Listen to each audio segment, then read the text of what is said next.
was the real deal. I've been up and down Pharaoh. Friend, bro, you did a real kill. Off the liquor and some pills. I've been at it since a church. Work. Told little baby, make it twerk. Twerk.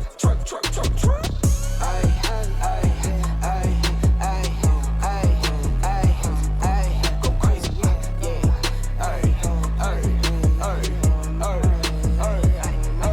Go crazy. Bro, pass me the rock. I've been moving out the box. Top speed going top. 101 going pop. Getting hot. In the paint, never flop. At the rim like who?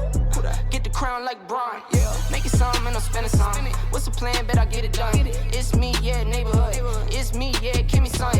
Wifey icy, yeah, freeze up. New friends, I don't need them. Checks coming by the spins. Kids eating off the reruns. If I'm not the what's the real deal? I've been up and down Pharaoh. Friend, bro, you did a real kill. Off the liquor and some pills. I've been at it since a church. Work. Told little baby, make it twerk. Twerk.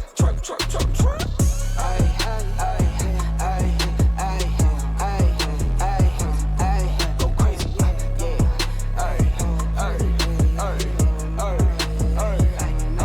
Go crazy.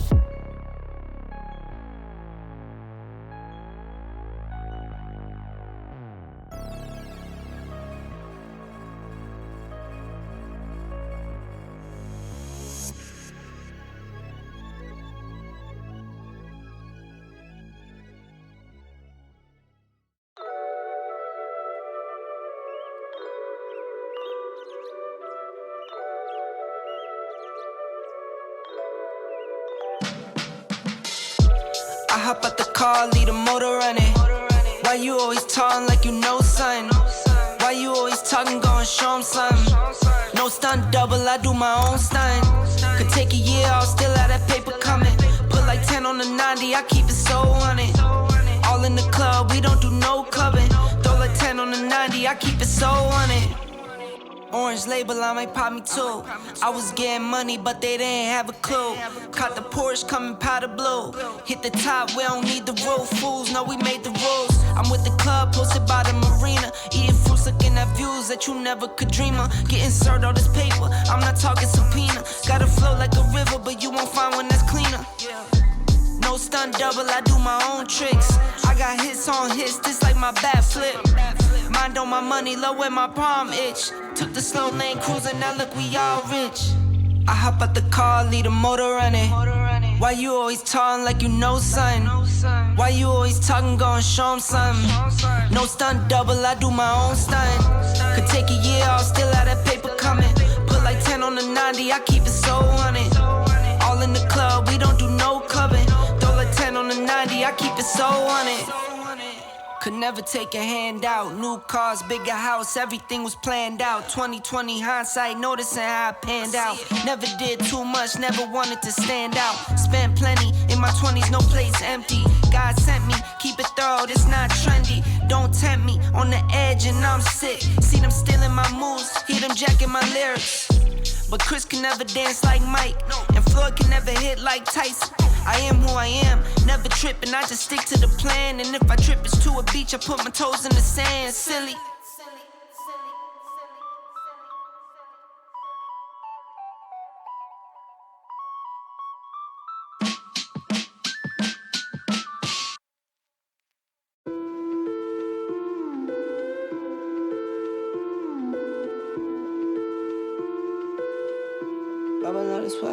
I just wanna lie, yeah, not a little bit, nah.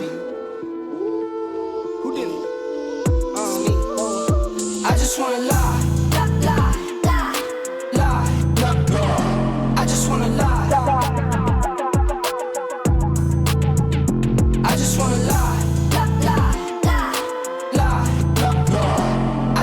lie, lie. I just wanna lie. Wobble out the spot, no dance, not drunk, cause money in my pants. I just wanna lie. Sip a drink and it got me in a trance. Take the money, baby, I don't wanna dance. I just wanna lie. Got a salary up in my cargo. Push one button, make the car go. Bet I've been a man since top speed. Best kept secret, but it's time I need a spot. I just wanna lie. I just wanna lie. I just wanna lie.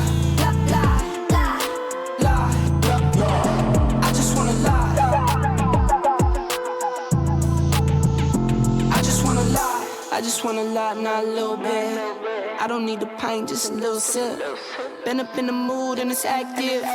Up with the moon, I'm relaxing. I like nice things, pricey. Whole lot of carrots, my type thing. Whole lot of characters like me. If you only tell me yes, you can be around me. Free from around me, you can be around me. With some B's and some C's, yeah, they be around me. Be around me, don't you stick around me. I just wanna lie. I just wanna lie. I just wanna lie. I just wanna lie. I just wanna lie.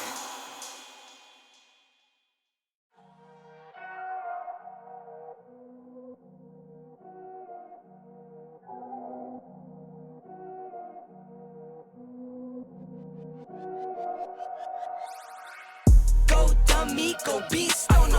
I go beast. Go deep, I OD on them. I OD. Apply pressure, put heat on them. Put that 500 degrees on them. 500 degrees. Go dummy, go beast on them. I go beast. Go deep, I OD on them. I OD. Apply pressure, put heat on them. Put that 500 degrees on them. 500 degrees. Countdown, levitate. Going up, elevate. Watch me demonstrate. On time, never late. I grind, celebrate. No pump, fake, hesitate. I've been scoring every day. Champagne, Perrier. Since 9-3, been in the box, now stepping up to home. Like straight out the sandlot, now I'm plotting on the globe. I work hard, I show love, that calm and steady grind. Got this far, I go hard, let God take control.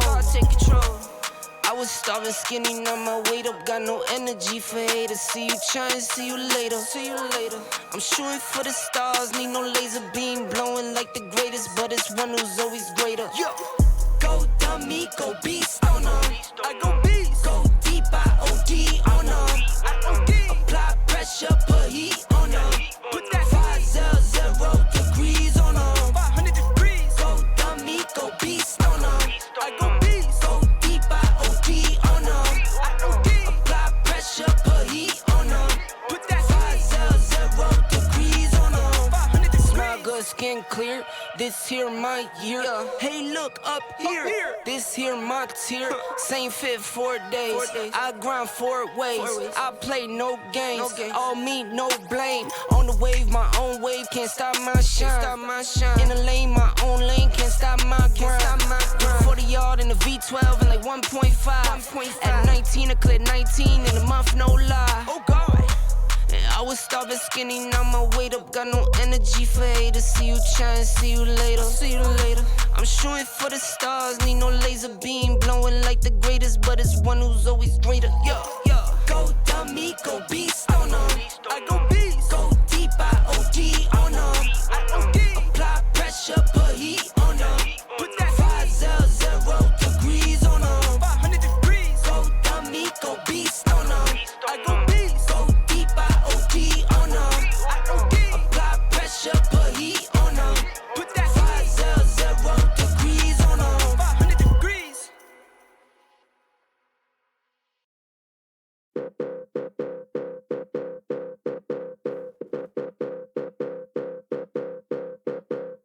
Caution, content's hot. Caution, content's hot. Caution, content's hot. Caution, content's hot. Caution, content's hot. You got to give me all you got. Caution, content's hot. You got to give me all you got. Caution, content's hot. You got to give me all you got.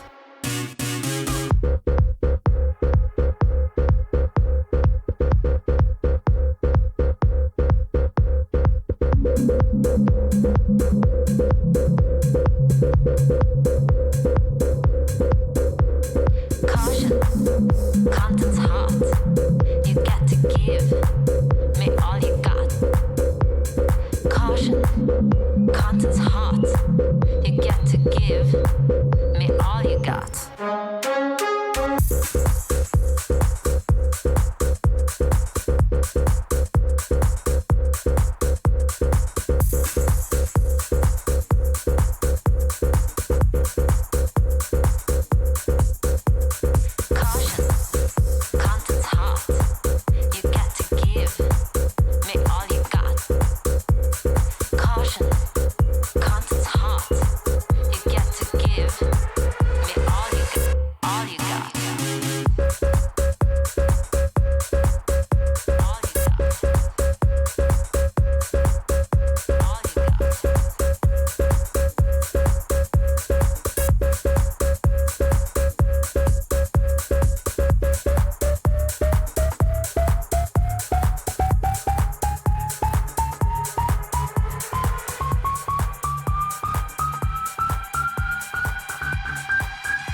Caution. Content's hot.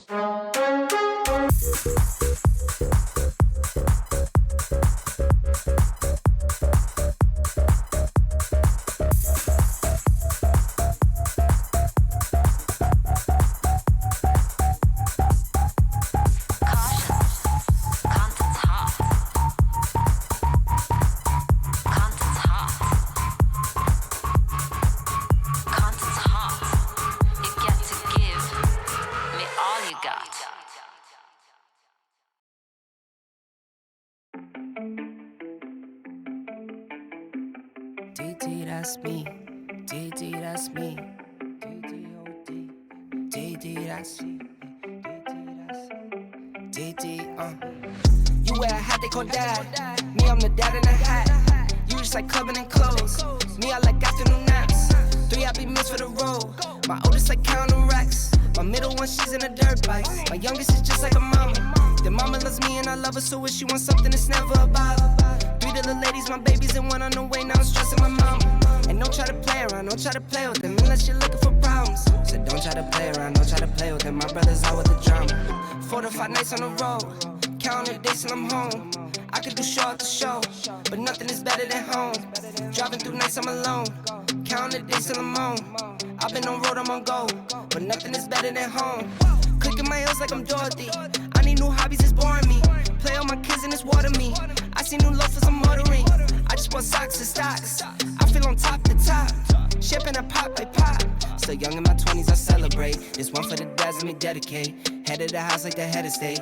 Bring home the cash in the dinner place. I go, I zoom, accelerate. I cannot be bought at some bargain rate. I got on my bacon, my body weight. I stay in the crib like a quarantine. I stay in the crib and I isolate. Making my way, watch me demonstrate. I ain't no special, I'm a tidal wave. I came to win, I ain't gonna play. At my own pace and I'm never late.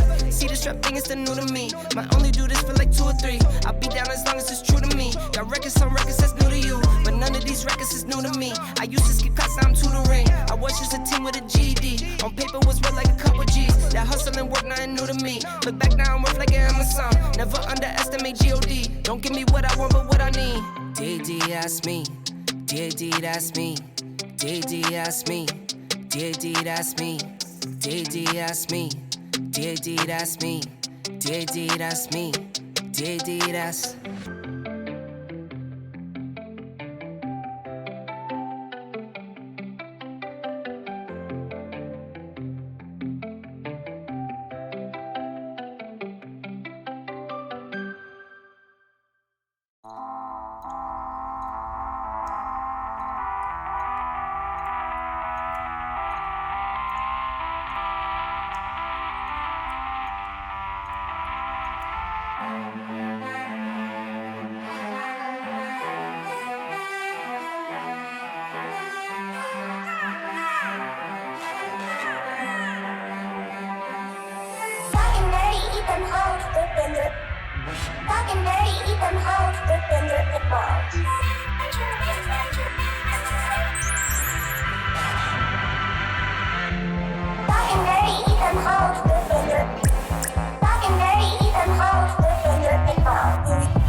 Hello everyone and welcome back to Amazon University Esports Masters, where we are joining you here for the Valorant playoffs. By the end of the day, we'll have qualified 2 teams to LAN. I'm very much looking forward to it, and I've got a familiar face on the desk. I feel like it's been ages since we casted Valorant together, but we have another Harry. It's Doctor. How are you doing, bro?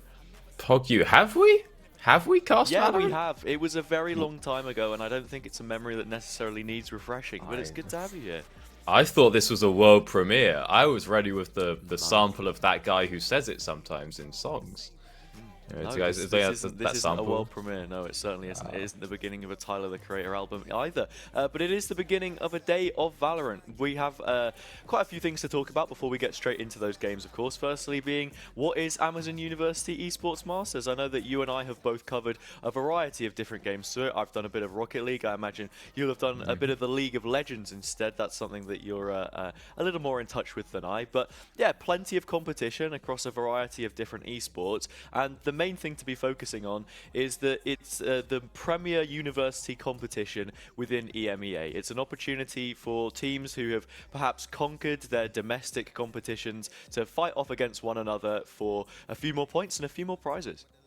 Yeah, and as you say, EMEA now featuring the MEA part, as we have got, we have added in Middle East and North Africa teams coming on in. And I don't believe any of them made it through this far in Valorant, at least. As looking over the list, yeah, no one made it this far this time. Actually, no, we got Turkey with 2 teams coming on through. We have Yeditepe, and I think they looked really good. If you want to count it so far, I think Turkey's always a bit of a puzzling one, right? Because half of it sort of sits in towards Europe, a bit more towards sort of even Asia. I think people have described it before. But anyway, all of that said and done, there's plenty of competition, fairly diverse as well, so I'm looking forward to seeing who it is exactly that will move through. If you guys want to stay up to date with all of that, of course, you can check out the social media. That will be hanging around the stream. You can find it at UE Masters, I think, is the handle is on most socials. That includes both Instagram, Twitter, all of the standards that you'd usually use, and I believe it's University Esports Masters in full if you want to check it out on Facebook. If we take a look at the calendar very quickly as well, as I said before, plenty of different games that we're going to have going on throughout, the weeks upcoming. It's actually the playoffs for League of Legends tomorrow as well. I'm not sure if you're involved with that one, Doctor, but you can see here, there is lots to be excited about. All of it essentially culminating on June 8th. That is the case if you're speaking about Rocket League, Valorant, and League of Legends specifically. Teamfight Tactics and Clash Royale, the 2 single-player games, have already wrapped up by this point in time, actually. So you will know who the winners for that are if you check out the socials, as I was saying earlier. That feels like a bit of a reveal for me, because last time I was here, we did not have the finals dates locked in. We didn't. That was still a big question mark on the calendar. So there you go, ladies and gentlemen, lock that one in there. July 8th will be those grand finals offline played at LAN. And I believe that one hasn't been announced yet. No. The location of the LAN, but at least no now we have spoilers time as to where we're going to be heading for that one, but I can tell you it is an exciting venue, and it will definitely deliver in an offline capacity. So make sure that as soon as you know where that is, you get your tickets, you head on down, right, and go make yourself welcome. Socials being the best place to find that, as I said before, at UE Masters, Twitter and Instagram, University Esports Masters in full on Facebook. Now we get a chance to speak about the format exactly for Valorant specifically. That, of course, is what we are here to talk about today. I believe we have a brief explainer video which can tell you a little bit more. The most prestigious university esports competition in the world has arrived. Over the coming months, Amazon University Esports Masters will provide opportunities for the best university players across Europe to test their skills in international competition and make lasting connections with other players across the region. In 2023, 17 countries in Europe will participate in a UEM, plus the Middle East and North Africa, which will also be included in the playoff phase. In this video, we will introduce the format of the competition. There are 2 types of games that will be run in a UEM. Team games, like League of Legends, Rocket League and Valorant, and single-player games, like Teamfight Tactics and Clash Royale. For team games, a UEM is divided into 5 phases: local qualifiers, playoff qualifiers, the last chance qualifier, playoffs, and the grand final. Single-player games are similar, but they will bypass the playoff qualifier and last chance qualifier phases. All players who have qualified from their local qualifier will go directly to the playoffs phase. Local qualifiers are the core of AUEM. Throughout the academic year, local qualifiers are organised in each country to decide which teams will represent that country in AUEM.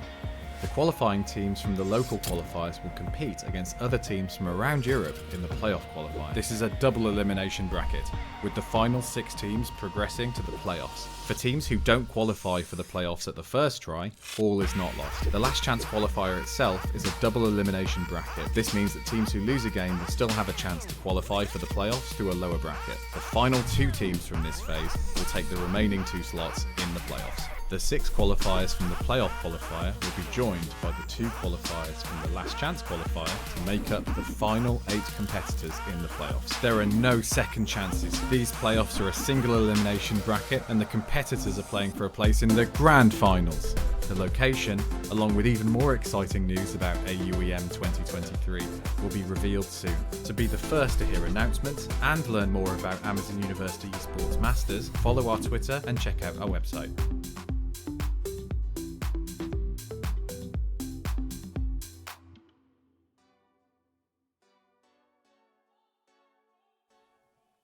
So there we have it, double elimination, playoffs, LCQ. We ran through that one with Cairo just a couple of weeks ago now, so we have the full set of teams locked in for playoffs. Some of them qualifying in first place straight through the initial qualifier after succeeding in their own local qualifiers. I mean, it's qualifier after qualifier. There's so much to think about, but it all culminates here.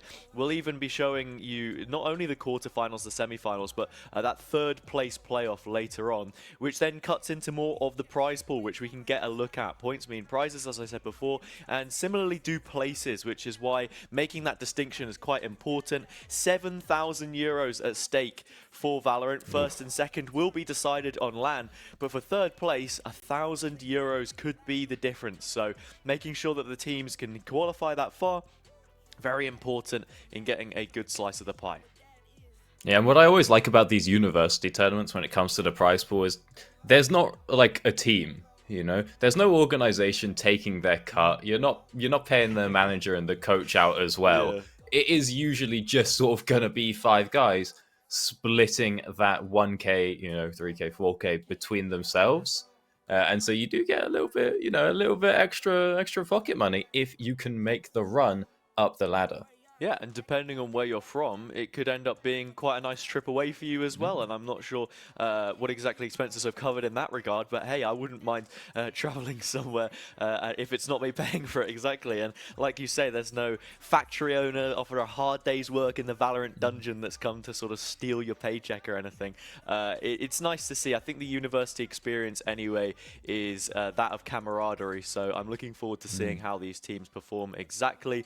Getting a look at the bracket and putting some names to faces, faces to names, or rosters to names, names to rosters. I don't really know. We can get a much better look at who exactly it is that's going to be playing today. You can see all of the teams there. Well represented are Turkey, Spain, and the UK with 2 teams each. We also have the Lithuanian and German representatives in the bracket as well. I know that Exeter, Staffordshire are there. Yeditepe, as I mentioned earlier. UPV, quite a few names that we saw from previous qualifiers, of course, and I'm looking forward to seeing how they fare. Yeah, so we'll be starting off with that Exeter game, and it's always going to go bad whenever we try any of the teams. But this is the Catalunya, Universidad Politécnica Catalunya, ALS UPC. That'll be coming up against Exeter. I believe that yes, the Spanish representatives came from the lower bracket of the qualifier. And Exeter came from upper. So if you know absolutely nothing about the teams, like certain casters here, then that's what we've got to go on so far. Yeah. But from what I remember from the qualifiers themselves last time around, Go Exeter not playing that badly. Yeah, I mean, Go Exeter, a strong team. I'm thinking of all of the different Exeter teams that had played throughout sort of my own university career. And as you mentioned, it's difficult to have that kind of continuity. That's always the biggest factor for me at this level of competition. Make a name for yourself, take steps forward where you can. Ultimately, you're never going to build that legacy, that dynasty, Oh, no, unless you no. have like some kind of golden run. Do you know what I mean? Because The- your tenure the- at university only staggered for a little bit of time. Some of the best years of your life, perhaps, but look, you can't hang around a university forever. The Exeter League team had that dynasty. Yeah. They ran the scene in the UK League scene for the full, I think it was like the full 4 years, running, just crushing every local university circuit. I think they went to a UE Masters. I don't know if they won it or not. Yeah. And then they ended up playing in. Probably would have even been back when University Esports Masters only roughly covered League of Legends. Valorant, this is the debut year for it, in fact. So the first time we get a look at some international university competition, which is something else to be excited about. It's nice to see that, with the coming weeks, months, and years even, there is that level of progression and that esports is becoming much more widely regarded. I know at my university, now for Derby Day, which is the sort of traditional sports varsity face-off between you and your local university rivals. Esports now counts for that as well, so it's always good to go down and support them. You speak of like legacies.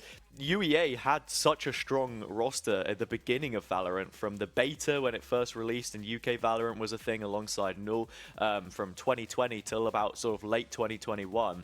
It would have been nice to see them face off against some international competition here as well, but we don't get to see it. As you mentioned, Go Nexeter from the upper bracket and their opponent Owls UPC from the lowers. You have to think about some of the other teams here as well, like Yedetepe, of course, and Stingrays UPV, who both came from the last chance qualifier. What exactly can they offer? Will there be these stark differences in competition? These are questions that we'll need answers to soon. Right, well, we should be finding them out at some point today, but for now, we are ready for that first game. As we said, gonna go ahead and be UK versus Spain, Go Nexeter versus the Owls UPC for our first game of the day, and we'll find out relatively soon what their map selection is going to be. Haven't heard anything yet, but we might have a little fancy graphic coming along for it. I know you and I were speaking in the green room a little bit earlier about this one and the possibility of there being a breeze. You were quite happy to hear actually that it had left rotation and the Bind had returned, a familiar face and one which you were happy to greet with open arms. Look, I love Bind, but I don't actually know if it's going to be on for this, because I think that the rotation happened during the tournament.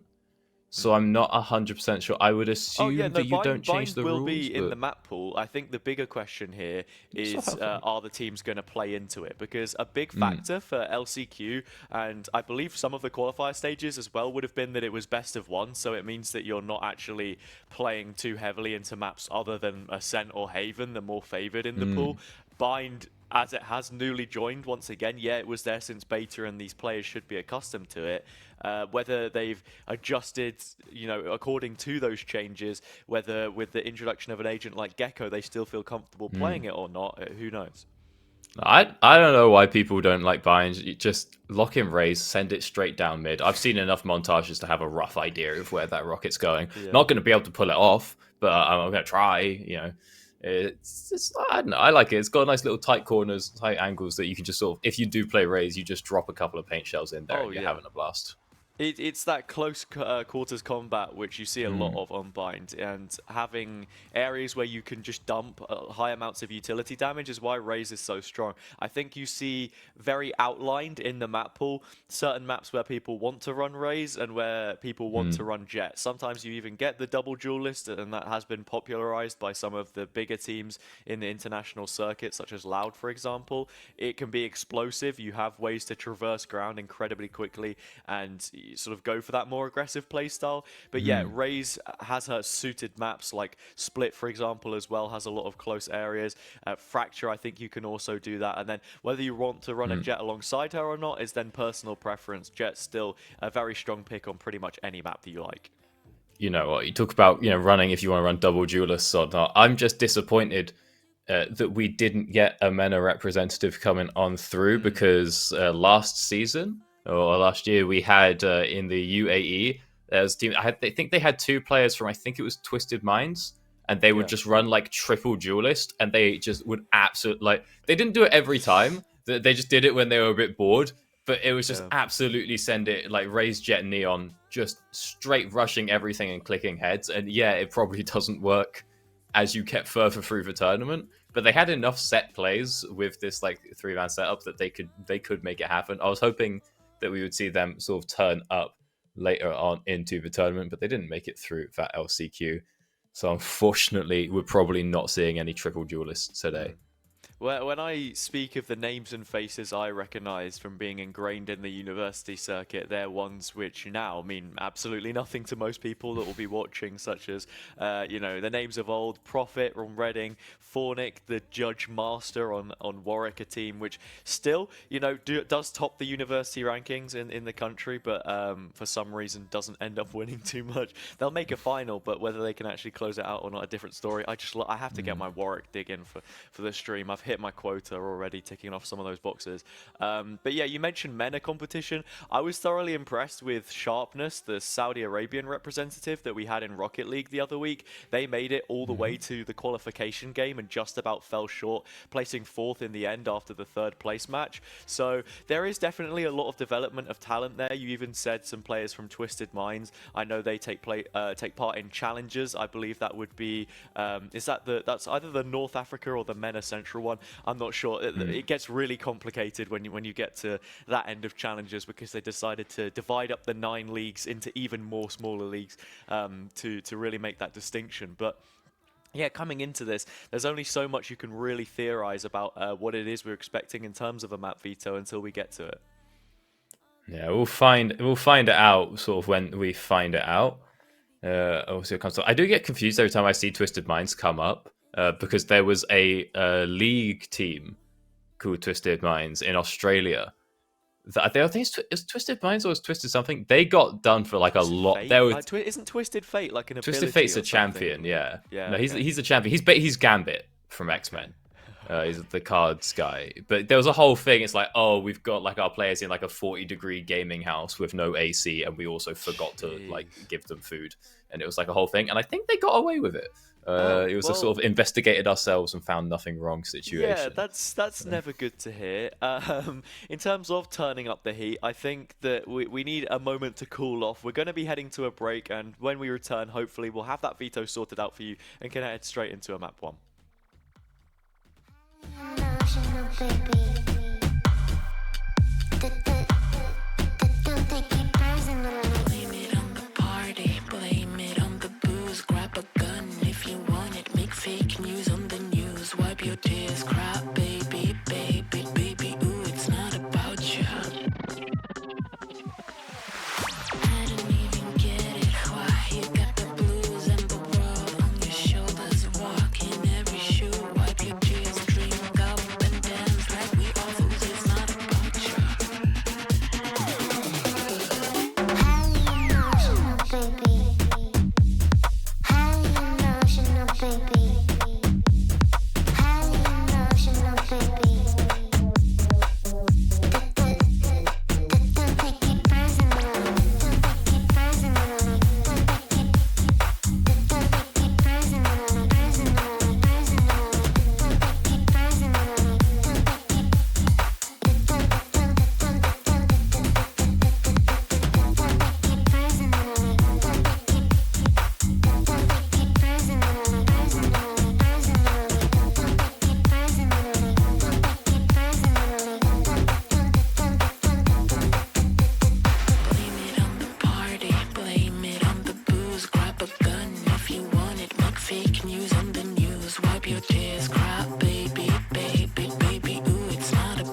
I'm only talking flash and deposits. I maneuver on some calls in the South Street. Round the clock, can't tell me nothing. This is everything I wanted. I'm only talking flash and deposits. I maneuver on some calls in the South Street. Round the clock, can't tell me nothing. This is everything I wanted. She ain't know it, but I'm everything she wanted. She ain't know it, but I'm everything I wanted.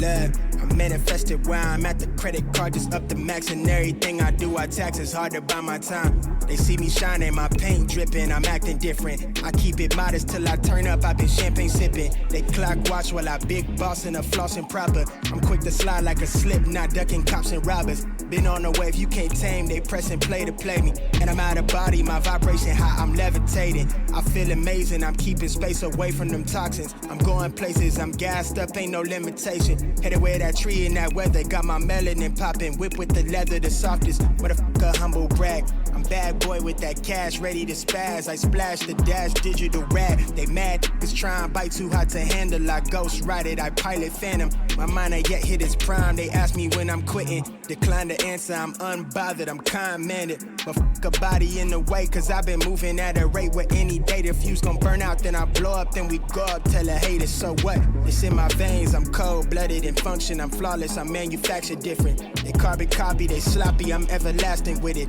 I'm legendary, it's very scary, I'm seeing it through the finish. I'm only talking flash and deposits. I maneuver on some calls in the South Street. Round the clock, can't tell me nothing. This is everything I wanted. I'm only talking flash and deposits. I maneuver on some calls in the South Street. Round the clock, can't tell me nothing. This is everything I wanted. She ain't know it, but I'm everything she wanted. She ain't know it, but I'm everything I wanted. She ain't know it, but I'm everything she Cool wanted. young in the middle, kick raps like riddles, Got game wrapped up like Reynolds, kush packed like Skittles, Move like I'm supposed to be, I chose to be this lit. Shorty at the show just wanna get close to me and pose for me, then flick. And to be honest, girl, that's cool with me. Hey, yeah, at home in my t-shirt and all my jewelry. That too cool for school, but you know that ain't fooling me. Let her do her thing, cause I can't tell her mama who to be. Girl, that's rude to me. And if she wanna swing that Lexus down to Texas, know that I'm gon' let her. What the fuck I look like trippin'? I got polo on my sweater. Give a fuck about all that gossip, cause them don't know no better. I'm on and poppin' till I can't fold up no more cheddar. What they mad at me for? Cause I'm out here stuntin' like my daddy. I post with all my Negroes. I'ma drop that pen, I'ma send that addy. Players front of me, don't roll no mid. What the fuck you thought it was? You don't know what you don't know, so I ain't here to judge. Though I've been on my P's and Q's, blowing them Q's and P's, baby. And I be way too free to lose, but you still free to choose, baby. Rap, nigga be telling them lies, but you know I don't move like that. It's funny when the cap can say you one of my guys when you know I ain't cool like that. I moved to the city real low key, in the cut like stealth mode. Dolo masked up, motherfuckers don't know me, and I'm on my health code. That's right, I moved to the city real low key, in the cut like stealth mode. Dolo masked up, motherfuckers don't know me, and I'm on my health code. I'm only talking flash and deposits. I maneuver on some calls in the South Street. Round the clock, can't tell me nothing. This is everything I wanted. I'm only talking flash and deposits. I maneuver on some calls in the South Street. Round the clock, can't tell me nothing. This is everything I wanted. She ain't know it, but I'm everything she wanted. Yeah. Wave. She ain't know it, but This is everything I wanted. Look, she ain't know it, but I'm everything she wanted. This is everything I wanted. She ain't know it, but I'm everything she wanted. This that gold chains on the stoop with house slippers. We really do this for the culture. Shout out whoever doubted. Shout out the skeptic. Brand new ass, hating motherfuckers. Let him know it's our time. Deal with it. Hey, make sure you run this back so we know it's real. Like I said, I'm trying to go half on a plot of land with a Brody. Love you, mama.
On my own, no fixer.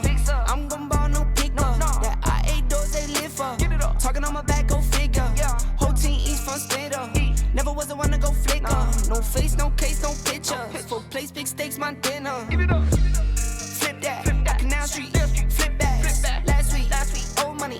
This week, new racks. Never buy none more. If I can't afford to gift wrap, stunning in your foreign car. You keep riding rental tax. Ew. Heard you roll the other lane, we are not the same. Couple thousand in my pocket, this pocket shit. Rubber bands on my arm, this is not for play. I put 20 on the crib while you cop a chain. I know they hated or love it. You know I love when they hate it.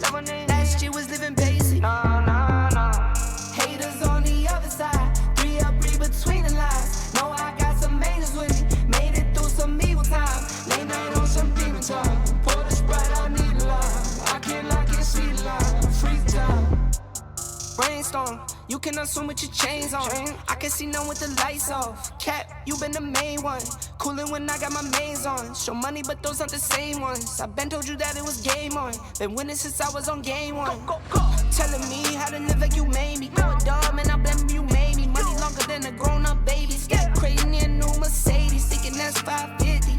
5 seats, 50 kids in there. Prawn steak on my dinner plate. Nike tag for the dinner wear. Flex up, never playing dress up. Never gonna let up. Never ever set up. Play on my fam, get wet up. Go, won't let up. Never ever. Haters on the other side. 3 up, read between the lines. Know I got some angels with me. Made it through some evil time. Late night on some demon time. Pour the Sprite, I need a line. I can't lock it, see the line. Freeze time.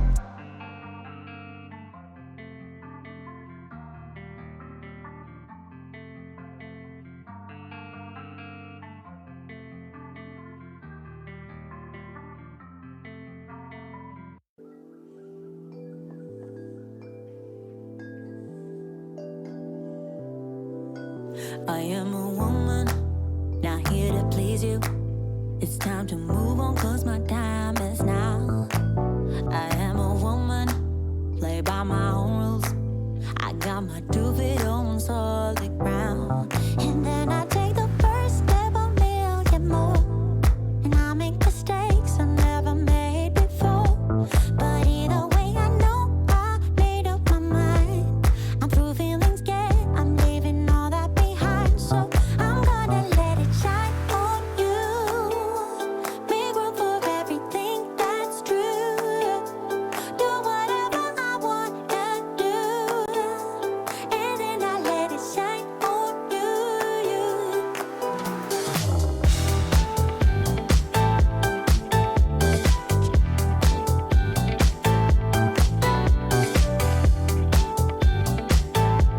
I'm gonna let it shine on you. I don't need no savior, no helping hand, no one to make me feel loved again. I am a woman, coming alive. Gloria Gaynor, we will survive. And then I take the first step a million more. And I make mistakes I never made before. But either way, I know I made up my mind. I'm through feeling scared, I'm leaving all that behind. So I'm gonna let it shine on you. Make room for everything that's true, yeah. Do whatever I wanna do. And then I let it shine on you, yeah.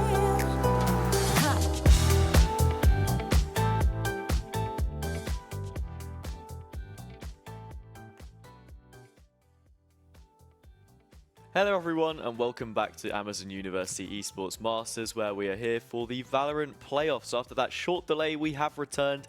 It's the typical Valorant moment. It's just the players early in the morning. I know for some of the UK boys perhaps need to roll out of bed and get themselves in the server. I can certainly remember, in the very first grand finals for UK Valorant, we had F22 Jet. He woke up like 5 minutes before the game started and then ended up dropping 30 kills, so maybe it's a buff. Banger.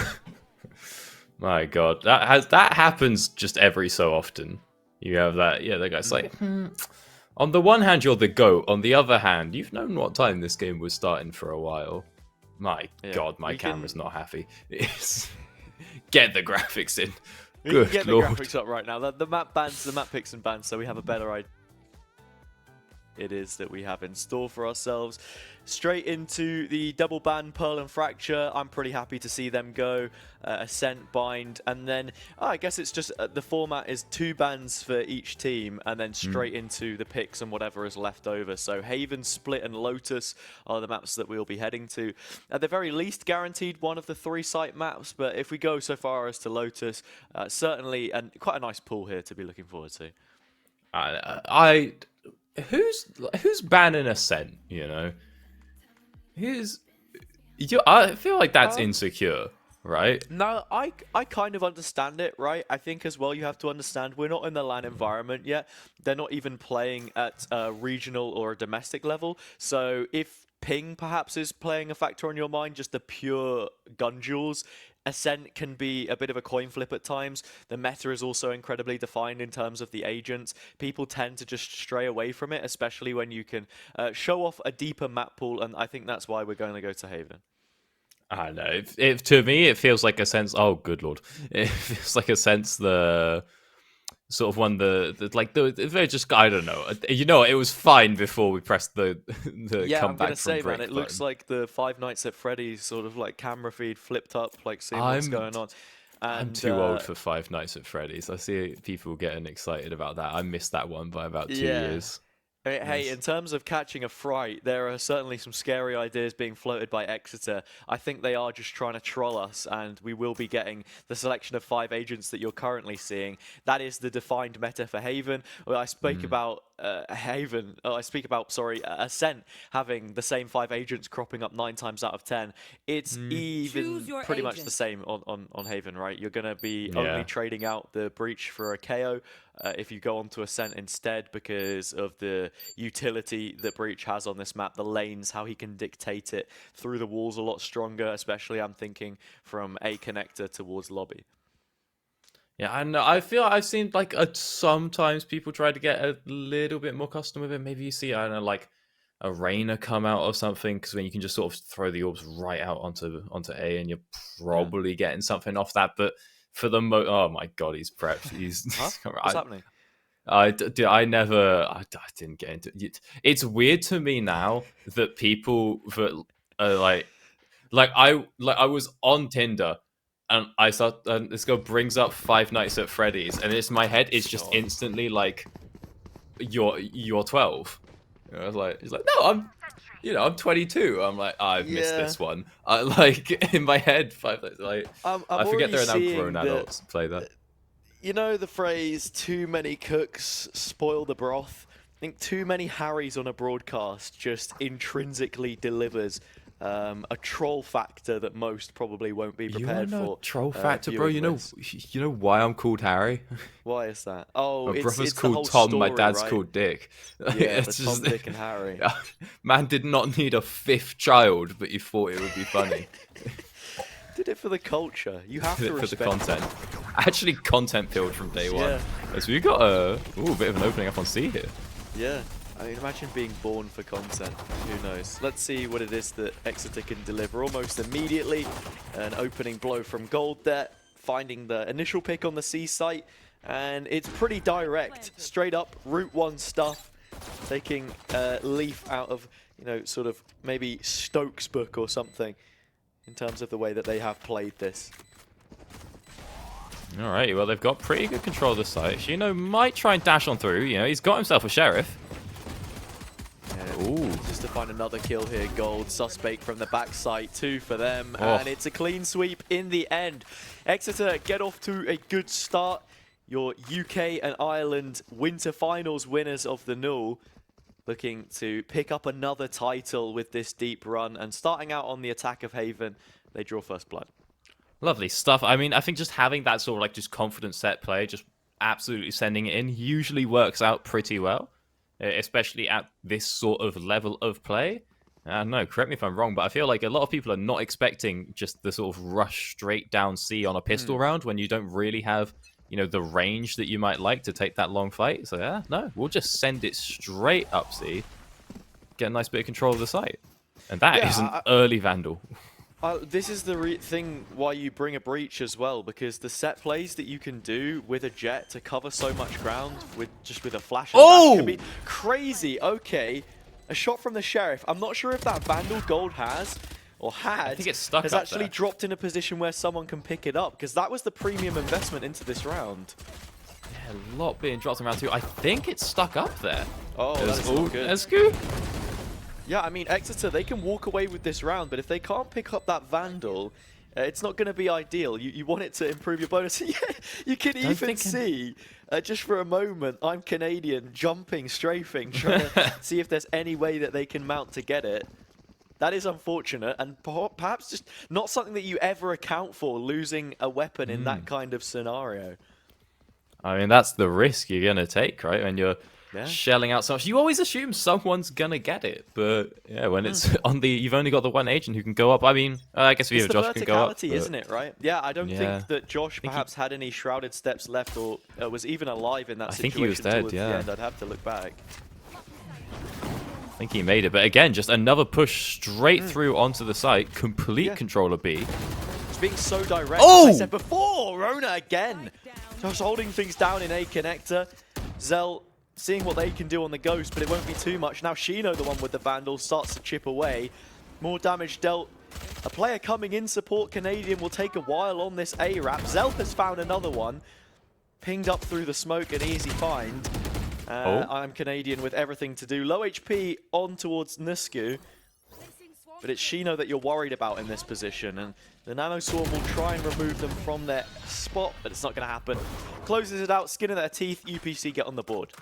They get on the board, but, you know, it is a 5-for-4. At least managing to take out, you know, a lot of those Vandals here on the, you know, sort of on the gimme.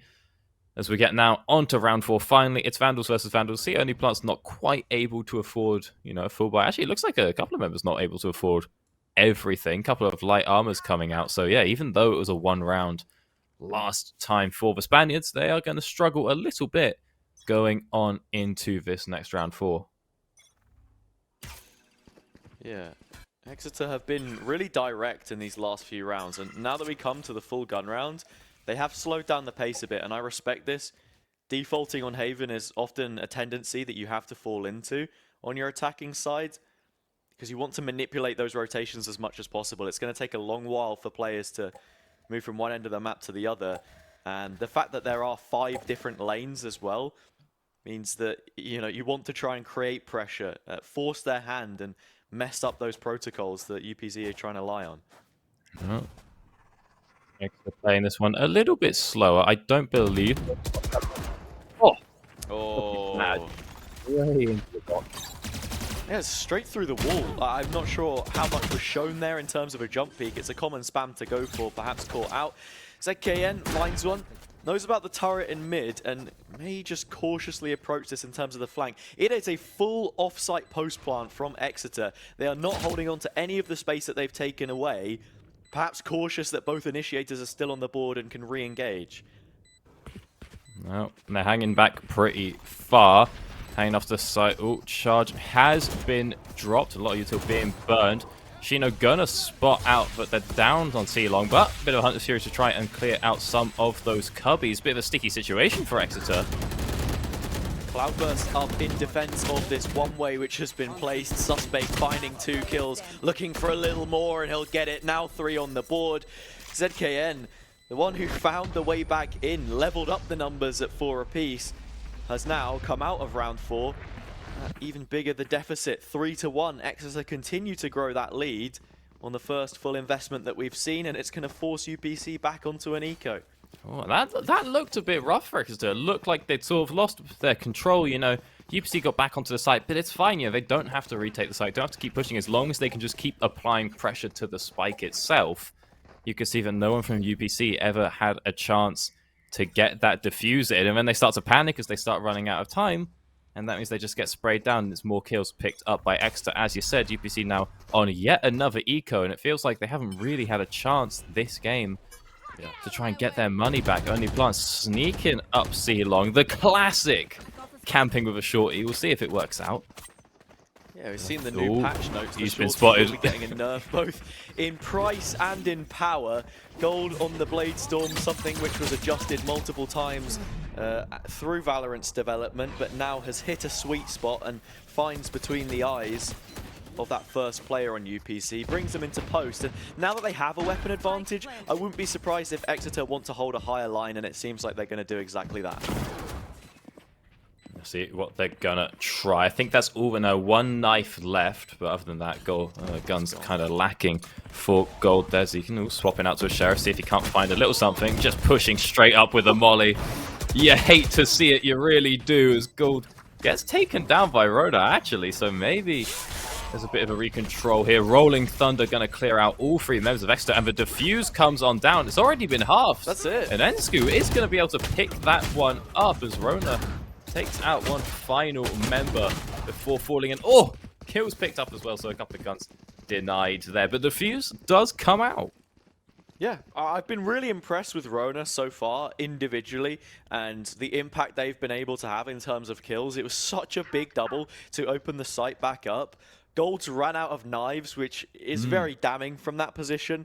Even able to get one on the Classic on the way through. They had that sort of small crossfire, but because Suspect is tucked in the corner, they're very vulnerable to a player just walking out from CT spawn. So it's a peak one for them, and you can actually see Gold has caught a recon straight to the face, and will need someone to pop the pimple on their forehead. If that problem is to be dealt with. Not before Shino has peaked short and taken one out on the first operator investment that we've seen. We'll see if that one pays off. Money has been pretty sparse for UPC so far, but well, that investment has turned the game into a 5v4 thus far. We'll see what happens if anyone wants to peek. He's still continuing to sort of hold that short hold under there.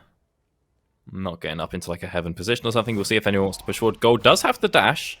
Yeah. And he's just walked on out. Spots for nothing's heaven, nothing's on site.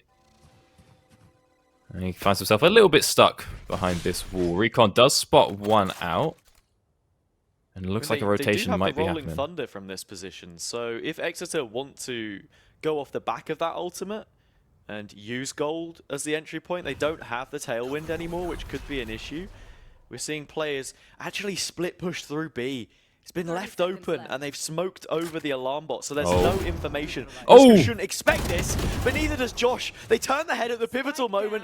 That is one of the arms of this split now broken, and unfortunately, it was the hands which carried the spike. The objective is lost, and there's only 15 seconds left. Oh, this is looking pretty rough for Exeter. Don't re-peek it. Don't re-peek it, playtime. You've got the op. You're okay. Let the clock run down, let the scoreboard equalize as UPC find themselves another round. And yeah, just off the back of Ensku getting that lovely little hold. Just ready for that flank. Senses something's a little bit off with nobody being seen anywhere else on the map. So much Killjoy util down. Just checks behind him, and you see the Viva Josh, just sort of doing that little spin at the worst time. Checking behind him, walking backwards on in, gets tapped out immediately, and Ensku clutches up the round for the boys. Yeah, was just worried perhaps about a player backside. I mean, they knew that the alarm bot was up. Then you have to consider the position of the Killjoy and their proximity to it. We've seen them lean towards C a few times already, so I think Garage is the established understanding of where that really looks like. In terms of ults, though, Exeter didn't invest anything there, so now they do, in fact, have pretty much everything you could ask for except for the Blade Storm. In terms of your execute, you are looking at that lockdown and Rolling Thunder. We've seen different ways that players can combine a stun with the Hunter's Fury, however, to get an early pick, and I'm curious if that factors into the plans of Exeter. But again, it's a slow push. I think they're going to be using this lockdown to take B, actually. You see the alarm bot and the nano swarm to stop a short push and the denial. Cadian preparing this, and they'll be ready to go in. Yeah, takes out complete control of that B site with the lockdown. We'll see how they want to push through when that Rolling Thunder is going to come on down. Shino not able to find out that pick. And Viva Josh makes his way on into the site, but Gold pushing up aggressively. Does get found out. The plant will come through. Suspect. Is he going to find his pick? Oh, he sees the gun! And finds himself the frag. Yeah, Barrel gave the game up there. It's unfortunate actually, for Exeter from that position. We see UPC trying to hunt down this flank of Canadian, and they will get shut down. A 3v2, numbers advantage, one player off-site, and Viva Josh trying to live a life as long as he possibly can. Now you look at this Hunter's Fury being a win condition, and with it sat at the top of the HUD, this is something that UPC should be aware of. Both players caught inside it, I think, and nearly tagged out. Now you've got to challenge that spike, though. You need to peek. In comes Suspect. Is it half? They can't quite do it. The spike is halved. In fact, UPC should be taking the round. Oh, almost picked up there, but Ensku's ready for it.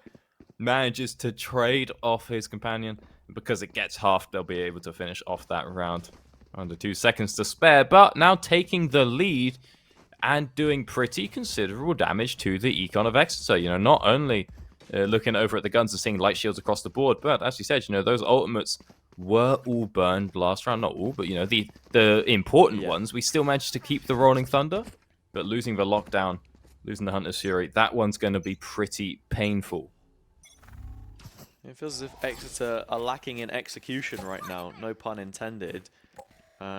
You know, they've brought already a few ideas to the table as to what they want to do. I mean, even in that 1v2 there with Suspect using the ult, they had some of the time bank already eaten into. But the problem is you don't want to be wallbanged through mid, so you have to sit that much deeper for the re-clear. It meant the spike was already halved. You're not going to get away with it. Immediate pressure in through Garage, Hunter's Fury to just slice up these angles. ZKN gets a very favourable fight onto gold. And all the while, Shino is pressing this extremity. They have so much information, UPC.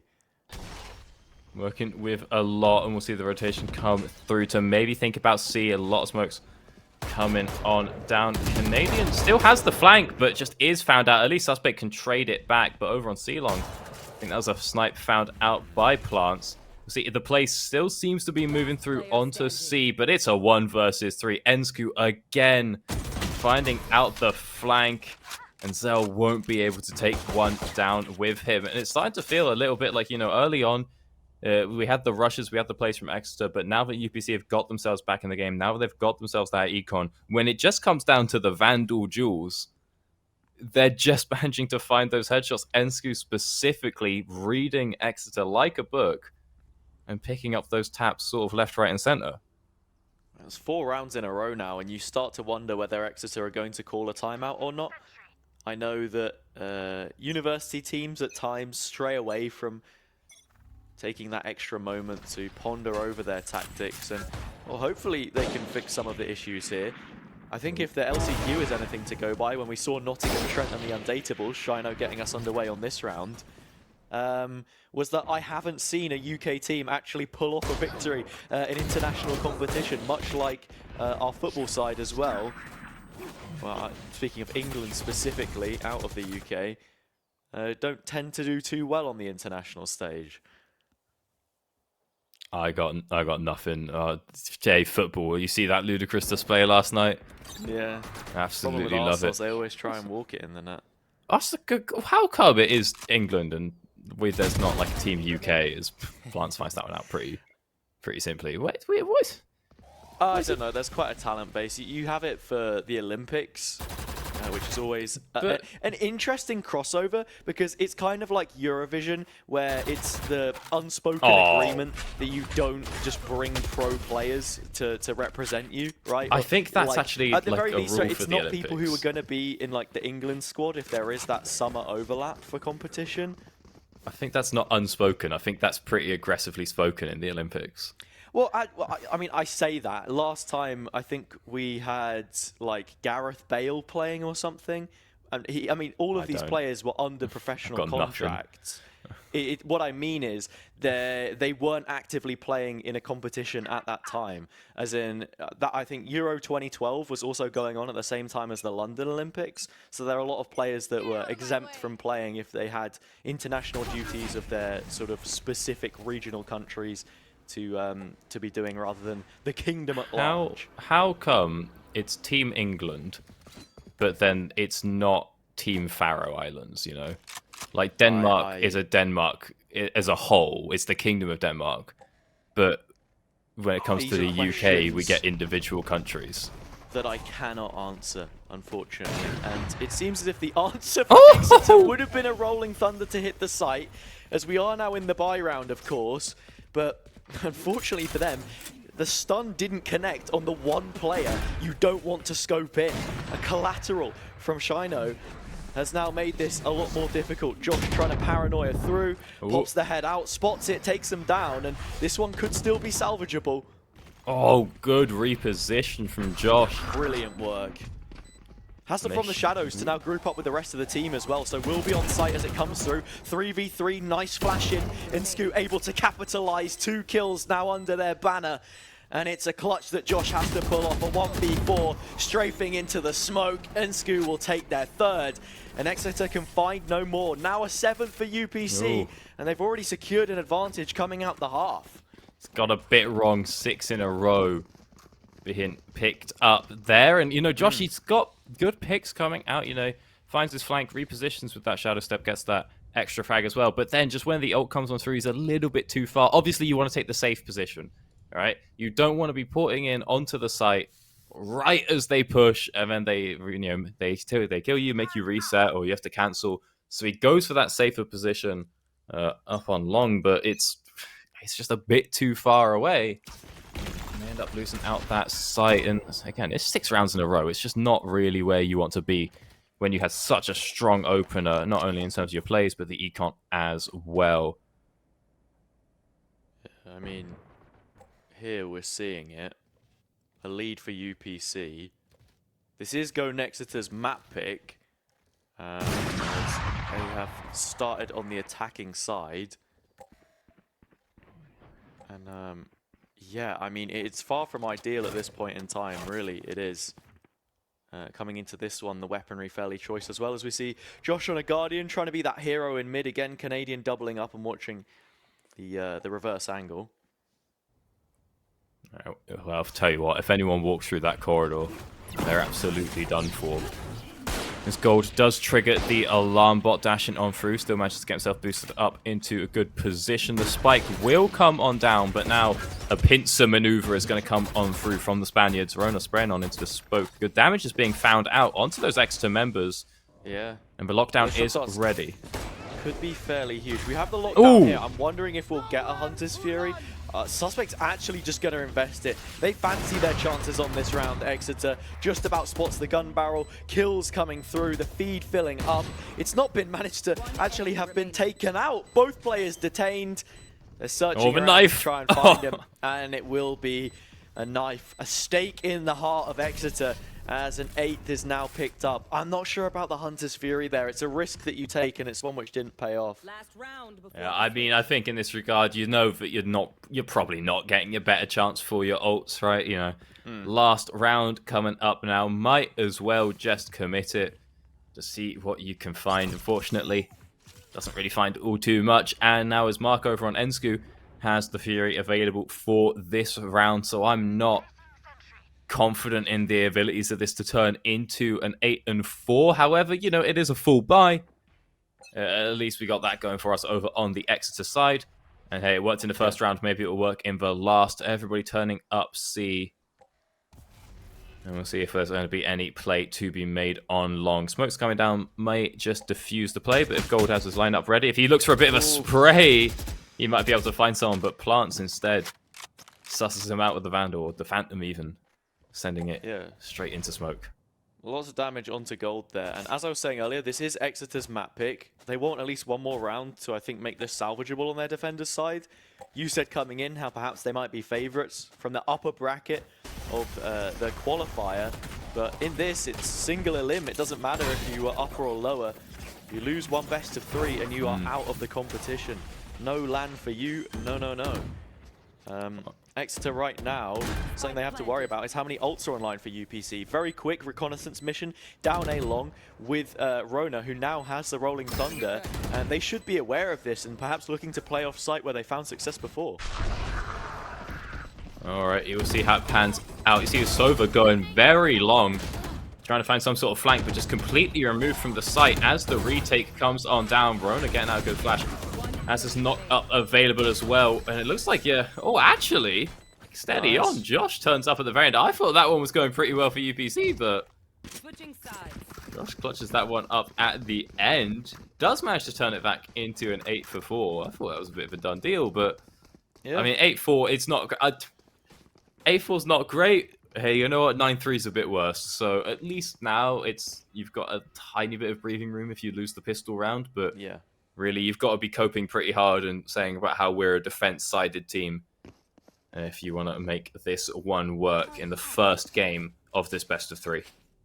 I feel like quite a few of the maps in this game are defenders-sided, and especially at this level of competition, if you're not especially coordinated, it can favor you in many ways because sort of what is part and parcel and what's expected of you kind of sets itself up, I think is the best way to say it. Right, you know exactly what it is that you should be doing. It's very much the fundamentals of the game. Gold taking some early duels towards lobby.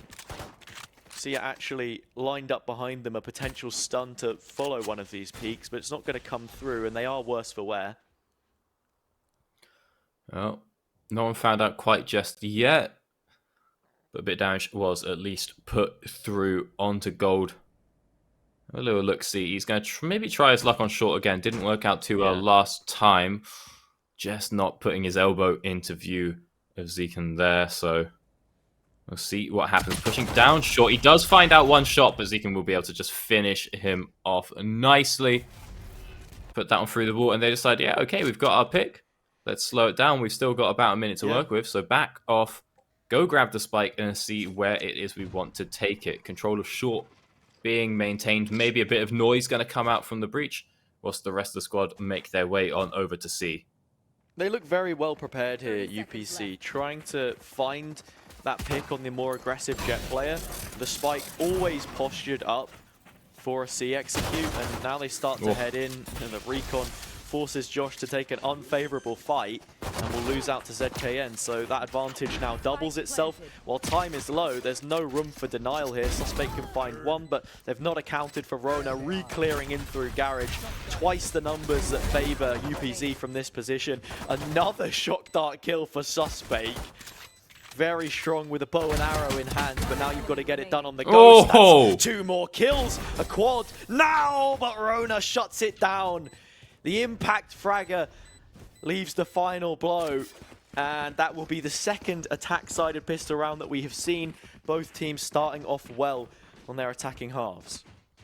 Oh, unfortunate times for Suspect. He thought he might just be him, but instead losing out on that pistol round by the slimmest of margins. Bai's going to come on through. This time round, it's Rona who's picking up that rifle. Gets himself the Phantom. See if that one should hopefully be able to be saved. No, it's not in the hands of a Jet, but Gold just pushing aggressively out of Garage. Finds himself a nice and easy frag with a Frenzy. Yeah, Cannot save X to expect that.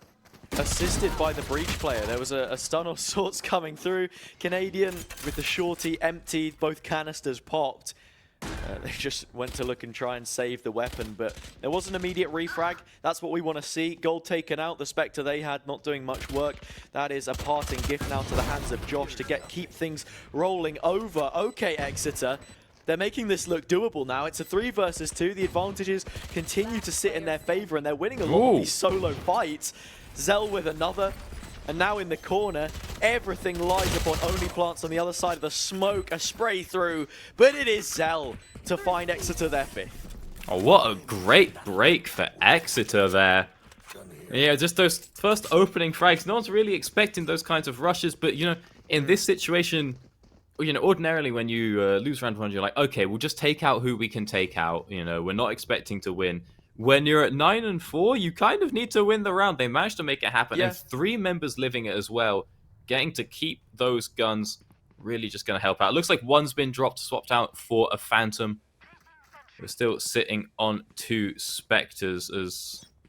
Actually, where's that gun gone? Do they just not have a third? Yeah, just sold it up, I imagine. I think the big Gold thing would to have picked it focus up, on but... there is just having a shred of caution about yourself. On a round like that, you know you can get punished.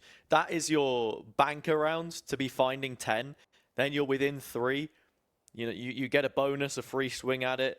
go into the full gun round and sort of move from there onwards. But I mean, we saw so many solo fights taken. It's this setup which we've seen on the last couple of rounds, actually. A 4-1 split with a spike dropped and the turret in mid. And the Omen player of Only Plants playing completely by themselves. And, you know, it's all well and good if you're looking for a pick, but if you get isolated, then it can be the complete contrary. Gold hitting a really nice shot. Both Jet players showing what they can do on the Sheriff. But the setup from Exeter here is fully off-site. A rotation has been drawn, however, and UPC haven't shown us if they want to commit yet. In fact, they might just be rotating through to B. See how they want to take it. There is, a fair bit of that Killjoy util down on the B site. Oh, an easy pick from Only Plants gets that one going. I think, they managed to clear out the util and garage as well, so nobody going to trigger that. But, obviously it should be now known to Exeter. The plant is going to come on down. We'll see what Suspect is going to be able to do. Clears out garage. Does have all his arrows available. And once again, we see this plant come down and then just a full retreat down C long. Not sure how much utility they've got to work with here. It is a much more open plant towards the side of the plateau. You have both of the nanos to work off of, which have now evaporated. Aftershock coming through, finds one onto Only Plants, perhaps up inside the smoke realm at that point in time when they were found. Now a 2v2, the advantage is lost. They know about ZKN. This open plant does make it troublesome. They'll need to peek in a little deeper at Shino instead. That makes the first step. There's so many angles to consider if you're Canadian. And the Sheriffs have been doing all the work in this round. A little bit from Only Plant, but mainly it's Shino that we need to credit. And I can even hear you gasping there as well. Just walks onto the site and gets the upgrade. The spike not detonating. Absolutely no care in the world. That will be the 10th. 2 ecos back to back. My God, clutching up. And as you said, on an eco as well. Now eco in a great spot with those two Phantoms being saved. What we've seen before, usually the team on an eco has been having a good time this round. We'll see if maybe Exeter finds something out with this operator. Is Gold going to be able to pick himself up a frag? He is. Takes down Shino. And starts this round out of 5v4, but we do need to get a bit of a snowball going. We do need to gain some momentum for Exeter, so wouldn't be too happy about just one pick. Exeter's money wouldn't have been fully stabilized, so the fact that UPC pick up the eco there isn't too surprising. Now this is a full gun round versus a full set of weapons, and you've already seen Gold on this operator, who's now floated over towards C. I'm really liking the pressure that UPC have been able to create outside of A. You even have that default dark cover towards the concrete blocks to sort of deny any information of players that could be there. The Owl drones cleared out all of that. But Exeter are playing off-site. The only issue is if they actually do go for a heavier rotation as they did in the last round, it can leave them a little bit vulnerable towards the C side of the map, which they were punished on. Oh. At least when you play fanned out like this, you do have yourself a lot of options on just, if you want to play for the retake. And if they're feeling confident in that, they can just sort of let the plant come on down. We see everyone just sort of hanging back over around sort of more near that CT spawn, just waiting for something to come down. And all the util that gets burned going through onto A site here. Well, it's actually not that much as they realize that there aren't too many people over here, but it's still util that gets used up. And so now you get a little bit rewarded for being reactive as Plants doesn't find that frag on the rotation. And now maybe a little bit out of position himself as he may struggle to get through onto the A site. I don't know if he was heard making those shots they knew out. About it. Yeah, they definitely saw it. The controller player always good for a flank to just set up the smoke. So you look at your Killjoy being the one that consolidates the site itself. There we have it. 2v2. Knives coming in. Drawn by Gold, and it's blood drawn from them in the end. Canadian trying to get away, but I don't think there's even managed to save the operator here. It's lost within the bowels of the site itself. And for that reason exactly, UPC up to an 11th. Exeter on their own map pick, looking very much second best. Even while they had the game plan there to play for the retake, you saw the nice utility coming through. UPC seemed prepared. They had positions which were very nice to play around that, right, at an arm's length. This is something that I want to speak about a lot. The reason why we've seen quite a few of these thrifty rounds come through is just players not being in position to trade off of one another. You know, refrag your teammate if they end up getting taken out. Yeah, it just hasn't really been happening, you know, for Exeter in that regard. We'll see if they can, you know, try turn a little something around here, but they are running out of time, running out of money. It's starting to play a bit aggressive now, just this push up mid. Will it be rewarded? Are we going to find the frag? Their suspect misses the first couple of shots, but manages to get himself almost 2 frags. Cannot take down his mark on Ensku, though. Does get good damage out. Isn't quite able to find the kill. Swap to the classic. Just wanted one final dump of damage. A last gambit. Didn't work out. Yeah, usually it is your jet player that dashes down mid. There's a nice recon that you can fire over, which lands on the tree that you're seeing to the top right of your screen there, where Ensku is. A great combination of utility, and something which we saw on Exeter's attack side a lot is sitting inside of a cloudburst when you have a recon, just so that you can't be spotted, but you have visual on your opponents. As I mentioned before, there's just so much synergy between Jet and both of the initiators commonly picked on this map, Breach as well. You flash to a box, you can cover so much ground. And I'm curious as to what Exeter are going to do here, because they don't have that Jet player. Or UPC, I should say. They missed the Jet in the opening engagement, trading out 1-for-1. But I think this works better for them in post-plant anyway. If ZKN really wants to take this site control, they can just pop the lockdown and fight for it. Oh, that's probably going to be the direction they choose to take. 3v3, but as we can see, Sova not made of health. We'll see what Ensku wants to do about that. Again, get the plant on down. Just fall back up C long. Very far back means probably not going to be able to get that lockdown going on through. I think they will. Yeah, from the cubby, you can still find value from it, but you have from the cubby to garage, like you said. It's the Hunter's Fury instead, but it's way too late. Exeter have already played the objective and won the round. Okay. Yeah, I was a little bit behind from what you were saying there. Yeah, you had the you banged the nail on the head. ZKN decided not to play for the lockdown as sort of a guaranteed denial of time, denial of getting on towards the spike, wrapped around garage when I don't think it was even planted open enough to contest from that position, whereas they'd gone for the one next to Plateau last time. You see the Hunter's Fury come through, but it's quite staggered. It doesn't get the maximum value. In terms of ultimates, a few come online for Exeter, and they continue to close that gap. Yeah, I mean, it's sort of, once the ZKM fell past the cubby, I'm like, okay, what's the plan here? It's going to be pretty hard to get back into that position where you can use the lockdown. So he goes the long way around, and then whilst that's going on, it's like, hang on, they're defusing, and we're now fighting into a sort of bit of a 2v3. And then I think that, that maybe UPC just sort of thought they'd managed to push them off the spike a little bit better than they had or something, but no, stick that one through, get that defuse going. A round does go over to Exeter again. They do need a little bit more than that. Let's go clearing out garage, making himself known. We'll see if Canadian can find a little something out. Ooh, shock dart just not going to connect any damage, but nothing too crazy. A lot of util burned over that way for UPC, but give them a bit of time and we'll get that recon back, see where we want to take it, moving on potentially over towards A site. One of the main things I wanted to focus on was this semi-trap play that you have here for Exeter. You're seeing Zell preparing a flash or a stun off of suspect's contact to activate this judge in position from the corner. They look to clear it, but suspect simply cannot be shut down. There's the flash I spoke about, just about expiring before Only Plants takes them down. But the damage is done, and they've got to find their way inside the site here. There's a Rolling Thunder to deny this if they want to go so far. On the first tap, it will in fact happen. Should be just enough for Only Plants to get this stuck, but they're out in the open. Gold has found them. The last player, Rona, concussed. Manages to find two somehow. Again, furthering that argument, the Breach Stun is purely cosmetic. It doesn't actually do anything to your aim. And there we go, 11-7. I'll tell you what, I love the understanding of his job from Suspect there.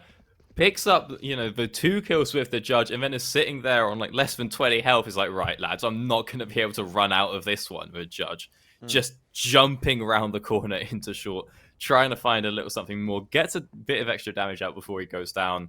Just knowing it's like, yeah, I can't get out of this. I've already, not only have I got my one, but I'm gonna go. I've gotten two, and now I can just send it on through, and at least gets a bit of damage, get a bit of info. Now moving aggressively through that garage we see, but nothing found out quite just yet. Oh, gold, not able to find out that frag. Don't know if that was a reaction or if he was just pre-firing a little bit, but it was a close one.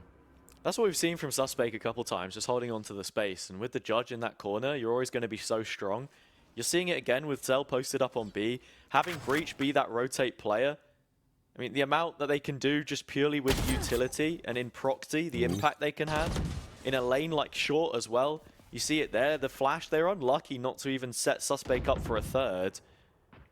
We have the Killjoy util now on A, which is a different look, a variation, a mutation of what Exeter have typically done. Oh my goodness. Shino up the top step, resets the knives and resets order in the server. After finding 2 rounds in a row, Exeter are a player down. Oh, and Suspect really, he had the opportunity to find that kill. He's just not being looked at all. Shino checking the wrong angles. You'd think he has it under control, but doesn't find the frag. 4 versus 5, and looks like a bit now starting to be burned over towards the A site. Plant will come on down. Ensu grabbing the orb just before it does for good measure. And Nice. Shino is at least traded off. He cannot find the flank, and the lockdown has come on through. We want to play this site pretty fast, and it has come down just before the attackers lock down. We'll see if they can, if they're going to push through. No, we're not going to do anything crazy pushing on into it. You got that. Yeah, that 2-second advantage, but we're not going to be able to play off of that quite just yet. Yeah, Exeter's Killjoy lockdown has managed to find an additional player more than just the one that UPCs could. It's given them space to now flood back into the defuse being stuck. I think that's going to be the round, and it is outright. Exeter finding all of the kills to back it up as well, with plenty of time to spare. 11-8. They continue to claw back into this matchup. The only issue for me is the credits here. Yeah, they look fairly decent, but you lose one round and that's suddenly 12, and things can really turn against your favor. It's flimsy at best, right? And you even see there, with the staggered lockdowns, if you don't have an additional player detained, there's nanos maybe to work with. You don't have to rush back in the site. You always find that with the Killjoy lockdowns. It's like the reverse of some kind of a Mexican standoff. Whoever it is that shoots Is there a term last, for that? In fact, yeah, there is. Is there a specific term? Yeah, there's maybe? one which Cairo used that I'm not going to be saying. But yes. Yes, there is. And here we have it, a timeout, right? UPC have called time on what's happened. They finally decided, okay, yeah, let's actually think about this for once and not just run everything on the fly. This is the first that we've seen with 19 rounds played. I mean, you can't blame him. This seems like a pretty important one to take that timeout. I think that looking over, at the creds, it's not looking great for UPC if they lose this round. And also, as you said, if they win it out, they're going over to 12 extra, feeling very scared at that point. And, well, the good news for Exeter, at least, is that, well, if they lose this round, they'll still be able to, it's not that econ's not really going to matter anymore. So they can sort of continue to splash the cash. An aggressive push through, not being seen before from UPC. This is what they were planning out after playing the last couple of rounds so slowly. Even Josh gets completely stuck on the site, taken out, and the plant should be coming through relatively soon as well. They didn't get the denial on the spike plant there either, so this is pretty beneficial for them. Shino up close. Will they expect it? Util coming out, not blinded up. Suspect again! This guy is just too damn good. Finally shut down, a 2v2. They can't solely be the hero. The rest of the team have to follow suit. Canadian and Gold will get it done. 11-9. Now we're within 2, touching distance. Exeter, they can taste the comeback. And what a comeback it is starting to look like. I think, looking at the creds, no, there is still a fair bit of bias coming on through. It's not perfect for UPC, but they do have something to work with. But there, Exeter, you could see what the timeout was for UPC after playing the last couple of rounds so slowly. Just send it straight down C, get that opening pick. It's looking pretty good. You think Exeter may be uncomfortable Not seeing them hold the site in this kind of fashion before, but they make it back on through again. Suspect gets that 2K just walking his way on in. I thought it was a bit downhill when he didn't then pre-fire over onto C long, but the rest of the team, they're there. They make it happen. Gold cannot find the shot. He's going to go for the repeat though. Maybe not. Instead, backing off Suspect again on the corner. Won't be spotted out. He's hiding his gun. They're not checking. He might get a 3. Suspect has seen 3 players. Smoke from It's his only own one. teammate will deny He's out. any more from even happening. Oh no. The value, just not what you would desire from that kind of situation. Hung out to dry, I think, in fairness, by Gold there in that smoke. Little bit rumbled by his own teammate Smoke, but God, you have to hope you're getting more. Yeah, and now when look you at have this. such a strong Rona has the position. stun, has the flash from this position in hell. Can condemn the players. Josh finds one, but yeah, there is an immediate retaliation. You might even think about saving the weapon here, I don't know. Something that has to be said is that the defender side economy, as I mentioned, it's fragile. You win so many rounds and still, UPC, max loss bonus, additional credits for every plant they get as ZKN will find the kill they need to put them up to map point on their opponent's pick. And yeah, all of these repurchases in these retakes as well. When 3 of 4 of your previous round wins are all coming into that retake, it's not a stable win condition to keep that money and those credits ticking over. Yeah, there just has not been that sort of clean ace or 4 for 5 or something like that every time. It's always just last man, last 2. And as you said, I think 3 out of 4 of those rounds were a post-plant finish as well. So Cred's going all the way over to UPC, but that's just a rough one for Exeter. Of course, you call the timeout on that one. You're feeling bad if you're Suspect there, knowing that the whole sort of play was set up around you getting those kills, having that perfect position, and then not being able to find them, only getting the one. Maybe if he gets the Sova as well, it's a bit of a different story, but he just can't get that spray control down, cannot find it, even after that sort of little slight jiggle, slight repeat coming out from Ensku. And that is just an absolutely rough one. Been on such a tear, such a comeback, and now to find yourself at match point on such a devastating round loss. We'll see what the plan was, what the purpose of that timeout was. Maybe it was just to sort of calm down a little bit. If you're feeling anxious about the state of the game, about the state of that last round. So you only need to get yourself a couple more rounds, but now the Econ not looking too hot. Josh spots it out, isn't picked off, but Shino going very aggressively forward. Takes a lot of damage, but finds Josh! What was that? Caught in the crosshairs amongst everything else. Wanted to just post up with the Judge, I think, as the weapon that he had inside the dark cover and stop some kind of a fast push. It's nice when we see these adjustments in terms of the smokes on the defensive side to give yourself extra room to play in on backside, because as we mentioned before, while it's not a stable win condition, these retakes have been pretty good for Exeter. Something I wanted to see off the back of this timeout is where their priorities lie. Gamble more towards one side of the map or the other. Do something with the extremities.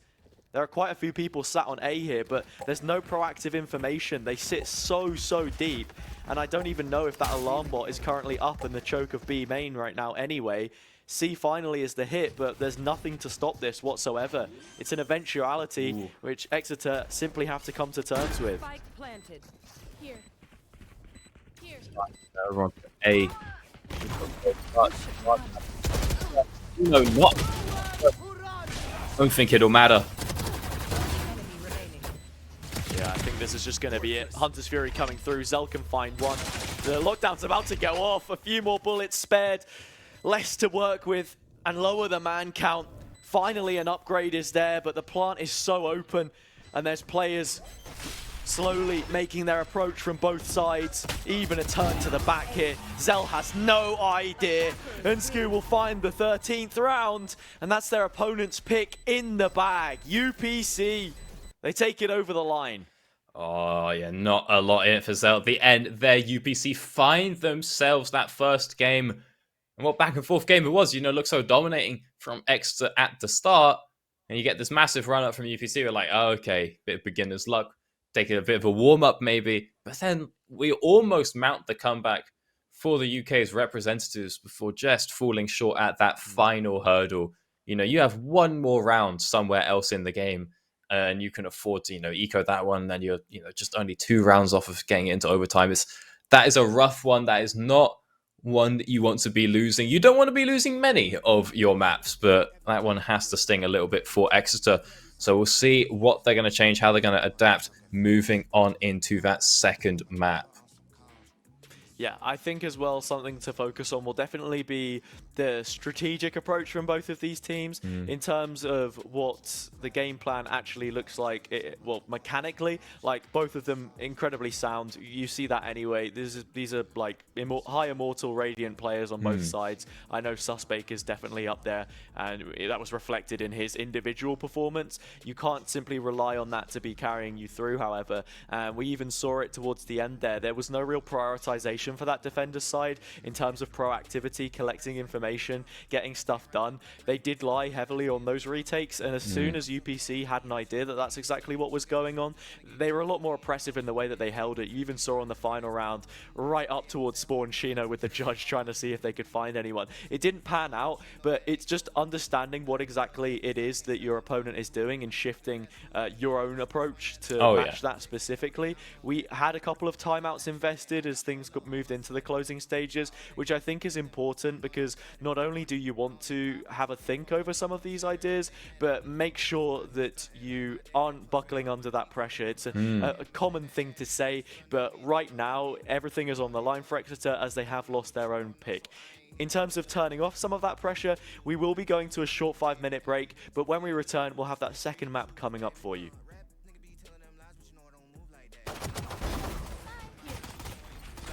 I moved to the city real low key in the cut like stealth mode. Low masked up, motherfuckers don't know me, and I'm on my health code. That's right, I moved to the city real low key in the cut like stealth mode. Low masked up, motherfuckers don't know me, and I'm on my health code. I'm on it talking flash in deposits. I maneuver on some comms in the South Street. Around the clock, can't tell me nothing. This is everything I wanted. Flash in deposits. I maneuver on some comms in the South Street. Around the clock, can't tell me nothing. This is everything I wanted. She ain't know it, but I'm everything she wanted. Wave. She ain't know it, but This is everything I wanted. Look, she ain't know it, but I'm everything she wanted. This is everything I wanted. She ain't know it, but I'm everything she wanted. This that gold chains on the stoop with house slippers. We really do this for the culture. Shout out whoever doubted. Shout out the skeptic. Brand new ass, hated motherfuckers. Let him know it's our time. Deal with it. Hey, make sure you run this back so we know it's real. Like I said, I'm trying to go half on a plot of land with a Brody. Love you, mama.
own face, no case, no picture. Full place, big stakes, my dinner. Give it up. Flip that, Canal Street, flip back.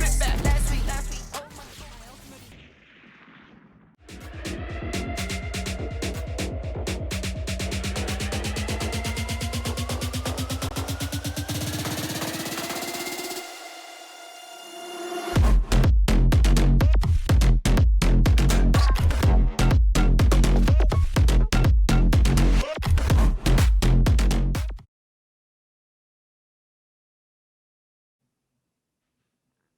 Hello everyone and welcome back to Amazon University Esports Masters, where we've just seen the first game in the playoffs here for Valorant between UPC and Go Nexeter. Unfortunately for Go Nexeter, they weren't able to find the result on their own map pick. There was a nice fight back on their defender's side of Haven, but now we move to Split and those odds begin to shift even further against them. Yeah, it's obviously you never want to come out and lose on your own choice of map. It's always rough. You feel like you've got... I mean, it feels like you should have something prepared, right? But from what we saw, I feel like we didn't see too many set plays from either side. We obviously saw that, you know, first round, like pistol run straight up C. Yeah.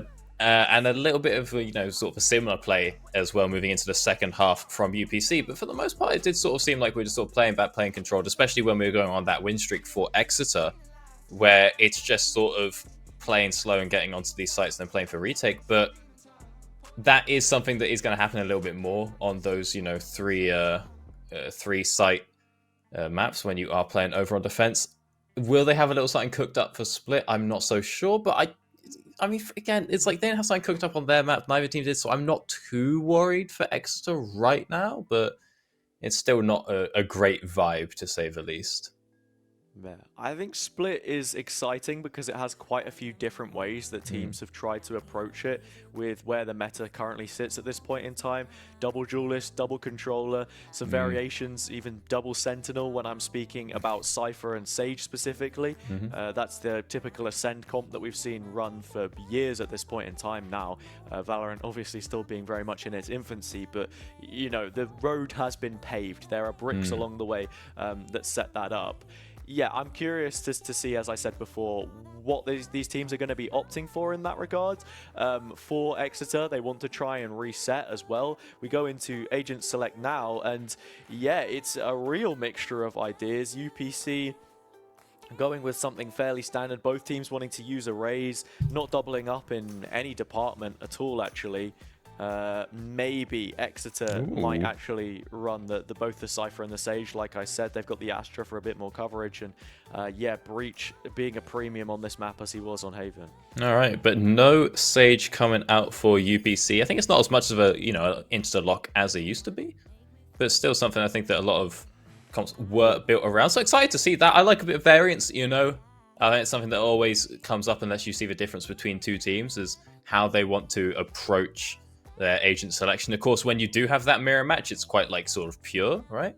But there's more elements to Valorant than just, you know, your ability to click the heads and use your util. So when teams do come in with different strats, different teams, I'm always excited for it. And it's been a while since I saw a split without Sage. It's not been, you know, it's not unheard of, but it's something you usually just sort of see because people go, yeah, Sage, we'll just throw her in, it's fine, it usually works.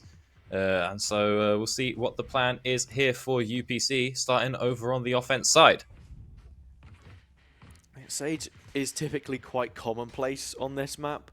It goes all the way back to the beta, and people's immediate understanding, wait, she has a wall. I can just place this down, and that's a lane done and over with. She has been adjusted multiple times throughout the game's history, however, and you know, it puts you in a place right now where, you know, she can feel quite cheap at times if you're not using that utility correctly. Speaking of utility, double duelist here actually picked up by UPC, something I was speaking about before. That immediate explosion in towards top ramp, really nice to see. Already so much space under their banner. Exeter with this mid wall though do have that information and can work off it accordingly. Looks like the opening frags weren't able to be found. Good disengage from the Breach made that happen, but Gino swinging around that corner finds himself a suspect and picks up gold as well. This has turned from very quickly from a 5v4 to a 1v4. Shino pushing aggressively will find that last frag and reward the round. So even though they didn't get that crazy double duelist opening, you know, with the dash of the satchel right on through up ramp, doesn't matter. They still managed to find those kills later on in the round. And a pretty confident start. 3 points over onto Shino. We could be seeing a very early showstopper. We could. It is an 8 ultimate point ult, however, and in terms of how much impact that could have to turn around, not too much. Yeah. It is still from the good graces of both duelist players that they are allowed to be so upfront in their positioning there, which I really like to see. It's a double satchel from Gold here as well that's going to move on through. Rona hears this and may just be calling to the team to hasten their efforts on this B split in through tower, where currently nobody is playing from. It's an off angle on the rafter currently, which Suspect occupies and very quickly will be kicked from the top step. Both players in the site gone, and now just looking to see it through. Looking to be a very clean second round. Bit of a flank coming on through potentially. Ooh, Danny ready for this one. Takes out Canadian. We'll see what happens with the Rays. Not really a lot going on in round 2. Don't really need to save anything. See if you can't find someone on their way out, running away from the bomb as Danny finds yet another. I think Gold is just going to sit here. Triface, I think he can spotted him out there. Yeah, I feel like we're going to see a lot of contacting between these two teams as Gold Oh, is getting 18 ran down. out. Danny doesn't want to lose the Phantom and will hold on to it. I've just realised that would make them Danny Phantom. Yeah, I was going to say, he almost got taken out. Pun somewhat He intended, almost right? got, taken out by Gold's pistol. Would have gone Ghost, to say the least. But yeah, there was something there. Yeah, UPC are ramping things up here though, and like I said before, because you're running Breach on both sides and there is no Sky, which is a very typical pick on this map. I'm really curious to, I'm wondering what the rotations will look like for both of these teams, actually, and how the decision-making factors in. Nice fault line. That is one of the positives that you will have. Unfortunately, Shino, only a judge, not quite going to be enough to find that kill on the mirror matchup. Their rival gets away with it this time and even finds a double. Oh, laying the aggressive play from Suspect there as well, running on in. When I think there was a bit of concussion had come on through onto Gold, something like that, just to make sure you can try and trade that frag out. You see a lot of stages playing real safe. Good news is that in just 20 seconds we're going to be able to refill that health bar back up. Suspect playing very close with the judge, finds one out, but is taken down. Health bar not coming back for Gold as Rona has to reposition, dropping both charges of that Shadow Step, trying to get their way out. Yeah. We'll see if Gold can't turn this one into their 4K.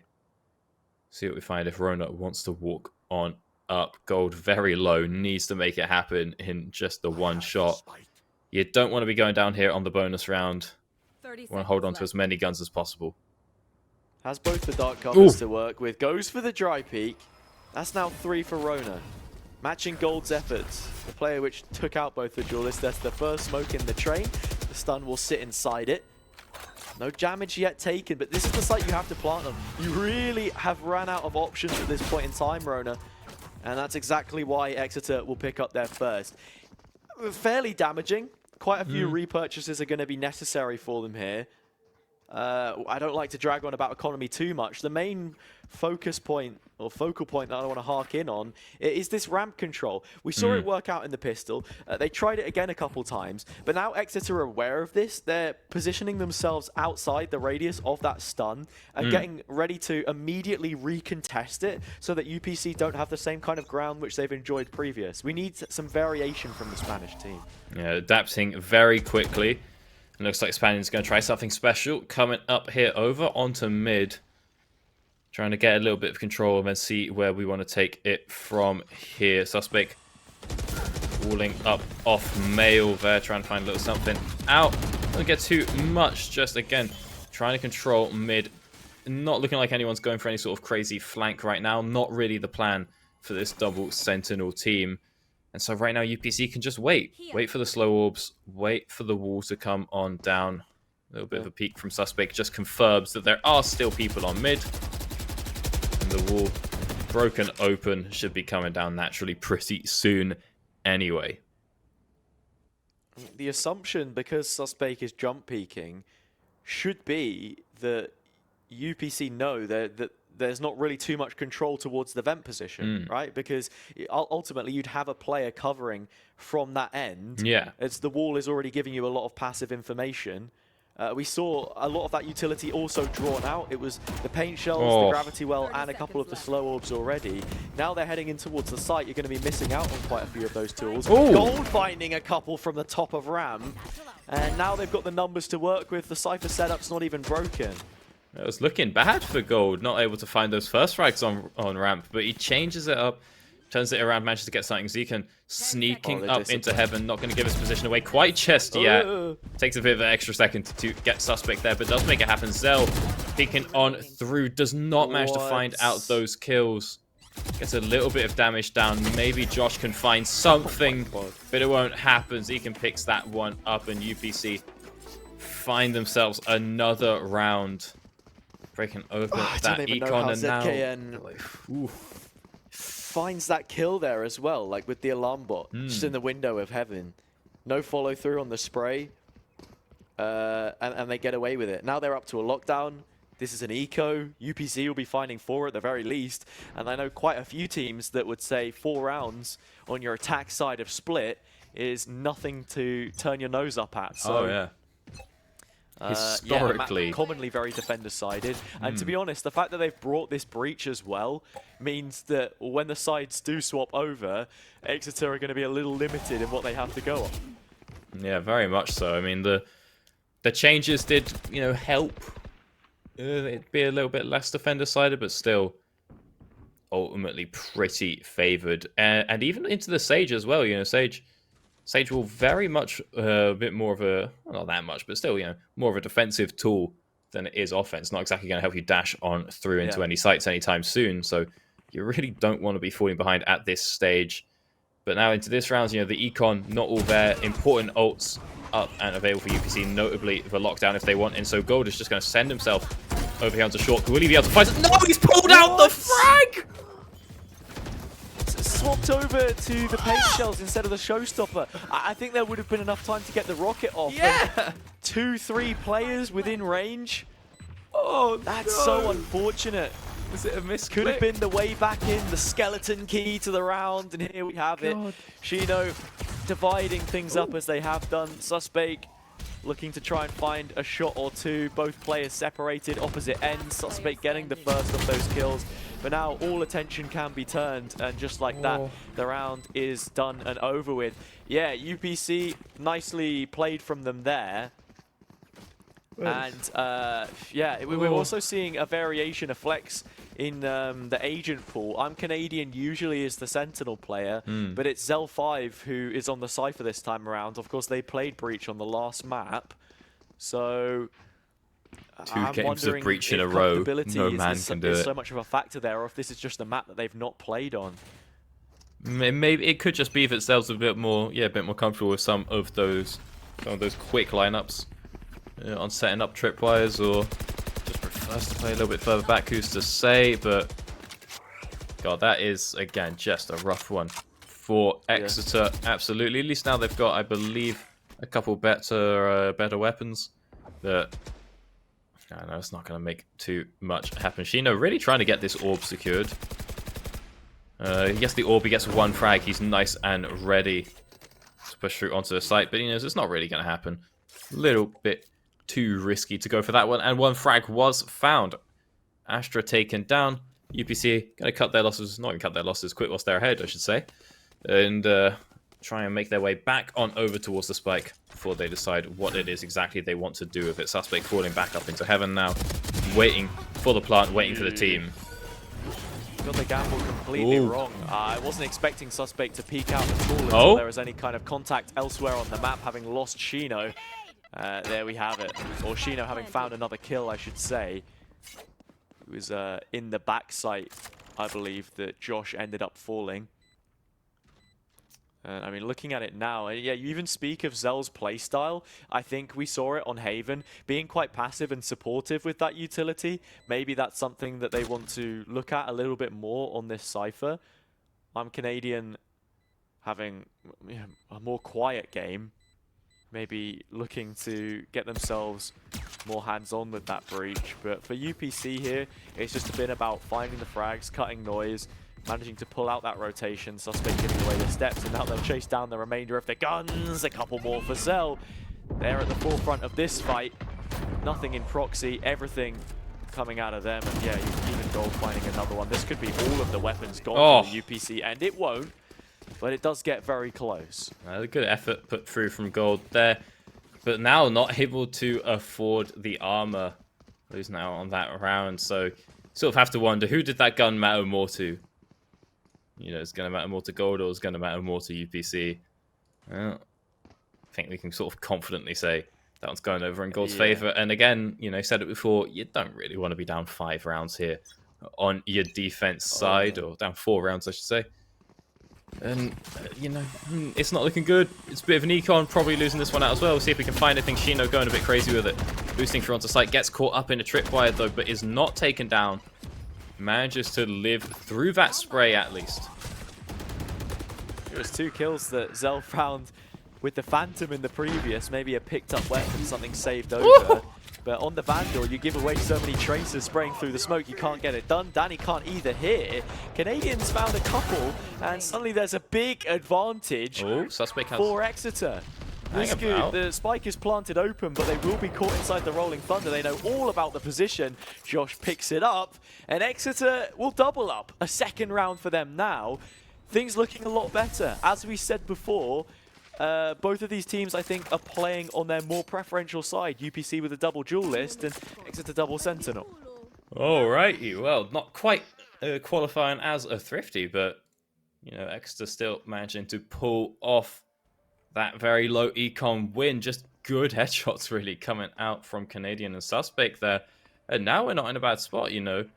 Got ourselves the revive coming out from Suspect. Should be pretty valuable. Oh, they changed the shop.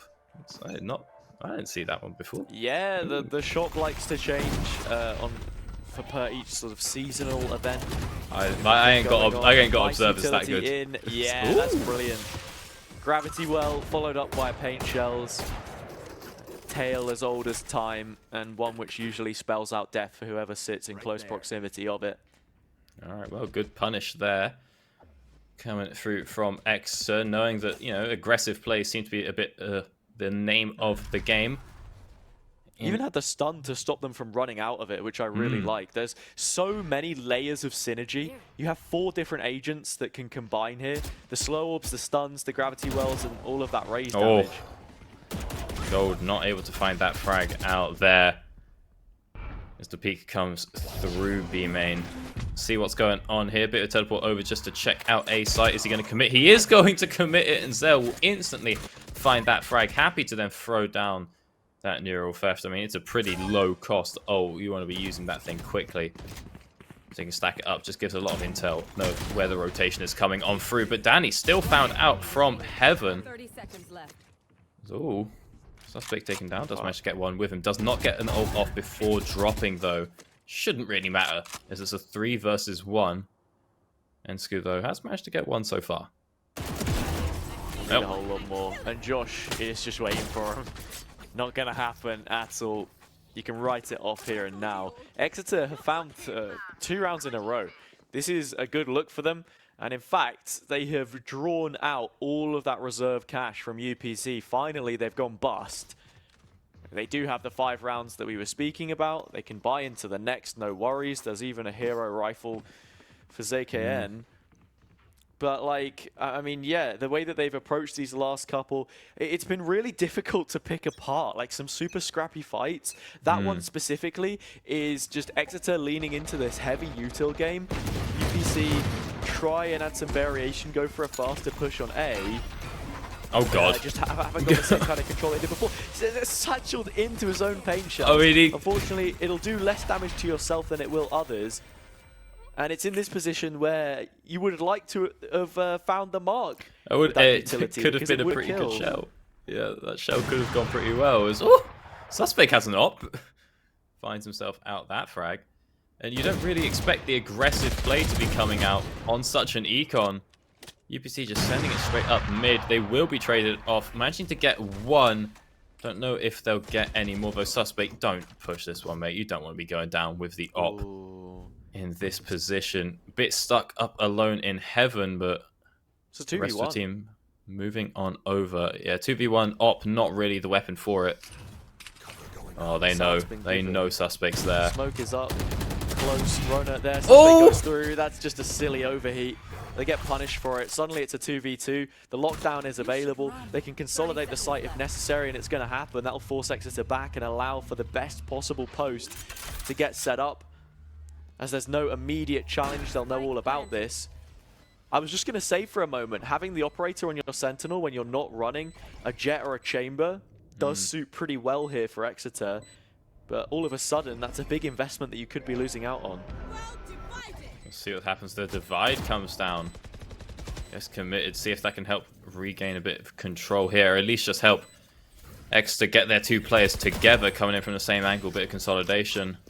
Lots of mollies, though, over on towards the bomb. Running out of time here. Oh, wow. He can spot him out. Takes out Zell. Josh now in the 1v1. Do pros fake? They don't. It doesn't matter. ZKM picks that one up, and that is a rough round to lose, and that's gotta feel bad for Sage as well. I mean, Suspect, like, that round turned from a potential 4v2 if you absolutely needed it to a 2v2 and you lost an operator just because you didn't want to wait for the boys. That's a little too hypey for Suspect. Understandably, he was playing very well, but really, it's a rough one. It is those situations where you want Exeter to display a little bit more maturity, and unfortunately that won't happen. On this map, I find it really hard to get value from the Cosmic Divide unless you're using it as a tool for conditioning, faking out certain plays on an execute. And yeah, coming into the retake, I mean, towards A, there's not really much you can do on attack. I think it hinders them more than it helps on the B there. Gold sending a showstopper back through. We've already seen 6 rounds for UPC at this point in time. Rez potentially being levied. Suspect through the wall. Now is the Rez. ZKN's found one. Could even find a little bit more here as players are just laying in wait. It is such a scrappy affair, but one which finally stabilizes. And it favors Exeter as they pick up the round.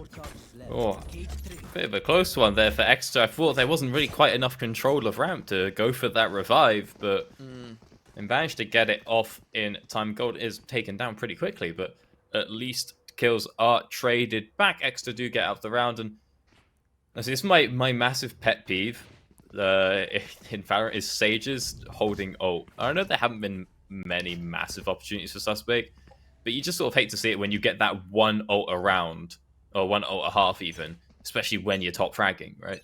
Yeah. So, unfortunate times for Exeter. They won't really be able to get enough one of those off, get that extra value. As again, another seemingly aggressive move up mid. No wall coming out quite just yet. Got to get Suspect into position for that one first. So a lot of smokes coming on down. Josh playing vents with that judge. But I don't think anyone's going to push through the smoke quite yet. They've already lost out on a lot of this weaponry. It's choice. You're playing up close with the Spectre. Suspect, recall on the smoke. Lures a false sense of security. And the team, which has seemingly been the bridesmaid, never the bride, finally might get that happy ending that they were looking for. There are some kills that go back and forth, and ultimately it does favor the defensive half. I'm just going to be looking at the position of Rona here. They want to catch a timing, but just played it way too early on this spike plant. Seeing the util come through. Oh my god. A little piggyback. Thrown over the shoulders. Oh. Some kind of a MMA like move, that. I don't know, flips them to the ground, and there we have it, a 5th. Now for Did you see the clip that was like recently on Twitter of the guys playing like a racing game? I don't know which one it is, and the other guy like I'm not sure lands on top of him. Oh, yeah. I saw that. I think Enzo actually posted it. So sort of a northern European, if people know that, right? Polaris Challenges, the main competition in the second tier regional competition outside of VCT. So, I mean, yeah, he posted and said, this is us, as they've been unbeaten in the regular season. If the second place team, Focus currently, are able to one-up them, and it was that video, yeah, of the car just flying over the top. A lot of commitment over here onto B, I believe. Was that Omen ult or just a Shadow Step coming on over to the back of the site? I think it was the from the shadows, actually. We saw the full ult investment, the big TP, the Giga TP to get to backside. Nisku again clean, finding more kills. Danny on top of the wall. I'm Canadian, not too sure what was going on. A sitting duck. The fish in the barrel finds itself skewered. And now it's a 1 versus 5 for Cell 5. Ooh. That will turn out flawless. 7, UPC confirm their advantage on the half and look to be on the home straight now to a semi-final result. All right, a very aggressive push through onto the B site. Some of the Exeter weren't quite expecting, but UPC only really switching it up in that last round. I mean, you know, Exeter... We got 5 rounds. That was on defense, so it isn't looking great, as you said. Very much the defense-sided map, looking pretty strong for UPC, but they do have double duelist, which is notoriously going to be a little bit weaker over on your defense side. So maybe Exeter are now cooking, but as we said before, again, you've got yourself an offense Sage, so it kind of balances out in that regard. Offense Cypher as well. We'll see what they can do.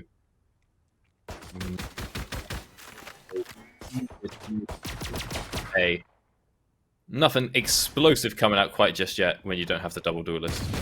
Tailwind's now peeked out. Double peek through. Shino finds the kill. The Sheriff can trade hands. Look at this aggression from Gold already in towards Sport. Rhoda, from that distance! How? Okay, I think we have to consider that is the reason exactly why the Shorty has been nerfed at range as well, not only in price.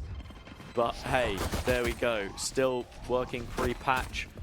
4-3, UPC looking to collapse on the site. It's an open plant that Exeter can try and work with.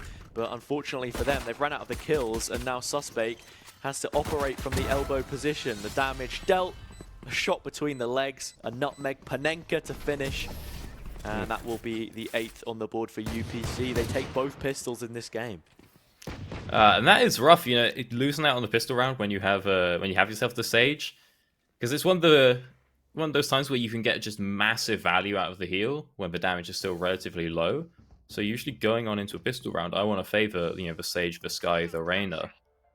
Has not really been the case for Exeter in this game.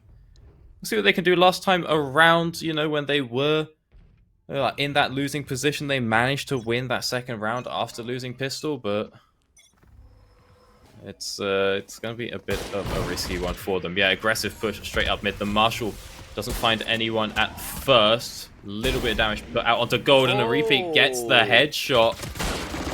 Opening up this round into a 5v4. Suspect has the heal. Ends up, I think, putting it on themselves. No one else available to get that help. And we'll see what happens here. Shino trying to retake control of Mail. Yeah, damage through, no follow-up. Utility perhaps on cooldown. Body shot should be sufficient. Suspect finding another kill. Sprays in. Just 2 HP, it's more than enough. They finished the job. 9-5. Converting the anti-eco. Something which we didn't get on the last map of Haven, and perhaps a contributing factor in that UPC dominance. Those immediate rebuttals to the pistol round wins, but they have found both here.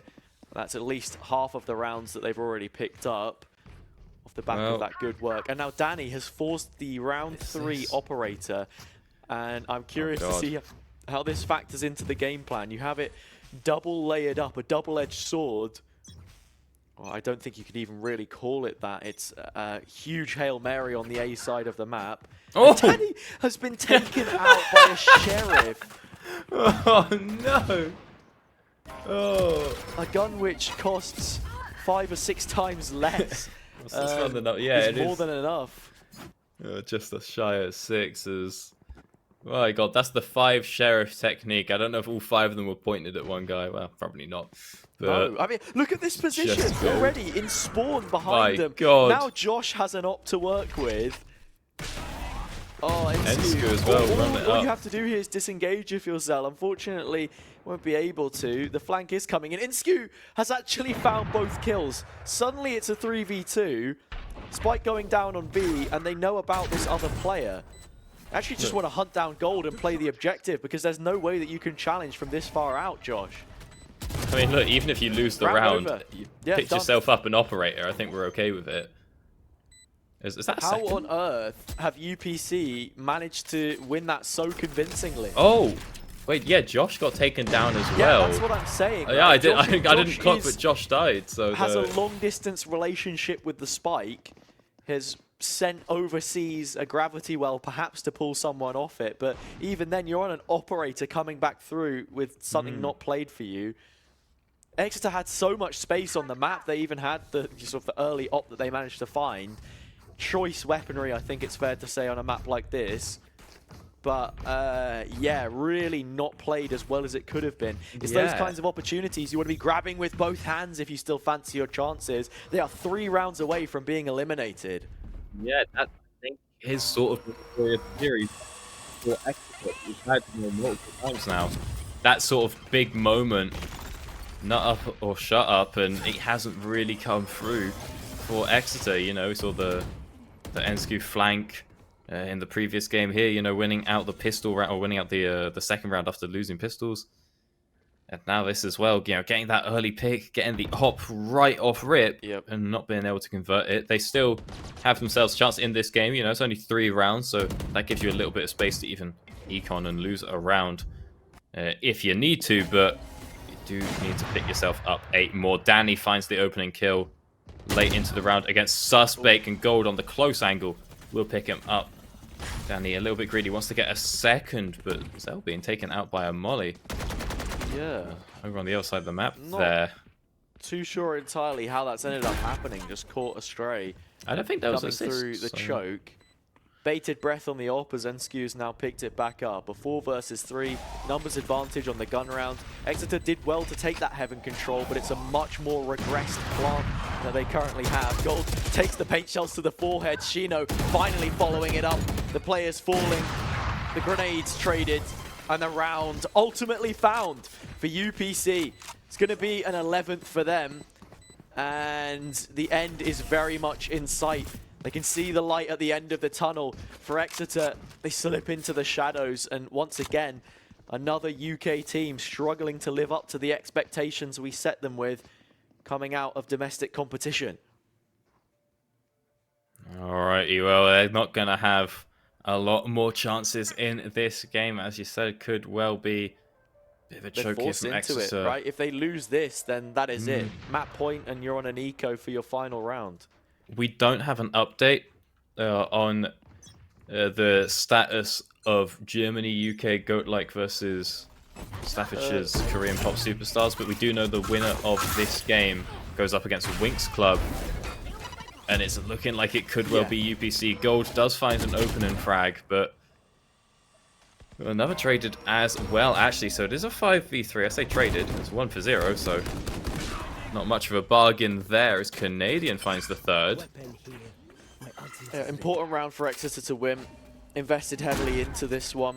Pretty much everything put on the line to keep their chances alive.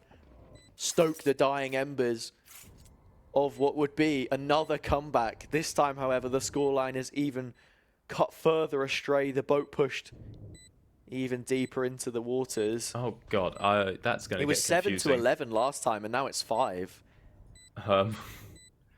The coach of Winx Club is also called Shino, so See how much they get involved. I mean, I don't think that many of these teams actually have coaching staff to help support them. Like you said, Winx Club plays whoever the winner of this game is, and then KTU will be, of course, facing up against whoever else it is. Yedetepe Golden Phoenix dropping out of the competition. Ranked superstar, Turkish Jet AK, not able to find the result there. And if I'm right in thinking, KTU are the Lithuanian representative, which is exciting to see, right? The only team flying the flag in a competition where you have 2 UK teams, 2 Spanish teams. I have a great love for Lithuanian esports. Big up Iron Wolves, who I don't Shout think out have a that. Valorant team. There was it was OG London United who had a big Lithuanian core playing VCT when it was still the open circuit. As Josh takes a lot of damage here, trying to fight back with the op. That is horrible. You put your hand down into the sewer and you grab onto something nasty there. A shot back. 4v3 now. I mean, they have numbers. Oh, and this Rolling Thunder could be horrible. I don't know how you'd capitalize off the back of it, however. Rona's just going to go straight up the zip line, and yeah, they get it from a flash too. Mail fully cleared, Spike not in their possession, but Insku follows it up.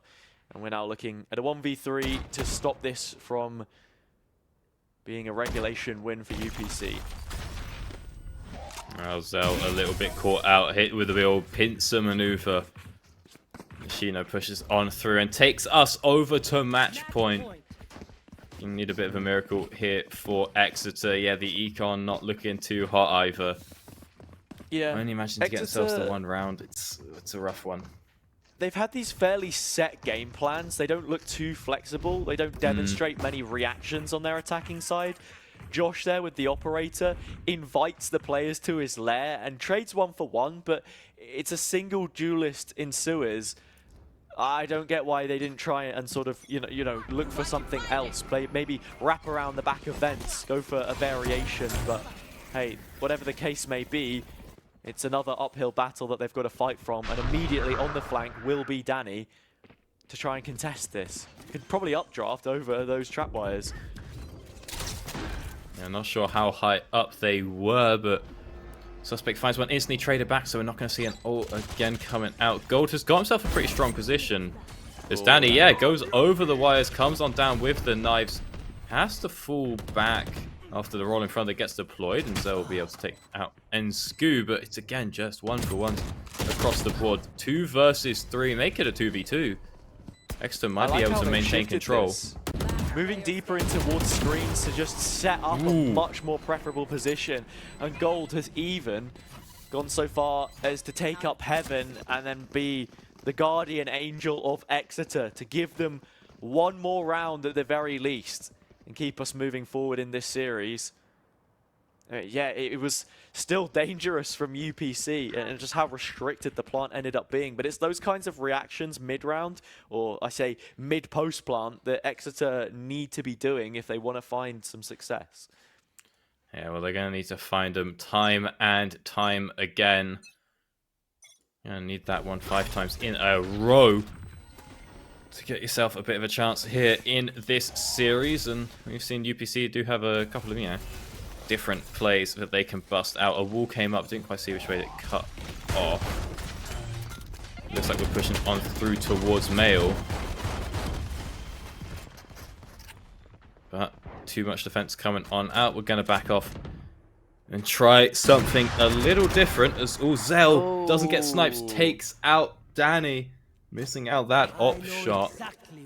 Oh, the neural theft now gets us a lot of information. Will tell us that A is pretty open if we want to take that spike over there. Yeah, Exeter, just like the last map, seem to win a higher percentage of rounds as it draws to a close. Unfortunately, it's more the case of too little too late. You see it there, Danny fumbling their lines. 3v4, res available, but you need absolute heaven control if you want to be set on it. And with that lurk of Josh now gone, Suspect falling, everything ripped to pieces, torn from their hands. You can take down ZKN, but the ultimate is there. It forces the players in towards backside. Wonder if there's breach utility to follow it up. It doesn't matter. The Phantom will suffice. A peek round the corner. Canadian to get them both, but it's only one. That will be all. Curtains closed for Exeter. The players leave the server. UPC will be moving onwards. They're going to leave the server as well. But for a matchup in the semi-finals against Winx Club, they take this one 2-0. There it is. Going next to going out of the tournament. Owls making their way on forward, as you said, up against Winx Club. Up against those Turkish representatives. We've got Shino on Shino Violence. That one's going to be confusing. Fortunately for us, we won't cast it because we'll be heading on over to the other side of the bracket for our next series. But, that was a pretty strong showing coming out from UPC there. As it seemed they just had Exeter's number sort of at most intervals. Yeah, we have 2 more best of 3s to show you, of course. One of them will be that second semi-final, not the one Winx Club versus UPC Owls. I believe it is Universidad de Politecnica. I can't remember where it is now, and that's the worst part about it as well, because I should have known. There you go, Catalunya. Right, should have known. Owls end up winning this one. We can get a look in a moment at who the MVP for the series was, but I mean, who are your guesses already? Sort of me looking in to see if I can look through the pixels and actually find who the MVP is before it's come up on the screen. Zooming and enhancing. I don't know. I mean, I was pretty impressed with Danny specifically on that last map. If we forget about the dash into the wall there, I think the double duelist suited them really well. Shino had a good performance, just front to back. In terms of early impact in that first map that we saw, I think Ensku went crazy on map 1. Ensku did go pretty crazy, as well as Gold. I mean, there's just so many names to be picking apart. But still yet to see a UK win in Amazon University Esports Masters in Valorant, which is unfortunate. And if I'm not mistaken, if Korean pop stars can't progress forwards, then we may never see it. Yeah, I mean, we'll see how their series ends up going. Obviously, has not concluded yet, so there's still a little bit of hope for the UK at least. Of course, if they don't make it, I'm doing a hard pivot. I'm the biggest KTU fan there ever was. You know what? I used to play on World 72. I used to play on the Lithuanian world on RuneScape because it had very low population, and RuneScape servers are not good. So you need to play on the less people on the server, the better, because you get a better ping that way. But that used to cast Lithuanian League, turned up to Insomnia. To cast the league finals, and there was like the Lithuania's finest analyst was just representing Ruddy Esports, because he was like their coach or something. Nice. Which is, I've never in my life seen another Iron Wolves fan in person. So we got we got a strat. Unfortunately, it's locked on in. We have found out that Korean pop superstars did not make it through either. So unfortunately for the UK representation here, pretty fortunate for GOAT-like, I believe, German representatives moving on forward. They will find themselves up against KTU on the other semi-final of the day. Yeah, so that is now set in stone. I was just about to hop in from the sort of little league tangent there that, Korean pop superstars haven't done it. They managed to take a map at the very least. That's why the series took a lot longer than perhaps it would have otherwise. So not quite able to bring that one over the line. We'll have a second best of 3 lined up for you. I believe there is an MVP graphic quickly for this first series, so we can see who the MVP of this game is. If I'm not fully mistaken, but otherwise we should be able to head to a break, and when we return we will have that second series for you, which would be KTU versus GOAT-like, the German team.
just lose my mind?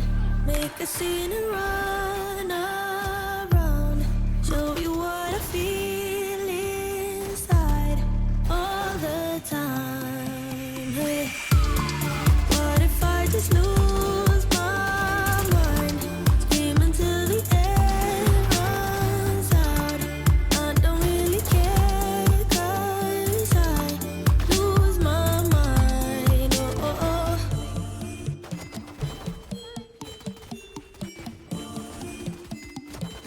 I can't keep hiding in the darkness. My feelings need a little sun. I hope you don't think that I'm heartless.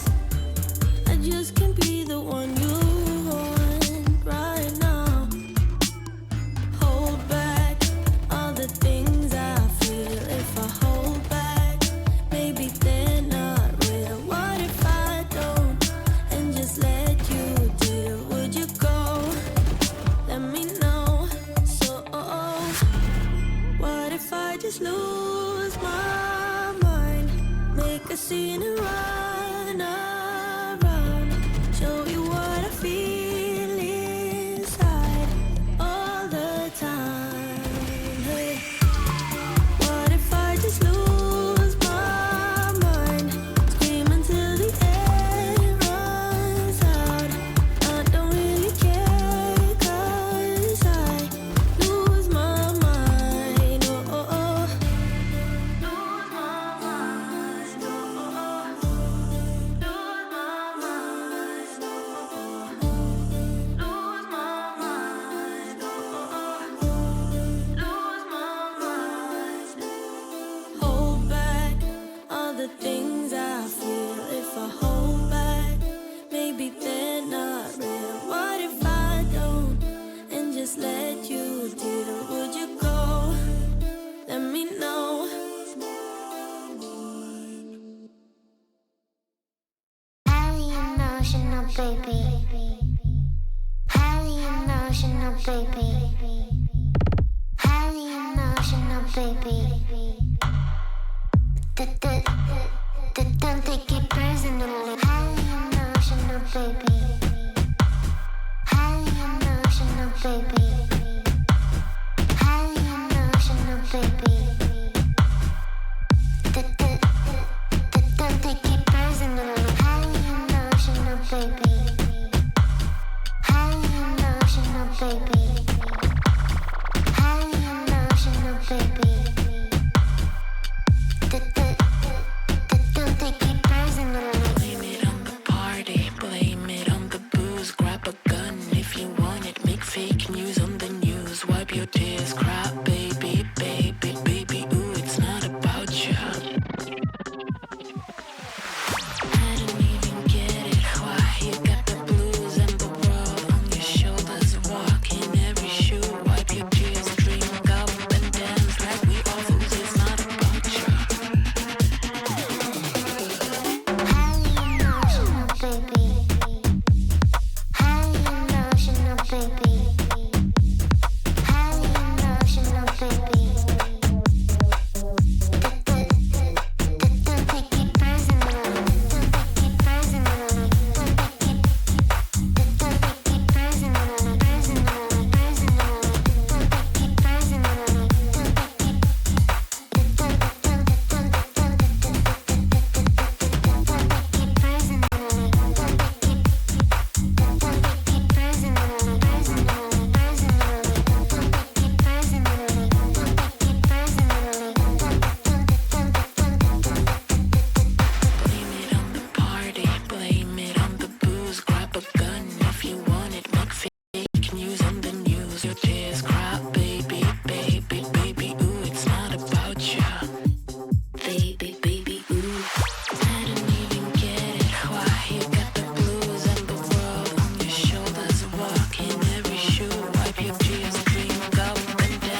I'm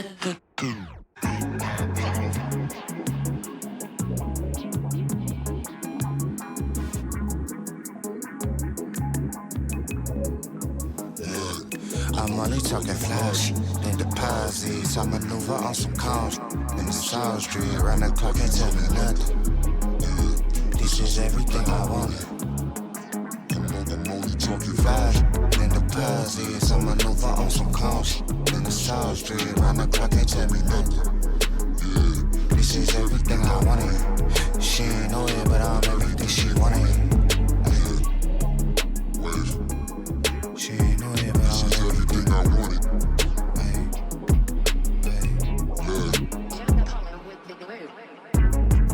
Look, I'm manifested where I'm at. The credit card just up the max, and everything I do, I tax. It's hard to buy my time. They see me shining, my paint dripping, I'm acting different. I keep it modest till I turn up, I've been champagne sipping. They clock watch while I big boss and a flossing proper. I'm quick to slide like a slip, not ducking cops and robbers. Been on the wave, you can't tame, they press and play to play me. And I'm out of body, my vibration high, I'm levitating. I feel amazing, I'm keeping space away from them toxins. I'm going places, I'm gassed up, ain't no limitation. Headed where that tree in that weather, got my melanin popping. Whip with the leather, the softest, motherfucker humble brag. I'm bad boy with that cash, ready to spaz. I splash the dash, digital rap. They mad, niggas try and bite too hot to handle. I ghost ride it, I pilot phantom. My mind ain't yet hit its prime. They ask me when I'm quitting, decline to answer. I'm unbothered, I'm kind-minded. But fuck a body in the way, cause I've been moving at a rate where any day the fuse gon' burn out. Then I blow up, then we go up, tell a hater, so what? It's in my veins, I'm cold-blooded and function. I'm flawless, I'm manufactured different. They carbon copy, they sloppy, I'm everlasting with it. I'm legendary, it's very scary, I'm seeing it through the finish. I'm only talking flash and deposits. I maneuver on some calms in the South Street. Round the clock, can't tell me nothing. This is everything I wanted. I'm only talking flash and deposits. I maneuver on some calms in the South Street. Round the clock, can't tell me nothing. This is everything I wanted. She ain't know it, but I'm everything she wanted. She ain't know it, but I'm everything I wanted. She ain't know it, but I'm everything she wanted. Cool young in the middle, kick raps like riddles, Got game wrapped up like Reynolds, kush packed like Skittles, Move like I'm supposed to be, I chose to be this lit. Shorty at the show just wanna get close to me and pose for me, then flick. And to be honest, girl, that's cool with me. Hey, at home in my t-shirt and all my jewelry.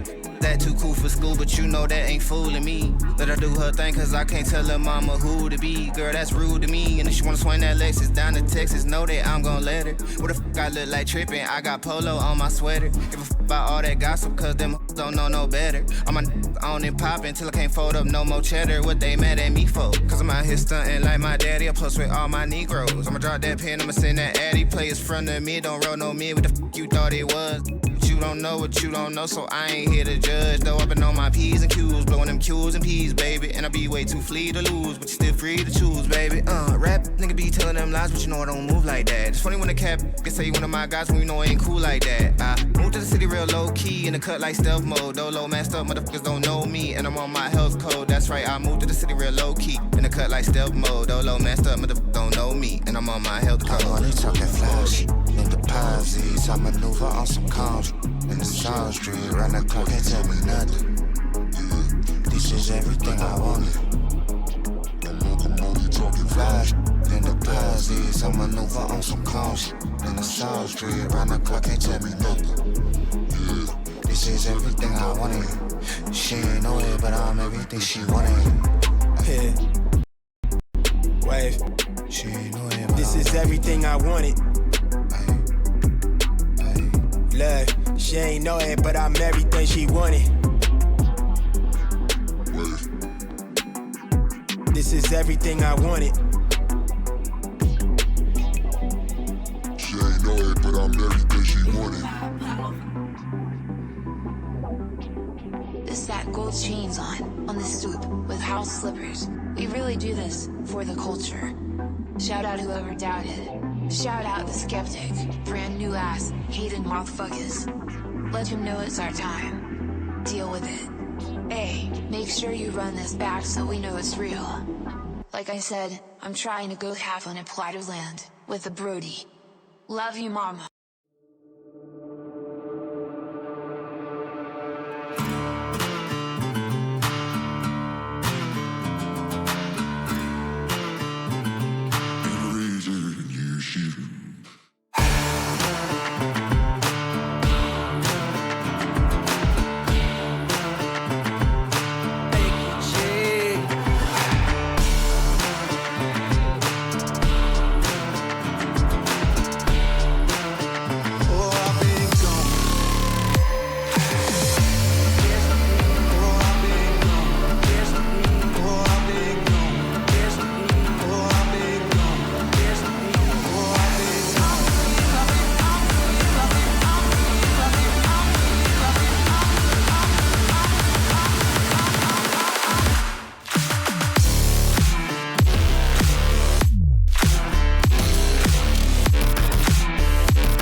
Reason you shoot.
On my own, no fixer.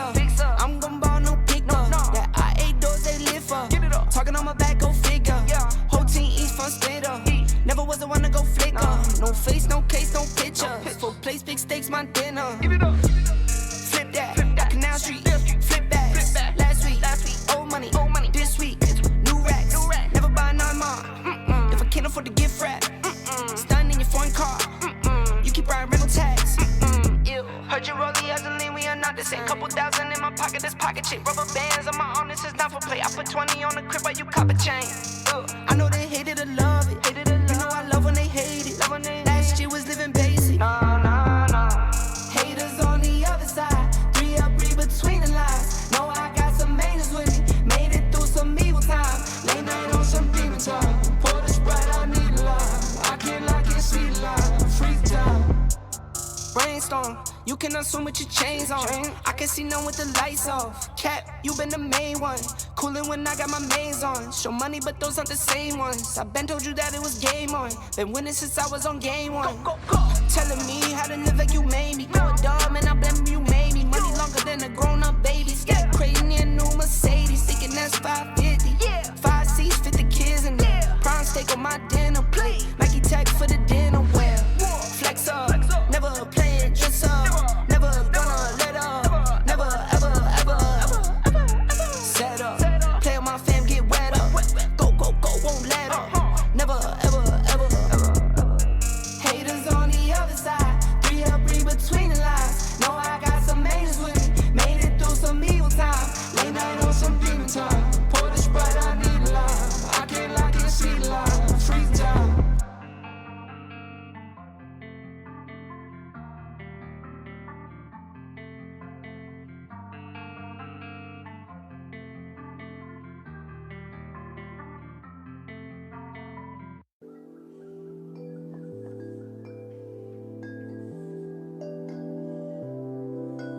I am a woman, not here to please you.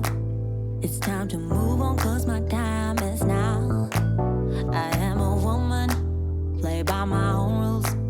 I got my 2 feet on solid ground. And then I take the first step a million more. And I make mistakes I never made before. But either way, I know I made up my mind. I'm through feeling scared, I'm leaving all that behind. So I'm gonna let it shine on you. Make room for everything that's true. Do whatever I wanna do. And then I let it shine on you.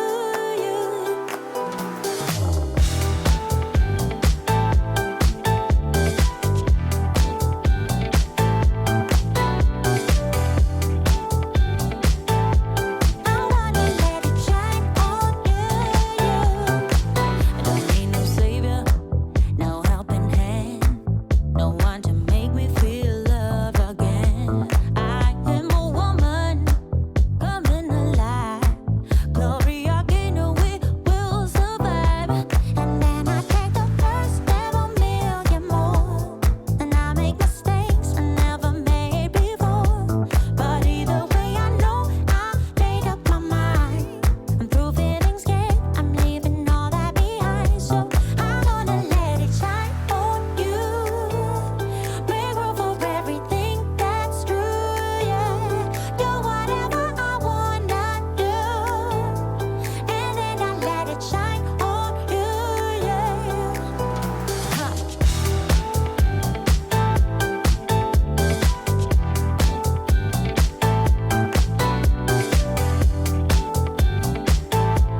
I wanna let it shine on you.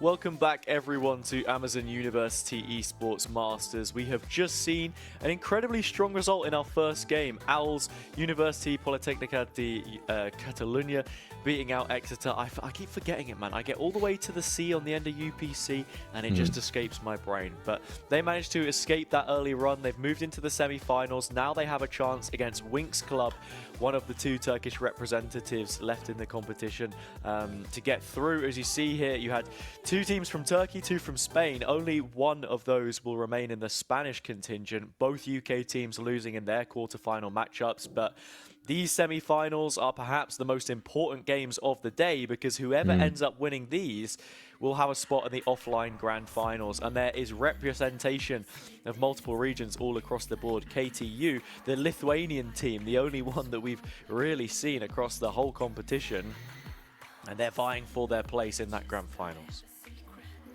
Absolutely. Got a lot on the line because, of course, we will not be playing the finals. It says TBD on that graphic, but as we were told earlier, it will be on, I believe, the 8th of July. Yeah. Should be the date for that grand finals. Offline, in person, at LAN. Not really a LAN because it's not like a LAN party, but, you know, close enough. We'll get there. And so, again, keep your eyes peeled on all sorts of socials for info about when that comes out. Yeah, we have the map veto available for you now, so we can get a look at the maps that we're going to be going to in this best of 3. Split and Haven, 2 of the maps that we played on last time around, immediately banned out. Fracture and Lotus follow suit, remaining us with Ascent, Pearl, and then Bind as the decider. Immediately looking at this one, Harry, how are you feeling? I mean, lovely stuff. Love me a bit of Ascent. And as a Harbour player, I'm no stranger to Pearl. Bind, I think, should be an interesting one if we do get through to that 3rd map, because it's been out of the pool for so long. Wasn't even in the pool at the start of this tournament. And so it'll be interesting if people have cooked up new strats. Of course, you could use your old strats from when Bind used to be about, but I feel like the game has changed quite a lot in that time. There's a lot of new agents and stuff, so Yeah, I don't. The map changed as well, right? They Yeah, added the up a map couple has of gone boxes under here a and there. slight facelift, so the teleporters work a little bit different. The double controller that you were running before with Viper and Brimstone being the most common eventuality now has a little bit of additional value for the defender's side. You can angle that toxic screen through the TP and take Shower's control a lot more proactively. In terms of the agents you were speaking about, both Gecko and Harbor, I think, have a slight place on this map. Harbor, there's quite a lot of conditioning you can do with his own walls, set up with Viper to sort of try and take space. The Cascade as well is interesting to use, and for Gecko, it's just all about his utility, which works quite well in those close corners. Was Fade out when Yeah, Bind Fade was in rotation? She was around. Was in the roster of agents at that point in time. But in terms of she's having a good how time. much she was used, I think fairly interchangeable with Sky, who is the main one that we see at this point.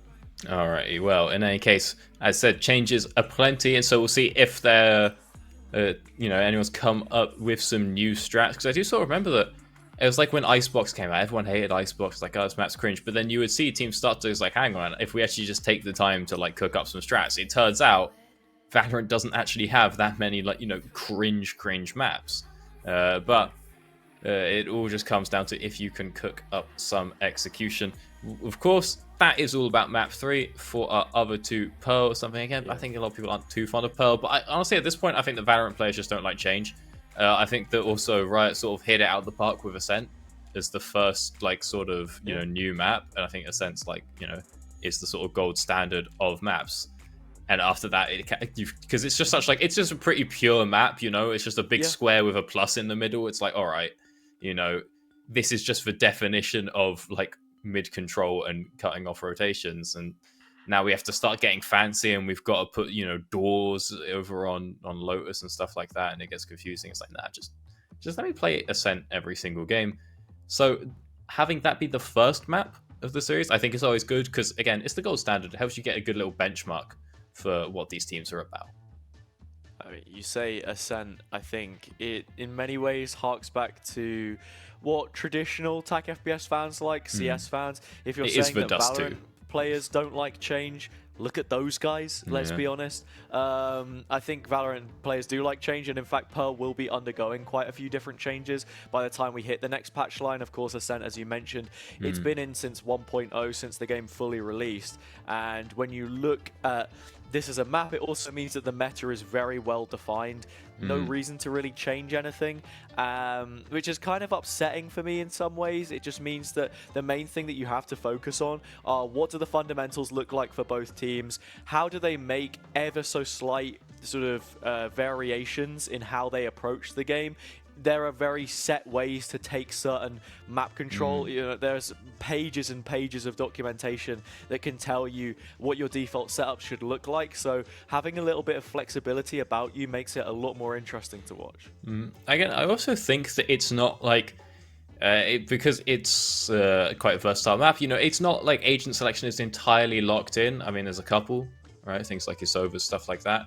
Things like your Omen, but I think that there is a little bit of room for creativity. It's not like a full just 5 guaranteed agents. So again, I'm always happy to see. Is almost at the same time though. Like, you're always gonna see a Killjoy, a Jet, and a Sova, and an Omen as well, and then that only leaves you one spot to mess around with, and that's realistically gonna be the KO. Seen a few people mess around with having a Fade too, but it's very distinct. It is the most played composition across all competitive play for every single region, everything. It probably also leads into the fact that Ascent is the most played map, and no surprises. It's exactly what I said it was going to be, and unfortunately for us, that means that we are looking at that variation, like I said, who has more dimensions to their gameplay. I did not realize the Jet was quite as locked in. I was like, okay, like Sova, Omen's locked in like everything. Sova and KJ are fine. I thought we had more room. Something a little different though. We get the Phoenix instead of the KO for the University of Göttingen, and this is a composition which most famously played at the moment is by Wild in Challengers France. Hero is the player that takes up that mantle, perhaps a little bit due to his inability to play KO, but it just means you have to be more creative with what your setups look like. There's a typical crunch that you would do towards the tiles position called Vision Strikers, named quite rightly after the team that came up with it. And that is difficult to do because you don't have the pop flashes with the flash drive that the KO can offer. You have to send out the blaze wall, put a curveball through it, and you can cover less ground essentially. You still have your jet player, but it's those slight nuances that we need to be paying real attention to. Yeah, so, you know, I'm not the greatest Valorant player of all time, but am I sort of wrong in thinking that for the most part, Phoenix is kind of just a worse KO? Obviously, the ultimate gives you a lot of information, but it's like a same conversation that was had when Sky first got introduced. Wait, we can just use Sky instead of Phoenix. Yeah. And that was the first of a long list of damnations which removed him from back when her flash gave hit markers as well. I think the main benefit for having this Phoenix is going to be how short of a fuse that ultimate is on. Only 6 points required means that if you're picking up one orb and then dying / getting a kill each round on your attacking side, which the placement of the orbs does tend to favor as well, you can very quickly build that into your executes every 3 rounds or so. Not something they're going to be starting out with. Of course, both teams actually opted in for a defender-sided start on both Pearl and Ascent, as it was the pick of KTU. Alrighty, well, pretty aggressive start up here, straight on into mid, but it's only a 1-for-1. Oh, Phoenix coming up huge, healing himself up on the pistol round. Gets up nice to half health. And then instantly taken out by Bindus, as I was saying last game about the power of healing on a pistol round. We're not going to see it this time around. Plate has slowed a little bit. We'll see falling back out of that B site, moving back on over towards mid. Are we going to try and rotate onto A, or is this a big sort of pincer up in towards market? We'll see what's happening. No, we're going on over to A as that 4 stack. See if the Omen's going to find a little something out here. Not quite covering the right angle, but seems like a paranoia might give it out. Or yeah. We saw Lynxy fall in the early stages. The same name phonetically as the former controller player of both Rebels and HS Deer, but spelling-wise, maybe they're a Mendoza fan. Who knows? Can it be channeled here? It is the controller of Duplo that has found a triple, putting those pieces together to find the pistol round for KTU. Very nicely done as our Lithuanian friends get on the board. Duplo very nice on the lurk there. Lore accurate, very thematic, emerging out from the shadows. And then getting that nice little sort of slow peek, picking off 1, 2, 3. And then you see Bindus has an opportunity to try and trade it back a little bit, but just cannot find those ghost shots. Can't make it happen. And the first round goes on over to the Germans. See what they want to do here. There's a lot of sheriffs coming out on round 2. You're completely correct. It did go towards Gothenburg University. For a moment, I thought it was KTU for some reason. Well, it could have been if Bindus hit those, but... Hey, perhaps. I think it was 1v3, maybe I'm was a bit rogue. Things, man. I don't know. I think, he gets the 2. I don't think he gets the 3rd. If he does hit those shots, so... See what's Two going. early advantages which KTU weren't able to make the most of. They got the spike planted in that position. You're seeing that Gothenburg haven't changed anything from the previous round. They set up exactly the same. It's 2-1-2 split, I guess you could call it. Alrighty. What's gonna be the plan? Upgrading. Already seeing fights taken towards both extremities here. Gotcha able to find one on B, which will alleviate a bit of that pressure. They need to be concerned of this A, though, and Duplo is pushed very far forward. They might not expect it, but I don't see him getting more than maybe 2 here. Finds the first race, finds the 3rd, the 4th! I take it all back. Duplo with the Spectre, the aggressive angle pays off. You know what? I don't want to say that I did see that happening, but you could see on the X-ray, 4 of those players either had utility or a knife out in that position. So definitely a false sense of security, not expecting such an aggressive re-challenge from Duplo, who goes one better and finds an additional frag than he did in the previous. Even selfless enough to pass that Spectre over to a teammate and have 4.4k to carry through onto the next. It doesn't seem like Gothenburg have seen the light shields that is. They will just go for heavy armor here. Alright, what's going to be the plan? Dashing on through onto site, but Entral cannot find out more. Yanu now picking up a couple of Sheriff kills through the smoke. Low health bars as well. Duplo's upgrading, trying to find a few more frags. Makes it an 8th in this game. Paroki pretty low. Duplo, that's a bit confident on that one, but yeah, I don't see this 1v3 going too well for the Lithuanians. That's where things start to get a little bit silly. You've got the flank coming through from Gotcha, and I think they just need to bide their time here. And yeah, discipline, holding down the flank. Less than a minute left on the clock, and Yanu is playing off, or I Love Cats is playing off of Yanu. They're tucked behind them in the switch position, so it should be a fairly simple swing out off this initial contact. Faruqi trying to divide up the angles, and there we have it. Brilliantly played, upgrades to be found, bonus converted, everything Gothenburg right now. Lovely stuff. 3 members staying alive as well. Managing to maintain all of those rifles. We're in a pretty good spot for Gothenburg. Looking rough for KTU, of course. Losing out on the bonus round. You absolutely hate to see it. And we'll see what they can find out now. Again, back on the Sheriff hype. Yeah. See if we can find a couple more headshots. Didn't really, get that sort of magic coming out in round 2 like we saw in the last game with that gold Sheriff versus Operator. With a spray up B won't find anyone out over on the Lobster, so... Someone's been practicing their free fires towards A main, it feels. Duplo gets away with another. That will put Göttingen in front. I was saying Gothenburg earlier, Hamburg. How many different places end in Berg in Germany? I think it just means town, so quite a few. Oh, okay. Well, there you go. The more you know, I appreciate that. A little bit of knowledge. I think it means town. I mean city. This is the eco. I mean, they've already traded back to a 4v4. Duplo is having a fantastic game right now. The absolute raid boss of this side of the map towards A. Alrighty. Duplo, is he going to get another spray down? He's not. Pulls out the paranoia. Manages to take out the recon. Will he want to peek on in? Spray through. He will, and he'll find his mark on orbit. Falling back now, not going to try his luck. Not going to push for any more, we'll say. If a Lynxie 30 seconds. He's going to go ahead and find one. Oh, he looks away right as the jet peeks on through the smoke. But it doesn't matter. The spray controller's there, and he's picked up a second. Can't convert it into a third, though. Entral in a 1v3.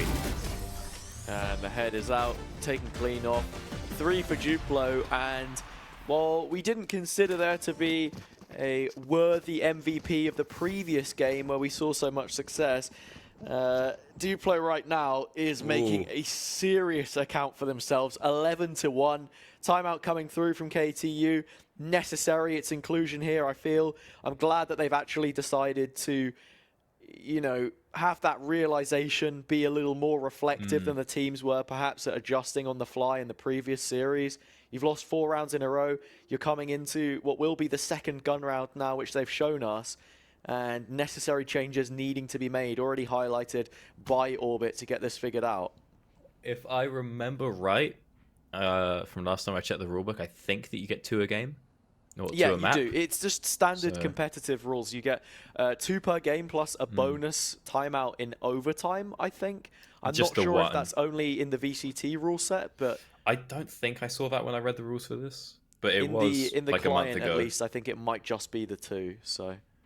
Just as a physical limit put in by the client. In either case, it's going to feel good for the Germans there. You're round 4, timeouts coming out. You're like, all right, lads, we're having a good time. Janus picks himself up the operator. Going to see if they can find a little something down on mid. Has Lynxy alongside him with Duplo. So they're really trying to set up for some mid control here. We'll see what Lynxy's doing. Lynxy does have the ult, so he might just be trying to send that one straight up into market. Lynxy just here for a bit of cover in case there's an aggressive push. Yanu peeking out, finds the shot onto Peruki, but Lynxy does get traded back whilst he's trying to cover. Shots traded. Gotcha. Finding that kill in B main again. Points of consistency for both teams. Paranoia even coming out towards Link. It follows up the owl drone. So much space taken by Göttingen on the B side, and now they're just rotating heavily into the A. It's left a pocket. There's a rotation coming through. Gotcha in place. Oh my god! The spray through the wall's ridiculous. With a Vandal, 2 heads claimed. You can time out all you like. There is no respite from the Hellfire on the German side. My god, you can see that. It feels like Gotcha was just trying for the one that he saw on that peak. Yeah. Keeps going and fights a second. He's like, oh, hang on, there might be a third guy here. And gets ready on the repeak, lets the recoil reset, and finds that 4th. So now 2 4Ks for both of those div players.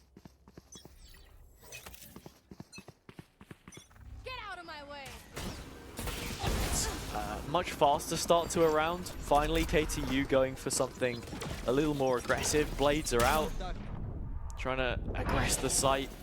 You have the recon coming through here. One of the players will even drop to the nanos. They've been posted up for Barn. They just walk straight into the lair. Despite what looks to be a decent change of pace from KTU, it is amounted to nothing, unfortunately. Now Podlex and a Sheriff, as good as he's been, is going to need to find a whole lot more than the sum of their parts. Alrighty, well. Oh, the Aldron's going to find it. I Love Cats now trying to be the one to get their 4K. Is taken out by Podlex, but Podlex in the 1v4. Not sure if he's going to spin any draws in this one. He's not. Yanu taken out. Taking him down. Again, 6-0.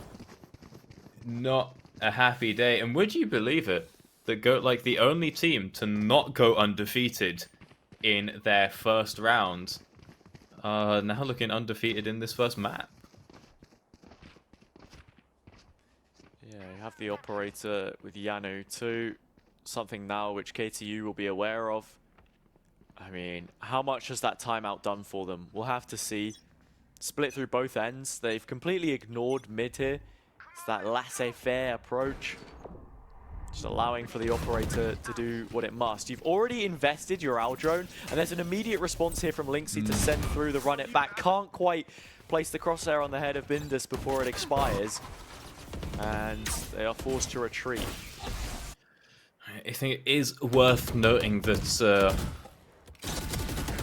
a German squad here they have not actually lost a series so far. They did go 2-0 both times in their qualifiers against, I think it was Sapienza was one of them. I remember that being a pretty good game, and your team was Unitonti. Not sure which country that was. So they're having a good time so far. It's cool to see some of these universities as well represent their country in different competitions, different games. I mean, Sapienza, we've seen them a few times already. Finally, KTU kick things off on their attacking side. The kills found necessary to convert the round. Yeah, null command flaring off. Just as it expires, I Love Cat should be on the site. And the thing about this is, with the spike only just planted and all 3 of them sat within it, that timer won't play too much of a factor here. There's a chance to dice and splice some of the angles. Typical TQ setup, one towards the green box. He sees the one. Gun barrel, already knows about it. KTU have no idea. Wants to get a kill, perhaps on the spam. Goes for the risk, takes it. Now both backside information confirmed. Another for I Love Cats, but not quite enough. Wow. The fact it even looks that close just shows the quality that Göttingen have. And, well, KTU, even in the positions that should be outright victories, not quite coming up to the same kind of level. Oh, good angle there from I Love Cats to get on through. Gets the spray and then sees the arrow come out. And once the arrow comes out, he's like, well, I gotta go. He's got his util out.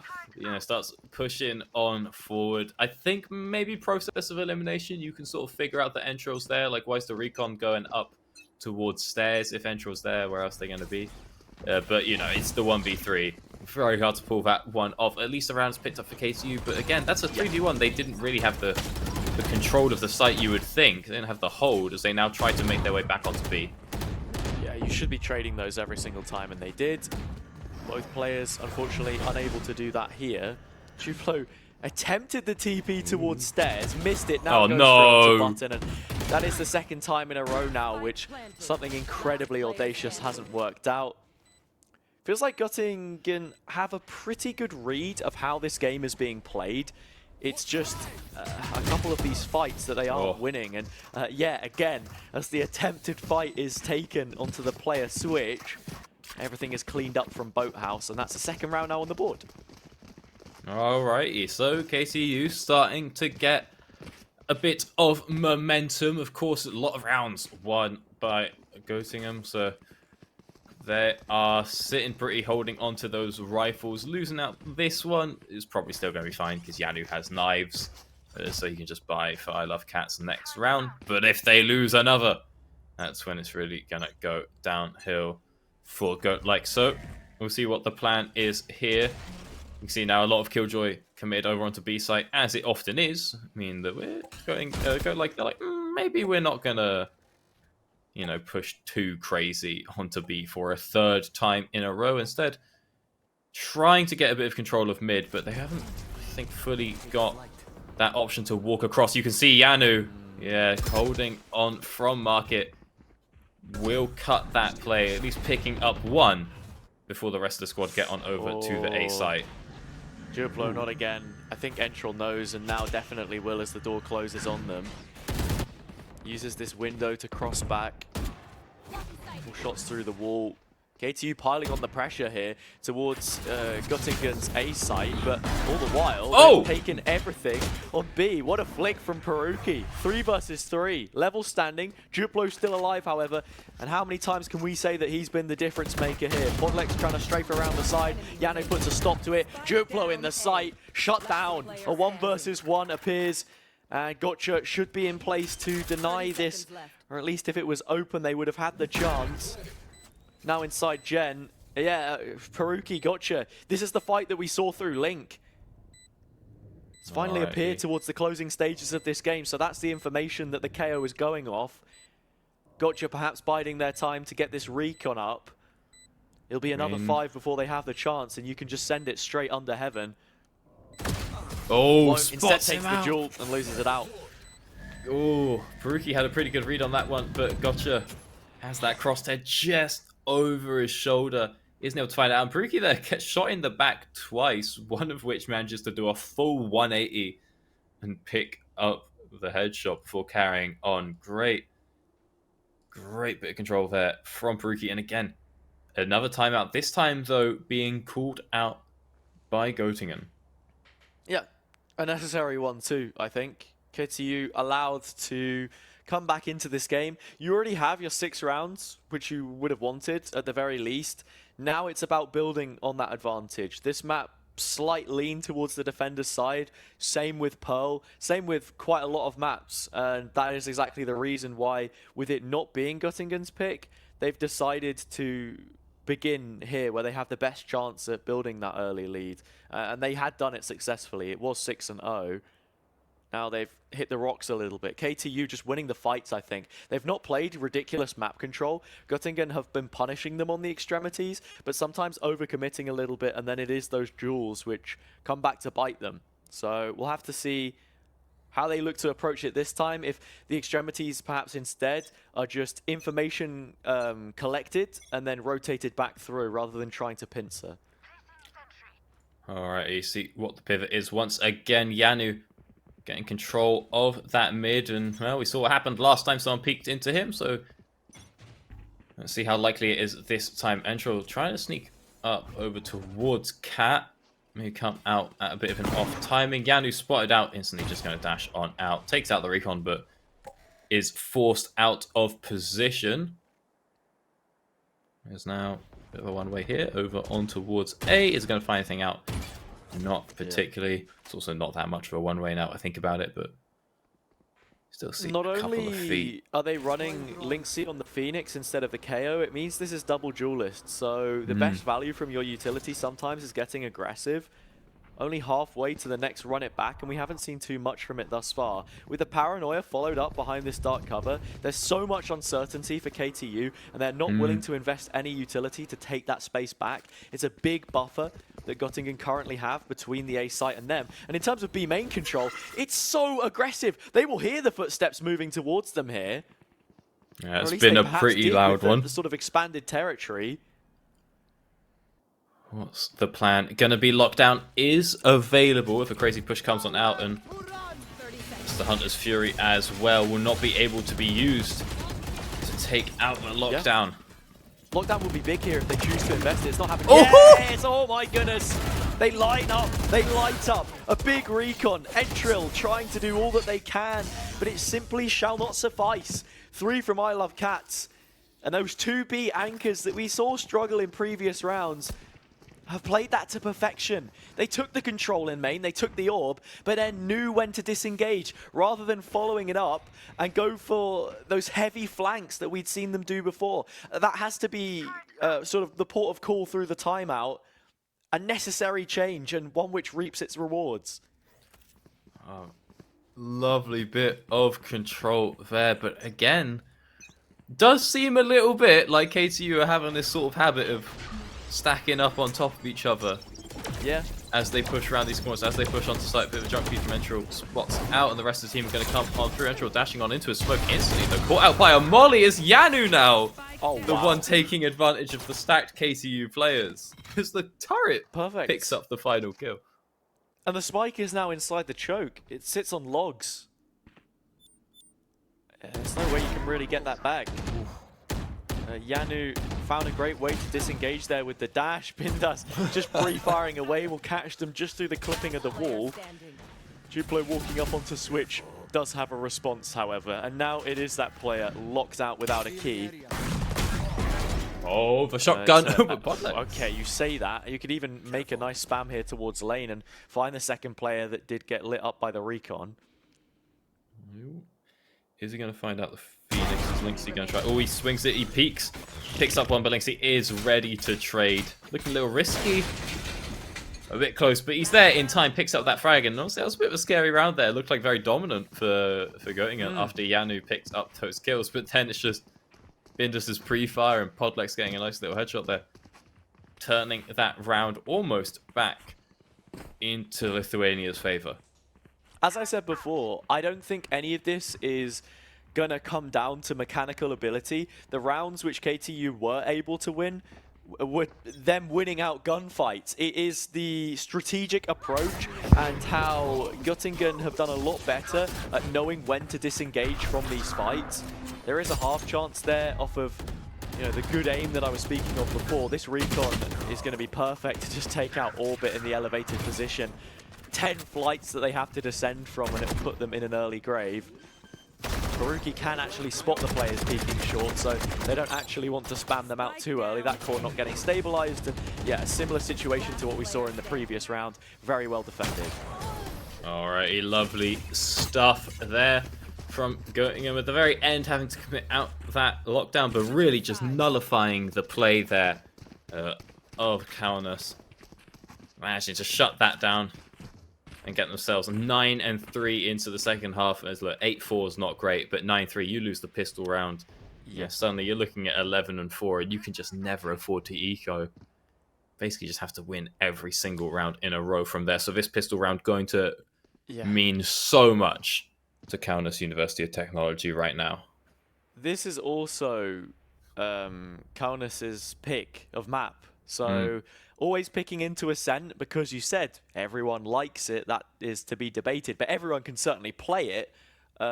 Means that it has opened the door here for a 2-0 scenario. No, if you don't like Ascent, you're just trying to be a special snowflake. Ascent is fine for a ranked game, but to watch it competitively, as I said before, it's stagnated quite a bit. So it's nice to see like this Phoenix pick, for example, and I think that will definitely suit them a lot better on the attack. Isle of Cat's already taken damage, and perhaps that is flank duty for them confirmed. See, I know that the players that don't want to play, what do you call it, Ascent, are just trying to, trying to be quirky, because I'm the same when I play Counter-Strike. No, I refuse to play Dust 2. It's just an aim map, isn't it? But to actually watch it, as I said before, everything has been done a million times. So. That's your major mistake there. I haven't seen that. Okay. To me, it's all pretty new. Ooh. Yeah. Now this is worrying because look at the HP bar. Not a lot I'd have to to go get on. confirmation on how much health the Sova player has, but everyone else is very much within body shot range before the hot hands come out from Lynxy, at least for the Sheriff. It's looking Probably like about the Ghost as 75. well, if we're being honest. Flash drive goes over. Recon in retaliation. Will ping up the players. The push now segregated on the retake. Should be all Göttingen here. One more back for Peruki, makes it a 2v2, but Yano is too good. And that's 3 for Gotcha to make it double digits. And perhaps just the last few closing stages now for Göttingen to find this one. Alright, E. Winning out the pistol round. Getting that good control of the site there. It looked, again, a little bit shaky. As you said, everyone basically in range to die to just a Sheriff body shot. If that's being communicated, then, you're looking pretty good, but not quite able to find it out. Nobody even manages to get a shot onto Gotcha. I think he would have lived body shot. What's the damage? It's like 65 something, right? 55 on a 55? Sheriff body shot. Yeah, so he's chilling. 145 to the head if you're not close enough, but it won't matter because you can't buy heavy shields on the pistol. The most worrying thing here for KTU is because you're on your defender's side, you didn't get a spike plant. A forced buy is always going to be horrendous, and it doesn't seem like they've gambled on it either. They're happy to concede in 11th. At least they'll die trying, kicking and screaming. Oh! Legs with the Sheriff is an absolute beast. 2 more, back to an even footing, and maybe, just maybe, there is a way they can find a chance to recover this. Maybe Entro can find this shot out here. He's got to be so careful, just checking every corner. But if Orbit doesn't spot him out, no, they're on the same you team. Lost your Sheriff God, unfortunately, in the form of Podlegs. Alright, Duplo is so far away in main, but these smokes will continue to hold Göttingen at bay, or KTU, I should say. There you go. Peruki finds one more. Here is Duplo. Can't find SMG it. versus the pistols. They just want to take away as many of these weapons as they can. And with Gotcha in backside on that Bulldog, it's going to be the biggest loss that you could possibly hope for here. I don't think there's enough time to get this diffused, but at the very least, Orbit can make it costly. Gotcha just stepping left and right. The round is all but confirmed, and yeah, there you have it. Everything wiped off the board. Alrighty, at least a full reset. Shame that nobody was able to kill the other there to get that pip through, but that's fine. Reset everything. Unfortunately now, of course, in the danger zone for Kaunas, is almost able to win out that pistol round. Almost able to bring it back. Couldn't quite convert it there. When it came down to that final retake, Gotcha sitting, just, sitting in the boathouse there. Not even boathouse, but sitting in the very back of site. Twice in a row now. Working out for him over on B. The denial of the guns does mean we come out with a couple of light shields to see if that's going to make a difference, but Entro find that opening frag, and Link not able to get those Sheriff shots either. Decimation across the board. Because so many of those guns were lost, that is why we see the reality of the situation just being the Sheriffs, and KTU, off the back of their good work in the previous, have almost given themselves a chance to make this a win outright.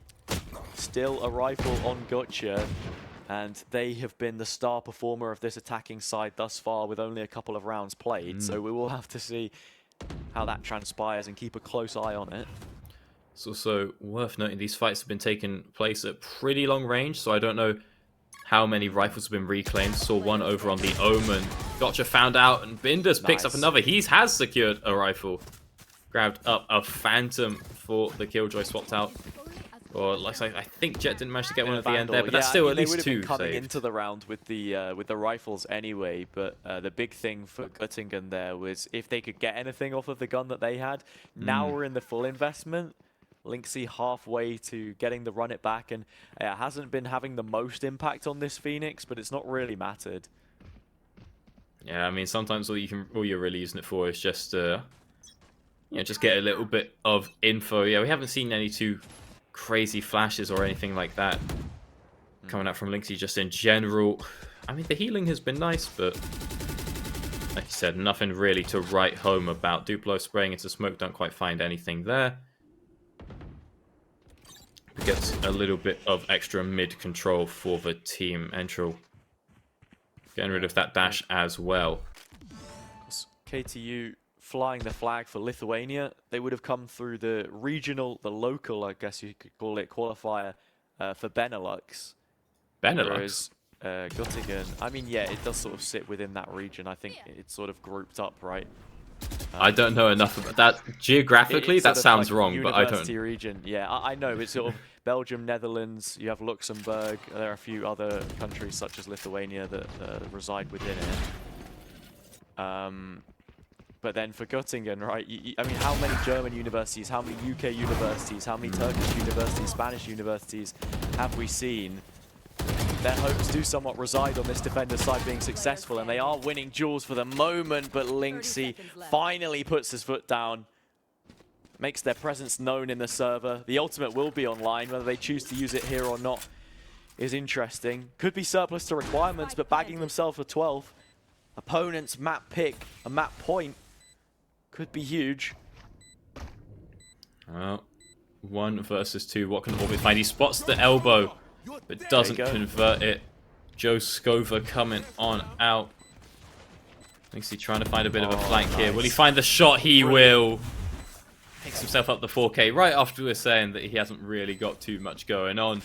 He'll secure the round for the team and take us to match point.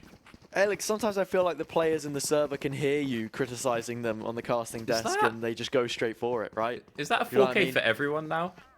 I think everyone has had some kind of ridiculous hero play at some point. Even if you look at Yano, who's just creeping up the scoreboard, and I don't think has had like a ridiculous multi-frag, got like a really nice double sight defense kill on B before leaving. That round went down to the 1v1. But no, the thing for Lynxy there is as well, as I said, you're happy to invest the run it back because of the rounds that things are currently sat at. Duplo, Entril not breaking the dart. Bindus able to trade back and in fact will double or triple up the numbers. Oh my goodness, Bindus has taken it on their sole shoulders to fly that Lithuanian flag. I love cats. Finally shatters the mirror pick that was on a rampage, but hey, Göttingen can't progress from the 12th round that they had. It's that synergy I'm talking about, though. This is 2 rounds in a row now where we've seen that recon have huge value in finding a pick. It's the simple stuff KTU need to focus on, and that's exactly what Bindas does. Shooting range in mid, and that's 4 kills picked up. Well, strong directions to take the team, to say the least for Bindas, but unfortunately, again, kind of got to run it 7 more times. You know, impressive to get an ace in 1 mag. Wasn't quite able to pull it off. 3 health difference. 1 more bullet. Oh, it was needed. We'll see what happens here. Duplo pushing up aggressively onto A, moving on through both smokes. Entrail doesn't quite have the flick of the lifetime onto his mark on the opposing jet. Duplo's going to push on over. Try and take a bit of control of door. Yeah. I have been corrected. Apparently, Lithuania is one of the Baltic states. Yeah, yeah, that's what I thought. I've been proven completely wrong here as well by Entril, who is just fragging out, keeping that dream alive. Geography needs work, I think they just want to vacate the site fully. Yeah. Oh, I'm not sure how much I like this. Duplo has hung. Gotcha out to dry on a singular point of health. Between them, there's not much to go off. I think this rotation really needs to speed up because Duplo can't do too much to repress the forces, which now funnel in from stairs. That's a great off angle here, though, however. Could take at least 1 down with him. Not good for it. Entril will find it. Huge Hunter's Fury. Entril schooling all of us. I'm getting my geography lessons, and Göttingen are humbled a little bit. I think you can... Alright, pick 1 up on the end. I think you can... He's got 1 HP, he can't really try it. I'm like, you'll get another Hunter's Fury. You got 7 rounds, you might as well drop it. But to be fair, he has got literally a single point of health. Yeah. Good to know that, what you call it, there's nothing crazy going on in Valorant. Because we used to have a Baltic region in League. We used to cast it, but then the Baltics became part of Poland. Is like very much... It's just Belgium, the Netherlands, northern Luxembourg. side of Europe. if I'm looking It's just here, the three countries in the name. Lithuania is even further east than Poland. Yeah, it's pretty far out. I am in fact trolling. They do share the same coastline, I guess you could say. But Baltic even Sea. then, there's about 3 or 4 different countries that separate them along that end. You say the same coastline. Two of the Benelux countries are actually, landlocked. No, I say that. You've got the North Sea separated by Denmark and then the Baltic Sea. The rough point I'm making is if you walked along it for far enough, then eventually you would reach it. That is if you probably walked from here as for much far of a enough, reach you'd from get me, there. right? If you walked far enough from France, you would end up in Japan. But like that beats the point. Can you walk into Japan? Is there a bit of a lag? Did anyone make a bridge over here by Russia? I don't know. I mean, actually no, that's a good point. What I mean is, back in the my day, sea you of could the walk sea from of Japan, right? If you go from the landmass all the way from France, you're choking it. you go all the way around the top of Russia, you freeze yourself to death past the Laptev and the Siberian Sea, you whip all the way around past Okhotsk, and then finally you get there. You won't be in Japan, you can't get to Japan, but at least you could see it perhaps. I don't know. Fun fact, France's longest border is actually with Brazil. As Peru No, but that's gets different taken though, out. because it's a completely different continent. So You can walk from France to anywhere in America. Actually, you can't really walk from Colombia. There's like a whole jungle situation. There it is. There we go. going in. It is a jungle They pick it up. situation. Guerrilla warfare for Göttingen as they finally close it out against KTU here. And there we have it, right? A close to the waffling, a close to the map. This one was a precedent set in many ways, I think. Göttingen very much started off as they meant to go on. Duplo was 11-1 inside 3 or 4 rounds, and by that point in time, it didn't feel like too much was going to change unless there was a radicalization of the game plan from KTU. And actually, once we saw them pick up a couple rounds, the timeout came in from Göttingen, and it was literally on their own terms that they had been losing. They were pushing those flanks a little bit too much, overextending in the extremities rather than just holding onto it and taking the information in their stride. And once they actually got to grips with that, they just looked so concrete, especially in just holding the chokes. As soon as they had the player numbers there, it didn't ever really feel like KTU posed much of a threat. Yeah, it just sort of seemed like Göttingen just had them down to the... just had them completely pegged. And again, we just saw the hero play like so many times. Like we can say what we want about, like all the style and all like the coordination, team play. At the end of the day, we just saw like, every single player except maybe Yanu get like a 4K. So, sometimes it can come down to that a little bit as well. Unfortunate times for KTU. Yeah. But as you said, that was it was their pick. So now, going on into Pearl, it's like, I don't know if you're having a Pearl strat is cooked going up. to, of course, be the pick of Göttingen, right? And they Yeah. will be starting on the attacking side because, as I mentioned, when you don't get the map pick, you get the side choice. Teams like to play on the defender's side to sort of start off, get that good early run, which I think was a distinguishing factor between these two teams, one which diminished the chances of KTU somewhat, at least in terms of confidence when we came out with a 9-3 half. So I believe we will now be sending it over to a break, but when we return, we will be coming back with that second map of Pearl between these two teams, one of them going all the way to LAN and Göttingen only a map away. 30 seconds left. Wipe your tears, cry, baby, baby, baby. Ooh, it's not about you. I don't even get it. Why you got the blues and the world on your shoulders? Walk in every shoe. Wipe your tears, drink up and dance like we all fools. It's not about you. Highly emotional, baby. Highly emotional, baby. Highly emotional, baby.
I'm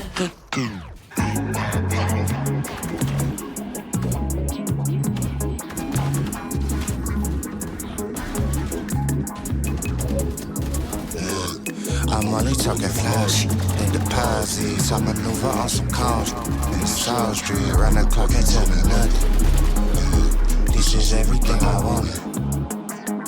I'm only talking flash and deposits. I maneuver on some calls in the South Street. Round the clock, can't tell me nothing. This is everything I wanted. She ain't know it, but I'm everything she wanted. She ain't know it, but I'm everything I wanted.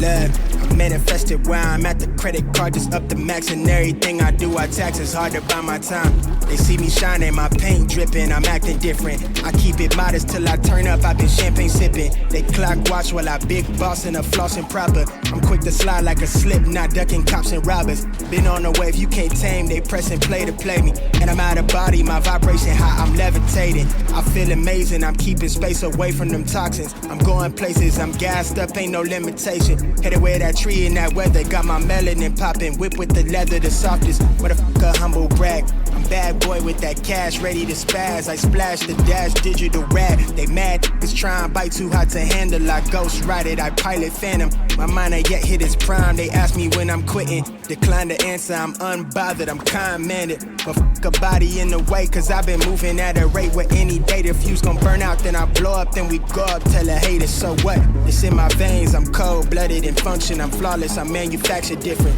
They carbon copy, they sloppy, I'm everlasting with it. I'm legendary, it's very scary, I'm seeing this through the finish. I'm only talking flash and deposits. I maneuver on some calls in the South Street. Round the clock, can't tell me nothing. This is everything I wanted.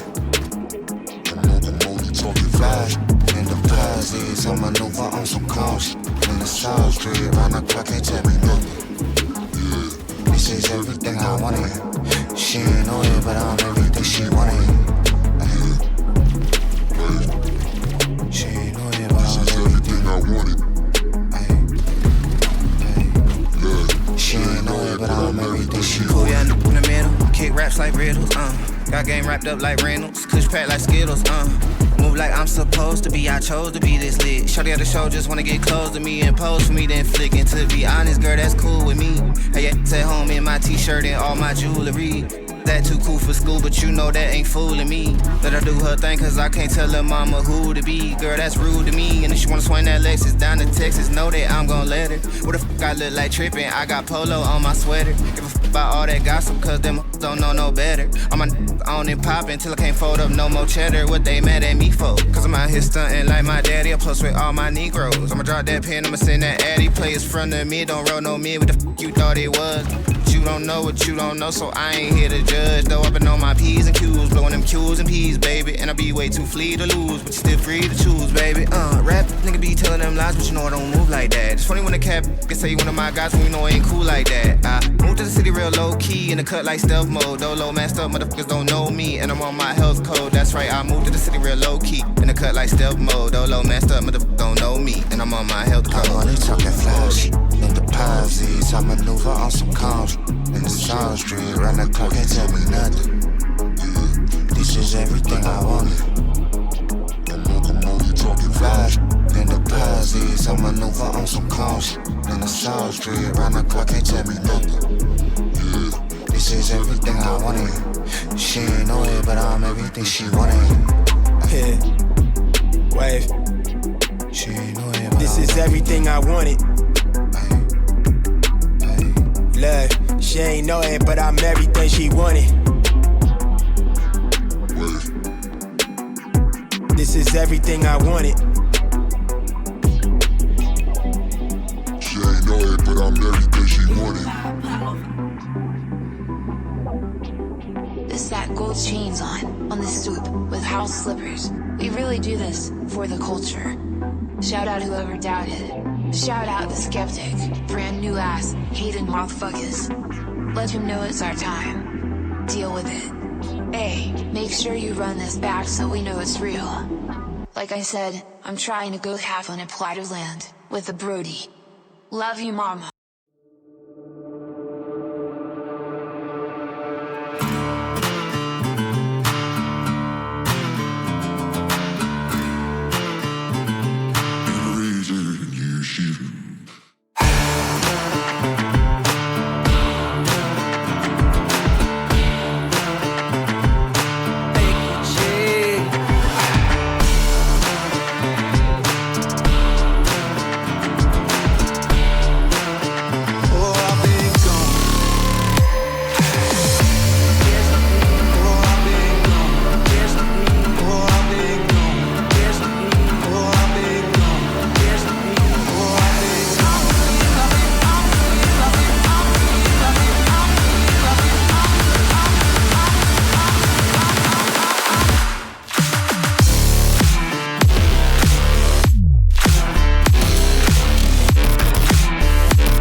Welcome back everyone to Amazon University Esports Masters, where we are here in the semi-finals of the playoff stages for Valorant, where two teams will be moving to that offline LAN finals July 8th. Location to be determined, but I can tell you what, you're certainly in for a good one, right? It's been determined. I think Göttingen right now are on track to be heading there sooner rather than lead the series 1-0, taking their opponent of KTU's map pick on the defender's side of Ascent.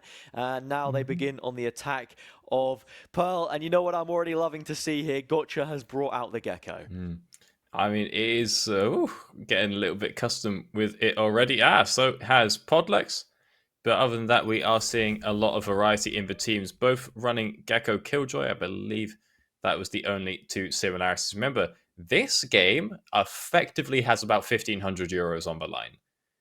If you want to think about it, you know, the winner of this semi-final, actually, I guess more. 2,500 on the line. If you look at the prize pool, thanks to our fantastic producer, we do get a confirmation. Yeah, you were correct in saying if you run some EVs. Euros at the very least. Because so the winner of this, place, if I'm right in saying, is 500 euros. So no, I think fourth is nothing. Fourth is definitely something. I'm not, because this is a prize pool of 7,000, and those numbers add up to 7,000. Yeah, that's actually very true. That is actually very true. I think fourth is nothing. It's a good point that you raised. So the thing is, at least what I remember from Rocket League was that the team in fourth place weren't going to walk away completely empty-handed. But perhaps I'm wrong in saying that. Look, if KTU want me to send them, like I don't know, a can of baked beans, some Marmite, I don't really know. Yeah, you'll send them something. The thing is, like, so winning this game, I'll sort you out. No worries. Winning this series gets you effectively 3K, right?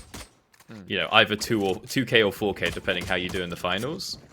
And then if you lose it, you get 1K or 0K. So, not 1K. You get 500 or nothing. Yeah, you get 1K or nothing. So it works out about 500. So there's 2,500 in it. Sort of. Not really, because there's no world you walk out of 2,500. Yeah. It's physically impossible. But in terms of effective values, you've got 2,500 on the line. You've crunched the numbers. I have too. A little more in the Valorant department.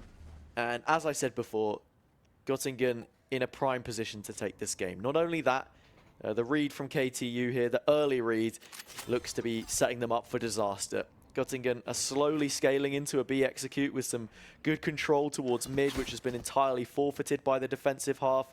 They gambled on a rotation with the Killjoy util already up, and there we have it. Dizzy comes out, not going to spot any players, but Orbit has been seen.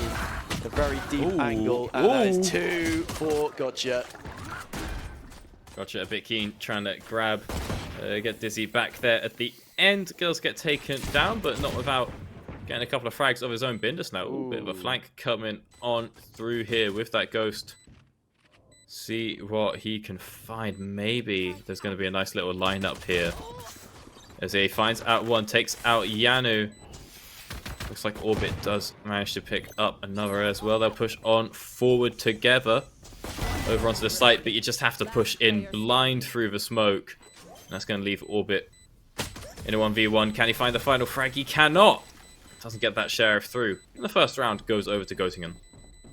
Yeah, nicely done from Göttingen there. As I said, they played the early round nicely. KTU completely gave up mid, rotated heavily on A. I really don't know what the information they were working off was in that situation.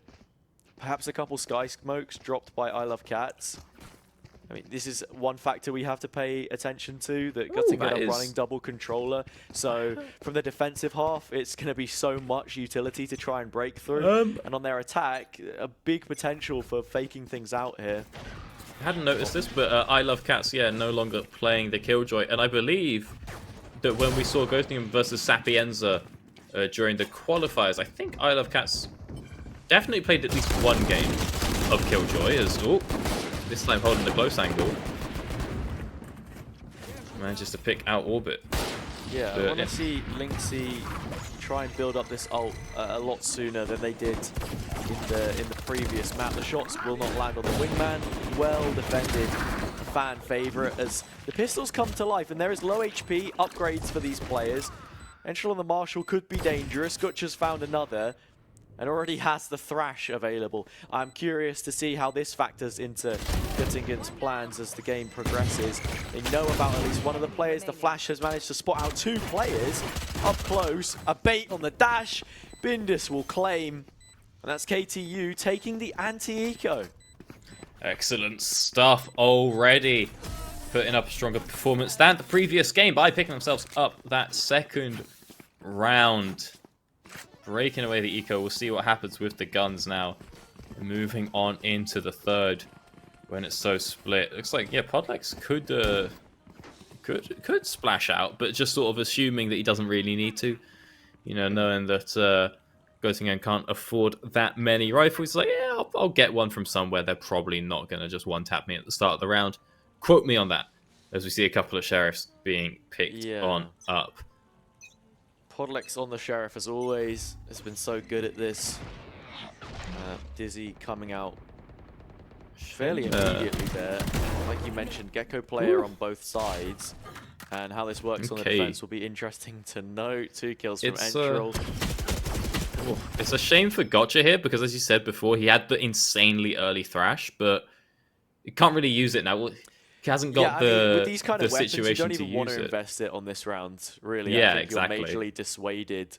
So you sort of lose that advantage. He'll still have it ahead of the other Dizzy, ahead of Podlex's Thrash but if you found a good way to invest it, this could very easily have been like a 3-0. Actually, you know what I mean? Like, the ramifications of last round can't be understated. Recall on the smoke, Butcher's already crossed, Orbit double checks it, spots it out, takes them down. And with the Spike's position outside B just now finally confirmed by Entril, Göttingen...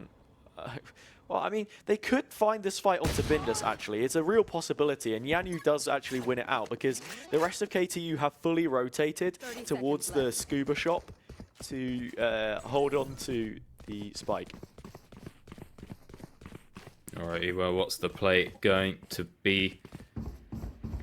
Are we going to have to come ahead and just try and contest it? Not really looking to eco. I Have Cats hasn't managed to find out a weapon yet, and there it is. Podlex and Orbit holding down the fort. You know, all 4 just stood on top of the Spike, covering every which way. And KTU pick themselves up the second round. Nicely done. The early ultimates into the first gun round now are the aforementioned Thrash and a Lockdown. Yeah, so to try and work with. that's sort of that again. That's what just feels awful for Gotcha, right? Is that like you could drop that Thrash 2 rounds ago. Yeah. Could drop it last round if you had the guns for it, and you have this massive advantage, like sort of no counterplay. But now there's a lockdown in response. The big problem with ultimates in this game as well, you want to make sure that they're getting maximum impact and that you can cycle them effectively against your opponent. So, but then it's also like when you want to use them as soon as you can so that you can get it again, right? Yeah, like exactly. every kill you get, every plant you get, every death you have is just a wasted potential pip. Like he could be halfway to another ult by this point, because I think he's gotten a kill, a plant, and a death every round. I find it surprising that there's not been more focus for Göttingen when they are running this Phoenix to get Lynxy built up on those run it backs. Like A main, for example, hasn't been too heavily challenged by KTU at this point in time. They've sent a little bit of utility, but the hold is incredibly passive. The response to this just seems to be flood through R and make some kind of a push, but there's no second arm to it. It's a singular split. They need to be cautious of main control, despite the fact that there's nobody there. Alright, well, this time they have managed to get control of A. Wingman gets the plant down as well, but again, sort of another wasted potential pip, but that's quite alright. We've got through. Using the We've got wingman onto to the plant the site. spike on the site there as well, so they can just fight off the shoulder, being a lot more proactive here. Göttingen, they have numbers to work with. The Thrash is in a safe position, defensible from main, up on the default box. Lynx trying to get something done, not going to find it. Has the ult for the next round, but we can forget about that for now. It's all the Thrash that's coming through, not going to get broken. Can't quite find a detain onto either player. Peeks out, uses the mosh to try and delay the spike. Duplo's posted in the corner all the while. They need to just back away the controller players. Play for the time. Duplo wants to take the fight head on and will win it to level up the score. Manages to pick up the round, gets out alive as well. Not going down to the bomb there. 2 and 2.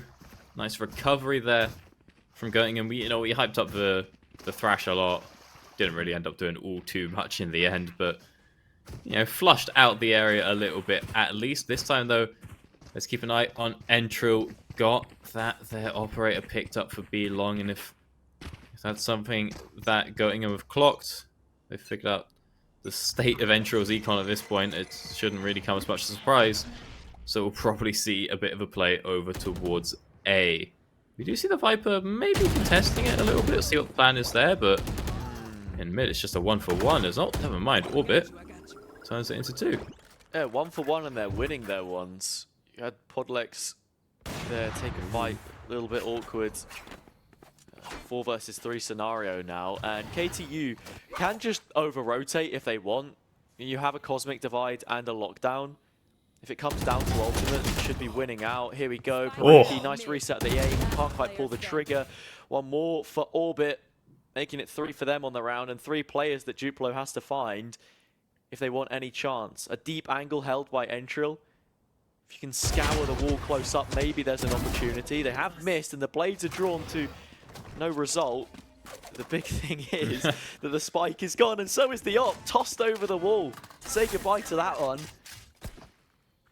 Oh, and that is a bit of a commitment from Entril. Still on about 2.5k, still going to win the round as Orbit picks up the final frag. But that is the op and the knives. Yeah. Both burned. Again, I think they were about 2.5k, so we'll see. Yeah, still, pretty comfortable here. 5k ready to pick up, a rifle and shields, but like, I don't know. It's risky to burn the knives when you've just bought an op. Like, if you lose that round, you're not going to be able to buy for anyone next round and stuff like that. Like, it's going to be a whole thing. So, Entril feeling confident, to say the least. Yeah, it's pistols now for Göttingen. They have so many ults to play with. I'm wondering if now could be a decent round to just throw one of them at the wind, see what happens. I mean, had this pit for a while. You have so much to mess around with, and plenty of counters to what KTU want to do as well. I mean, like, hold on to the orbital strike so you have something for the lockdown, but like your Viper's Pit, for example, I think always good on an eco if you want to play up close. Take some risks. Oh, Fragment picking up A nice and easy opening kill. Bindus gets a second, makes it 4. Ooh, no, just the third, but It'll be a 4th round for KTU when all is said and done.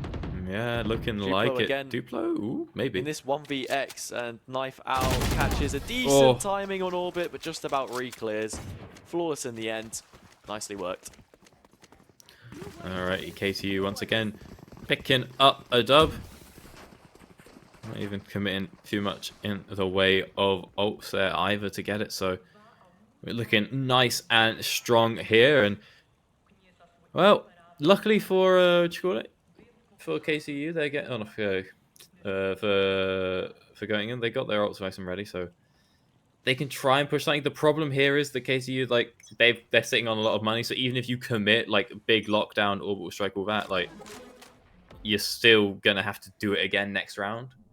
So we'll see how they want to use them. If, as you said, it's just sort of going to be stagger them out a little bit, or what the plan is, because right now we've sort of got too much available to not use it. Yeah. They're grouping up for this site exec, and with this being their map pick, you expect a set piece here and there. Dizzy the first coming out, clearing the immediate site, and Lynxy wanting to test that a little bit deeper. They know about the Killjoy with all of the utility, goes to clear Pit and makes an absolute mess of it through their own sky smoke. Bindus is still posted up. The spike's not yet planted. The molly denied the wingman. I'm fairly certain. Peruki here pedaling backwards. Yanu finding one, needing more, and unable to deliver in that key pivotal moment. Pit going up, spike finally planted, but the numbers do not favor them. The lockdown is here. Duplo needs to find more. That's it, dropped. Orbital strike coming through that should just about catch. But Lynxy is separated from the whole affair and cannot do it when they needed to. How many ults is that gone? I think that's 2 or 3 of the Göttingen ults to absolutely no return. Was it the Pit, the strike? The Pit, the orbital strike, and the run it back to the run it back as well, I don't think they've got any retrospective value from a single one of those ultimates. The orbital strike was too late. It didn't matter. Yeah. Duplo went for a challenge. The Pit did nothing for their site control. I mean, it did quite a lot, but as soon as you choose to start fighting outside of it, then what's the point in investing it? And then Lynxy, he couldn't get his frag. Just not quite fully set on that exec. Got 1 bullet over on, but yeah, it's just there. It's just sort of like just spraying out and about, spraying into the whole alcove. But realistically, like your guy's not going to just be sort of stood in the middle of it. You know, you're going to be hugging the wall. You're either going to be far back to get a sort of angle over that low wall, or you're going to be hugging it close so that no one can see you. And it's like, sort of commit to one or the other. Maybe you can pick up that kill. It is, of course, through a smoke, and obviously we have X-ray. It's easy to say, but I know it's a bit of a rough one, and you can sort of understand why the timeout is called for that one. Yeah, it's been a bit messy. I mean, even the smoke that they placed there when the run it back was coming through was a bit strange, because there was gaps to the left and right of it. I think just commit to placing it secret so that you can focus on that fight towards Pit. Someone will have to peek through it if they choose to challenge in that regard. But yeah, I totally understand Duplo going for this. Both Duplo and Gotcha playing for Division, and you can see it there with the tag as well. A team which competes in Project V, which is the 3rd tier of competition, the VRC circuit for DACH. And yeah, they're leading the way for that reason exactly. Right? They have the experience, and I think it's some of these younger players, or less experienced perhaps, such as Lynxy, they could do with a helping hand, and Entril is being that helping hand for KTU right now. Another early pick on the operator. Definitely getting a nice advantageous start to the round for your boys when you can find those coming on through. The spike was left behind, worth noting, so Podlek's not going to be able to set anything crazy up here, though he does have the Thrash available again, and there it is. Thrash coming on out. Detaining Peruki. Actually, no, it wasn't Podlex's flash. Yeah. It was it's fine, though, over on the other side. Because they get to just go ahead, strafe around the corner. Podlex uses the Thrash and won't be able to regenerate it in through mid. They continue to fight from this position. But yet again, my big criticism of Göttingen here is that they don't have any main control. And how often have we actually seen them fight for it? It makes it so difficult to get good spacing 30 seconds left. It's not even the detain onto Peruki shuts it down. Both Gecko ults invested and no value found for either. Yeah, and it's weird because again, this is going in his map choice, right? So you'd think they'd have a little something here. As Wingman just gets. Full weak Yes. man. Oh, I Yeah, hate and to as see soon as that the one. plant comes in here as well, you can just challenge this one quite quickly if you're KTU, Yeah. because that's a player taken out of the equation. Spectre for I Love Cats will be enough. Podlex finds one inside the site. The lockdown is going off, but there's no way for them to disengage. What's gonna be the play? 5 versus 2. Cats gives himself away potentially with that molly coming on out. Yanu is just absolutely hung out to dry alone on the site there. The last 2 will be picked up. Podlex coming on through, defusing here and getting, I was going to say getting 3 points of the ult, but we'll stack ahead towards that there lockdown instead. Another round going on over to Lithuania's finest. Yeah, KTU investing 2 ults to Göttingen's 1. This is the eco. They forced into the last. There was a game plan there, but it's one which, yet again, quite simply, just does not realize itself. And it's disappointing to see as well because, you know, this roster is capable. That result on the first map, incredibly one-sided. 13-6 it ended up finishing. Whereas here, they look second best on their own pick. One a little more niche, I think it's fair to say, with it being Pearl. And they've just not demonstrated enough for us so far. It's a simple entry pick for Entril. They begin proceedings on the operator, as has been the case round after round. Jump strafe after jump strafe. Finally, the baited shot is a repeat. But if you come at the king, you best not miss. Because they sit atop the throne right now. And I don't think there's anything which is going to happen, especially on that round, to slip that crown from their head. Yeah, I mean, at some point we got to stop re-peeking the operator, but with the, you know, with the spike being dropped up there, you're like, oh, we got to go get it. We can't really stand to go all the way around, but yeah, it just looks like that Entril has B-site on complete lockdown, even without the Killjoy. Yeah, this operator doing absolutely menacing work. However, you know, Bai's now coming out once again for Göttingen. And so they are going to push on over towards B. This time round, they've got a couple of smokes. The Entril, is he going to be able to find one out? Ooh. Splits for difference a little bit. Doesn't manage to find either, but then gets Duplo, who re-peeks into him. Yeah. It's not ideal facing this operator one by one. And Yanu has just walked straight out in the open. The wingman, it's send your kid to work day, but unfortunately they're working in the coal mines because he is down in the mines. Shut them down. Oh, yeah, exactly. Like it's not he yearns for it. Friendly. It's hazardous stuff.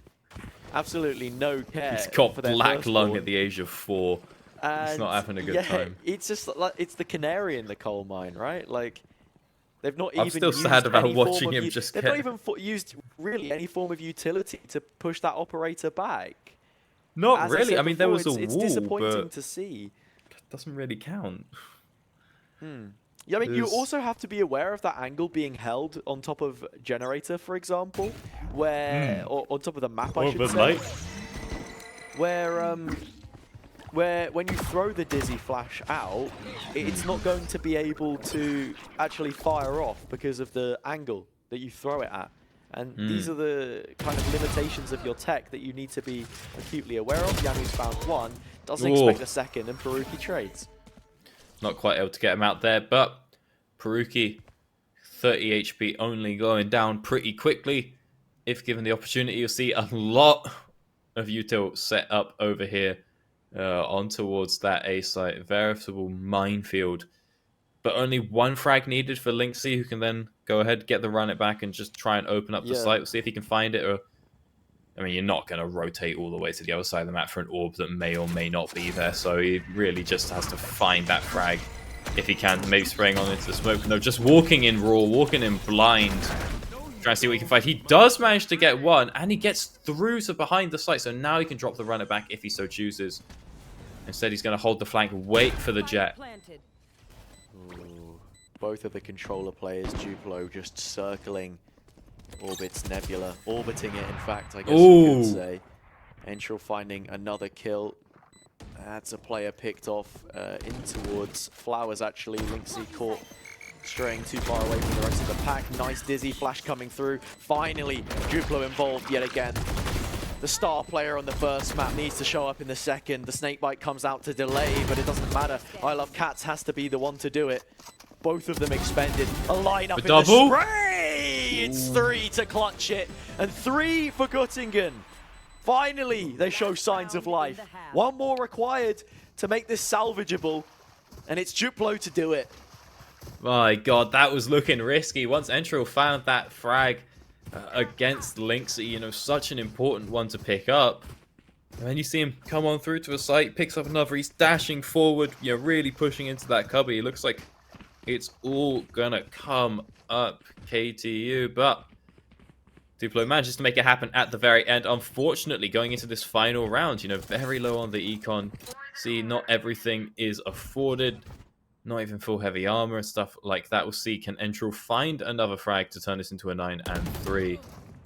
He's not watching the back of the box anymore, but over on mid, it is a disaster for KTU. Thrash coming out as well. Quick push around the corner, and Thrash gets reclaimed. Really good value out of it. This is something big about Gecko's utility as well. You always get more if you can recycle it. Yeah, Here you get comes rewarded for the aggression. Back to clear out the site. I would like to see them take some halls control here. And Linksy happy to just walk through that snakebite to do so. Because this isn't something that they've demonstrated before, and perhaps it might not even matter because I Love Cats has found another, and suddenly it's a 1v5 in the final round. Entril having to do more than just press mouse 1 and an operator hold when the spawn barrier goes up. We'll see what Entril can do, and the answer is not a lot. Checking over towards Halls will not find out the kill, and it's 8-4 for Göttingen. Again, as we said before, not optimal, but 9-3 is a lot worse. Yeah, all of a sudden, those 2 rounds have shown some serious signs of life for Göttingen here on their own map pick. And as I was saying earlier, because they're playing double controller, you have quite a lot of stopping power, especially in those chokes. We speak of recycling, regenerative ability. Duplo's wall and toxic screen across the B choke, as I'm expecting them to place it, and they will do now, it's going to be horrible to try and fight through. It also adds a level of global presence about the way that they set up, and Peruki on this KO might just be the counter to it. We've seen a rise in KO usage with how often double controller, specifically double walls, crops up on this map. I'll see what magic KTU can find with him over here on the offense side. A little bit more on the offense side, you have to say, as that initiator role just running on in aggressively. A lot funner than I thought he was. I kind of always thought KO was kind of a waste, but turns out he's pretty fun.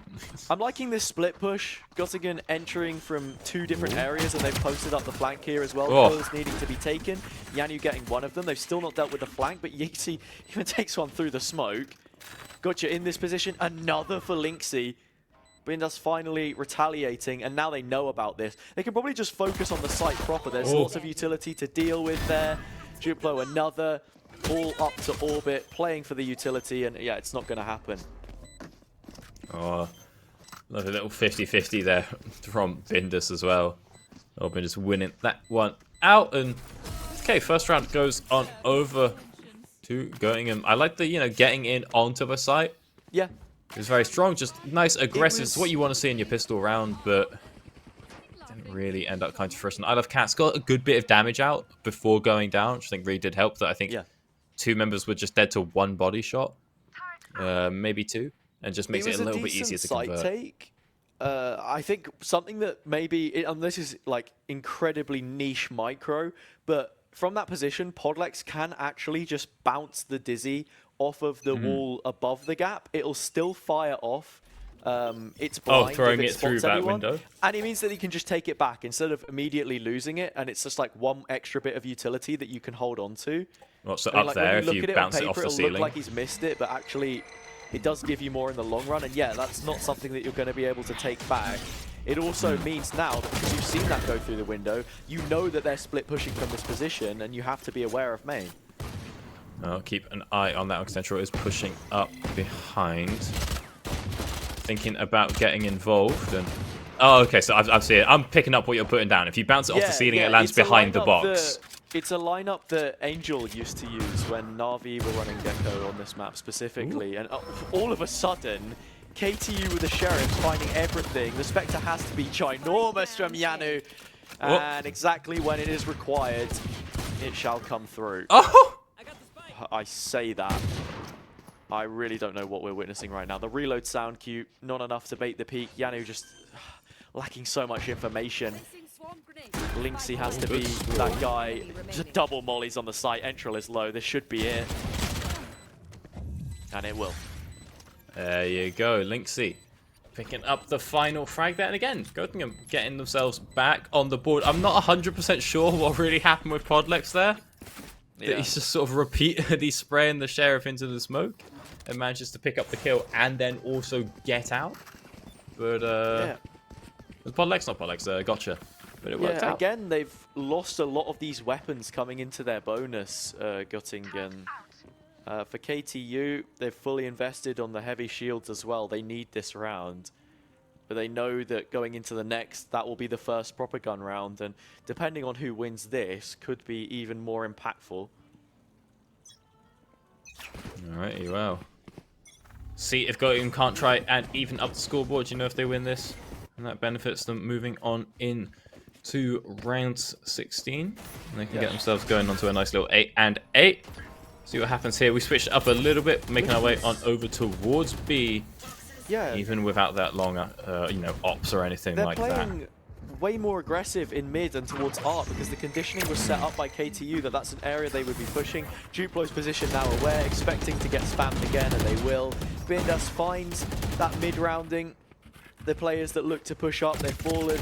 A 2v5 and Yanu. While the Spectre was a good look for them in the previous, at that kind of distance against that kind of armor, it's going to be a tickle cannon. Alright, well, I love cats now.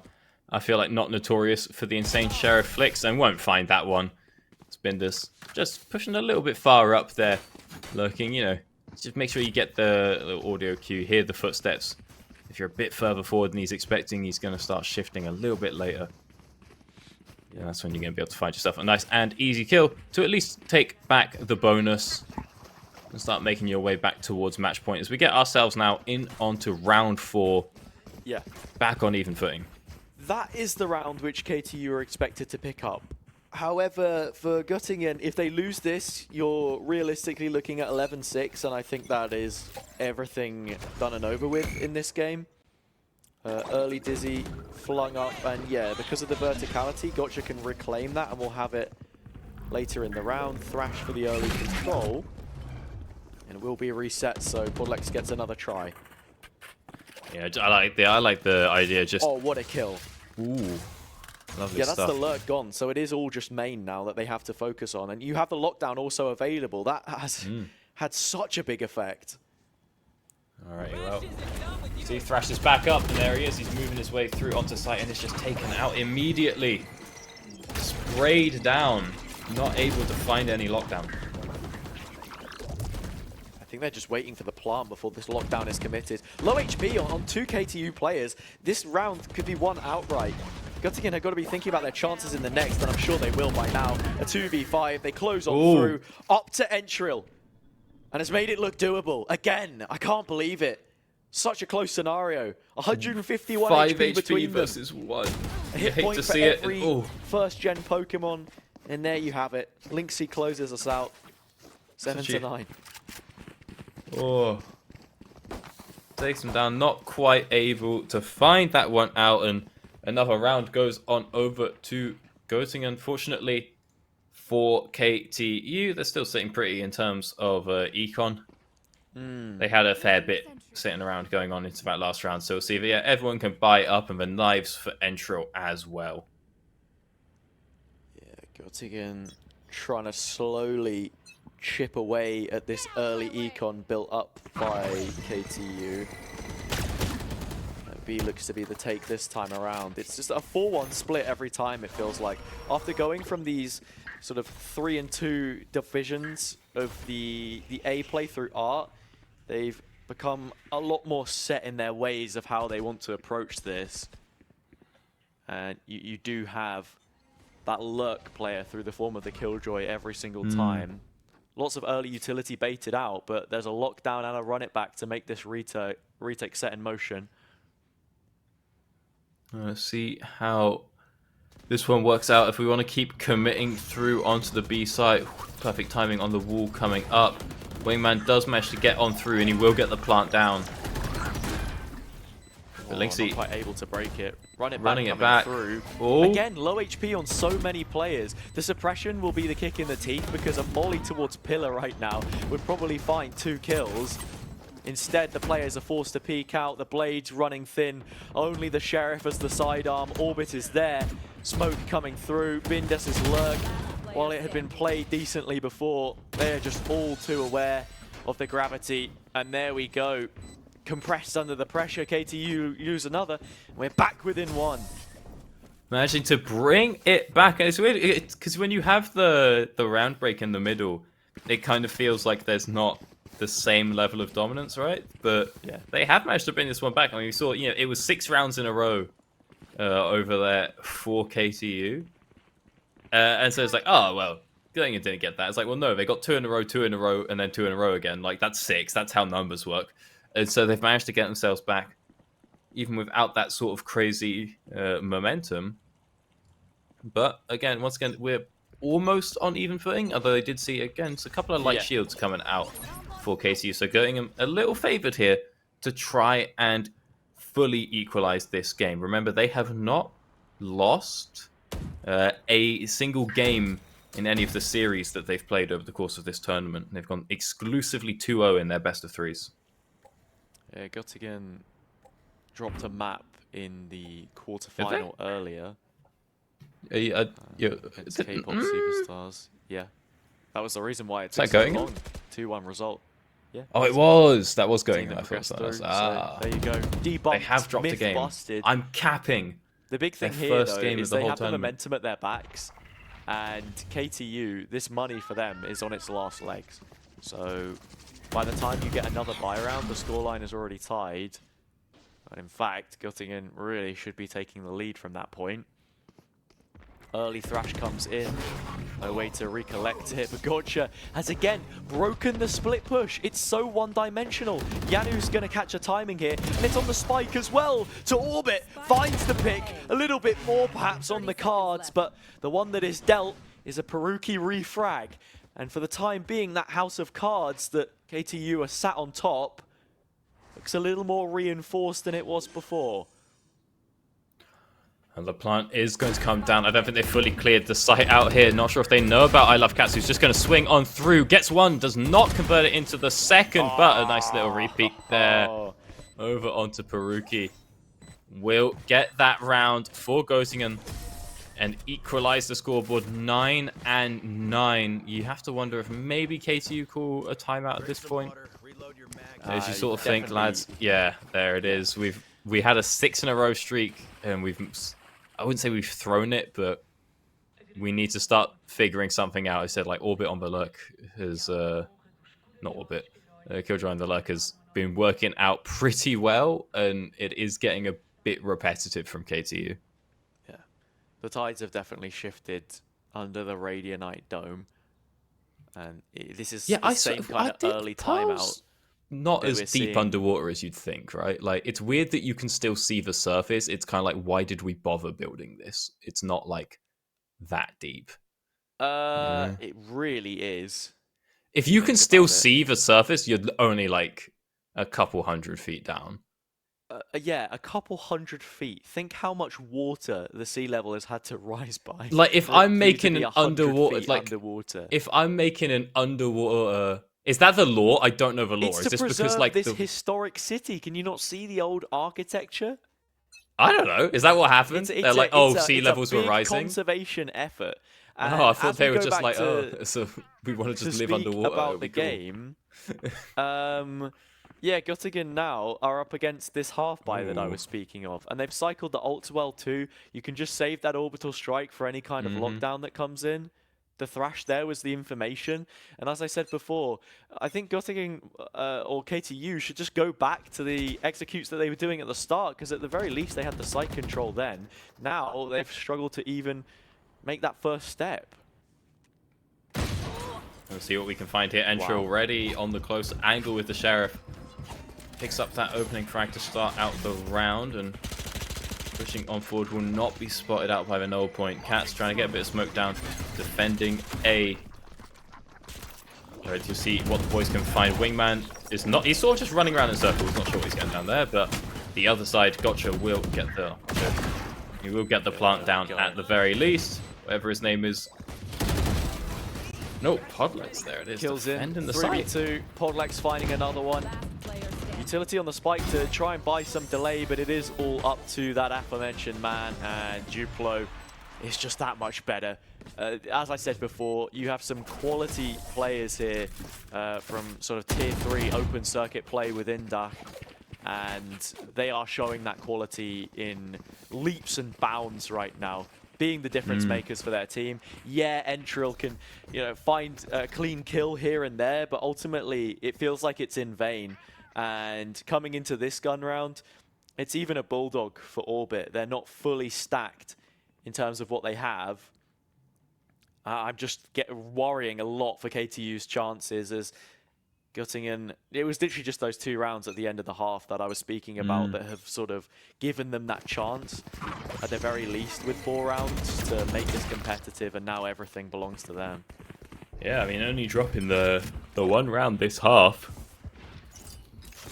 You can imagine if they did that when they were, if they were sitting at 10, you get a little bit scared. So we'll see what happens here. Thrash going in and going in deep. So I'm not sure if they'll be able to pick that one back up. Entry now dashing on through all into the smokes. A lot being committed over here on B side.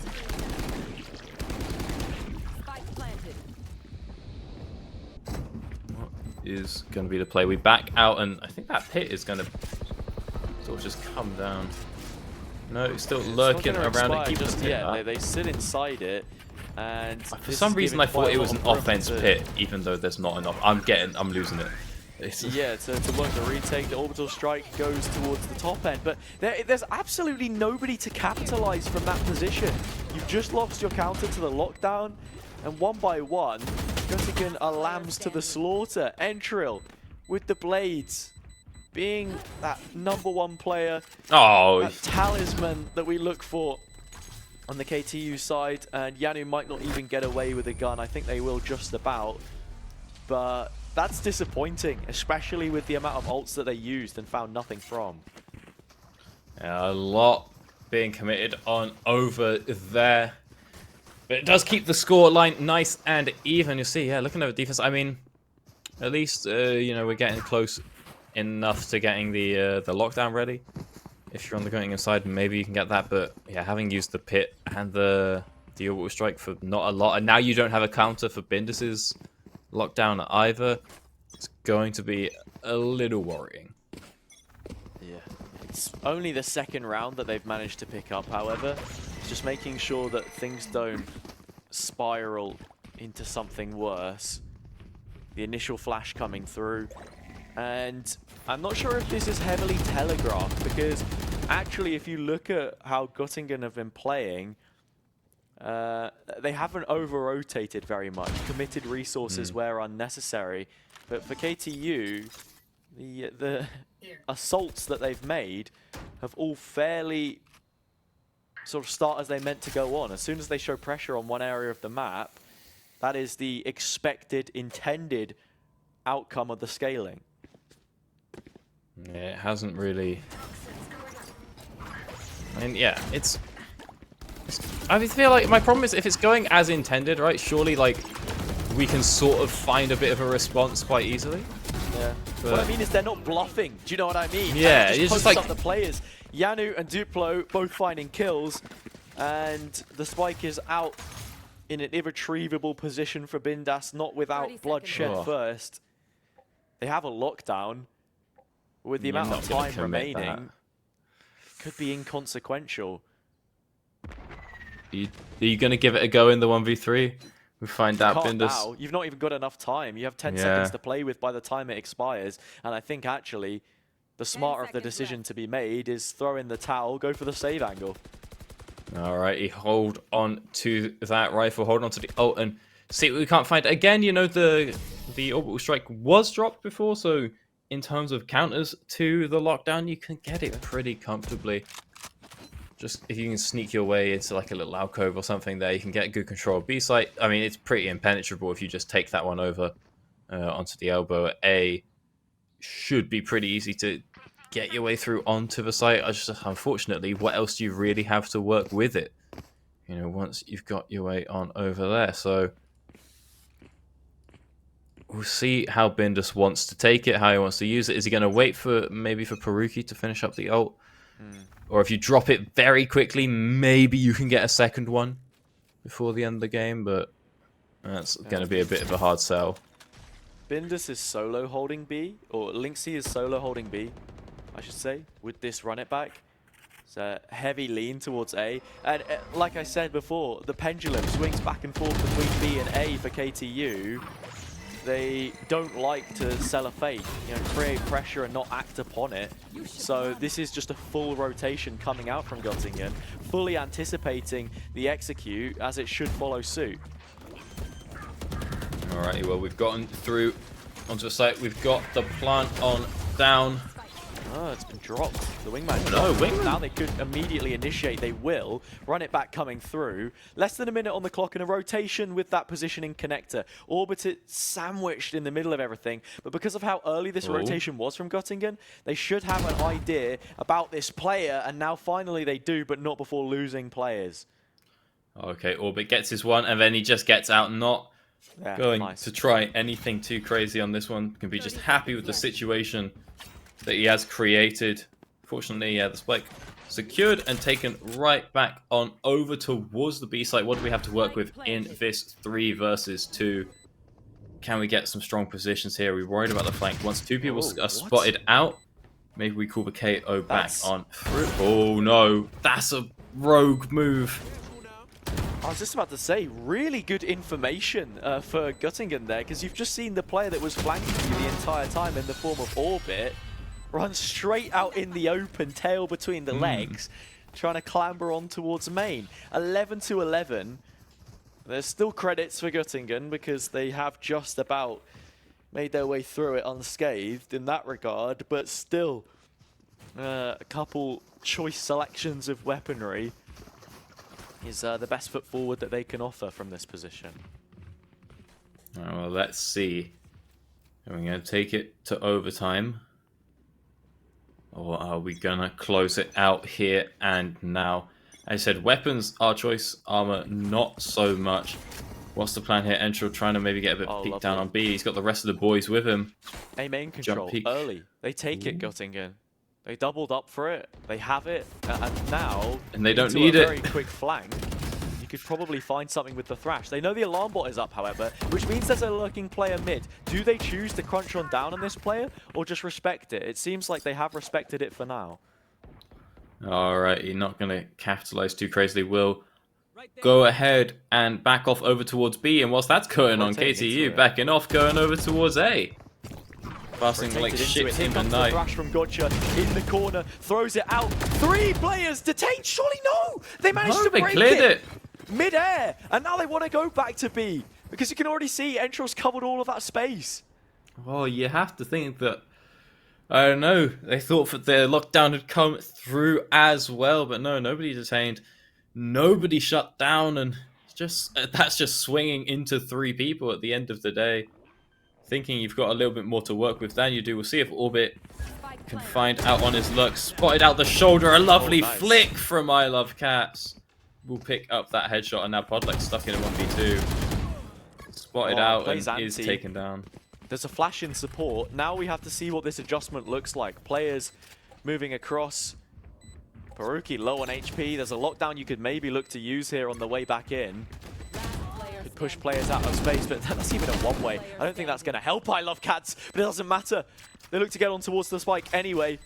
Picks up a Vandal, an upgrade from the Bulldog. Need this halved at the very least. They will begin to stick it out. Peruki is so low. They go for the spam, and it will connect. 4 in the round for them. Overtime at the very least confirmed. KTU, skin of their teeth, just about moving out on Göttingen's map pick, which has looked a lot more laboured than perhaps it should. Alrighty, well, let's see what's happened.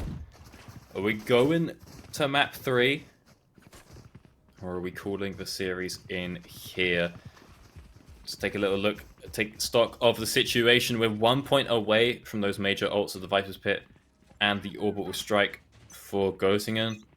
We've got light armor coming out, 2 out of 5 for both teams. This is looking pretty even, pretty well matched. Duplo caught out by the blind, still spraying up. Nobody will find anything yet. Early mosh pit to take some extra control towards B. Still cautious of Pillar from here. Intro has the tailwind up and for that reason wants to be the first point of contact. Duplo using the toxic screen to actually cross towards Hull where they have found big value, but this is something a little too aggressive, out of character. Peruki dropped in the mid site and they might just want to take this player down with some spam before they get a chance to be reset. I love Cat Spine for another one. This is not the round that they should be winning, but they're making it look doable. Yanu peeking through, had the lockdown available, and it's never been used. Now all up to I Love Cats again. A couple players low HP. Finding the one that has the health. Not at a grave cost in the end, and that may have just smothered their chances. Incendiary available. You'd want to put it on Entril, but you've missed the mark. Peeking around the left side, footsteps given up. They can just play ring around the Rosie. Shot to the back of the head, put down. KTU respond, retaliate in fantastic fashion. Gothenburg now sent to a third map. Oh, great recovery coming out from KTU there. Again, losing 6 rounds in a row. Looking like we're going to a bit of an 9-3 situation. But they managed to clutch it up, bring it back. And they managed to save the day there. So they've earned themselves a spot in this third and final map of the series. That map, of course, as we mentioned so much earlier, going to be Bind. And again, that's going to be an interesting one because in terms of, like set plays, we thought that this was like a bit stagnant in terms of how the map was being set up. And it binds your map. That's something you've probably, again, got less like plays ready for. And so in that sense that you're probably just going to be playing a bit more default, playing a bit more standard, and any set plays you do have going to be very limited. So we might see the same again in terms of a bit of a stagnation on the map.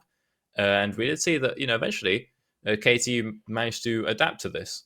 Managed to adapt to this when they were on defense. So, yeah.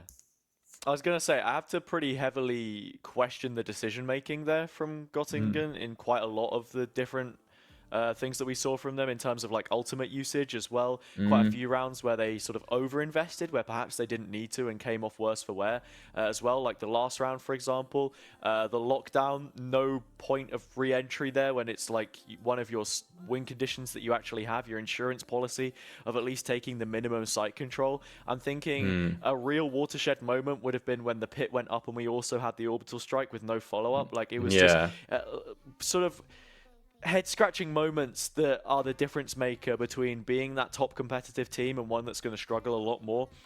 I'm not sure if we have an update from the semi-final, which is currently taking place on the opposite side, whether that one has already concluded as a 2-0 or not. This one is pushed at the very least to a third map. We will have Bind for you, of course, after the break.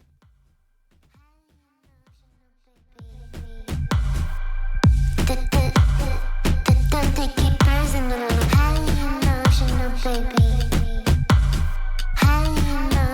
Baby, highly emotional, baby.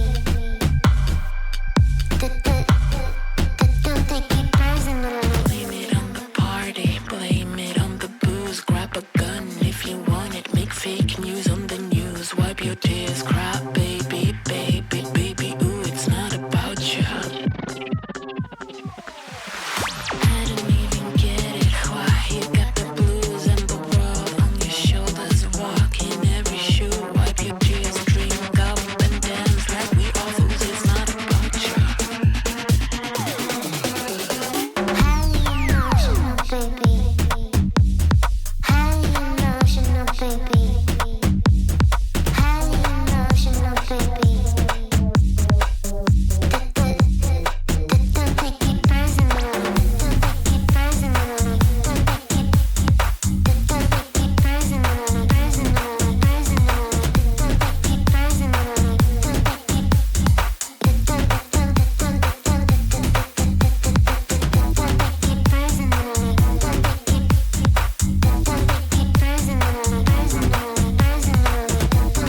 I'm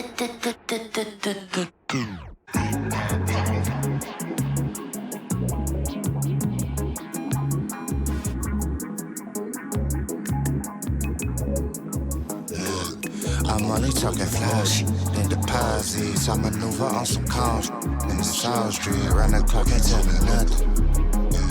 This is everything I wanted. I'm only talking flash and deposits. I maneuver on some calls in the South Street. Around the clock, can't tell me nothing. This is everything I wanted. She ain't know it, but I'm everything she wanted. She ain't know it, but I'm everything I wanted.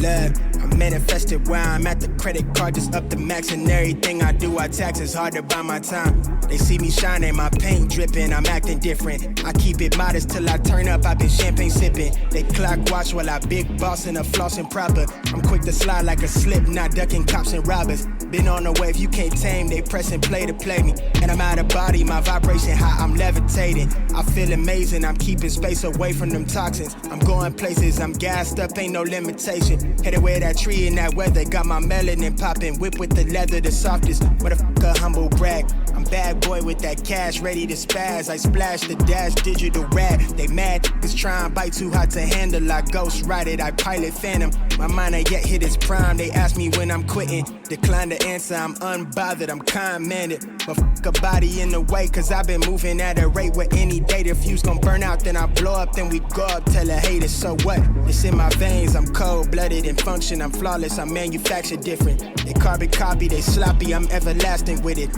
I'm legendary, it's very scary, I'm seeing this through the finish. I'm only talking flash and deposits. I maneuver on some calls in the South Street. Around the clock, can't tell me nothing. This is everything I wanted.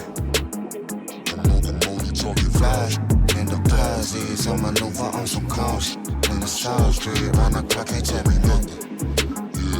This is everything I wanted. She ain't know it, but I'm everything she wanted. She ain't know it, but I'm everything I wanted. She ain't know it, but I'm everything she Cool wanted. young in the middle, kick raps like riddles, Got game wrapped up like Reynolds, kush packed like Skittles, Move like I'm supposed to be, I chose to be this lit. Shorty at the show just wanna get close to me and pose for me, then flick. And to be honest, girl, that's cool with me. Hey, yeah, at home in my t-shirt and all my jewelry.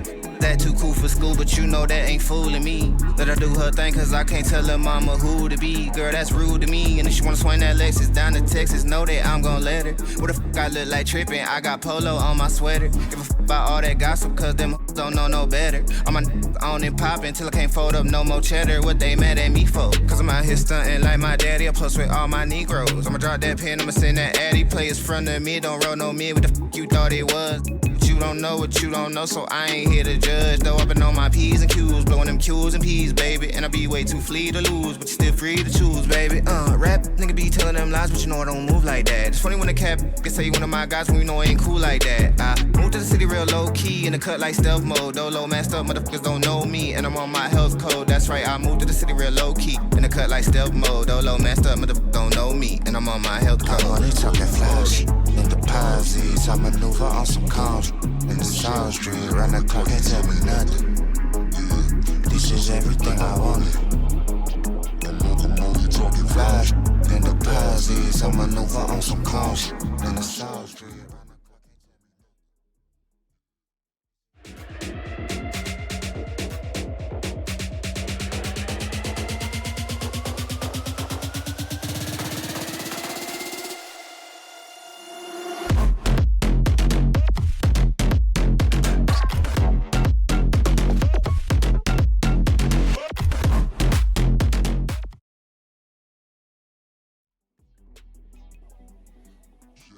Welcome back to Amazon University Esports Masters, where we have moved to a third map in this series to decide who it is that will be representing their nation at the LAN finals come July 8th. Going all the way to Bind, we spoke about this a little bit before, Doctor, and what exactly your premonitions were about it. How are you feeling? I'm feeling good. Love me a good bit of Bind gameplay, and I'm happy we have a series on our hands. You know, watching back that last series, having KTU take that sort of run back, getting back in control, that was good. You don't really want to see like an absolutely massive blowout across both games. So they managed to get it back. They managed to get control and get their read on Göttingen. And as you said before, you know, going and getting a bit stale with it. Now coming through onto buying something where they may not have as many set plays ready. Maybe we see that same sort of, you know, repetition. And KTU proved that they were pretty adaptable and they could eventually figure out how to beat that and start stacking up a couple of wins. So maybe we see something similar moving on here to the deciding map of this series. Remember, 2,500 euros on the line for this game. Yeah, I mean, like you said, we have this final map now coming through. Bind, you said that maybe it was a little bit stale. Oh, we've got Mum. We have a map at home. Exactly where we're going to be going.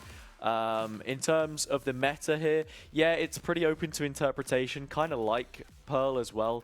When what we've seen, like Gecko getting introduced, I think was really cool. The teams played it to varying levels of success. I think not having a set game plan was sort of a real issue for both of these teams, as I believe the graphic is just the opposite way around at this point in time. Lynxy is someone who had consistently played Phoenix on both maps that we've seen thus far, which isn't really a standard pick, and I'm wondering whether...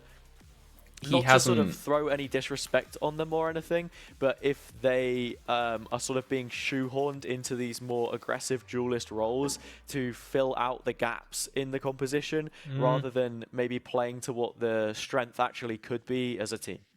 Yeah, it feels like we haven't really been getting a lot of value out of the Phoenix thus far. So is there going to be a bit of a switch up right now, seeing the Reyna hover? Again, I'm kind of a little bit of the opinion that Reyna is also just a better Phoenix. It feels like most things are sort of a better Phoenix, but Reyna a little bit harder, and you're not going to get that information as well that you may be able to find quite as consistently. Obviously, you can get like a dismiss and then just like have a little cheeky peek, but that's not quite the same as a run it back. So we'll see what happens. We'll see if Lynxy is feeling a little bit more comfortable here now on the Reyna, moving on into this final map. Yeah, I think that's a conversation that people had a lot of the time as well. Why would you pick a Reyna when you could just pick a Phoenix? You still have chances to heal yourself. If you're not getting the kills, which is the most important thing, then what passive utility do you have available to you? And if you're Phoenix, it's a molly, it's 2 flashes, a wall, and an ultimate, which gives you a second lease at life. Lynxy is going to need to be hitting the mark pretty heavily here. And like even missing out on molly, for example, in terms of utility, is not going to be too helpful when we speak about these chokes as well, and what those can look like. My thing of it is, so as a raw just duelist, Reyna's just got more going on. But as you said, if you're not getting the kills, then when it comes to the util, that's Phoenix-sided. Unfortunately for Lynxy, he wasn't getting the kills on Phoenix, but he also wasn't getting like crazy util value either. So not sure how this one's going to go. Maybe there's a bit of a clutch factor. It's like, no, I have to be getting the frags, and he's going to be playing more aggressively and trying to find those ones out. As right now, we just have a push straight up A short, launching in onto the site. Go with that frenzy, trying to find the it's all blue in the kill feed, though. A sea of it flowing through, almost like we're back on Pearl. Podlex closes, Duplo dropping down at least one from the molly, but even then, it's a bit of shrapnel, a chip on the shoulder. 1-2-0, and it is KTU, in fact, that find the pistol. Yeah, KTU didn't lock in Harbor, but we're still seeing that blue wall push on forward through the kill feed there. Get themselves nice and locked in on the board. Going on into the second round, we'll see what they can make happen. I like Yanu sitting there with the shorty. I thought we were going to see something a little bit crazy. Doing the same again, launched through over onto A side, but not quite. Early wall up from Podlex. There's a little bit of a gap. The players can walk around the edge of that, and I don't know if they're aware. Just wanted the off angle. This is dangerous. I don't think Podlex has absolutely any clue. Continues to jump away. Here is Duplo. They cut their lines. Podlex gets away with one. An upgrade for I Love Cats, who's gone wandering towards the spawn position. What an oversight. They just must not have realised. I Love Cats now puts the Spectre to good use. The advantages continue to tumble in the favour of Göttingen on this attack. What? And get that objective played and hopefully see it through. No. Why is it 2 1v1s? You hate to see it. The Spectre does get traded over, as you said. Now good control of the site. With, I think, 2 Spectres there for the attackers. Baruki does manage to clear out U-Haul at least and lower it back down to a 3v2. Yeah, Yanu has not managed to get a rifle for themselves, or an SMG, I should say. They don't have the range advantage. They're working with nothing but a classic now in this 1v3. This is okay, though. It's low the health smoke goes bars. up and Yanu fights inside it. Orbit does trade. That was close, though. Look how low HP both of the remaining players are. They're both dying to a right click, but just don't quite have it. 2-0 in the end, right? It's just the reset's going to take too long. Göttingen make very well of a bad situation there, but still not enough to get on the board. Now coming into the bonus, Entril straight on the Vandal. Doesn't care what credits look like coming into the next. They want it done here and now.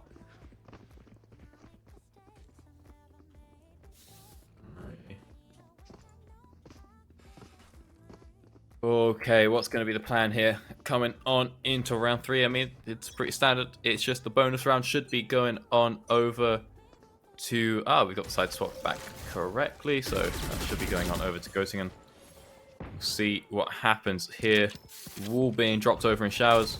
Broken immediately. But not a lot else going on. Spike has been left behind over in Market, as we just want to play for a couple of picks and a bit of information before really committing. Oh! Entril finds the first. I mean, what a step up it's been from this player as well. From map 1 to 2 and 3. We just didn't get much of a look at what they could really offer. And this is 2 picks already now for KTU. As the sides have correctly swapped, it is Göttingen that will be starting on the attack here of Bind, our 3rd and final map. Each of these teams getting closer. Only 11 rounds separate KTU from taking Lithuania all the way to that grand finals. See if they can't make their way through, pushing onto the site, but just sprayed down instantly. Can't really get through that hookah window. Now Duplo stuck in a 1v4. Not really sure what he's going to be able to pull off here. Even more troublesome. Turret is there to take first contact to fight it up. Almost. Duplo nearly. How is this player going to feel if Göttingen can't see this through? That's the bonus now converted. And it seems like whatever Duplo has tried, their absolute best, it may not amount to enough to find the win for them here. Oh, this is such a switch up to the start of the last 2 games as well. Usually we're seeing Göttingen come out the gate swinging, but not today, not here on Bind. What's the plan going to be again? Because it feels like Göttingen, they're trying something different each round, but just it's never really come to fruition. Yanu this time gets the satchel straight down short. Shotgun kill, converts into a Vandal and another frag. Nicely done. A set idea, an approach, one which looks to return on investment. Minimal at that, a thrifty if they can find it.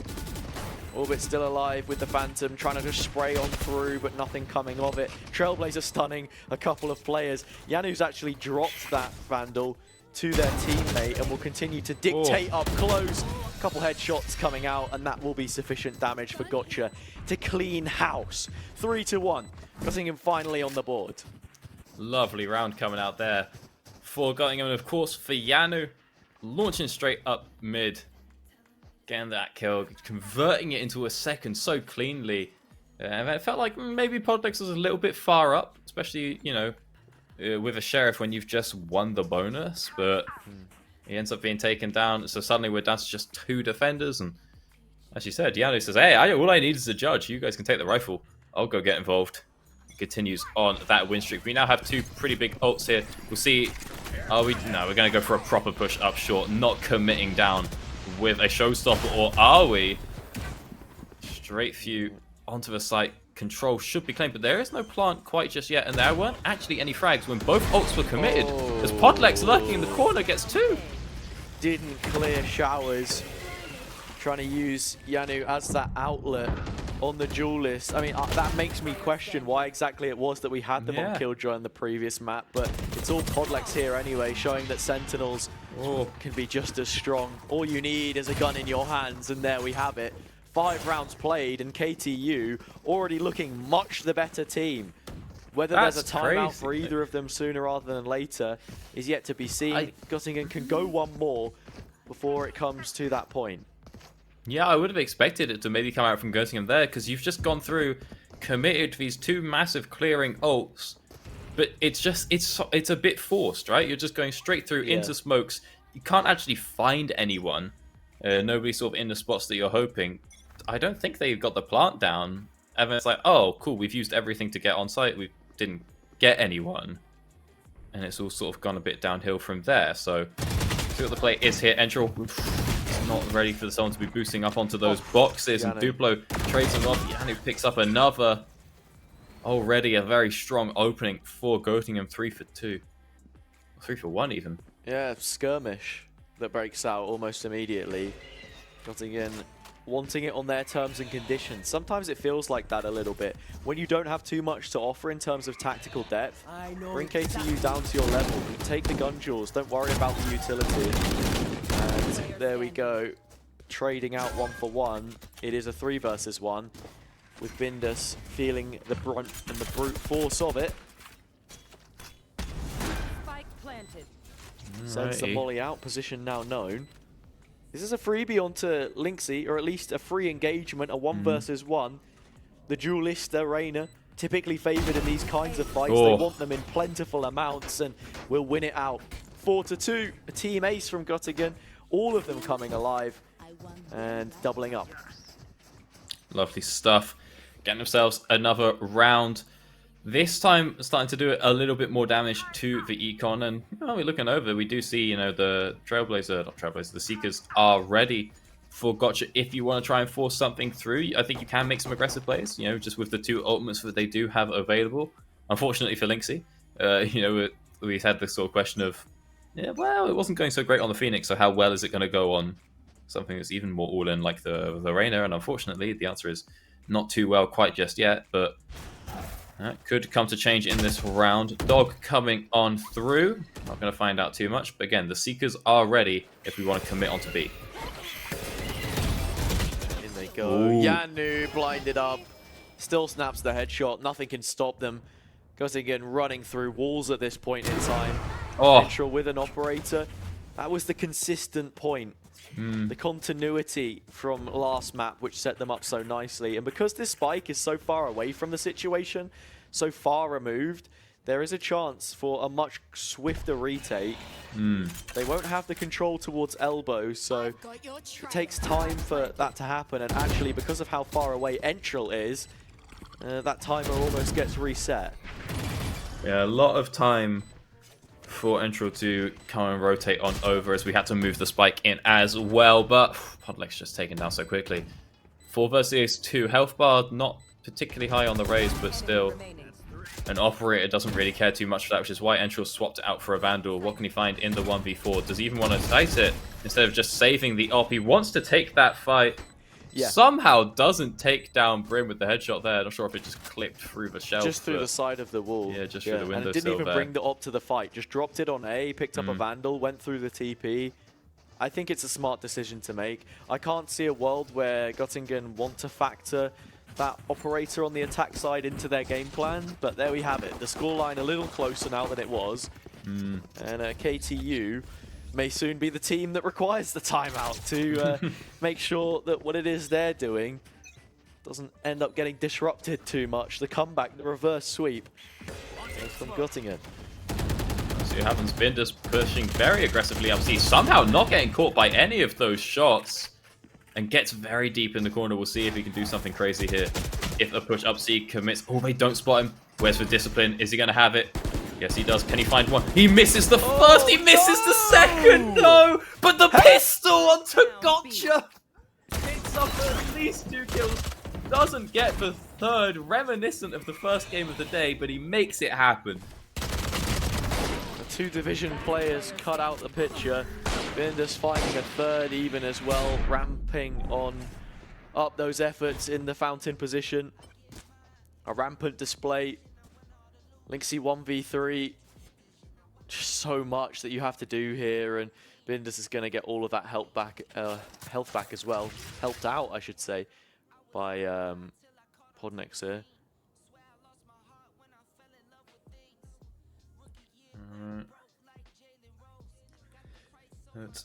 You have to go through the site itself. You just do not have time.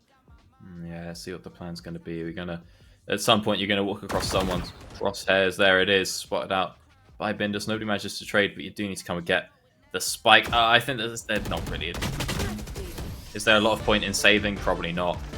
Not 100% sure. What? You start off by dabbing with that finisher. Yeah, you do. What a banger. See what Lynxy's gold's looking like. What the credits at? Yeah, it's enough. Yeah, you're not too worried about the credits for that one. It's fine. Did not really need to save. Yeah. As we move on here, it's going to be a full gun round for both teams. Right now, KTU leading the way in terms of ultimates. Both of them happy to adapt on the fly. We've seen timeouts called in both halves of both games, but nothing just yet. Fine, sometimes known for its overtimes, close games. I'd say that the half split is a lot more balanced than it used to be. Because it's a great map. Truly one of the finest. Don't ask me why, I can't really explain. I don't have the cognitive facilities for that. I just like it. I just think it's neither neat. does Entril. Brain is gone. Carved out by Yanu, who, as I said before, someone of that mechanical ability, why had they not been playing on the duelist map too? It's just like a comfortability thing perhaps, but I'm very happy with their performance thus far, and I'm sure that Göttingen will love that pick as well. They just post him up on the B side of the map and rotate into this A hit eventually with the TP called finally. KTU should have the Q, and Bindus is in place. Alright, what's the play going to be? How are we going to find someone? Bindus stuck on his own, but does manage to pick up one in the smoke, and then it's just going to drop the laser down to cut off the site, allow for the boys to pull up. Bindus will be taken down though. Just buys time. Nice stun, trying to move away, doubled up the Seeker from behind, the Trailblazer from the front. KTU find it. A couple of ults invested there. You saw the res as well. As soon as that TP gets hit on B, that is the call for safety that Entril can be resurrected. I love more the than res. anything, it bears over your head in terms of numbers. 6-3 now. The thing for me is like Podlex is already a quarter of the way to the next res. Just drop it early in the round, or just drop it when you've got it. Drop it early in the round, and we might see Podlex getting another res off before the half is finished. So yeah, that's my stupid niche tunnel vision is Sage ulting. So I'm happy to see it be used just nice and quick in that round. Yeah, it delivers value, the most important thing. Just don't risk the even fight. Why bother? Just yeah, exactly. And then you get your extra gun if they live. It's all that. Clearing Slowly moving towards the B, but there's a lot of information off of Podlex, in fact, who's cleared out a short, risky maneuver against an eco. Potentially threaten giving away something, but actually just hits the trap wire. Instead of inviting that play on B, has sown the seeds of doubt, which now bloom in the minds of KTU, or Göttingen, I should say. Yes, you could say the same for KTU, because they have rotated back over for this as well. Neither team is really set on what they want to achieve here, as the spike is also dropped outside of Fountain. Alrighty, well, yeah, someone needs to go grab that at some point. We'll see. Oh, hang on. Where are we going? There we are. Someone's got to grab it at some point. Just in case Sky's picked it up. Not all of them still competing, of course. A few of them already knocked out. Was a misinput. Oh, lovely nade there onto Orbit. Follow-up, Orbit coming back through. Has the lockdown to work with. Strays for him through the smoke. I love Cats. Oh my god. 2 kills on the Sheriff. Neural Theft also invested. Showstopper finds The out the spike rookie plant, that deep. might just be all she wrote. Entril having to come up with the goods yet again. And it's just not something that you can bank on. Even against the See what we're gonna pistols. find. They got the healing coming out. Podlex full health as well. Might want to push her onto the site just to find some warps or something. I really am a one-dimensional man when it comes to Sage gameplay. Let's see what Podlex is trying to do. Pushing out ever so slightly, getting control of who could get up there, but you have to find someone at some point. Who are they gonna get? They get the one. They get two onto Cats. Turns it into a 1v2, but that timer is ticking down. Can Entril reclaim the site? So low. But just Manages not enough to time. at least get The one. time is even lower. Entril can't get it done. 2 headshots. Oh. Not going to escape with their life. I don't think there would have been enough time to dash for the teleport there. But No, yeah, I don't wow. think so. But I mean, dash already used. Don't think they were going to be able to make it far enough in time. But yeah, cool. A timeout there from I believe. Oh no, defender's timeout. Okay, yeah. But even though it was such a close round, we still just want to take time. Go, okay, lads, let's break it down a second, because that shouldn't really have been that close if it wasn't for just those final couple of kills. Like that should have pretty confidently been a 4-0, were it not for some pretty nifty Sage flicks. Yeah, it's also just not having the weapons, right? I don't think they managed to find too many upgrades inside the site. The kills were pretty sporadic in terms of their placement. The big thing for me is that Pod didn't use the slow orb in the corner there, because it would have even slowed down the peak coming through from the Cypher, and then there's maybe even a chance that you find more value from what they already had. But hey, that's just being very specific on the It's utility. being pedantic, but like, where else are you going to put it, you know? Actually, yeah, I think the utility usage to take the space on the site has been second to none from Göttingen. It's just in these post plants sometimes where you worry a little bit about what their win conditions are for closing the round. You have to make sure that you're metering everything correctly and you're keeping a close eye on how much it is that you're using in each of those situations. The dosage has to be. I'm not a real doctor. I cannot talk about dosages. Very well. I've been asked by a lot of people who Where'd have the a name medical come from degree. then? Like, Doctor. Are you? Is the doc part short for doctor? So you're Doctor Yes. Da. yeah, and I can't say. I don't think I can say what the that is short for. But Dr. it basically, I didn't like my old like cringe kid username gamer tag. So me and my friend, we came up with 2 names, which are Counter-Strike names, that were just incredibly. I think I remember Ironic actually. meme names. To be honest, that is an average Counter-Strike player moment. So Yeah. here we go. 5v4. Already site control under Göttingen's banner. As I said before, they found a pretty good way at doing that. Oh, the flash onto the incendiary. Plenty of damage. Not enough to put I Love Cats in the red zone just yet. And in fact, the regrowth will put them on full HP. Time continuing to tick down, and a lot of that bought into. Still, the lockdown wants to remove these players. I Love Cats just goes for the peak and finds 2. Really nicely done. Entril back against the wall. Should the lockdown expire? I think it will. Only catches 1 in the detain because there is a dismiss. At least I thought there was. It's Gotcha in showers that has to be the winning play. But it doesn't matter because there's too much to do. And Göttingen will find their 5th. Too much going on. Entro a little overstimulated at the end. And I think it's the closest half that we've had all day, coming in at 6 and 5. I don't think that we've seen something. Yeah, we haven't seen a 6-6 or a 7-5 quite yet. I don't think so. No, I think we had a 7-5 in the first game of the day, if I'm right in thinking. Or on Split, I believe it was. We had a 7-5. I thought they were both 8-4s, but yeah. No, I think it was Split. We had a 7-5 because it can be a lot more difficult to. I don't know. I've been casting Valorant for the last 4 days straight, so pretty much everything is just a congealed mess in my brain at this point in time. Yeah, I don't get when people talk about like random games that you cast like a year ago. Narrow come the end of this half.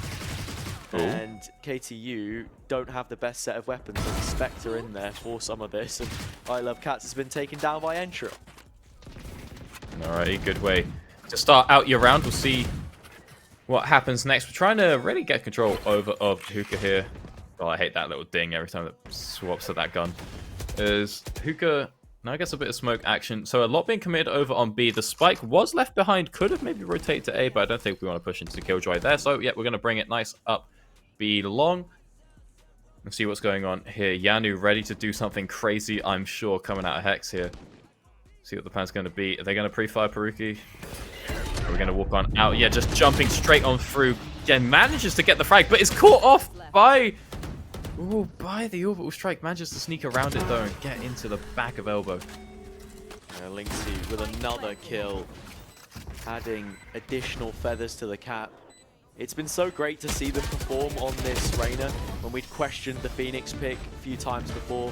Duplo doing what they do best. Another multi-kill. How many of them have we seen picked up? 6 to 6. Fairly strong. Attacking half there from Göttingen. And now moving on to the defense. Yeah, you have the double duelist. You're running the Reyna. But Linksy has done a pretty brilliant job so far. And actually, the fact that they have this Cypher too is going to be pretty strong.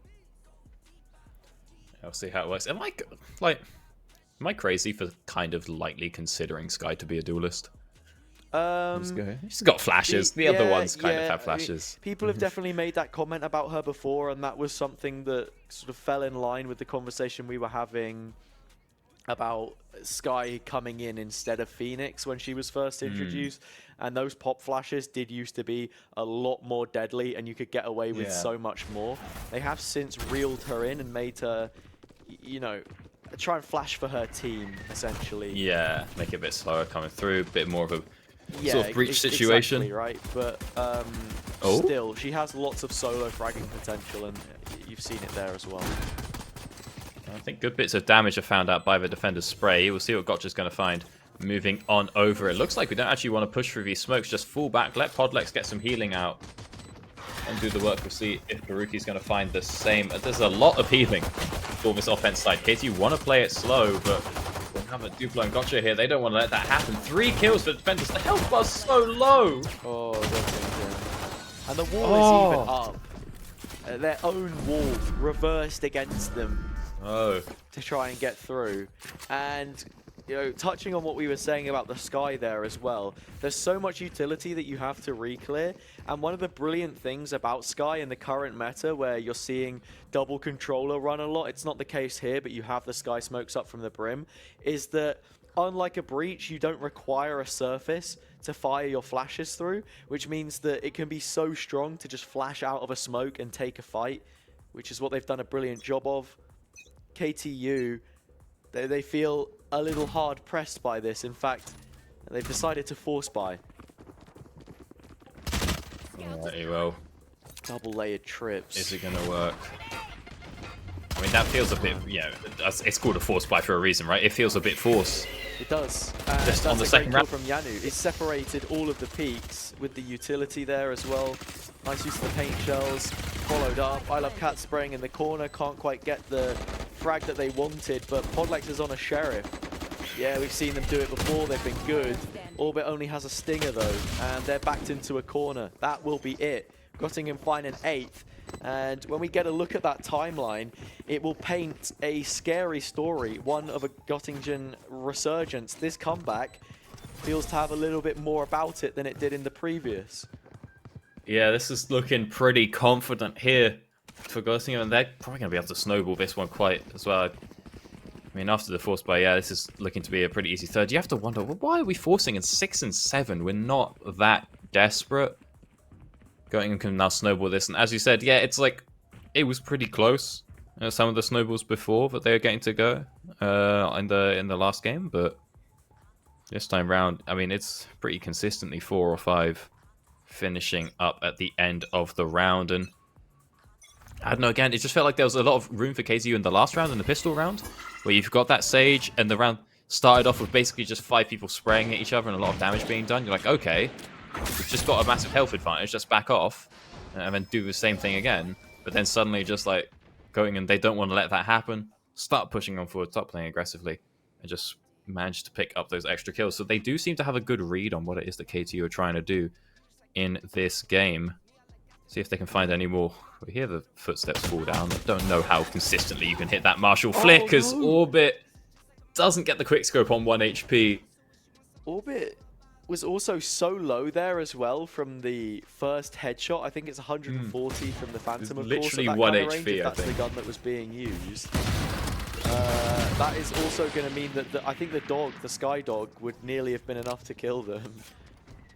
3v2. And it's, again, just these pistols trying to find a pick. They went divide and conquer, tried to play the map as much as possible. Peruki can get a plant from this position, but the flank is late. And if they hear this TP get hit in hookah, they might just amplify, intensify the retake to be coming in sooner rather than later. Which one's it going to be, Peruki? Oh, lovely shot. Put down that chance of a retake. See what's happening. Cat's moving on forward, but just gets sniped out of hookah off rip. KCU do not want to let up control of this plant. You kind of have to. Flash comes out to sort of separate the peak. Didn't even spot the pop-up from Podiex. Oh my god. Trying to do some damage. Only 7 bullets left. Out peaks Peruki. Another tap. A couple more, in fact, but it matters not. The round is done. And that will be a 7th for KTU. The pistols were just enough. They managed to win it back on that sort of light buy and take everyone down. You see a lot of pips stacked up there for Peruki. Well, not for Peruki, for Podlex even. At the end there, picking up those extra 2 kills. And Gotcha doing the same. So, I don't know. I mean, you feel like that's not really the round you're meant to win, right? Like, not really meant to come out there after forcing on second and losing. They managed to make it happen. They're trying to re-equalize the scoreboard. Again, I mean, it's dumb to say because the score's 7 and 8, but it just is a close game at the end of the day, isn't it? I would not be surprised if this one was the one we saw go to overtime. We have this heavy A stack. The A site easier to retake than B, and you even see that a little bit in the previous round. The amount of angles to contend with and sort of isolated gun duels. At times it can be hard to try and pick apart exactly what it is we're seeing because it's just calamitous. There's so many things going on at once. I think the bigger thing for me here is how Göttingen have proven across the entirety of the series that no map is ever a done map for them. They can always find an opportunity to come back. The showstopper goes through. There's an orbital strike which will be in position to deny as the rotate comes out. And it does hit the choke. And even find Entral as they get caught in a trap wire. Dives him up. Nicely picks that one out. I feel like there's a world you drop that behind you, get like a massive spray, but there's not really anyone in position to capitalize on that. So we say, no, we'll just send it down. Oh my god. Almost so compromised on that default plant. Pinged up, flashed, stunned, pretty much everything. Bindas goes for the Molly lineup, but I think this can already get stuck, and I'm not sure if Gotcha is trying to purposefully remove it. Yeah, it doesn't even matter. It's just too late. No clairvoyance, no forward thinking, just allowing for it to happen. And that will be it over. 9-7. It just takes a little bit too long on that one. I wonder if that's one of those cases where you're like, ooh, my lineup, I know a lineup. And then you do it and you're like, it wasn't. I've lost many a game to doing that. You're like, oh no, I know this one. And it doesn't quite work. But even before that, you know, just the control of the site, I mean, managing to get through after that orbital strike came down is pretty good, but then just there's nothing really going on once we've actually got the plant down again. Going and Ducey to read the situation quite well. They're even going to rotate through on this as well. The Trailblazer comes out orbit. What is that? Shot through the smoke. Giblo finds one. Actually decides, you know what? I don't want anything to do with this. Heads for the high road and will take the TP. It's actually followed suit with a really nice rotation here because you have the full Cypher utility still up on A. Duplo can use this to their own effect because of its global presence. Then you just have the numbers towards B if an execute is immediate, which hasn't shown too much just yet. But there are at least half of the player numbers on the KTU side spotted. Finally, they begin to head in. Entril the first. But still, no kills made. And actually, it is the paint shells that will drop them down. Linksy here as well, strafing around, flying up and down. Podlex has the spike, will run as far away from the situation as possible. But as I mentioned, all the Cypher util is there. They hit the trip, the cam follows you up, you get pinged out, and your information is in the hands of Göttingen. They managed to get the plant down at least. Get that little bit of extra credits. Probably not going to be able to pick up a kill on the way out, though. Podlex will go down. Nicely done. Well played in the mid-round there from Göttingen as well in terms of making that realization. Okay, we have one player who is in trouble belong. They TP through. Showers control, bit of a question mark, but as soon as that is established and the information that nobody's lurking outside that part of A is there, they can call for a much quicker rotation. As I mentioned, Duplo has the Cypher util to work off if they need it. And it flips a bad situation into one which heavily favors Göttingen, despite the fact that they should be favored anyway because of the weapons they have. Coming into this next gun round, it could be absolutely everything for KTU if they want to stay alive in this tournament. I mean, absolutely. They need to sort of get it a little bit more together now. I mean, this series was, or not just the series, but this map was so close. But we've now got to the point where going to what, not quite 4 in a row, on account of the round 3. But 5 out of 6 or whatever it was, maths is hard, is a pretty dominating way to run up your half. So what is it that KTU really need to switch up here? It feels like I don't know, it just feels like we're just going through, committing on site, and then just not really having like much of a plan, I mean, we saw it earlier sort of in its fullest form with that so when the hand that was going, God, I'm losing my mind. I was gonna say the send through of Yanu and Duplo where they both dropped the but yeah, I don't know. It does feel the same that KTU have not really seemed to have much of a plan. Like once the spikes come down. Yeah, look at the ults that they have right now. There's so much that they can work with from this position. It's just a question of what the spacing is, how much they can find. And unfortunately for Peruki, that Trailblazer won't quite clip the heels of the trap wire, which means there is a full Cypher setup, which I think has at the very least been spotted as they went for that lurch forward. You would have seen it. And I think that is the reason being that we see this rotation now come through. Bit of proactivity from Göttingen though, by re-clearing showers, and it is a 2v1 on Entril if they can manage to isolate this fight. See if Entril can find something out. Oh, peeks his hips out first and gets tagged up. Linksy doing good damage there. Seeker's coming out though, wants to make an aggressive play over onto A. See if they'll find anything out here. Gives a bit of information, but I don't think anyone's even really there to spot it out. Can Orbit get the plant down? The spam not going to be anywhere near as good on the Bulldog. Can't deny the plant. Seekers through, lockdown there as well. Kills, how many can they find before they become entrapped? Nothing really happening. It will fully go off. And we know that there is a lineup or two in the locker of KTU, that they can use that incendiary with this orbital strike that they currently have. Not going to happen, actually, as the wraparound from Showers is slowly approaching. Flash from Gotcha, straight in. Lunges at the opportunity. Here comes the ultimate. And that should give enough safe coverage to follow it up immediately with the incendiary, which should just be the round 1. And it is. Lovely work from Bindus to just confirm it. That is an 8th for KTU. There you are. This time around, Bindus gets the lineup. Well, not too much of a lineup, but this time he actually manages to make it happen, as opposed to having a little bit of an instant. Very good. Manages to finally get a round over for KTU, and honestly, it was looking a bit worrying when you have 2 people in U-Haul. It's quite easy for Göttingen to sort of collapse on that. You don't have to spread out the very few bits of USIL that you have left. You don't have to, split them. You're like, oh, this is just a 2-for-1 if I just send it into U-Haul, right? We see that with the flashes and whatnot coming out from Gotcha. But Mendes makes it happen, just runs away, says, lads, enjoy your 2v2. I've got better things to do, like clutch up the round and try to take us to another even scoreline. Yeah, coming out long again. Yanu in the corner. Blast packs away from danger.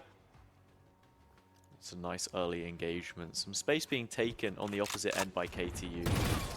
There isn't a feeling of finality about this B execute. As Orbit has tested the limits elsewhere, but at the same time, they are now beginning to group up as 5. Alright, well, sneaking on over into Hookah, perhaps. Duplo flashed out. Will he be able to find one? Not just spraying through the boxes, walks around, does take out Peruki, but is traded back pretty quickly.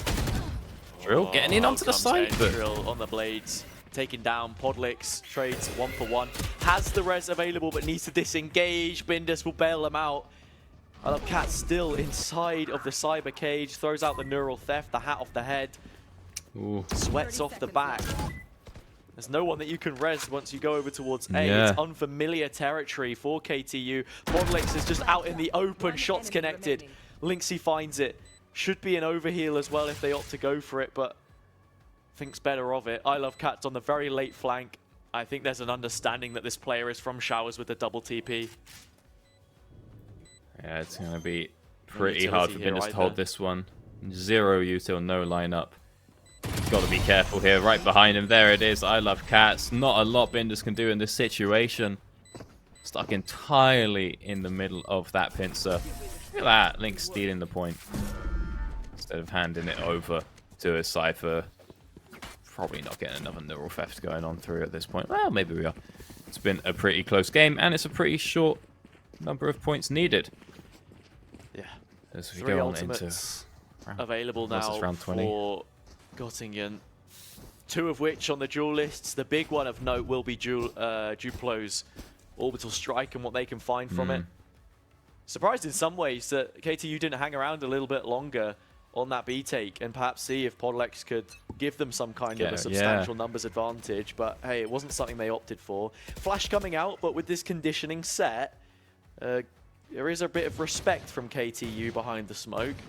They don't want a challenge, but fortunately for Göttingen, that has helped them build towards another one of those ults, the Seekers most namely, as they find another ultimate point. Camera taken out. Camera taken down. See if he has anything cooking up over behind truck here. If the push is going to commit for onto A again, you know, the spike has not been picked up yet. That's still sitting quite a few miles back, so we're not going to try anything crazy over onto A. We have to figure out what the plan is. You can see Hawk going out, bit of util just being burned, a little bit of fear over on that B site, bit of noise being made, but you have to assume if Killjoy's on one site, that's, yeah, the rest of the team's probably going to the other. Yeah, even if it's an attack-sided KJ, like, by the process of deduction. But I mean, even saying that, we saw them group up the last time around. ooh, yeah, they are coming back. There is pressure being dealt. Yeah, but yeah, the full Cypher setup is there. This is the eco, the round that could put Göttingen on 12. The first player hits the trap. Out comes Entral. Vandal in hand, still not done in this game. Nice readjust onto Yanu. Bobs up and sends them down. Time is low. Entral needs to just be the hero, and they are. So many kills. What? Bindus on the Sheriff will finish. Time was so low, I thought for a moment the orbital strike would be enough to close it out, but no. There we have it. The eco was enough. The hero rifle. Why do we keep winning ecos? I don't know, man.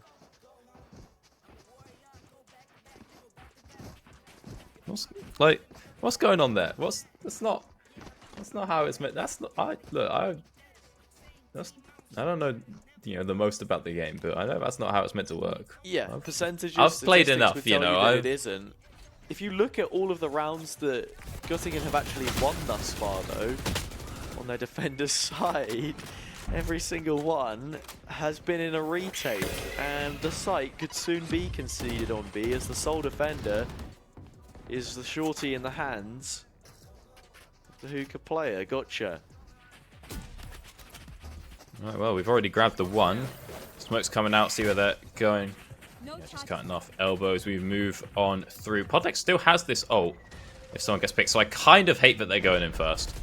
So there's a pretty good chance that the stage just gets I picked don't off think here. it matters too much. Maybe wanted to go for the denial. It's a quick dismiss to no real avail. Podlex Ooh. finds there too. And it's How does Podlex another get away with that? arduous affair between these two teams.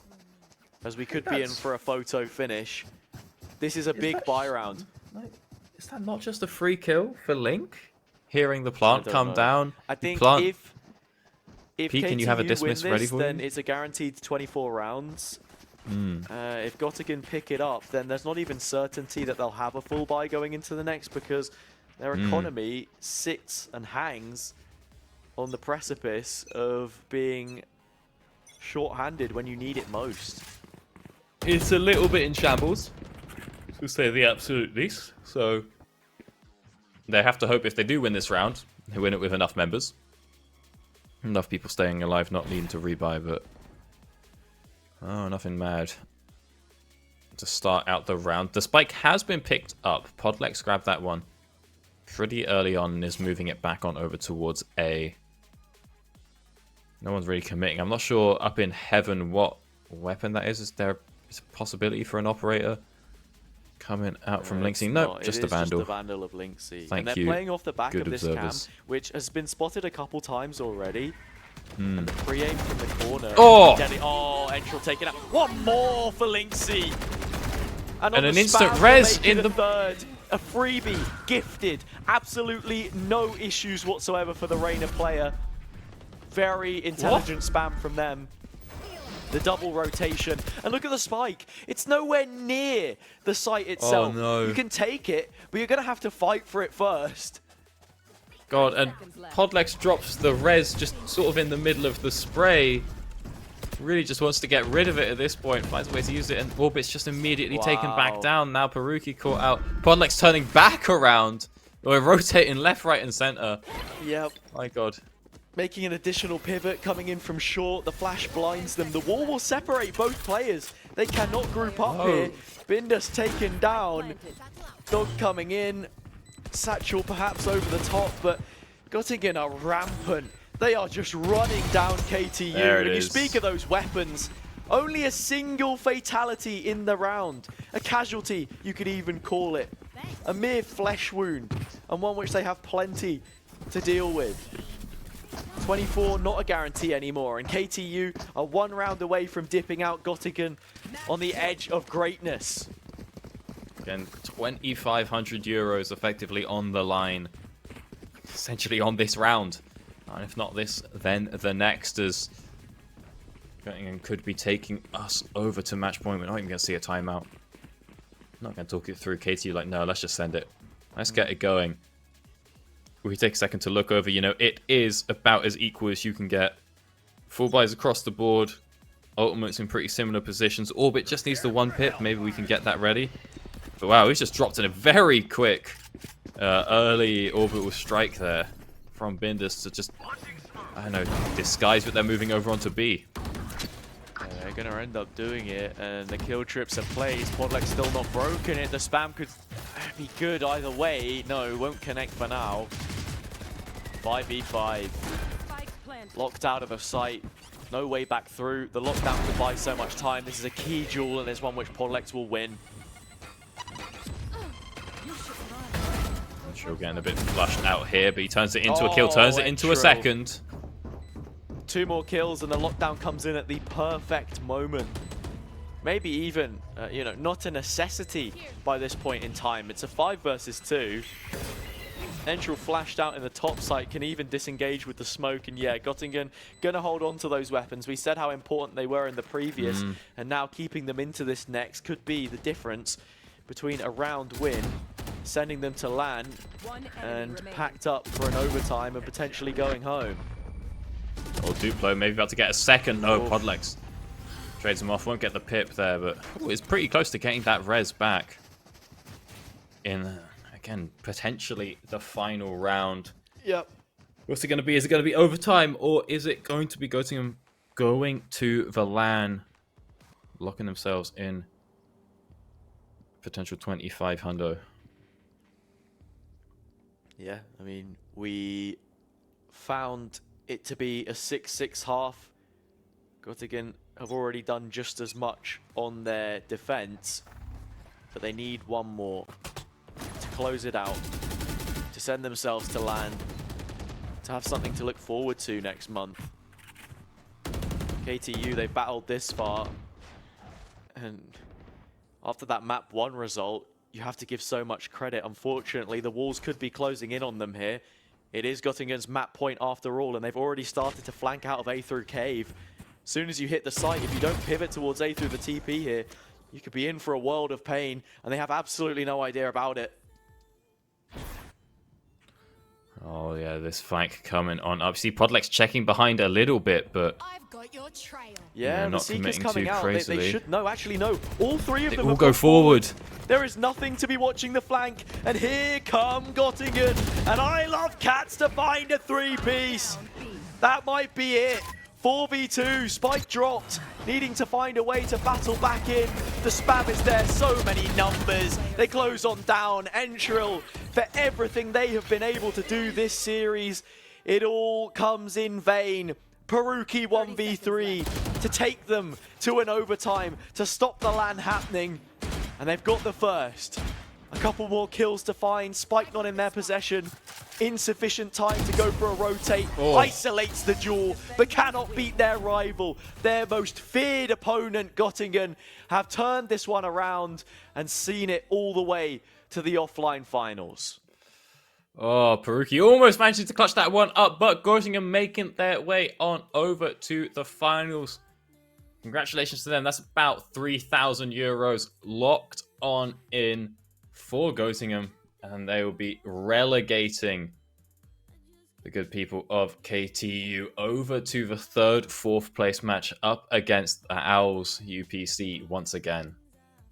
Yeah, very nicely done from them. I mean, the amount of team spirit that we saw in both of those rosters to keep fighting from ridiculous deficits on each map. The fact that KTU didn't let the first map of Ascent, their pick, let's not forget, knock the mental too hard after losing 13-6, I think is admirable. Then to go into Pearl and look as competitive as they did, I think you can make criticisms of the way that Göttingen approached it. This series could have been done a lot sooner than it ended up being. The ultimate usage and cycling, as I mentioned before, some of the decisions were curious, but I believe we should have a winner's interview sooner rather than later, and we can actually pose some of those questions to the players and see exactly where their head is at going towards the offline finals. I think we have winner's interview after game 3. I don't think we have it. I find that to be a little bit strange, considering it is weird. This is a team that is at least guaranteed 2nd place, but I'm not too sure. We'd have to confirm that, but yeah. That's what I'm reading in the to be prod, fair, but it like you would doesn't expect say- it to be now. That is an interesting one. It would have been nice to have perhaps picked their brains a bit, collected those thoughts, but we can save that for LAN in person. Just ask the question straight to their face, something to load the ammo with, I guess, when we get prepared for what that looks like.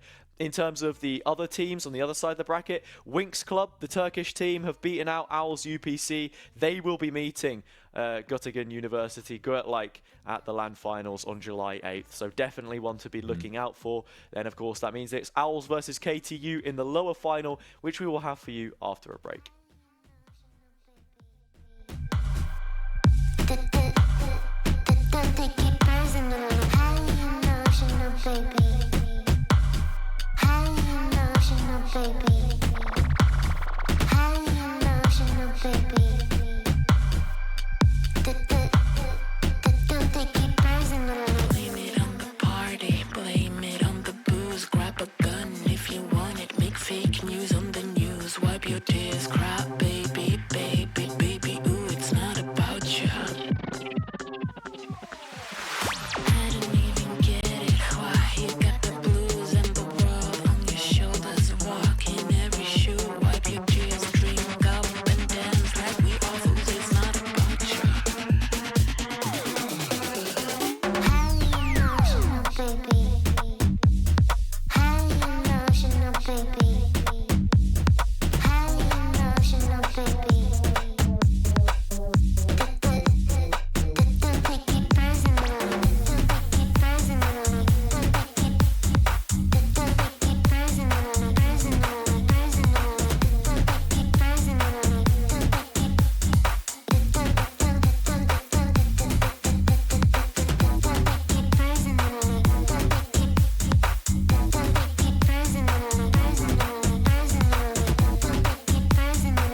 I'm only talking flash and deposits. I maneuver on some comms in the South Street. Round the clock, can't tell me nothing. This is everything I wanted. I'm only talking Flash and deposits. I maneuver on some comms in the South Street. Round the clock, can't tell me nothing. This is everything I wanted. She ain't know it, but I'm everything she wanted. She ain't know it, but This is everything I wanted.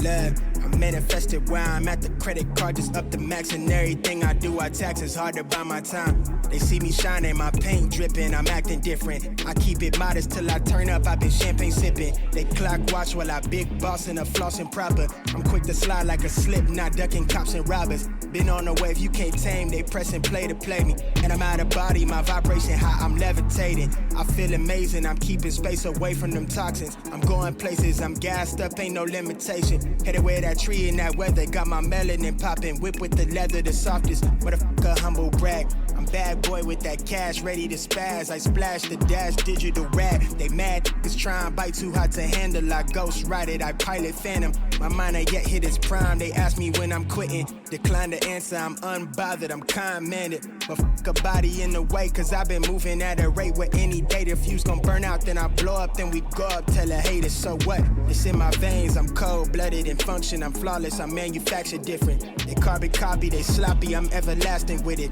I'm legendary, it's very scary. I'm seeing this through the finish. I'm only talking flash and deposits. I maneuver on some comms in the South Street. Round the clock, can't tell me nothing. This is everything I wanted. I'm only talking Flash and deposits. I maneuver on some comms in the South Street. Round the clock, can't tell me nothing. This is everything I wanted. She ain't know it, but I'm everything she wanted. She ain't know it, but This is I'm everything I wanted. She ain't know it, but I'm everything she Pull wanted. young in the middle, kick raps like riddles, Got game wrapped up like Reynolds, kush packed like Skittles, Move like I'm supposed to be, I chose to be this lit. Shorty at the show just wanna get close to me and pose for me, then flick. And to be honest, girl, that's cool with me. Hey, yeah, at home in my t-shirt and all my jewelry. That too cool for school, but you know that ain't fooling me. Let her do her thing, cause I can't tell her mama who to be. Girl, that's rude to me. And if she wanna swing that Lexus down to Texas, know that I'm gon' let her. What the fuck I look like trippin'? I got polo on my sweater. Give a fuck about all that gossip, cause them don't know no better. I'm on and poppin' till I can't fold up no more cheddar. What they mad at me for? Cause I'm out here stuntin' like my daddy. I'm close with all my Negroes. I'ma drop that pen, I'ma send that addy. Players front of me, don't roll no mid. What the fuck you thought it was? You don't know what you don't know, so I ain't here to judge. Though I've been on my P's and Q's, blowing them Q's and P's, baby. And I be way too free to lose, but you still free to choose, baby. Rap, nigga be telling them lies, but you know I don't move like that. It's funny when the cap can say you one of my guys when you know I ain't cool like that. I moved to the city real low key, in the cut like stealth mode. Though low masked up, motherfuckers don't know me, and I'm on my health code. That's right, I moved to the city real low key, in the cut like stealth mode. Though low masked up, motherfuckers don't know me, and I'm on my health code. I'm only talking flash and deposits. I maneuver on some comms in the South Street. Round the clock, can't tell me nothing. This is everything I wanted. I'm only talking Flash and deposits. I maneuver on some comms in the South Street. Round the clock, can't tell me nothing. This is everything I wanted. She ain't know it, but I'm everything she wanted. Yeah. Wave. She ain't know it, but This I'm is everything I wanted. Look, she ain't know it, but I'm everything she wanted. This is everything I wanted. She ain't know it, but I'm everything she wanted. This that gold chains on the stoop with house slippers. We really do this for the culture. Shout out whoever doubted. Shout out the skeptic. Brand new ass, hating motherfuckers. Let him know it's our time. Deal with it. Hey, make sure you run this back so we know it's real. Like I said, I'm trying to go half on a plot of land with a Brody. Love you, mama.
shade.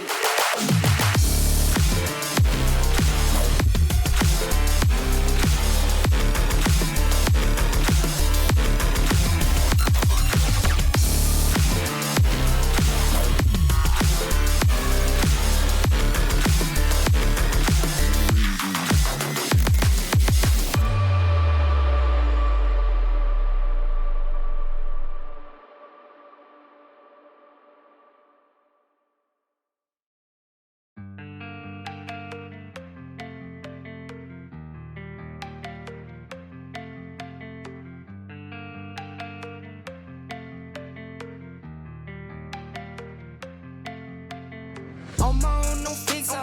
I'm gon' ball, no picker. That I8 doors, they live for. Talking on my back, go figure. Whole team eats fun stater. Never was the one to go flicker. No face, no case, no picture. Full place, big stakes, my dinner. Flip that, Canal Street. Flip back. Last week, old money. This week, new racks. Never buy none more. If I can't afford to gift wrap, stunning in your foreign car. You keep riding rental tax. Ew. Heard you roll the other lean, we are not the same. Couple thousand in my pocket, this pocket chick. Rubber bands on my arm, this is not for play. I put 20 on the crib, while you cop a chain. I know they hated or love it. You know I love when they hate it. Last year was living basic. Haters on the other side. 3 up, read between the lines. Know I got some angels with me. Made it through some evil times. Late night on some demon time. Pour the Sprite, I need a line. I can't lock it, see the line. Freeze time. Brainstorm, you can assume with your chains on. I can see none with the lights off. Cap, you been the main one. Coolin' when I got my mains on. Show money, but those aren't the same ones. I been told you that it was game on. Been winning since I was on game one. Go. Telling me how to live like you made me. Going dumb and I blame you made me. Money longer than a grown-up baby. Got crazy in a new Mercedes. Thinking that's 550. 5 seats, fit the kids in there. Prime steak on my dinner plate. Nike tech for the dinner wear. Flex up, never playing dress up. Never gonna let up. Never ever set up. Play on my fam, get wet up. Go, won't let up. Never ever. Haters on the other side. 3 up, read between the lines. Know I got some angels with me. Made it through some evil time. Late night on some demon time. Pour the Sprite, I need a line. I can't lock it, see the line. Freeze time.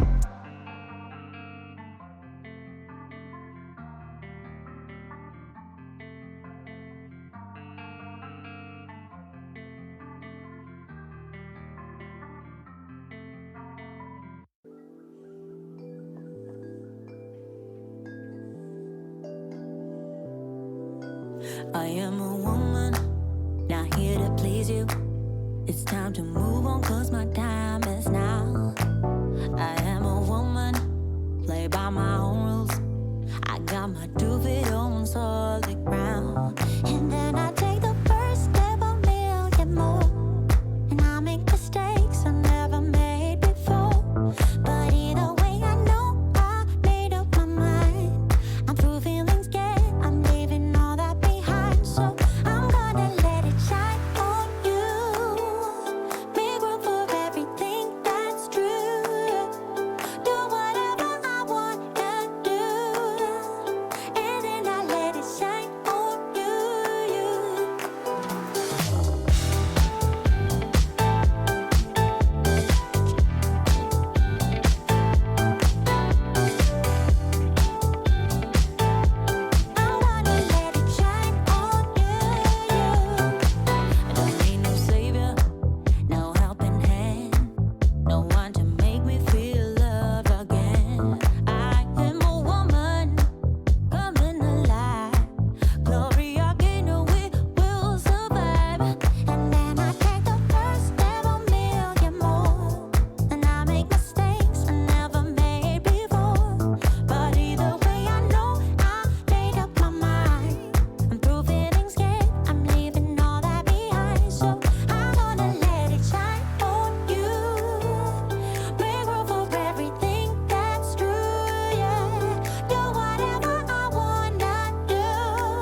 Welcome back, everyone, to Amazon University Esports Masters, where we have the Valorant playoffs for you already. 2 teams confirmed to our offline LAN playoffs come July 8th. That will be Winx Club and Göttingen. Oh my goodness, I can't believe it, man. We just casted them for 3 maps. It's Göttingen University, of course. So Gothenburg was the initial one. Got it wrong there. Gottingham, I've said that one a couple of times. So there we go. Now into this 3rd place playoff match. It's essentially for prize pool. Who it is that can walk away with €1,000, I think, is the difference. It's either completely binary, as you put it. You either walk away with the full 1,000 or nothing at all. Yeah, it's all or nothing, right? There's nothing for 4th, 1K for 3rd, and we have seen both these teams play already. KTU up against UPC. Is it University Politecnica Catalunya? Yeah, no? Yeah, University Where's it gone? The Technological University of Catalunya. That's the one. I remember. So the thing when we look at the sheet and it's like half the names are just in they're in their native language. Colloquial in the language, right? So... Yeah, so there was one. I think it was for Rocket League quals the other day, like that had it was like Dutch or something, and there was it was one word different or something. It was instead of being like, I don't know, what's the capital of Netherlands? Amsterdam? Yeah. Well, Amsterdam, instead of being like University of Amsterdam, it was like University de Amsterdam, and then they put in brackets afterwards like University of Amsterdam. Just as a nice little translation for us. Thanks, fellas. I was like, you've got to appreciate it, right? Looking out for them. Now into this 3rd place playoff game, we have the map bans available for you, I believe, so we can get a look at what exactly that is. The maps that we're going to have coming through, I can sort of already read them out. Fracture, Split, Pearl, and Ascent all banned, which leaves us with Haven, Lotus, and Bind. So at the very least, we're guaranteed to see something which we haven't already on stream today, which will be Lotus, that 2nd map. Whether it's a Swift 2-0 or we go to that 3rd map decider of Bind as we did in the previous series or not is yet to be seen. All right, you see which one it's going to go to. Lotus, not something that we've seen today so far. Be interested to see how that one pans out. I'm not a huge fan of the map personally, but that's just because it's Valorant players don't like new things. Although I think that it's for the most part pretty well received by everyone who isn't me. I'm just not too this false narrative that you're trying to peddle against Valorant players. You of course speak for the people with your wealth of Valorant experience. I see every single time there's a new map, I open Twitter and it's just like week 1 is like worst map ever made. Hate playing it. It's like Icebox comes out, everyone hates it. Breeze comes out, everyone hates it. Fracture comes out, everyone hates it. It's just like, dude, what are we doing? What, Pearl, Breeze, and Fracture? People hate Pearl. People hate Pearl as well. I mean, Pearl, Breeze, and Fracture all kind of suck, so they do have a point in fairness. Like, Icebox, when it came people out, hated didn't Icebox really as well. Huh? Like, what's the point? Like, it's just every single time. I would hate my life if I was a Riot map dev. I'd be like, oh boy, I've made a really exciting, unique map. Within the confines of a competitive, I can't wait for the community to get their hands on this one. And then everyone's like, doors, Madge. And it's just like, what's the point? I guess I feel like there's definitely a conversation to be had there in terms of how map development is as a whole, right? Because it's all first party with Riot. There is no sort of like community map projects or anything, which would be definitely cool to see in the future. But I think you've sort of got to go with what you have. And if I am giving my honest take, Lotus is probably my favorite map in the entirety of the game. And that is the newest one in rotation. So I'm very happy to see it introduced. I am definitely not complaining that we're going to get it on the stream today as well. Look, and we should sooner rather than later be heading into that first map, which will be Haven. Get the GOAT, Guy Beams, to create a new map for Valorant. Get the 2-time. He's halfway up the Valorant map making mountain and he's at the top. I don't know what it is he says. Something about like a 24-inch vert. I couldn't tell you. Owls what's the whole picked speech? Into Haven though. And that is, of course, their choice the same way that it was in the first series that we saw against Exeter. They weren't able, well, they won that first series, but they didn't end up taking that any further, right? They won the map, they looked convincing on it, but then it was in the semi-final where they ended up falling short against our other finalist, Winx Club, one of the Turkish teams that we have, and of course UPC being one of the Spanish teams that we have. Can the German team, the only one in the competition, or not the German team, sorry, the Lithuanian team, the only one in the competition as well, also being that discrepancy, KTU, can they offset the balance? I have to say, looking at Twitch chat, most of the messages were in Lithuanian, so there is definitely a big support base for them. Whether we have the same or not for the Spanish team, I know that definitely a lot of people on the production side might be rooting for the Spaniards. Well, there's a Spanish stream, so I feel like it's going to be a bit rigged in that department. Well, I mean, there's a Spanish stream, there's a French stream, there's a German stream, there are a bunch of there is a German stream. stream. So. Actually, why is... Oh, it's just because we're not like... Okay, yeah. Yeah, it's because I assume it's just a different company doing that one. That makes sense. All right. I don't know if there's a Lithuanian stream, so... I would be surprised, but look, maybe there's someone co-streaming. I have absolutely no idea. Get my boys in. Get Chosen One, who is... trust me, that he that makes sense if you're a Lithuanian and you play League. Yeah, Tell you what, get Saulius involved. I don't play League and I'm not Lithuanian, so get Elo Santa involved. Just sweet nothings, mate. In one ear, straight out the other. It's unfortunately missed the mark, but hopefully there's someone who can appreciate the niche references that you have lain throughout the broadcast. Look, Elo Santa, that fiend. He's a League streamer, also known for doing like Tinder Riz streams. I'm gonna say if that's the crowd that you're preaching to, then best of luck. That's all I'm gonna say. This guy. So we had this. We had a team. They used to play Baltic League, League of Legends Lithuanian team, and they're like one of their players got like banned for being toxic for the first 2 weeks of the tournament. Right? They put in their sub Elo Santa, the streamer. He pops off on his one trick. It's crazy. We're like, can we get an interview after the game? He says, sorry, I don't have a camera. I was like, brother, you were live earlier today. Like, we've all seen it. I found out like 2 years later, he was just like, oh yeah, no, it was just like 30 degrees and I was just sitting there in my boxes. I was not getting dressed for that one. It's like, mate, like we had such problems with people doing interviews and he's just sitting there just like, I ain't got a camera. We're like, please, you have like 2K viewers. We know you've got a camera. Like, fair enough. Come on. Anyway, in terms of this game, what are your predictions coming into this one, Harry? I mean, from what we have seen previously from both of these teams, or what is your anticipation? Because we joined them on both sides of the bracket as they sort of culminated in those semi-finals. We had KTU, of course, just about fall short against a strong Göttingen team, whereas it was a 2-0 in the other semi-final where Owls ended up losing. They looked good against Exeter, but do you feel as if there's going to be a serious tier gap between these two?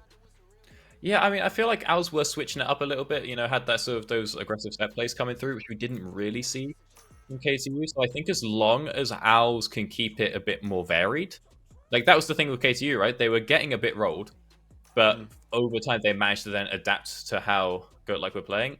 If UPC can switch it up and continue to switch it up, then I think they're going to have a pretty good time. Yeah, we're seeing two of the same comps come out as we much anticipated. Not happening on Ascent earlier. There were still variations at play, but for Haven, it will in fact be the default set of agents that we expect, which I think paints a really nice mirror matchup. We haven't seen this from KTU either. The two maps that we saw them play at the start of the series, Ascent and Pearl, and then of course finishing on Bind. There will be some consistency if we do go as far as Bind, but I think both of these teams would like to wrap this one up quite neatly. They've already had a day of games worth to play. This is just the additional 200 euros per player to salvage any kind of run that they have made this deep into the competition. And the longer you stretch it out, the more painful perhaps it could be. 200 euros, nothing to scoff at. That's like what? That's 2 knives in this game. So that's more than that's probably just short of I've 3 seen knives. some of these bundles, bro. You could get one bundle. Yeah, you get a knife for like 60 euros, something like that. So actually, you could probably get 3, nearly 4. I don't know. Or something like that. The latest one, the newest like, one in the arcade game is one. 80. Like Yeah. the most expensive. I don't really know. I've not spent money on skins in ages, and you don't have to spend too much on a pistol in game either. It's the lowest of the economy rounds, and in many ways that should shape it up to be even footing. But UPC running straight in on their own map pick, making the most of this attacking start. Yeah, Entron not able to find something out with that. Their Sheriff Enscoop picks it up, tries to trade it off, but then misses his shots out as well. However, you know, it is still a pretty severe numbers advantage for UPC. Now they're going to hold down here over at Connector pretty easily is the answer. Just spray it down. Bindus, you might as well die just to get the pip. Can he take anyone out with him? Right click goes completely wide. Draws a nice little outline around Shino there, who picks up a 4K. And in terms of funneling your frags onto someone, getting them all onto a jet nice and early, round 1, usually a pretty good idea.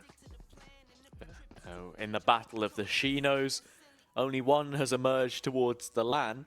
The other one now battling in the 3rd place playoff and already finding 4 kills, proving exactly why they were as feared as they had been in that first series, dumping out Exeter. Yet again, I'm just sat here. Oh man, not seen a win from a UK team yet in University Esports Masters, except for in Rocket League.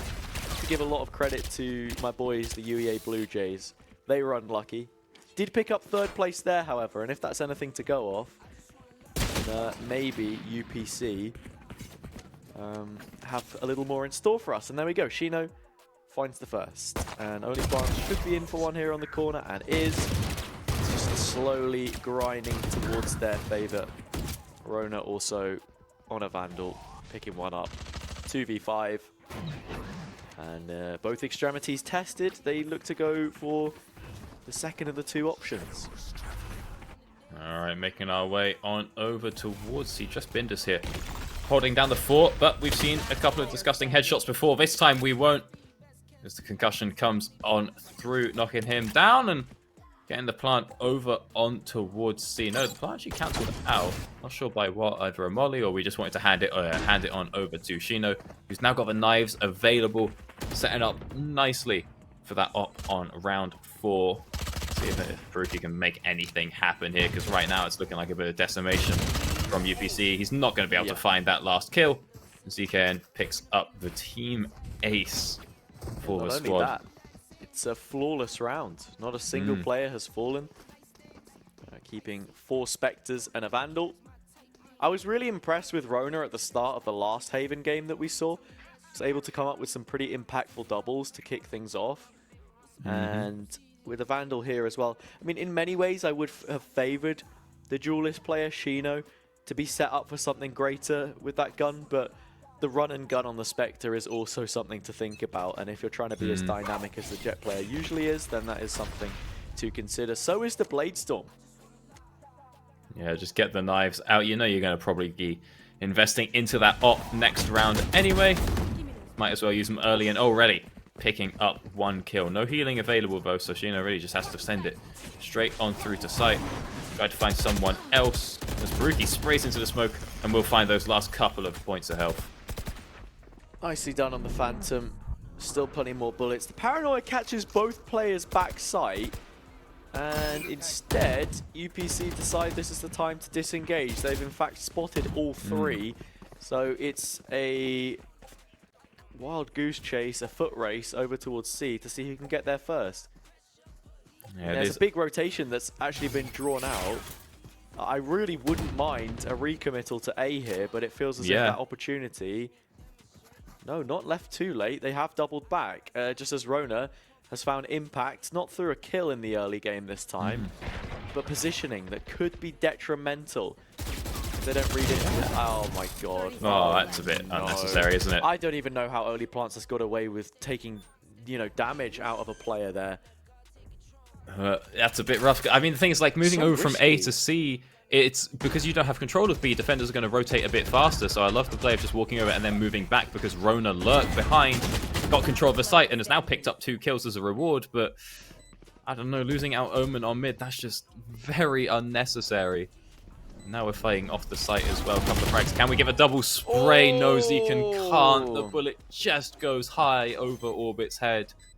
And he will be able to defuse. And that should have been a pretty locked in round off of that double back for UPC. They should have been able to snag the bonus for themselves. But instead, we do see the classic 2-1, at least taking down 4 members on the way.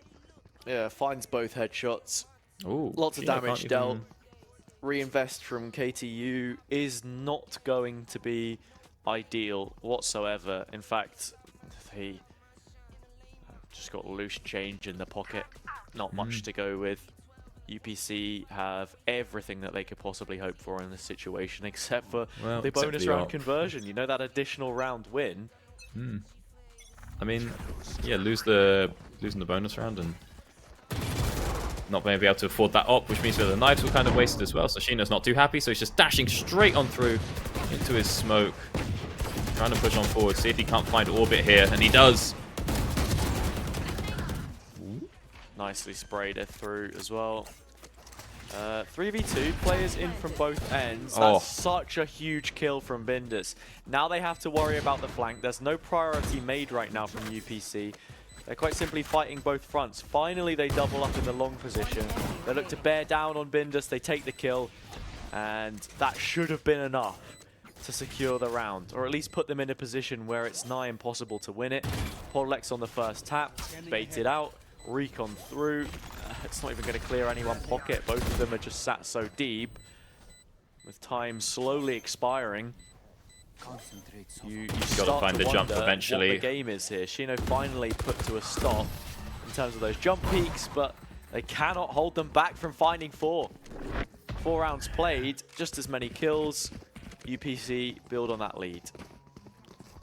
Yeah, you have to assume that there's maybe some way Podlex could have pulled that one off. You know, the jump peak came out so many times that eventually you should really be able to tag it after, you know, the sort of the third one, but doesn't manage to make it happen. Shino going absolutely crazy so far though this game, with half of the team's kills coming on through. Actually, just over. 10 playing, it took so 9. long for them to actually start tagging away at that jump peak, like you mentioned. Yeah. But even then, the 2v1 isn't a situation that you should realistically be able to find anything except for like a kill. You have to sort of gamble on maybe getting a half stick there. Early challenge towards A. Something we see so often, it's very similar to B on Pearl in the way that because it's quite a distance you have to cover before you hit the site proper, that we see teams like to pressure it early so that you can scale more effectively, and Shino is stealing the show at this point in time. KTU struggling on this gun round. They looked for the fights, and Shino gave them to him. Shino mad about not making it through to that finals, albeit up in heaven. Just waltzing around really with the knife out. KTU finding a lot of freebies. Unfortunately, it feels as if they are inconsequential to how the round ends up panning out. Yeah, I mean, they get a couple of shots in here and there, but, you know, you've already lost complete control of the site, you know. Turning it into a 2v4 instead of a 2v5 isn't really going to save you all that much. And Zekan, yeah, just going to run out, go ahead and save the gun. And what's even going on? Like, you getting that much going for yourself here? Is anyone maybe going to run across B? Like, probably not. So you managed to get out safely, but I know at the end of the day, you still don't really have a lot going for yourself. We do now see the ult stacking up, though. 1 point away to Zekan, Plants, and Nusku, with Rona having that nice and ready as well. So maybe we've got something cooking. If we want to, really just decimate the, econ here.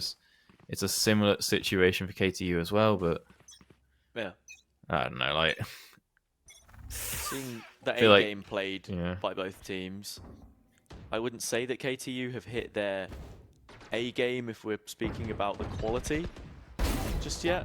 But just as I mentioned, that Entrill once again demonstrates why they're a player to be feared inside the server. On the Bladestorm, singular headshot, gun recollected, and actually that might be a present to a teammate. I think it is, dropped into the hands of the Breach player.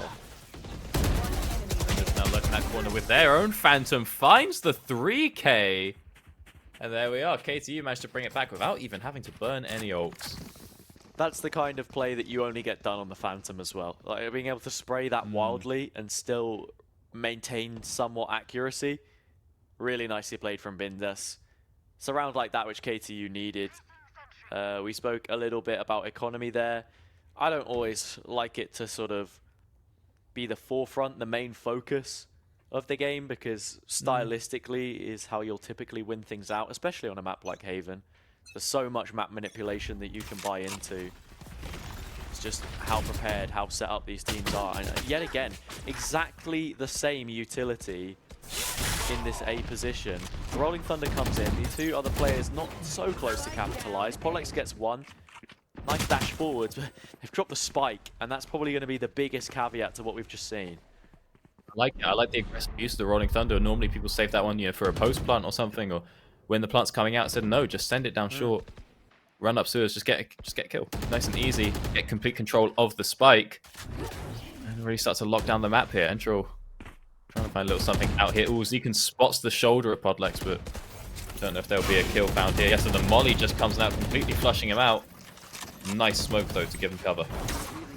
Yeah, Recon's looking to go traded. Polex walks in. Chino takes another kill, and somehow UPC were surviving in the round.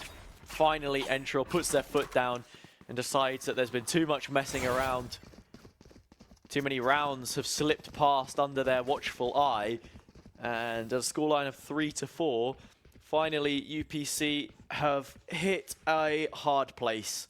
Chino is 12-3 at this point in time. Yeah, a lot of that is going to be eco frags, but Entral, this is a duelist matchup that we'll need to pay close attention to.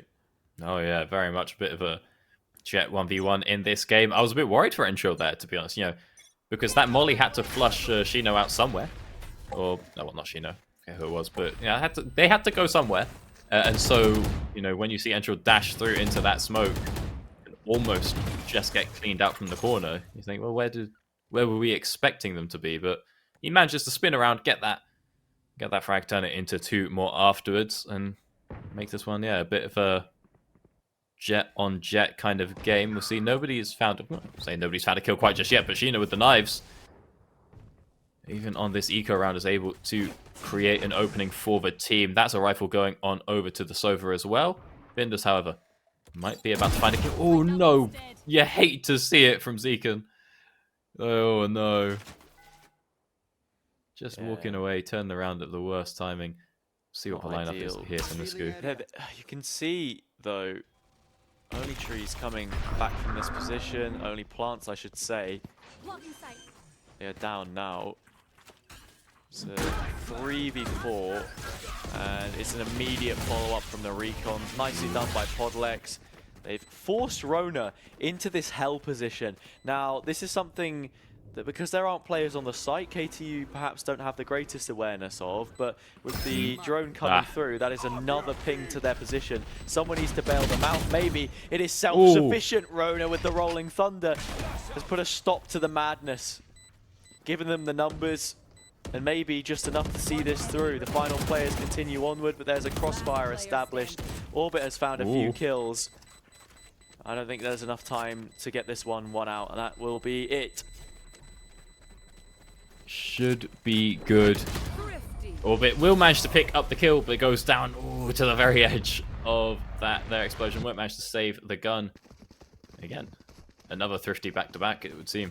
Almost back-to-back, this one coming through in favor of UPC. So that did manage to get the plant down. Great job from Rona there, managing to just lock down the site with his own Rolling Thunder, managing to save himself, buy time for the team to come on through. As this time round, we now do have a bit of an advantage coming on over to UPC, not necessarily just in rounds, but they also have a Hunter's Fury ready to counter Bindus's lockdown, whilst there is nothing available to stop ZKN. This is a game of cat and mouse in some ways. We'll have to see how exactly that pans out. Rookie trying to get the spam. I mean, both players isolated out a link. Right, Bindus has the idea to go and push out, but gets shut down. Peruki finds one with the aftershock the opposite way. Shino to collect the spike. Was perhaps hoping to get away with it a lot swifter, but we're in a 4 versus 4. The lockdown is there. From the shadows available, chance for Orbit to outplay and maintain some of the space that they have, but another 1-for-1 trade means that... Oh my goodness, Entril. Wait, what? Through the smoke? Finds Just another, sprays and her. now it's flipped to their advantage. KTU can walk away with this. Only Plants catches both in the paranoia, at least I thought so. Shrouded step away. It's the trepidation set in. Peruki will finish it off.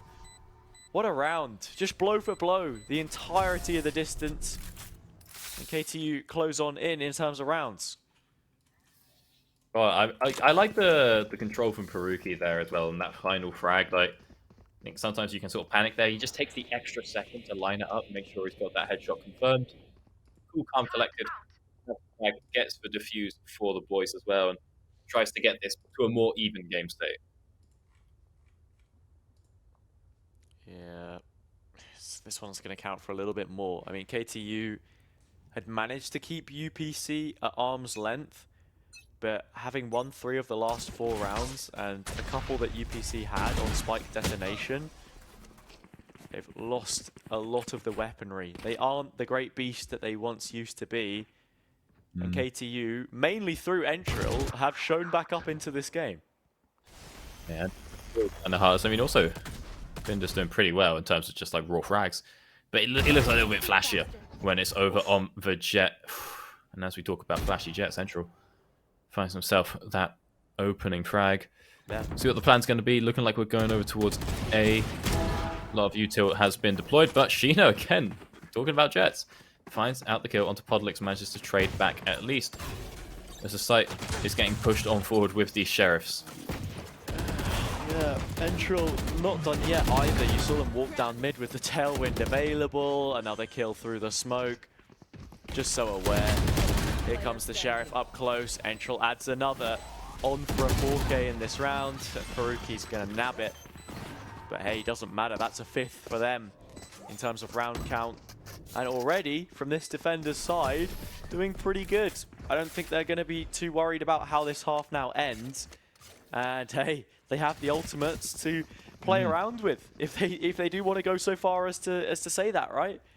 Yeah, we got a bit of room to work with here. Can try and turn this one into a pretty confident 7-5. I think if you just drop the ults now, you're pretty locked in into winning the next round. But even if you don't, even if you end up like 6-6 or something, you're still pretty happy with how you've managed to bring this one back. You know, you can see a bit of symmetry over on the scoreboard of a 2-1-2, 2-1-2. But I think KTU in a pretty good spot to turn this one into a 7-5. We'll see what they do with those ults. Options are available, so they're playing the opening very slowly as, only Plants. A little bit stuck up there in the alcove, can just shadow step out, and he takes them both to get all the way out. But that is quite a commitment of that ability. It is. I wouldn't mind it, them just posting up in the other corner. It's still an angle that you can hold. Maybe there's a way to leave later in the round. You know, there's not an op in play Entril. Oh my goodness. Ooh. They were good with the op before, but it actually doesn't matter. I perhaps even think I prefer their gameplay on the Vandal. A bit more dynamic when they can just get in and out. You have got a couple of options, a couple more options available to you. Yeah. When you come in with that one, Binder's just set fully up. playing for this retake with the ultimates. Yeah, I mean, there's no Hunter's Fury available to take out their lockdown, but they're just going to push through Connector and try to get some very aggressive kills. Will be dissuaded as Peruki sprays into the smoke, gets the last one now. Entru thinking about moving forward, not going to do it. Going to let the plant come through. Oh no, cancel. Big Recon should be pinging out. Yeah, it's off the first tap that they decide to move in.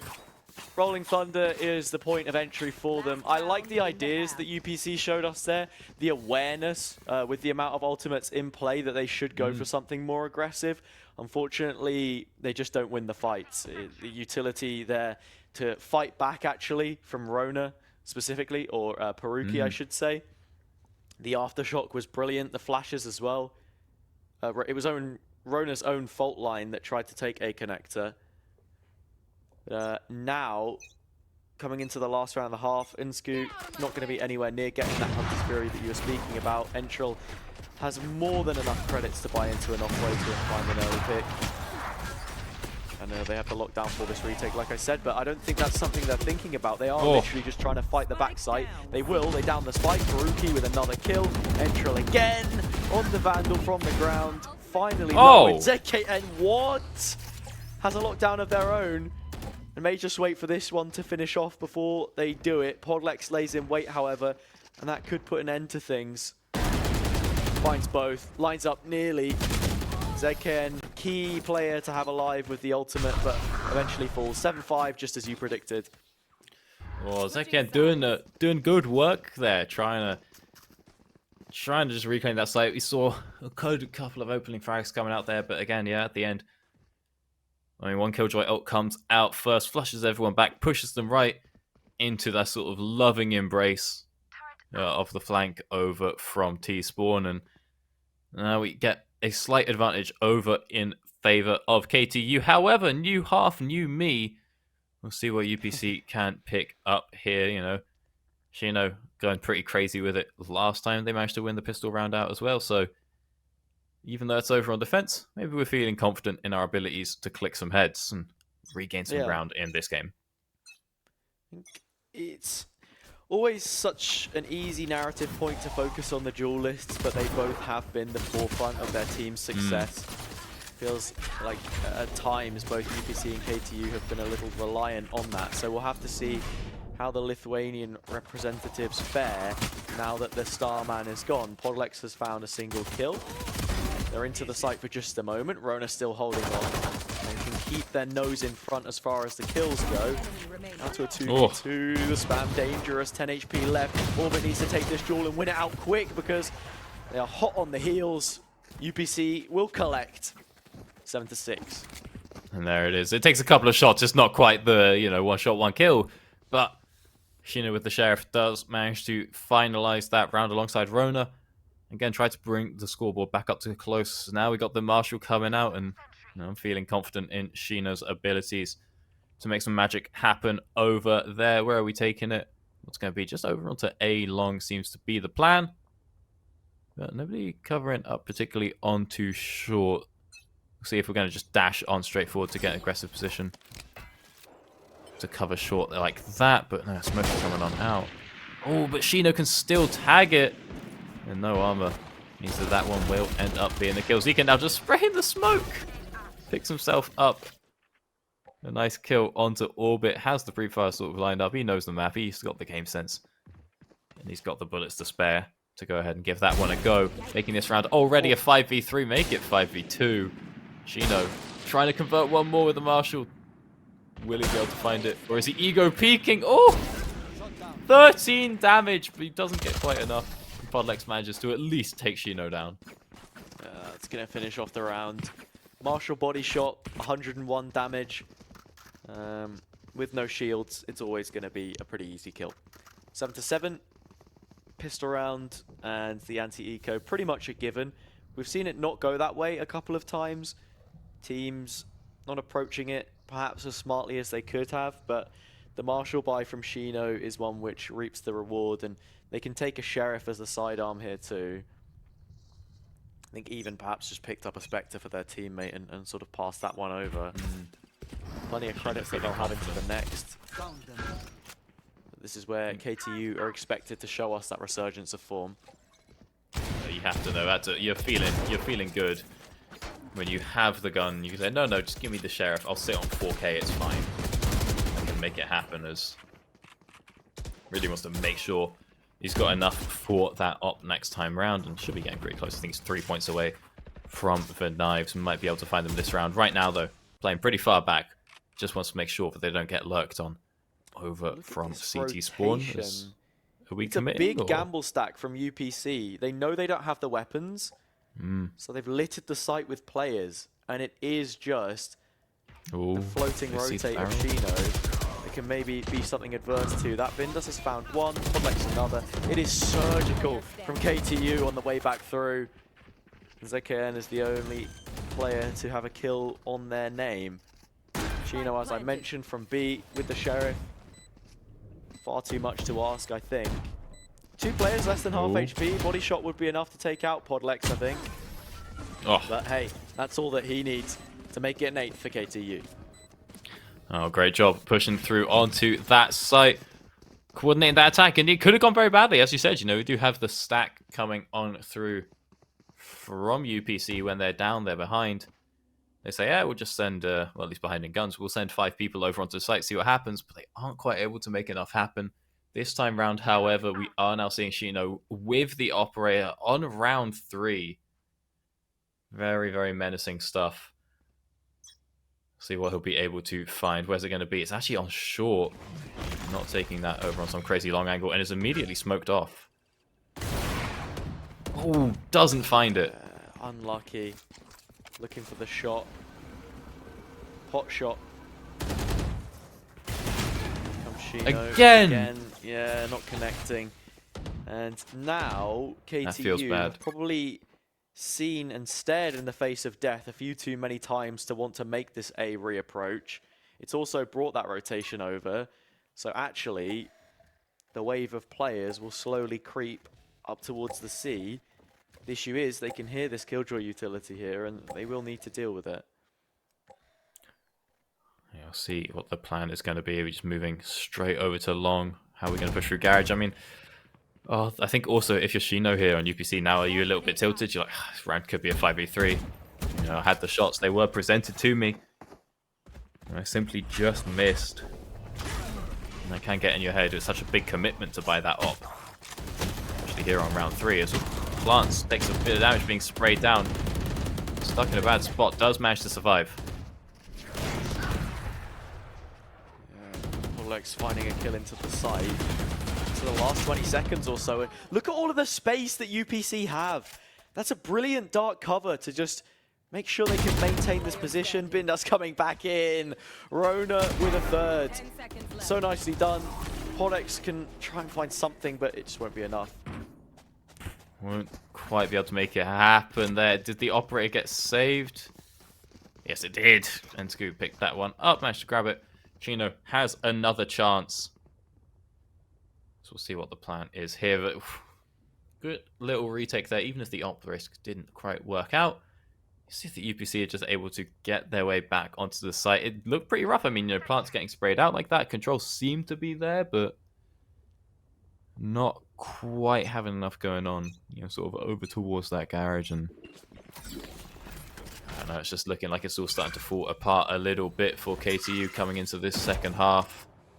And Scoop manages to actually get the orb without too much contest. Nothing crazy going on A just yet. Now we're pretty scared of the possibility of that jet coming on through. It's an approach, a 4-1 split from long, and the short player, the timing should be a little later. Here to perhaps try and catch them off guard. You have to be concerned of Shino's operator, however. Not only that, the Rolling Thunder currently sits outside the site alongside the lockdown. It's interesting how UPC have approached this. They've not fully committed to this being a retake. Finally, they might have, as Shino sends shot after shot to no avail. Spike getting planted. Hunter's Fury immediately is the response to the lockdown. All 3 bolts required, and the lockdown dealt with. Do you invest more? Do you want that Rolling Thunder badly? Shino takes the fight. Brings down Orbit. Bindas trades. 4v4 lockdown for the own Killjoy player, but they can't really get out of this position. They have to fight. Scorched Earth policy. Take everyone down with you. But UPC instead get it all. They find the 9th, and the lead is theirs once again.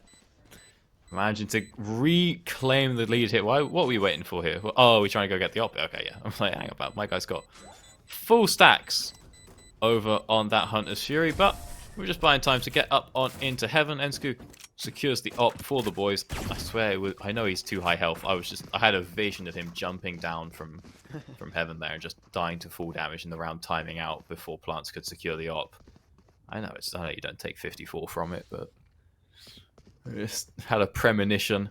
In either case, the round looking pretty good, the econ looking pretty bad for KTU, and They may need to start worrying soon. Again, just, 8 to 10. It's not the end of the world. Like, that's fine, right? This is doable, but we saw UPC run away with it in the first 5 rounds of the last map, of the last half. Even if KTU mount the same kind of comeback, they're still going to be pretty close to losing the map. Nice from Shino to find the opening pick. Entril moving up mid with the blades. As I said, this game sometimes feels like it is dictated by the Jet players. They are the ones that write the history books, the victors after all. And just happy to hold on to this space actually from C Connector. Stop any rotations from happening, or at least punishing them if they do. The biggest issue is they've not really caused enough problems elsewhere to actually make someone peek in, and when they do, it's Rona from the angle perhaps not pre-aimed or pre-expected. Here comes another peek from them again. Yeah, it's just so well supported. The util is there. This is one of the rounds that you always favour UPC to win, and that's exactly why. Clinical stuff to make it double digits. All right, nice lead being secured here, and as you said, pretty clinical. I mean, not a lot of risk in it for them in that round, right? Against that kind of util, but not util, that kind of weapons, but still. You don't want to be making mistakes that, like, we've seen it. We've seen enough thrifties today to know that you still have to take it seriously when you're in that situation. Now it's a full suite of Vandals, so there's a little bit more of a fighting chance, but it feels like KTU, they don't quite have the rhythm, right now in this half, even now that they're on even footing. But we did see, go 2-1-2 in the first half, and then KTU mount the comeback. Maybe they can do it again. See what's going to happen. Shino not able to find his opening pick with that operator. Oh! Oof, I was going to say. Nearly a 2. Where is the straw that breaks the camel's back? It's Entril, of course.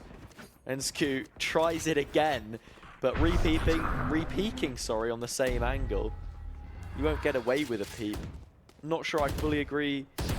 I was going to say with the ult from orbit, but actually their position was on the other side of the map, so wanted to make sure that at the very least they'll have a slight numbers advantage, not a succinct one. As the Killjoy player's out of range, actually. Bindus has seen from the particle effects that they aren't attempting to try and make this retake happen. And it's going to be a save on the remaining 3 guns into another round here for UPC, as the lead that they hold is a fairly fragile one. Yeah, I think it's fine though. Good call to go ahead and, take the 3-man save here. It's like, maybe you'll even be able to find a kill onto Podlex, who's jumping around the place, making a lot of noise, but see if he pushes up. Oh, Rona, no. Rona with the flash just doesn't have enough time to get it off. All of the guns that you had ripped from the hands, torn. Oh, the UPC players. They were banking on the next, but they look too far to the future without considering the present. Shino on the op again, can happily reinvest with the amount of bank that they actually do have built up. But as well as that, it's ultimate orbs to those players. Bindus with a lockdown, Peruki on a rolling thunder. Yeah, and Sku has a counter to at least half of that, but not ideal scenes for them right now. I have to say, I'm liking how direct KTU are. It does, in many ways, though, feel like, again, the win condition for them is Entril getting something done. Oh, the wallbang! Ooh. It managed to connect, but I don't think it hit the body of Podlex, because the headshot would have killed. Yeah, I think it had to have been chest there. Yeah. To go down to 16. We'll see what's going to be the play if they recognize it was that much. Well, another shot comes on through, and that one's definitely going to do it. Podlex aggressively overkilled in this situation. Yeah. And looks like, yeah, they've deployed down the lockdown over on A, because the plant's just coming out on C, using the lockdown as a bit of a fake out there. Let's go ahead and make this plant happen. See where Bindus goes. Is he going to go through garage and set off Ubat util? Is he going to fall back to C long and just bring the whole team to go play the long angle? Ooh. Zekes, gorgeous of a player in that reprisal. Bindus go all too well. but Paris has immediately been a situation, and now they are locked out the house. You're finding a way side, and that might just, you know, the remaining player just wants to. I don't think they want anything to do with this whatsoever. Peter can see over their head, 2 in a round in a row now. The UPC have lost. If we do, in fact, get that coming into the last or so. Maybe we do. It's looking a bit similar to the last round. Actually, no, yeah, now 2 in a row.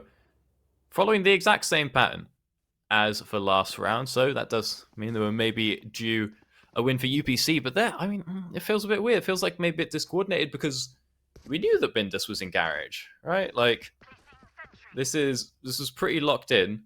He was spotted out by ZKN, pushed that forward. And then Bindus comes out, gets the crossfire over sort of onto the plant. Could have maybe got 2 or 3 just from the positions alone, but everyone died to people from long. So it feels like there must have been a better way like to approach this. Oh, what is that? Disgusting. Oh. Through the wall. Shino Goodness will finally rid them. So that's a painful one to die cycle, to. UPC have a lot more control in that department. Now the rolling Hunter's Fury. I don't want, you know, all of this game to just be down to the be-all and end-all with these certain ults, but when you come into the latter stages like this, having those available to you is quite frankly huge. Especially when you just get one more for the rest of the game, how you want to use it and really dictate a massive swing. And this is how we're using the Rolling Thunder. It goes in, big recon, good ping onto Podlex, found out, orbit through, and seeing if here perhaps UPC can steady that ship and get back to winning ways. Oh no! Bullets have just run out for orbit. There you go, Bindas on the classic. Oh, it's 3! What? No idea. Oh, Enough God. bullets left to get one more burst off, but runs away just in time. UPC get that stabilization to an extent. And there is a big asterisk next to that, because that was far from comfortable. And if the defuse hadn't played a factor, then on raw kills, it puts into question whether they still would have had it or not. I mean, Bindus was just aiming slightly off the spike when that defuse came through, right? You see him just spraying ever so slightly to the right. Not managed to pick it up. I think maybe he thought he'd scared them off, you know? Oh my god, well, Shin... you hate peeking into a 3-man, you really do, but at least Sheena manages to go 1-for-1, does lose the op though. But it's just a bit of a rough one for KTU across that round. UPC trying to take it to match point. Yeah, no one to see. Kills KTU, as they were in the last round, really. Now Inskew has to do everything by themselves. We already saw the Wallbang Guardian. And you can do a decent amount of damage through the side of the Radionite boxes there.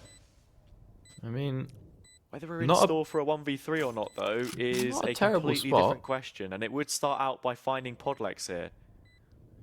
We'll see if you can spot him. He, you know, has the Hunter's Fury and a Shock Dart, but always been made. Recon's traded. Both of the Sova players just trying to loosen up a little bit. Oh, I've seen this one. Has actually caught a brilliant timing and found a way to rotate all the way around Wrath, saving push the op them from Garage. The rest of the team now know with this information and they can hunt down the weapon. It is the operator. And Skew's found another one, drops onto a deeper angle, goes for the he missed! Won't connect. Hunter's Fury, huh? That has to be a fat finger. There is no way that Podlex wanted to sprinkle that much salt to the wounds, but hey, does it? 24 rounds now is a guarantee.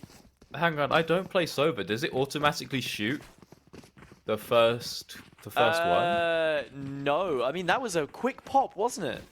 Yeah, so, but like, if it's a like, if you have to press your Alt key and then click. Oh, no. You press the Alt key and the Alt is instantly popped. You Okay, then so it press instantly does the first one. to actually fire it, but you still used up your ultimate. You still use it, okay. I feel like, would you actually? Yeah, okay, fine. It's like that with most ultimates in the game. I think the only exception being like a Sage Res, for example. Maybe Harbor ult. No, Harbor you click as well, yeah. Yeah, you know. But I don't know if Like, Fade breach. see, he doesn't make the... It doesn't use the ult until you click it, right? Like, Yeah. I think, one of the few where it's just an instant tap would be Jet as well, or Raze. And yeah, the reason why we're discussing the technical aspects and not so much what we've seen there is because, as I said before, UPC coming into this, they don't have the weapons. KTU, this is their chance to make a dash for the finish line, cross the ticker tape and take third place. Enskew again 1v3, but this time it's only a Sheriff. Is it only a Sheriff though? Because that's decent damage. Orbit through the wall. Doesn't even let them take a look at the face of victory before they are graced with defeat. Here we have it. Final round of the game in regulation. Is there an overtime on the cards, or will KTU pick up their opponent's map pick and move one step closer to that €1,000 prize? Us have a little look, see what's going on here. We do have, you know, pretty substantial suite of ultimates available, and you know, Econ's looking good. Enskew with the Odin, like that. See what he's trying to spray down. If the play is over onto A, that could push us to overtime pretty nicely. See how he wants to use that. No crazy opening frags quite just yet. Well, intel is found out. The spray comes through, and I think good damage was found out. No, wait, yeah. Wait, no, yeah. Yeah, is Killjoy on 1 HP, 4 HP? Yeah, okay, yeah. Yeah. Enskew It's sort of so empty it realised, looks wait, full. if my Guardian spam is that good, let me just take an Odin and upgrade it to the next level. Even through the corner of the box there, you can get some good damage done. Oh, Killjoy nearly going down with the ship. The lockdown is there. It does get broken. No follow-up, but all of this is just a ruse. They're heading for C. Again, this fantastic smoke from Only Plants to just defend the backside, peeking over the top of it, finding another kill. Player advantage, Spike can get planted. You realistically need to be looking at playing off-site or more towards Garage here to deny the lockdown, which we know to be coming in. And there we have it. See how this one pans on out. No. Binder has to... Oh, he comes through, gets the flank. The lurk, but actually Bindus has broken it. They know about this player and they take them out. And Enskew on the Odin spam will bring us to OT. Excellent work there from UPC. Excellent work from Plants as well. Holding down that site. I wouldn't say solo, but, you know, definitely buying a lot of time for the squad to turn up there and pushing us on into our first overtime of the day in our last series of the tournament. Yeah. Feeling of finality about this one. We're not quite there just yet. At least a single more map that goes ahead. But from this point, it is difficult to call who exactly it is that will be taking the bronze medal. Bindus on 22 kills. I mean, that's a real step up that we've seen from them here. Individually, on this defensive half, I think, or on the defensive half. I know, it was the attack, actually, that they would have got more value, because that's the one that we've just seen. Yeah, from the lurks. Chino and Entril gathering the headlines, and you can see exactly why. There we go. Will it be the Jet on Jet matchup? Seems to no. Entril. They're all just sort of sizing each other up in the boxing ring. Picking on the weak ones around. Natural selection. Which of the Jet players will actually proceed with this? Yeah, when they're going to fight each other. Yeah, exactly. Like real men. It's like when you see the international boxing circuit, like sort of heavyweights, the circus that goes on. Like, oh, I love this boxer, I love that boxer. They're both winning all their fights. When did they go up against each other? It's just when you watch like the war movies and they're just sending the grunts after each other, you know, but not actually. We can't have the main characters fight too early in the film, you know? You've got to maximize the cash flow as well. Make sure people are fully invested before you pull the trigger on your moneymaker. Low HP on a couple of these UPC players. I was going to say Polex's shock darts could be good for it, but it's run out of them. It's only lead and hot metal that they can fire out. And that is the first of the two gone. Oh, Plants taken out of heaven there as well. Removed 3 versus 3 now. Blinders trying to clear corners. Low health bar on Rona, but it doesn't matter as he picks one up. Oh, Plants an orbit though. Turns it back into a 1v1. Omen on Omen. Is he sticking? Is he faking? Plants doesn't know. He's halved it. good bit of spray, but it does give away the location. He's not made of time, and it won't matter. Plants wins out the 1v1 in the smoke with just 5 HP. That is such a nice smoke too, because it was positioned in such a way where if Orbit tries to stick it from outside of the smoke, the spike is still inside it. So only Plants only has to walk inside their own dark cover and actually check whether it's being diffused or not, which makes life a lot easier for them. We've seen Only Plants be pretty creative with their smoke usage on this map, which I've really enjoyed. It also shows they're in touch with the agent. There are a few times earlier in the day, I think, where different teams, finalist teams as well, if we are, of course, speaking about Göttingen. But yeah, maybe sort of not playing to their strengths, just putting people on whatever agents fits better. I guess it is strengths, right? Comfortability is a sort of suboptimal. But this is someone who obviously knows exactly what it is they're doing, and not only that, they feel comfortable in it as well. We'll see what we feel about our rotations here. As the spike has been picked up, it is in motion. It's being taken on over to C, and it is being once again taken into Plants. See if he has any more crazy smokes set up. Feels like we have not seen B played for a single time on this map. Is that going to change, or is Blinder's just going to walk up mid and try and find a pick on a potential rotating member of UPC? Looks like he's not going to be able to find them out. And so we're going to make our way on over towards A. Get on in. Try and find the plant. Whoa, head troll. There we go. That's your first look. The teaser trailer. Does that count? Summer's biggest blockbuster. It's spraying a smoke doesn't really count. But as I said before, these guys like to approach each other with caution, mutual respect, and perhaps it's only a stray bullet that'll be enough to take one of them out. Haruki up close. KTU find everything. It is flawless, in fact. We go again, double OT. All right, pushing us on into the second try. How many is this gonna take, really? I mean, it doesn't even look like either side's been particularly, favored on each side. Look, we've got identical comps. You look at it, it was 7-5. That's basically, a dead even game going into each half. So nobody really looking particularly favored on either side. So this is just this is Valorant in its purest form. Same comp, same rounds. Go into overtime and just see who's better on the day. Liquid Valorant indeed. One of the teams that's going to Masters, if you want to actually pick it apart and speak about the roster. I don't get the reference. Trying to create a turnaround of their own.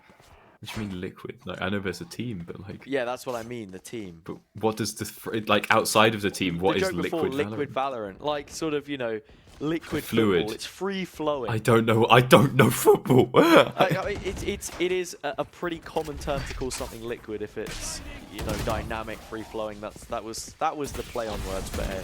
I got a sports psychology degree and I don't know a thing about it. I don't know how sports works. Yeah, not ideal. Rona back site. KTU winning out everything. Both teams trading 1-for-1. Last time it was the attack round that was picked up by KTU, and now they've flipped the script and managed to find this one on their defense. So UPC a little worrisome. As I said before, this is their map pick. You go into the second map of Lotus, and yeah, in some ways it plays the same. You've got 3 sites, but I don't know. Are KTU going to be as well versed, or UPC I should say for that matter? We didn't even get a look at Lotus in the previous series, so for us it's a big unknown. And we'll make our way into this timeout. My question is, if you don't use your timeouts before overtime, do you get to use them as well, or is it the one that you have for overtime is you're just... You're going to hold on to them the entirety of the time. I'm pretty sure it is just, the one extra that you get once it goes to OT. And it's not like exclusively that one. You can still use the other 2. Yeah. I honestly, I'm not sure if you can use 2. in OT if you hadn't used any until that point. Because, I mean, how many times in pro play Timeout every round. Yeah. can you say that someone is like using sort of saving timeouts to a point where they have both available and it's gone to overtime? If the game is that close, then you're wanting You've to try probably and, used them, yeah. you know, introduce the coach and the analyst that you're paying a wage for, if we're speaking about sort of the upper echelons, as I've said. Yeah, you'll probably get them involved a little bit earlier. As it stands right now, of course, the timeout was called by UPC because they are on the back foot. Lots of pressure when you lose the first round of the overtime. We'll see how they want to convert it. It looks like there's a big push coming up through A, but the spike hanging nice and far back just in case. Will Shino find anyone? Over here on long, doesn't look like it. Just gets flashed out instead. Forced to come back. Let's go with the Odin. Don't know what wallbang we'll be looking for there unless it's just straight through the boxes. Is there even a commitment? A lot of people now down under. Moving in through short there, moving into sewers. See what they're going to try and find. Of course, Omen's still miles away. Likewise, the Killjoy. And in overtime, it's not like we have the Omen ult to get ourselves over here. So if the trigger is pulled here, this could go disastrously for UPC. Ooh. That's Big unlucky for recon. Orbit because they were actually nearly outside of the maximum radius of the recon. If you see there on the mini map, here comes the Odin spray. Oh. Skew. Oh. Just about the difference maker. 3 kills. Podlex 7 HP. And it needs to be a lucky number for them if they're to have a chance. You have the Hunter's Fury. I'm wondering if UPC think they're going to be playing further back with this. You have to go aggressive if you want a chance. And unfortunately for them, walking into 2 players, it's going to be the 3rd overtime on our map 1 up shortly. Yeah, it's a bit of a hard sell to try and win that one in the 1v2, but you know, Zekan and Glance make it happen. They get themselves back into another overtime round. Just off the back of the spray coming out there from Ensku. Doing a good job with that defensive Odin. Tearing up the smoke and just making sure they can get a numbers advantage going on in. And oh god, it's getting tense. It's getting there. 14-14. How many times are we going to run this overtime? How many times are we going to make this happen? Are we ever going to see a B plant? Almost definitely not. Look, if we didn't have the strats for it during the game, we probably don't have the strats for it during overtime. Because again, stacking over towards A. Podlex posting in the corner early on. Both the initiators towards this side of the map in terms of information gathering. That's what you're really looking for. Mid-map being dictated by the Killjoy utility. Aldrin coming out early.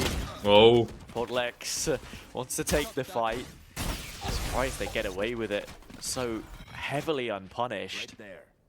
UPC are scaling into this one and it's just about pulled over. The Smokes player.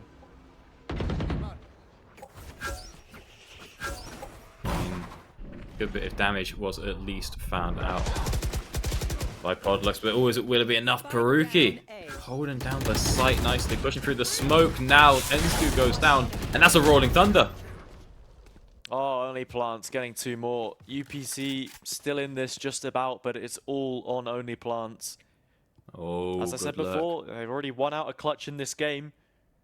I think he's planting. Showed a lot of their Binda's gonna technical spot him. capability, but Binda's on an angle that is so hard to account for. And KTU, of the 3 overtimes played, they've taken the lead on the defense twice. It's an additional opportunity for them to take their opponent's pick. Whoa. I mean, again, bit of a mental edge when you win the first one. You've got nothing to lose, right? Pressure is off when you've picked up that first round. So we'll see, again, how UPC want to respond, what the plan's going to be. Operator coming out from Shino this time around. Got to be feeling confident on that one. What's going to be the angle? What's the play?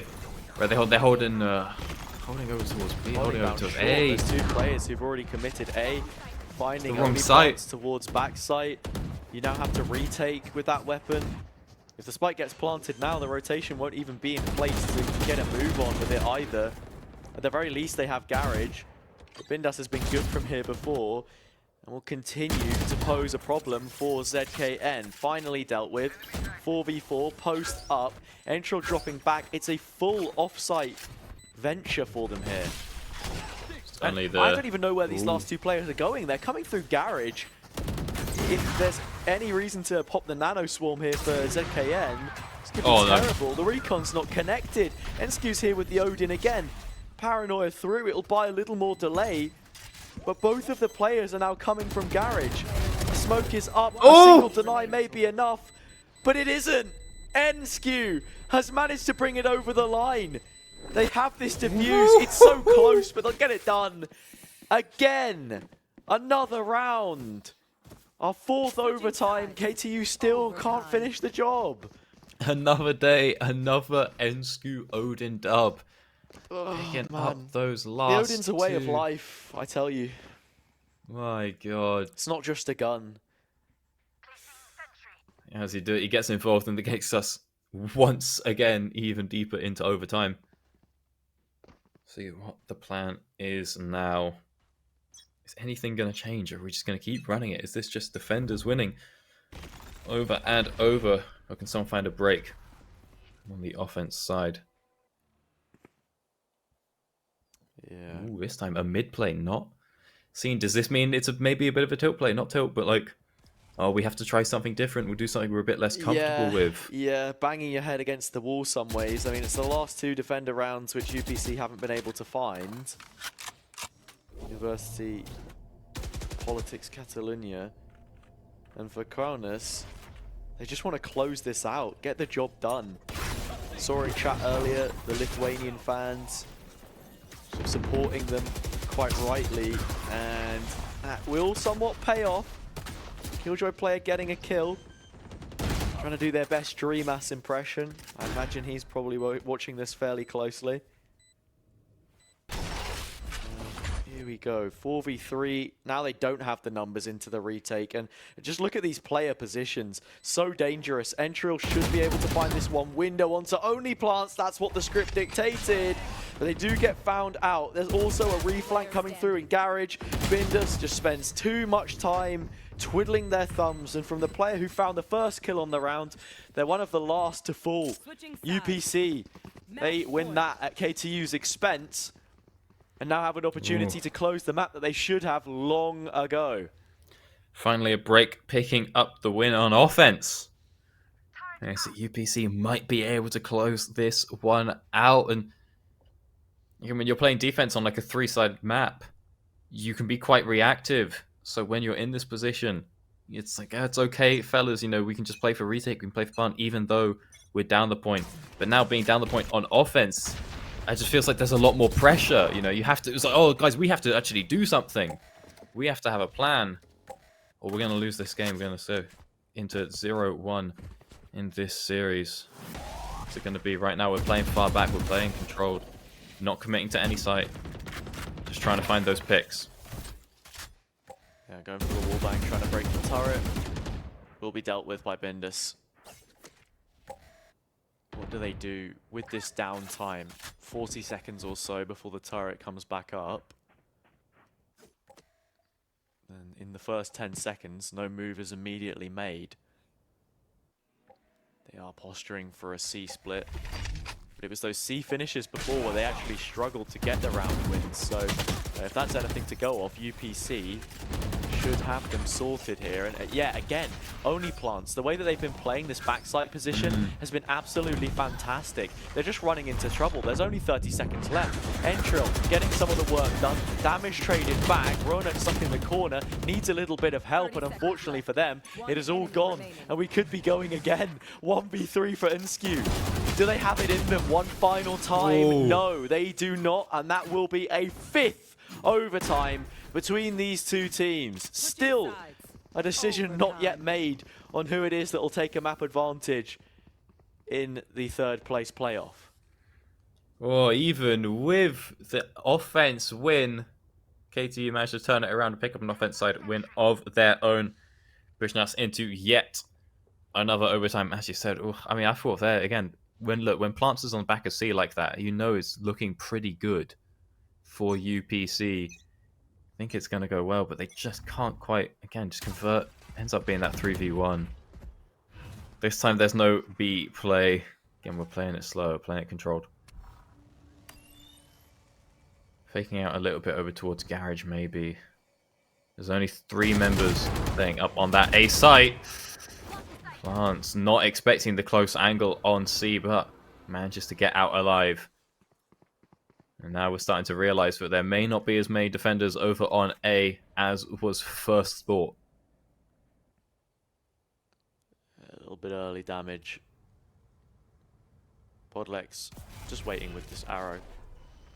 Perhaps just preparing for that first tap to, or the first initial contact. There's a Paranoia coming out as well. Spam onto the box. Should understand that isn't wallbangable from that angle, and the shock darts were the better of the 2 options. But UPC have brought it to the post. 5v5, first round again. Can KTU settle? What's going to be the play?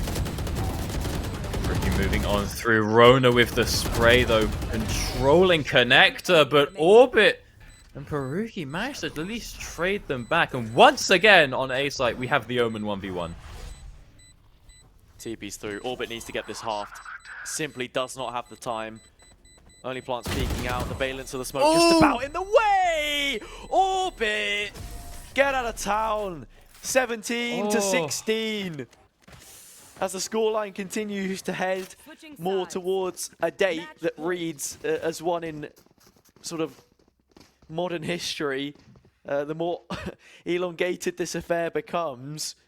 And Orbit has won out in the Omen 1v1 when they needed to most. That puts every single player on the KTU side with at least 20 kills. My God. This one's going on, but after this round, UPC, again, defense seems to be a little bit favored here in this matchup. UPC could find themselves in the same spot, only needing 3 kills between the bottom 2 fraggers to be in that same spot. Now, a just aggressive push through onto B. Quick plant coming down, not seen before in this matchup. Yeah, it's 3 of the 5 rounds, or 3 of the 5 overtimes now, this being the 5th, and perhaps the final between the 2 teams where KTU have taken an early advantage. This round feels slightly different. Entral's not spotted. The retake coming in from all angles, but they've not dealt with Entral, just as you put it.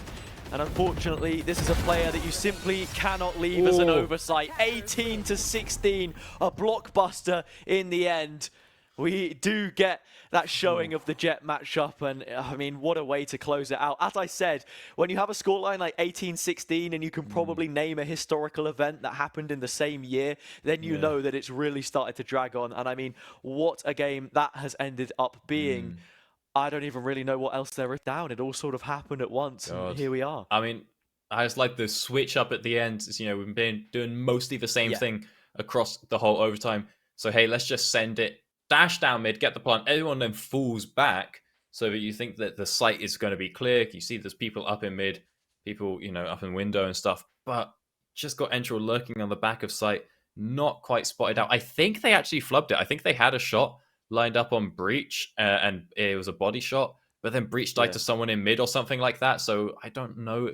Maybe I'm getting confused and Entral missed. Yeah, there was more positions taken up. Like, they weren't simply just playing from Entral in the site and everyone else set back. There was a really late flank coming in from the defender's side, which was dealt with. And then that was sort of like one of your win conditions, one of your ways back through, because they didn't look to really fight it cohesively from either connector position. It was quite heavily the focus on Garage and then that flank coming to something, which sort of didn't pan out for them, and it was unfortunate. So there we have it. I mean, KTU, they've finally taken their opponent's map pick of the UPC Owls. Now heading into this next one, Catalunya, 1 down to Kaunas. Can they close it out and take 3rd place? We will let you know after a break.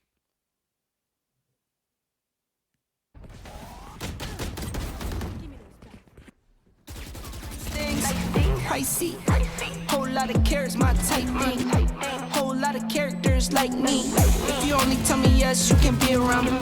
Free from around me, you can be around me. With some B's and some C's, yeah, they be around me. Be around me, don't you stick I just wanna lie, lie, lie, lie, lie. I just wanna lie.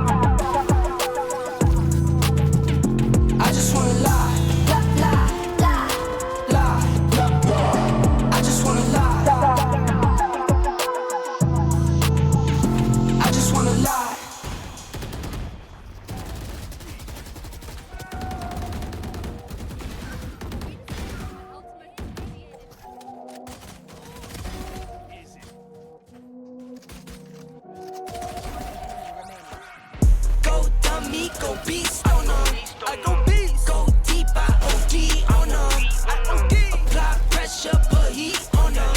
Put that 500 degrees on them. 500 degrees. Go dummy, go beast on them. I go beast. Go deep, I OD on them. I OD. Apply pressure, put heat on them. Put that 500 degrees on them. 500 degrees. Countdown, levitate. Going up, elevate. Watch me demonstrate. On time, never late. I grind, celebrate. No pump fake, hesitate. I've been scoring every day. Champagne Perrier. Since 9-3, been in the box, now I'm stepping up to home. Like straight out the sandlot, now I'm plotting on the globe. I work hard, I show love, that karma steady growing. Got this far, I go hard, let God take control. I was starving skinny, now my weight up, got no energy for haters. See you trying, see you later. I'm shooting for the stars, need no laser beam, blowing like the greatest, but it's one who's always greater. Yo, go dummy, go beast on them. I go beast, go deep, I OD on them. I OD, apply pressure, put heat on them. Put that 500 degrees on them. 500 degrees, go dummy, go beast on them. I go beast, go deep, I OD on them. I OD, apply pressure, put heat on them. Put that 500 degrees on them. Smell good, skin clear. This here my year. Hey, look up here. This here my tier. Same fit 4 days. I grind 4 ways. I play no games. All me, no blame. On the wave, my own wave. Can't stop my shine. In the lane, my own lane. Can't stop my grind. 40 yard in the V12 and like 1.5. At 19, I cleared 19 in a month, no lie. Oh God. I was starving skinny, now my weight up, got no energy for haters. See you trying, see you later. I'm shooting for the stars, need no laser beam, blowing like the greatest, but it's one who's always greater. Yo, go dummy, go beast on them. I go beast, go deep, I OD on them. I OD, apply pressure, put heat on them. Put that 500 degrees on them. 500 degrees, go dummy, go beast on them. I go beast, go deep, I OD on them. I OD, apply pressure, put heat on them. Put that 500 degrees on them. 500 degrees.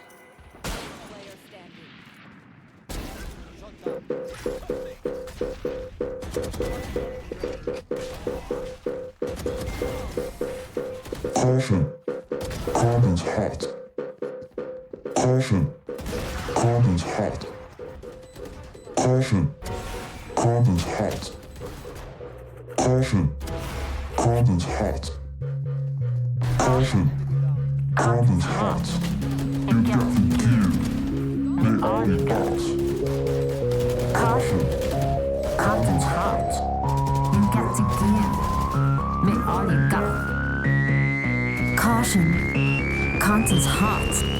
You got to give me all you got.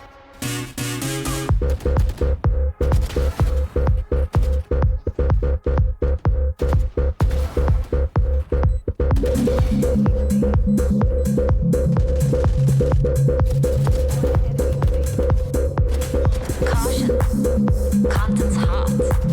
You got to give me all you got. Caution, content's hot. You got to give me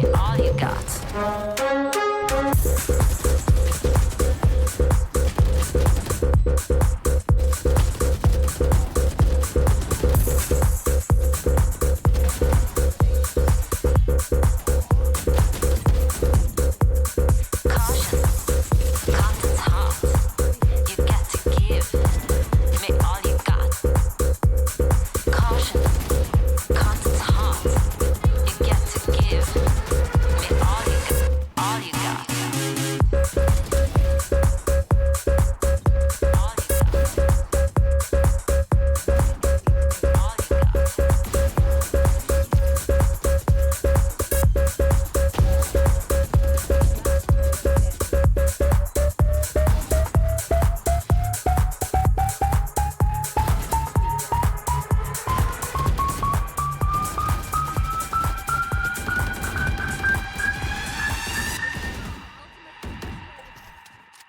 Caution.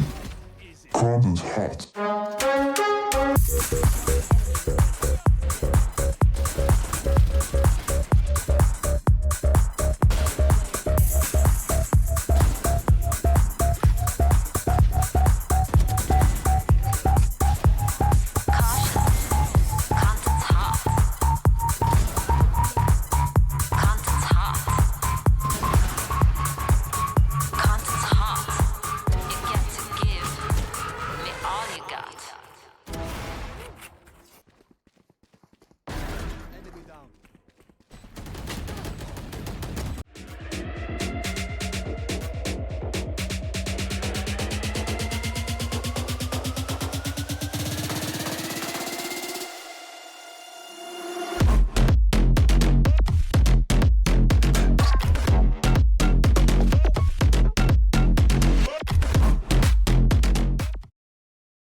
Welcome back to Amazon University Esports Masters, where we are now coming into the second map of Lotus in this third place playoff. No room for mistakes for either of these teams, or if you're UPC Owls specifically, as there is now a chance to secure that €1,000. Yeah, Owls leading the series 1-0. As we've said before, it's 1,000 for third. It is 0 for fourth. You have got nothing going on if you come fourth, other than admittedly probably being the fourth best, Valorant team in the entire EMEA University circuit, which is pretty decent. But if you're here for the cash monies, you will be fresh out of luck. So, lot on the line here for both these squads. As I said, moving on to Lotus, something that we haven't seen yet today, something that I'm not too familiar with from like a sort of higher perspective, but it is still, at the end of the day, it's a 3-site map, so there's a couple of things that will always ring true about how you want to play out the rotations and just sort of generally the pace of the round. Yeah, it's kind of plays similar to Haven in that aspect, to do with the rotations, as you mentioned. It can be laboured at times. It depends what your mid-map control looks like as well, how you choose to play B. We had a few different variations on Haven. You can get away with sort of not going into it too much. We've got a Gecko locked in on both sides already. Ooh. We saw KTU, they played the Gecko on Pearl. It was pretty successful. That begun the reverse sweep for them on their opponent's map pick. Now they head into their own map pick here, with being a map up against Owls, and I'm not even sure if they necessarily have too much of an idea of what it is that they want to play here. You're seeing a few ideas floated around. Perhaps this is just one that they know how to play and don't have some kind of preparation on. That's a question that you'd have to ask in a post-match interview. Yeah, it is kind of interesting because, so KTU, obviously, they choose this map, so they just insta-locked their comp. Windmill slammed it. They knew what they were about the second we started. We'll see if we do get a bit of a mirror match up coming through. It feels like UPC is still trying to decide on their smoke, but no, it's going to be Omen coming on through. Did see a bit of a Brim hover earlier, wondering if we'd have some variety there. But it would appear the only variety in the comps here is going to be that Sky versus Breach. Whose flashes do you want? Whose concussed do you want? They're filling the same role on the team. I have to say, my friend Ryan Retro Bernard, another caster who is active within the Northern European region, he's a big fan of Breach on this map, and yeah, I agree with him as well. I think it's interesting, the value that you can get here in comparison to the Sky. Sky's going to be a lot better for collecting information, I think, whereas Breach, you have that additional stopping power. Your retake potential perhaps a little better. Actually, it's only just a couple of, not role swaps, but player shifts if you're looking at KTU's comp, for example, because they aren't running, well, they are running double initiator, but it's the Sova player that's moved to the Gecko, and now the Raze instead of the Jet. I do like the little details on the Valorant maps, given that the League map just entirely breaks if you move the camera by about 1 degree. Yeah, that's because nothing's meant to be seen from the back. For observers as well, it's fun. They just put little extra stuff in, only for people to be flying around the map in free cam to go ahead and spot. The League map doesn't have a backside to it. Okay. So if you turn the camera around in OBS, if you turn the camera around, there's just holes in everything. Oh, okay. Which is a bit of a, to be fair, it did make League as big as it was when you could just play it on any PC bang, anywhere in the world. But it's a nice little, attention to detail for Valorant as we load up here. Trying to see what the plan is. Just send the dogs out, get a bit of info. But the vision range not too far, so we won't know too much about these longer angles. We'll see what the plan is going to be here as we move on in up towards A. Oh! Get planted off the back of the wingman. Can still do the job, the deed before his owner is gone, but it won't happen exactly the way that they'd have hoped it.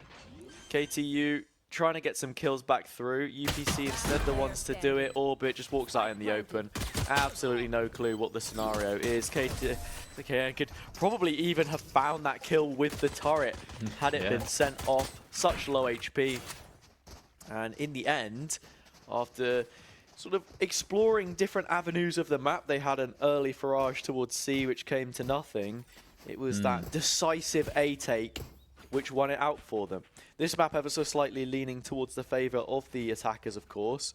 So UPC not in the worst of positions to build up an early lead.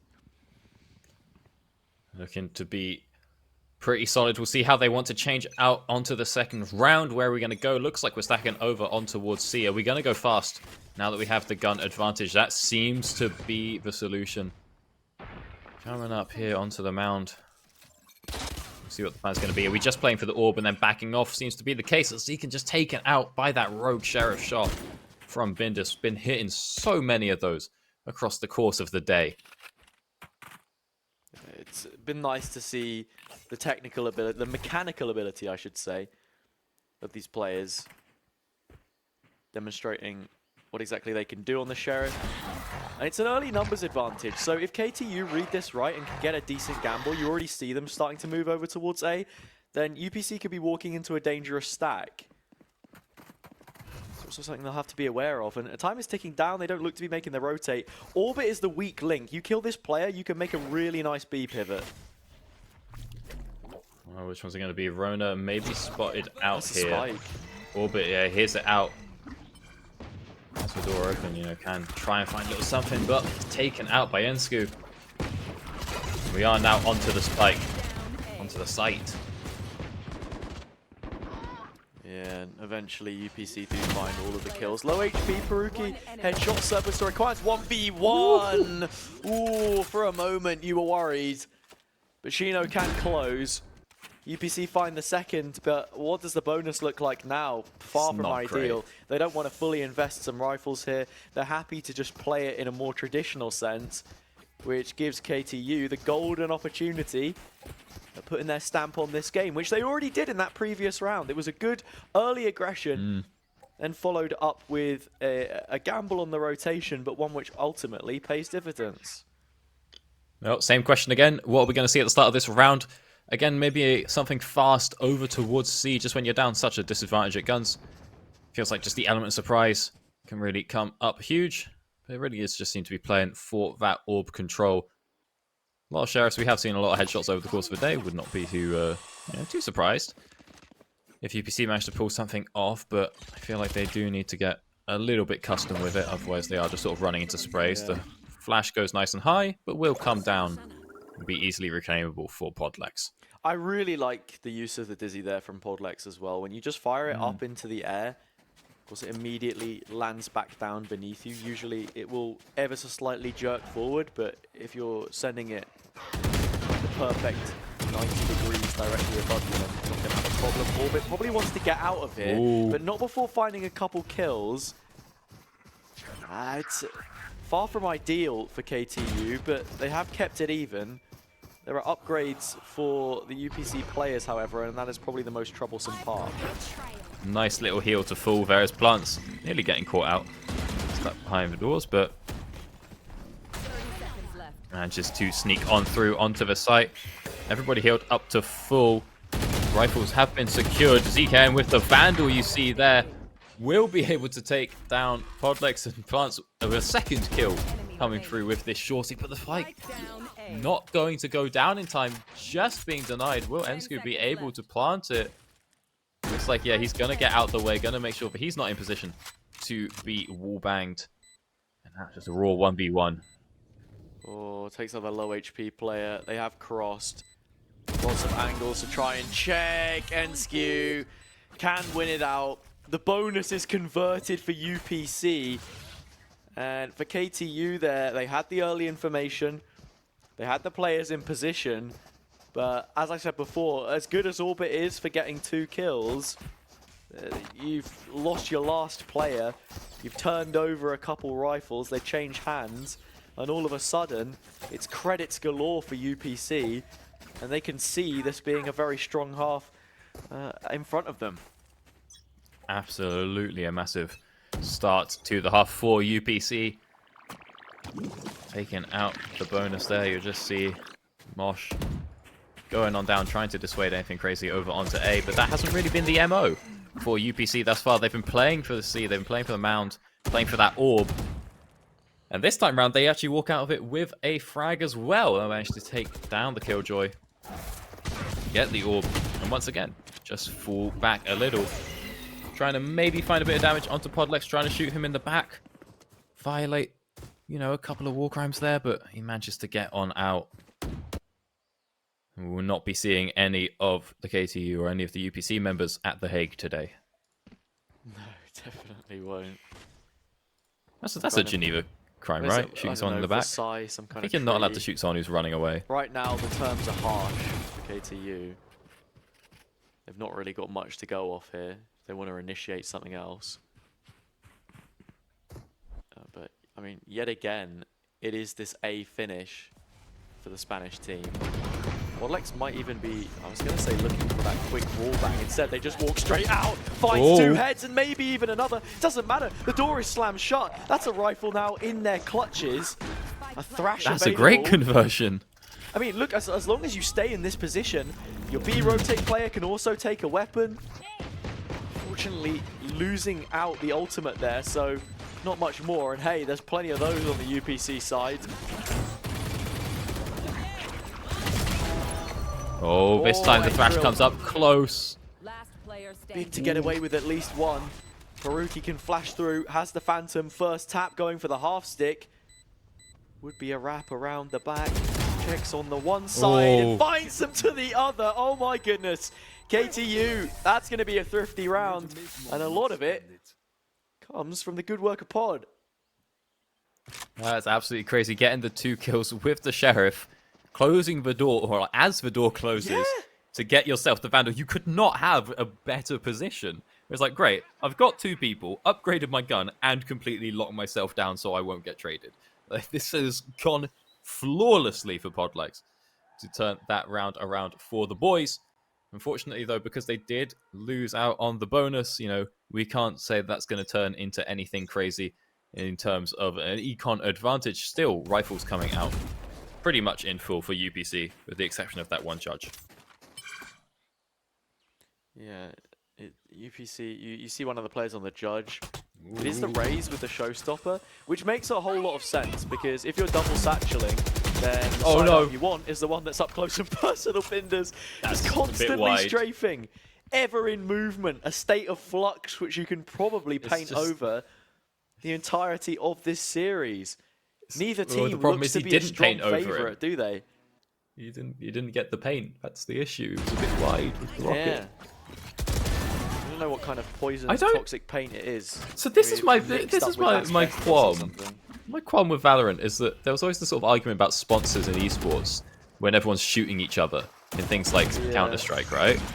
I was like, Valorant had the opportunity to just like, oh, it's paintball, and then they made Raze, who does use paint, but then it's just like, nah, it's real guns now. And it's like, oh. Like, I remember the first trailer, the people like died in a pretty like casual way, and I was like, this looks right. Ever critical of the design and development philosophies, I must say, Harry. It's just they had a really good opportunity with that. It's like when Rainbow Six did that whole like, it's all a simulation for like the World Cup.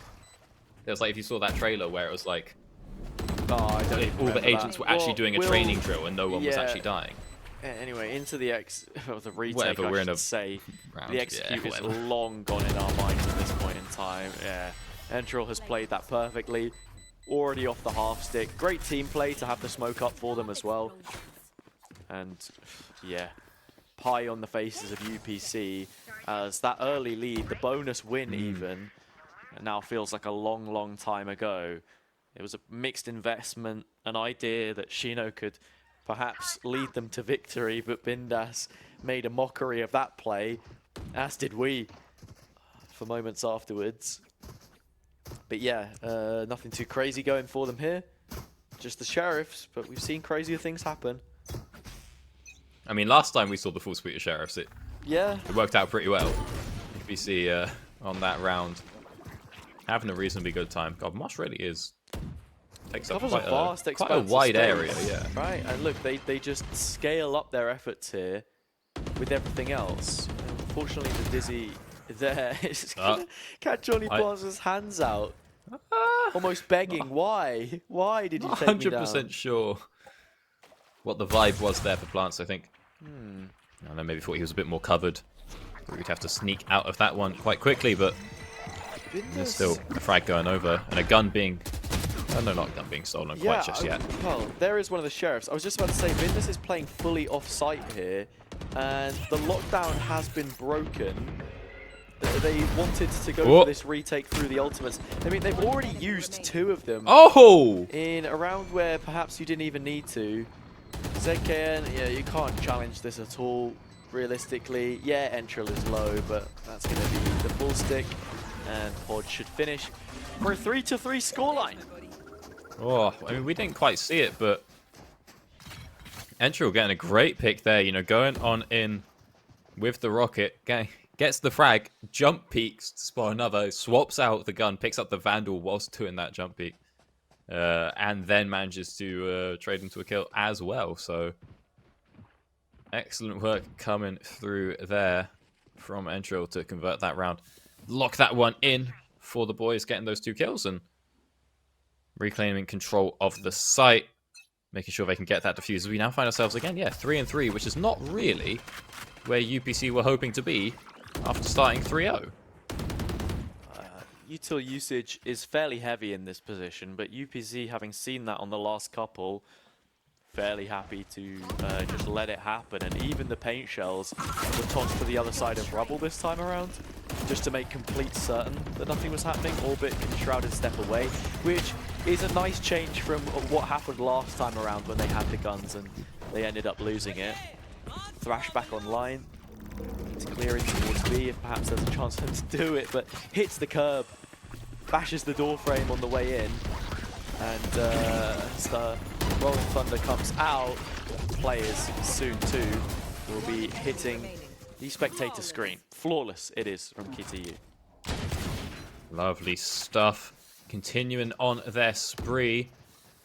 Is there going to be a bit of time for UPC to break this rhythm and regain their control?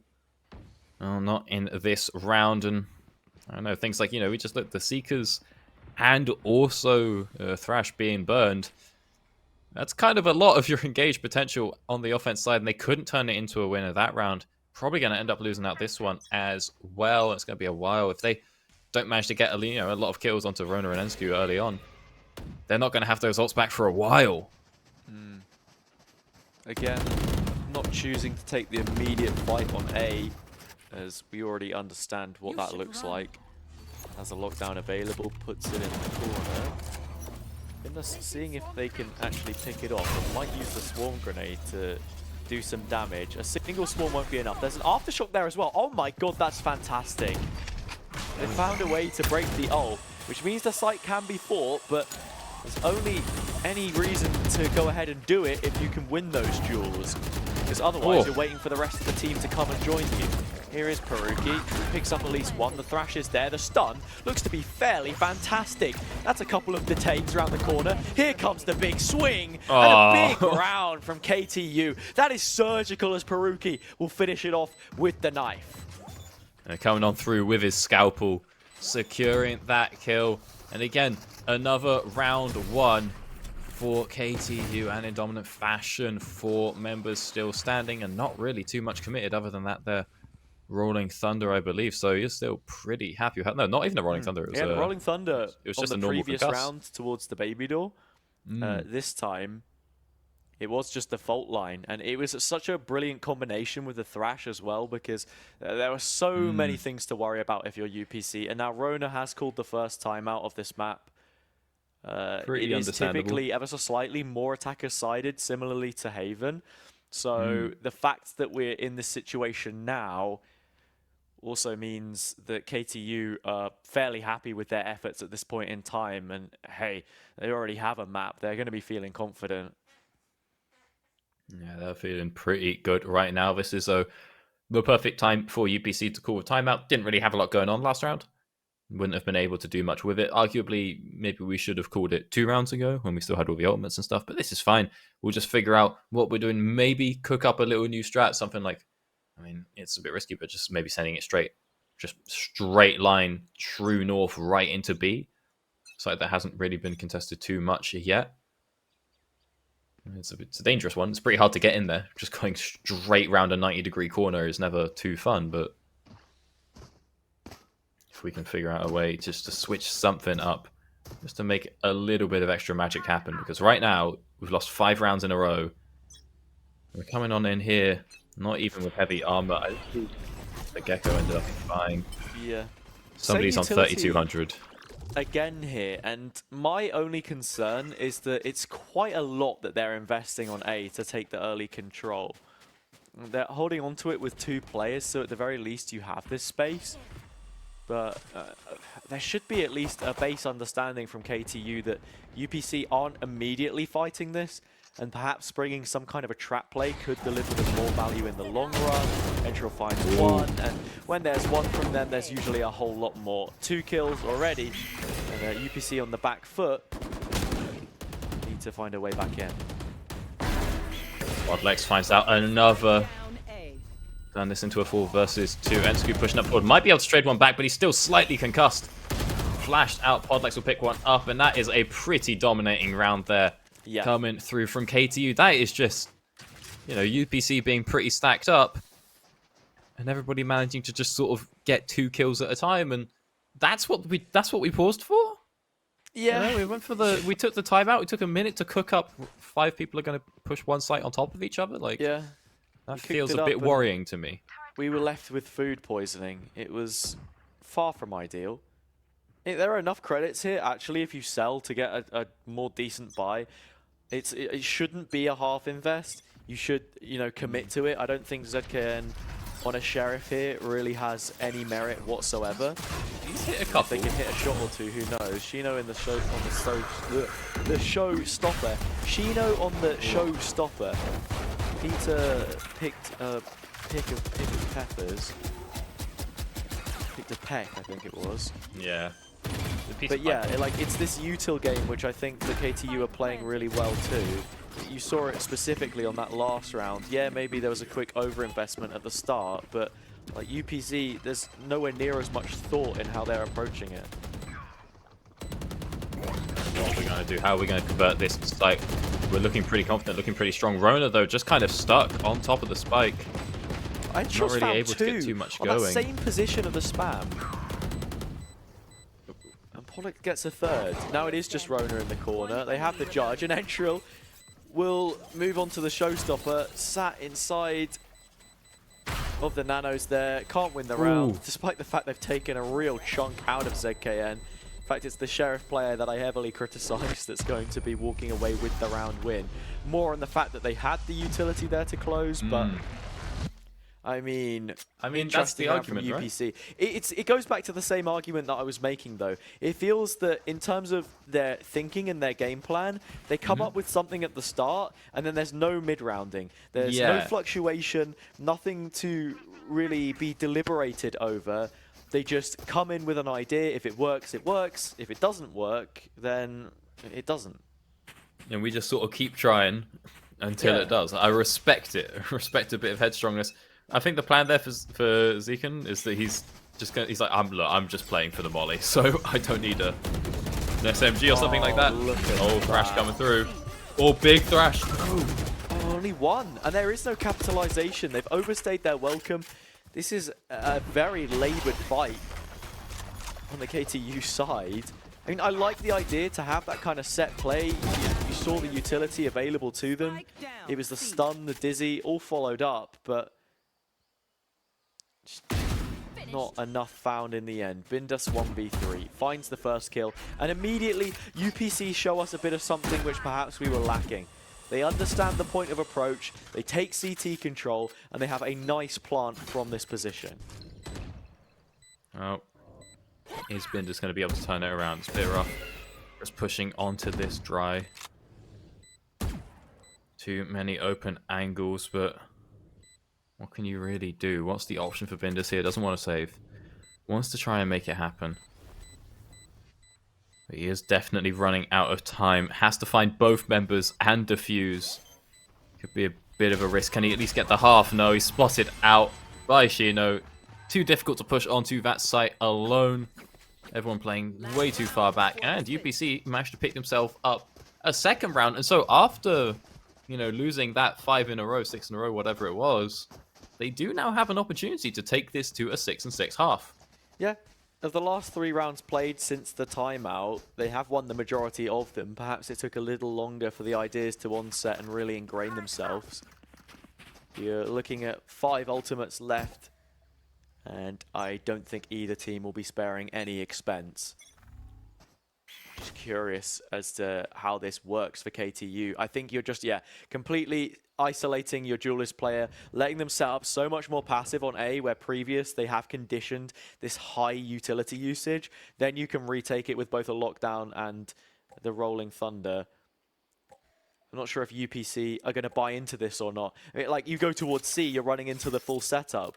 Whichever way you flip it, KTU have set this up pretty idealistically. Recalling my boss.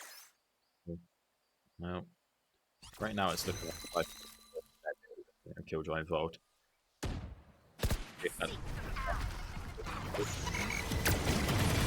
Out the site. A little bit of damage taken on the way in. Early lockdown, because they of course do still have the Rolling Thunder available. Out comes the Thrash in towards Spawn, very easily dealt with. Peak looking to follow it up, but they're all going to get caught. They have to tuck into the corner. The spike's still not planted. Ensku will be the first of the casualties, and well, actually, it matters not. From this position, Spike's still not down, but they have the numbers. It feels like off the back of that lockdown, I was expecting maybe a little bit more, you know, getting 2 people detained, but the Thunder comes on through. Orbit, though, now detained himself as well. Well, both detained should be an easy conversion for Rona, and he will game 6 and 6 moving on into. I think it was good that they continued to keep pushing towards that that speedway platform position in Defender's Spawn, because Podlex uses the ultimate, it gets shut down, you want to really follow it up and fight. There's a tight angle, and if there's any util damage put in that corner, then it is troublesome. 6-6, I do still heavily favor KTU from this position due to the attacker bias that this map is most commonly associated with. The fact they have the breach as well, I think thus far it has proven to be a better selection than the Sky. Sky could do a lot more for them on their... well, I said really, Sky would have been better on the attack just to collect the information in the first place, because they'll still have some here. I don't know, it's more just implementation rather than raw selection. Here comes Entril. Close the gap on the site already, and there is a big rotation coming through. And it's going to take a while for Wingman to get on the site for the spike to be planted. What's the plan going to be?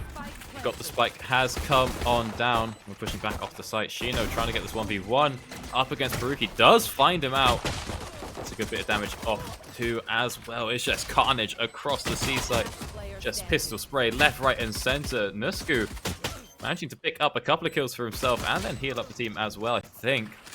Gets himself the 3k and will find a strong start to this round. We're going to give that half over on towards Nescu. Yes, we are. So Nescu should be sitting at 4 points already out of the 7 or 8 for the Seekers. 7 for the right? Sky player. So it's looking pretty good. Yeah, pretty good. Already over halfway. And that's exactly what you want. It's an early ultimate, or at least it could be come round 3. Depends how much more work they're able to get done this time around. I mean, Lotus, one of the few maps, I think it's only Lotus and Fracture that have 3 or more ultimate orbs. One of them being in the B main choke. And Fracture, of course, having 4 because there are 4 corners to that map. It's just an absolute mess fest. KTU here don't look to have forced in. They are just on the pistols, but as we have said before, could be pretty dangerous for UPC if they're not careful. See what the plan is. Sheriff shots going out, trying to take a range advantage over the Spectres, but you know, no one really being found quite just yet. Podlex found out a little bit by that paranoia. Has to run back, see if he can't find an extra frag. Doesn't quite connect the shot through onto ZKN. What's the plan? Are we actually going for the fabled B push? Both extremities have been tested. Early pressure outside of A, a quick test in towards the C setup. And for all of that, they've bagged themselves a B plant. So at the very least, a few more credits to be working with. Finally, the players can sort of begin to start dropping. Inskew has confirmed the site itself. They have to worry about this flank. Oh, Podlex no. on the Sheriff again. Sharp as ever. Diffuse starting to come through and needs to be denied. In fact, it's just a full stick. Absolutely nothing done to stop it. Peruki there, half already made. Spam needing to be good, and that's probably the worst gun in the game to get it done. Will be an 8th for UPC. But yeah, KTU still proving very much their worth and presenting some ideas which could be nice in the gun round. Oh, I say you are so close. It feels like they're though for that there. That Sheriff spray, you think it's just a little bit off because, you know, ZKN hasn't lined straight up with the spike, which is usually a pretty good thing. There's a little bit of a world, it felt like, where maybe we see that round go on over, or at least 2 kills, go over to KTU. As it stands, of course, won the first 2 rounds, and we now go into the bonus. But last time, we did see that bonus get converted. So will UPC be able to do it again? The last time, admittedly, they did manage to take out, you know, 4 members each time, but let's see what the play is here. Oh, Shino. Nice shot from Shino. That's the spike conversion as well on the opposite side. Wants to try and get out, but there is no way to escape KTU. They will hunt you down. And now it's a 4 versus 2. As soon as you break this door, the game is up. They're both on Spectres. The only upgrade that you could have found is on the opposite side of the rotating door. Yeah, it was almost there, you know, for the raise, but just not quite able to get out with the gun. Would have been sort of a little bit like what we saw from Podlux earlier on in the game. Yeah. Wasn't quite able to make it happen. Speaking of which, we do now have a second Thrash available. Such a nice breach flash as well, actually, that we did see come through. Indus will take that kill. Only Plants has just about disguised himself inside this smoke. I don't think anyone has an idea where he's from. We'll get away with a single kill. A cheeky play. As I said before, Only Plants has already demonstrated how good they are using all of Omen's kit to their advantage. But this is the biggest round that we've seen so far in the series. Very comfortable. Or at least for this map. Alright, let's see what happens now, though, as we are, after the bonus, back on even footing. Could be turning it into an 8-8. Could be going to another long overtime. These 2 teams very much on the same pick. Of their skills, so. Yeah, down that long angle, not going to find anything out. We'll see what the plan's going to be. Are we continuing over to A? Are we going through the door? Thrash has come on out just to clear out the A site. Won't spot anything, but is in a slightly recoverable position after the site is controlled. Shino doesn't actually hit the boost up and is stuck under. Ooh. Yeah, the mosh pit's not going to quite reach the position, and I don't know if KTU know this or not. Shino has the showstopper. Entril finding another kill. Both of these duelists a little quieter than they were on match number 1, but still plenty of work. Puruki there, they just want to take this fight head on, see if they can get it. Entril, another one. Straight out, blast pack. Oh my god, Shino. You can take a single kill, but as I said before, Entril really heating up and doing the best in this matchup between the two. Oh, you love to see it. Save. Absolutely love to see it. Getting pushed on in, just satchel out wide, get the spray going, pick up the kill. Turn into, I believe, the 4K that was picked up there by the Rays. I mean, you love to see it. You really do. Will they be able to turn it into a 5th? Probably not. Plants is over on the other side of the map, but you still see it. Entril doing pretty well, even without that final kill. Now 8-8. Ooh. The problem with UPC here is there are just so many factors at play that go against them. They have to beat almost every single odd if they want to win this game. Lotus, as I mentioned before, very much favoring the attacker's side. I mean, Puruki is going to be horrendous to try and play against already. You've seen 9 assists leading the way in the server in that respect, and already demonstrating how much value that can have. I mean, think of the quick one that Shino got in Tree and the immediate response with the flashpoint. Not to mention that because they're on the defender's side, that economy will dry up pretty quick, and already, despite the fact they won the first couple, with the gun rounds not going their way, that is all she wrote. And the same can be said for ZKN. As soon as the Sentinel player has fallen, there's an opportunity at a rotate, not one taken up. Modlex finds another. Pushing on through. Once again, over onto A. What are we going to do? Can we turn this one in? It's a 5v3. You have to think something's going on, but if anyone wants to spray into that smoke, they are going to have a pretty good time. Spike has come on down. We're all sneaking out the back door. And I think, yeah, Wingman's just going to start getting the defuse going. We'll see if anyone can actually clear him out. It looks like, yeah, Wingman's just going to be able to sort of stick it, but it does get finally taken down. But that was a bit of a risky one there, as now Rona is stuck physically on the Spike himself. And the Raze just has to come on in, has to face check it, so at least Rona can take one down with him. Plants, what are you doing? Getting the defuse coming out. Trying to stick it again, but it's a 1v3. You're not going to be able to get that one, even if it's only a half. But that was dangerously close. Yeah, a little worrisome, for sure. You can see it from them there. I'm wondering how many taps on the Spike we ended up having there. If someone was keeping count, I think it was about 4 or 5 different occasions. The Wingman getting it halved was the biggest of issues. And it was only on the very edge of the Nano Swarm that enough damage was dealt to actually remove them from play. Into the next gun round, and as I mentioned before, UPC have hit this tumultuous eco cycle. Entril managing to dodge away from any kind of early utility and just play from rubble. Entril trying to make the aggressive play, gets very quickly sussed out, preempted by that paint shell. I think he had to burn a second satchel just to go back, get himself out of danger there. We'll see if anyone goes through this door. They're going to be picked up nice and quick by Shino and co. Looks like it's not going to happen this time around.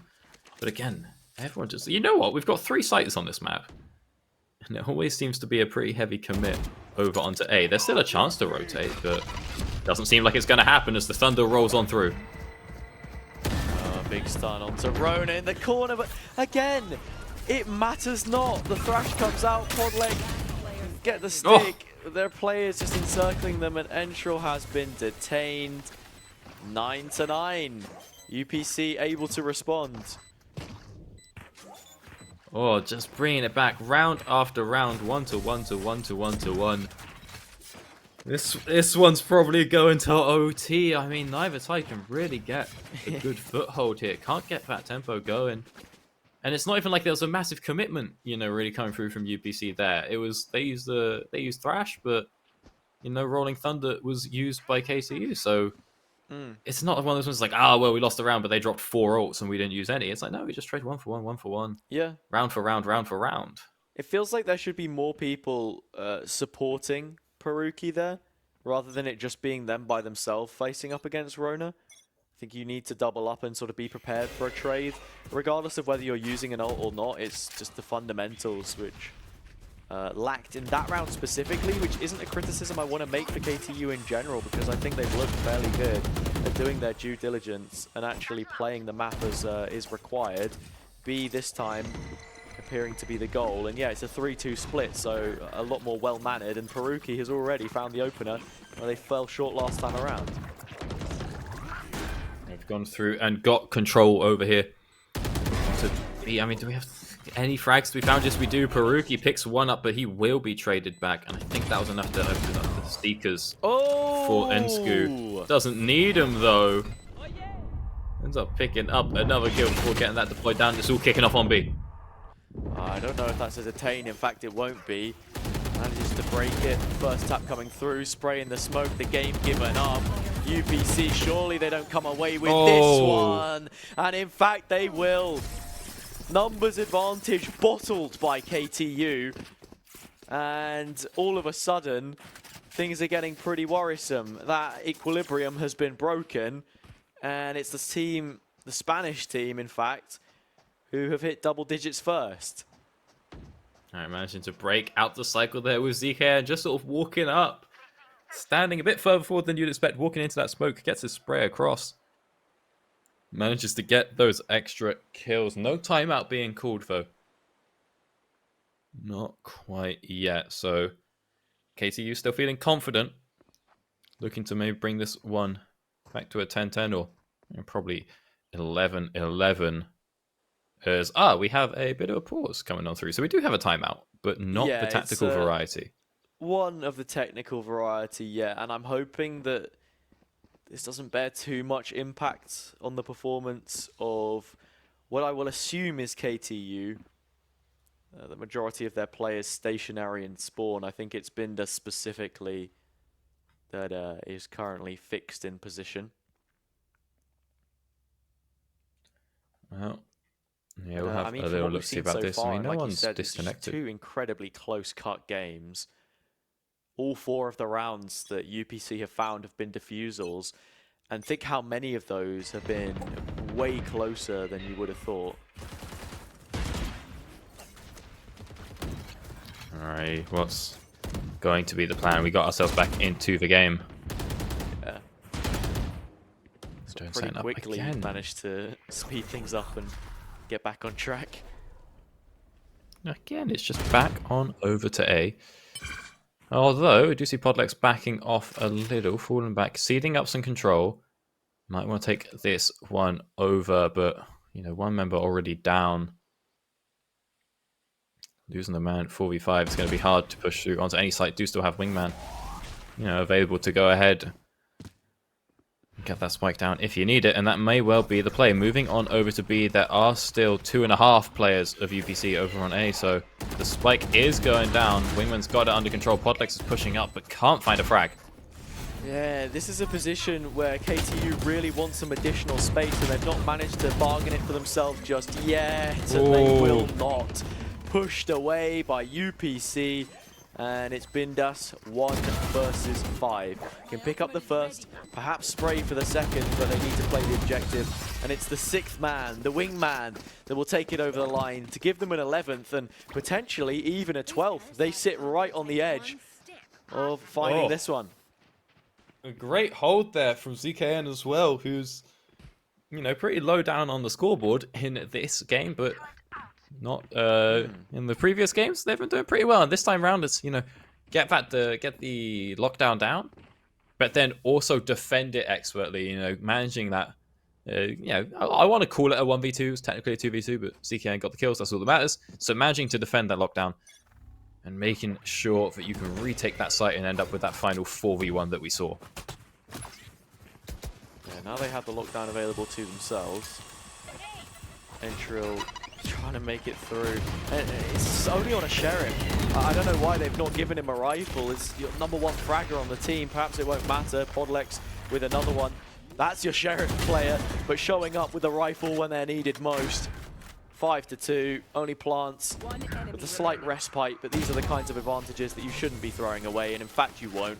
KTU have brought us back to reality, back where we thought the two teams stood in comparison to one another, and have a chance still to bring this out within regulation, but it is a thin one, especially when Shono now has access to the operator. Yeah, picking that one up. We'll see how that changes the defense. Going to make it pretty hard to head on over to A, and, you know, KTU, they recognize this. They've run the numbers. They know that the operator's available. They're going to make a move onto C site instead. Don't want to be checking into that one. Dizzy goes up, gets a little bit of info. And now picking up this orb means we got the showstopper available as well. So pushing through onto C site could well be an option.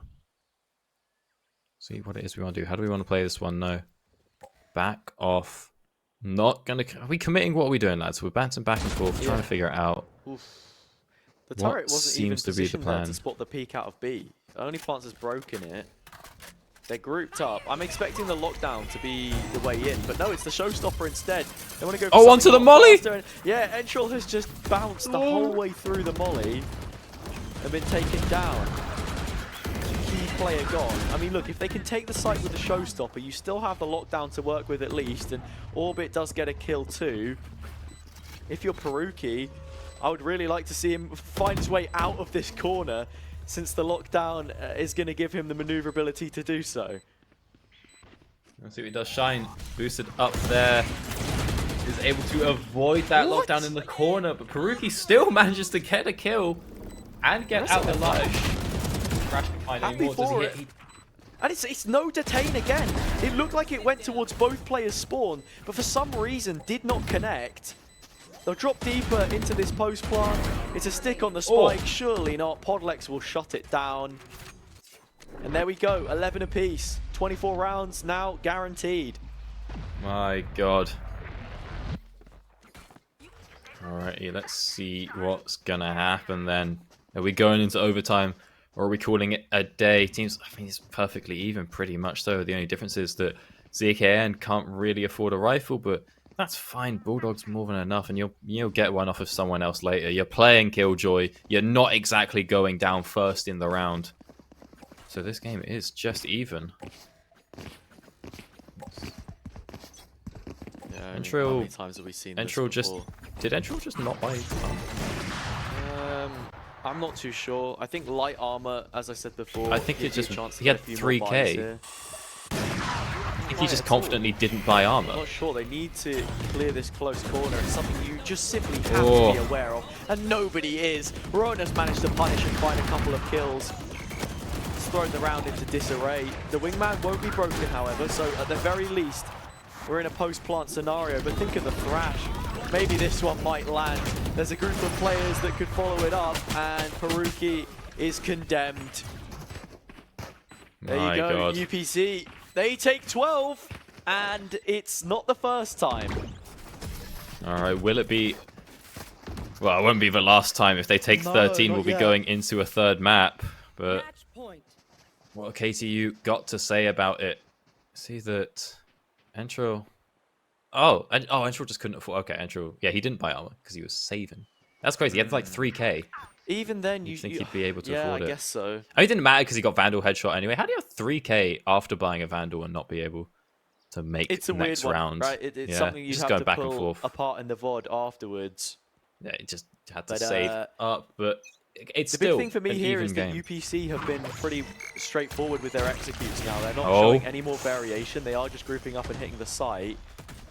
After the operator fires off its first shot, that is a warning sufficient to deter them, and now they will be looking to pick up an orb elsewhere, build into this thrash, and hopefully find the execute that will stick from it. I mean, A, pretty unguarded. Straight up on into the smoke, try and take control here. Give that orb back over. Orbit checks the back of the site. He sees it's relatively empty. So we'll see what the plan's going to be. Oh, Thrash going wide. Not going to find anyone. Not that reclaimable either. No, and the problem with it there too is you know that they're coming in from heaven. There's nobody on site, so actually you can't get any value whatsoever. The spike has been planted, 5v5. Entril will be hearing this, but all it is is the echoes of their dead players, dead teammates in their ears. Bindas has to be huge And he sprayed! and will find 3, but not the quad necessary. UPC pick it up, and you know what that means. We go all the way to a 3rd map of Bind. Oh my god, Bindas nearly converting the spray there to pick up that overtime, but he just can't do it, can't get the 4K. Shino going crazy on that round, satcheling in just outside the smoke, so whilst you hear the satchel go off, it's going to be pretty hard to know exactly where it is to try and trade him off, so he can just send it straight down, pick up, I think it was 3 kills, 2 with 1 showstopper, and then a rifle afterwards as well, and these two teams just going absolutely toe-to-toe, blow for blow, confidently earning themselves this 3rd game. Yeah, it's been a crazy game. If the second game was anything to go by with 5 overtimes, this one is following suit in many ways. It didn't go as far, but even then, the fact that we get to the final round of the game inside of regulation and that is a possible 1v4 that can be pulled off by Bind is just ridiculous. Now we shall be heading to a break, but when we return, we will have not Bind, but Bind, the final map in the series as it was in the semi-final that we broadcasted earlier. Can KTU overcome it for what would be the second opportunity they have now to perhaps get their hands on some of the cash? The €1,000 that lays in wait, we'll find out very shortly.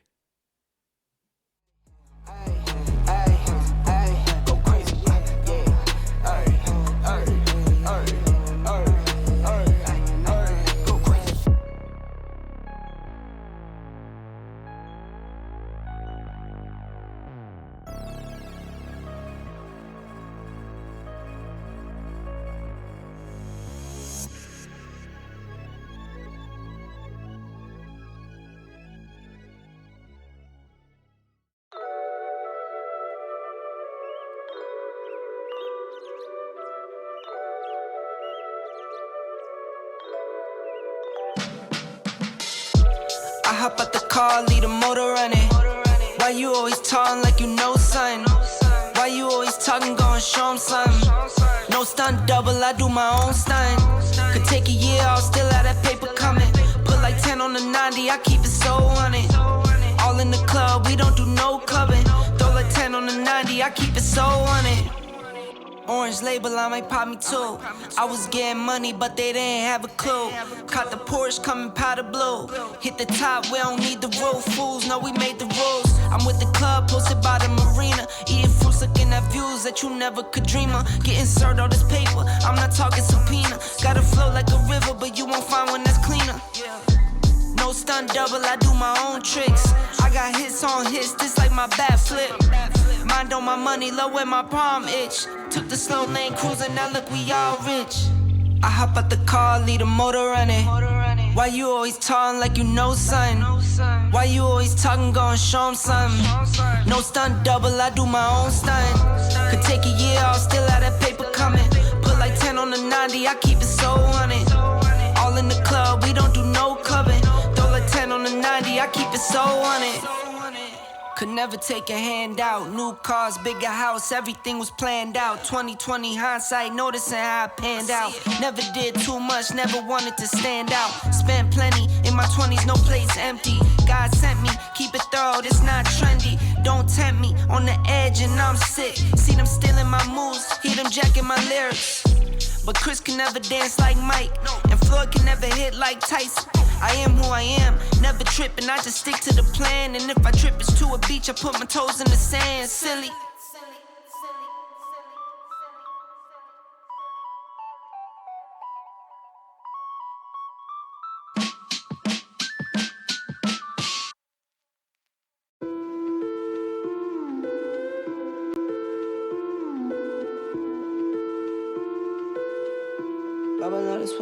I just wanna lie, yeah, not a little bit, nah. Who did it? I just wanna lie, lie. I just wanna lie. I just wanna lie, lie. I just wanna lie.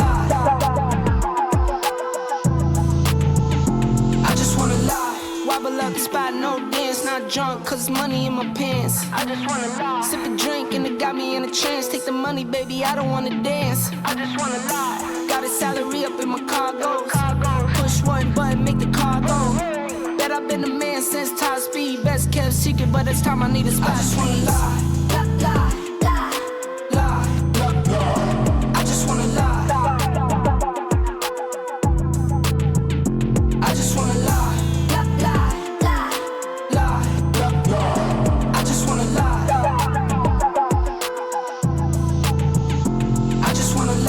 I just wanna lie, not a little bit. I don't need a pint, just a little sip. Been up in the mood and it's active. Up with the moon, I'm relaxing. I like nice things, pricey. Whole lot of carrots, my type thing. Whole lot of characters like me. If you only tell me yes, you can be around me. Free from around me, you can be around me. With some B's and some C's, yeah, they be around me. Be around me, don't you stick around me. I just wanna lie.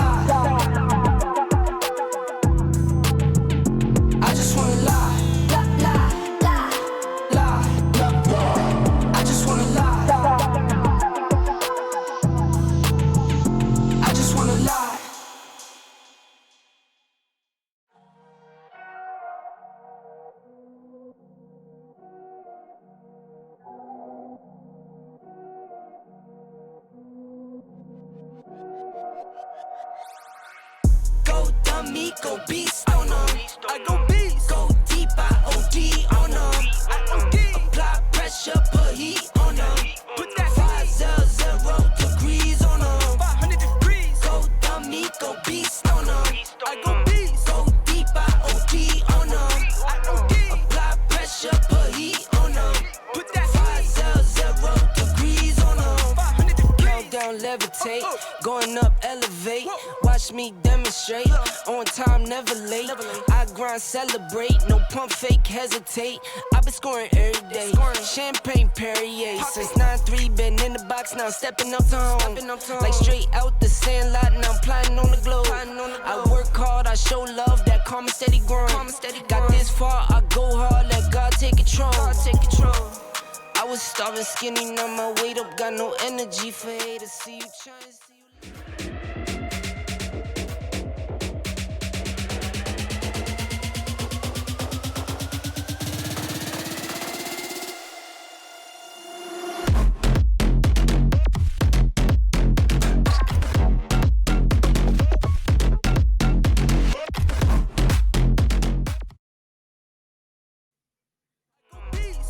Well, you saw it there on the VT that we have that huge trophy for one of the teams that have progressed into the offline finals that we crowned earlier today.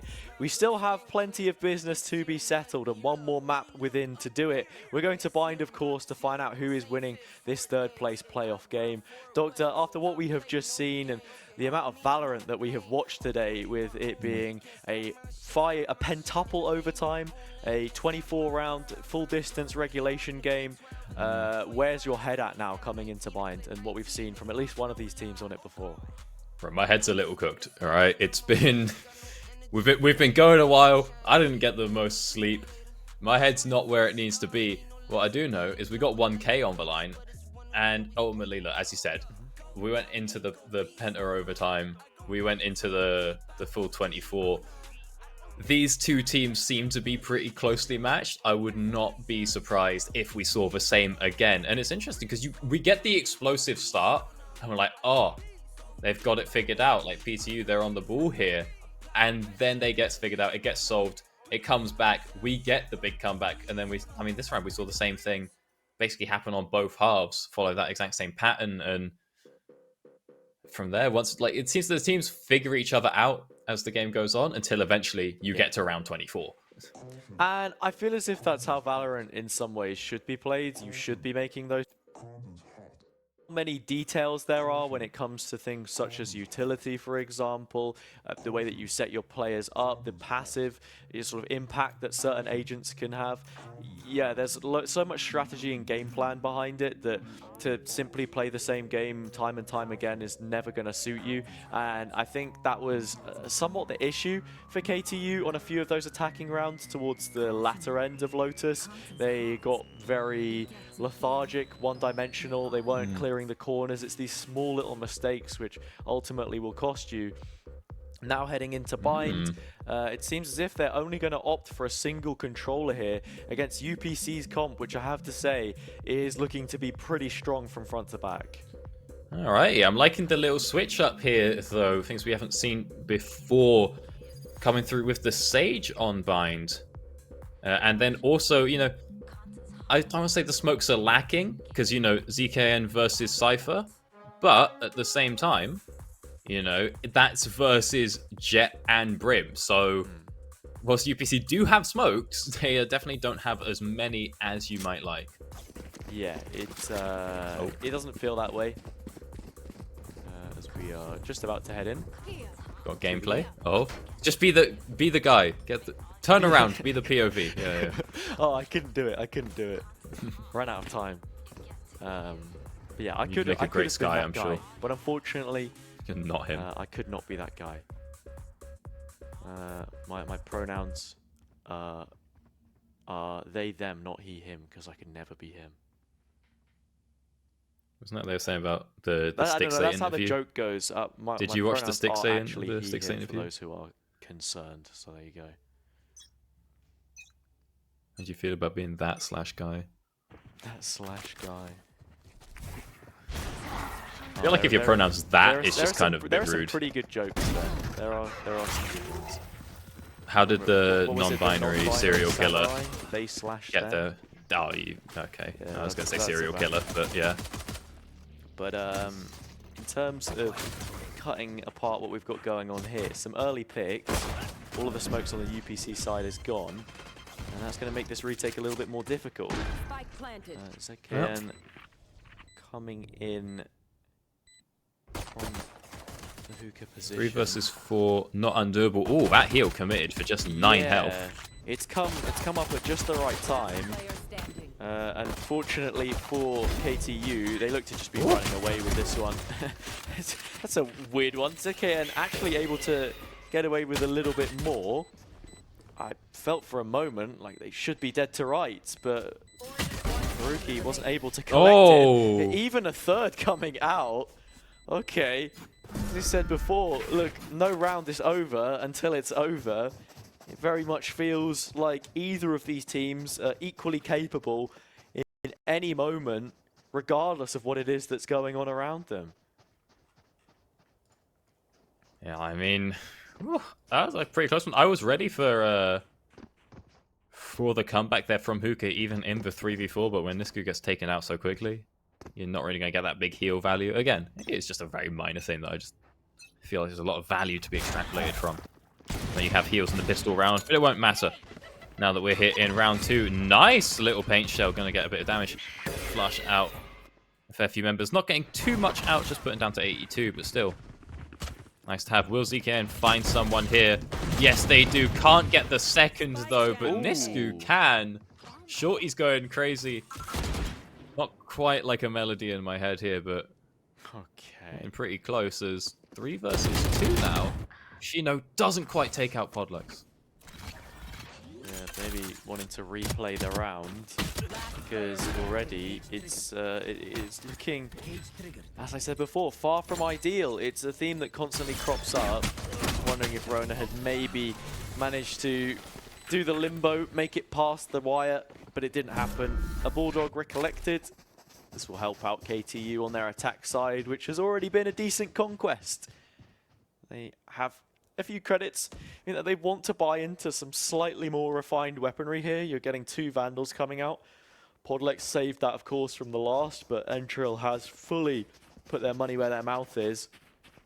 And it has not been a case of all bark and no bite if we're speaking about these duelists, as we have done many times.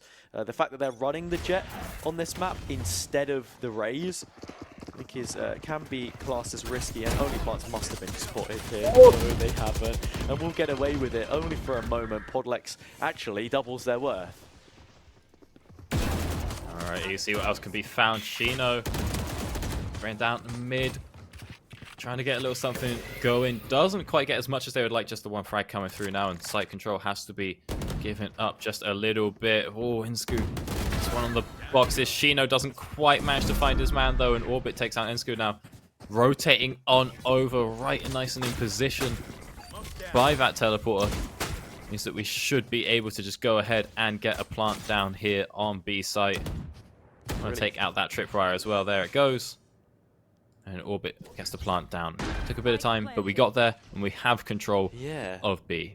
Really freestyling those wires, especially the vertical one. Not often getting too much done. Wants to throw out the incendiary. It'll buy a little time. Ooh. And while they have found the kill, they've not fully accounted for Peruki just yet. Finally spotted. Oh, the ghost shots. You don't want to watch that one back. UPC finally get on the board.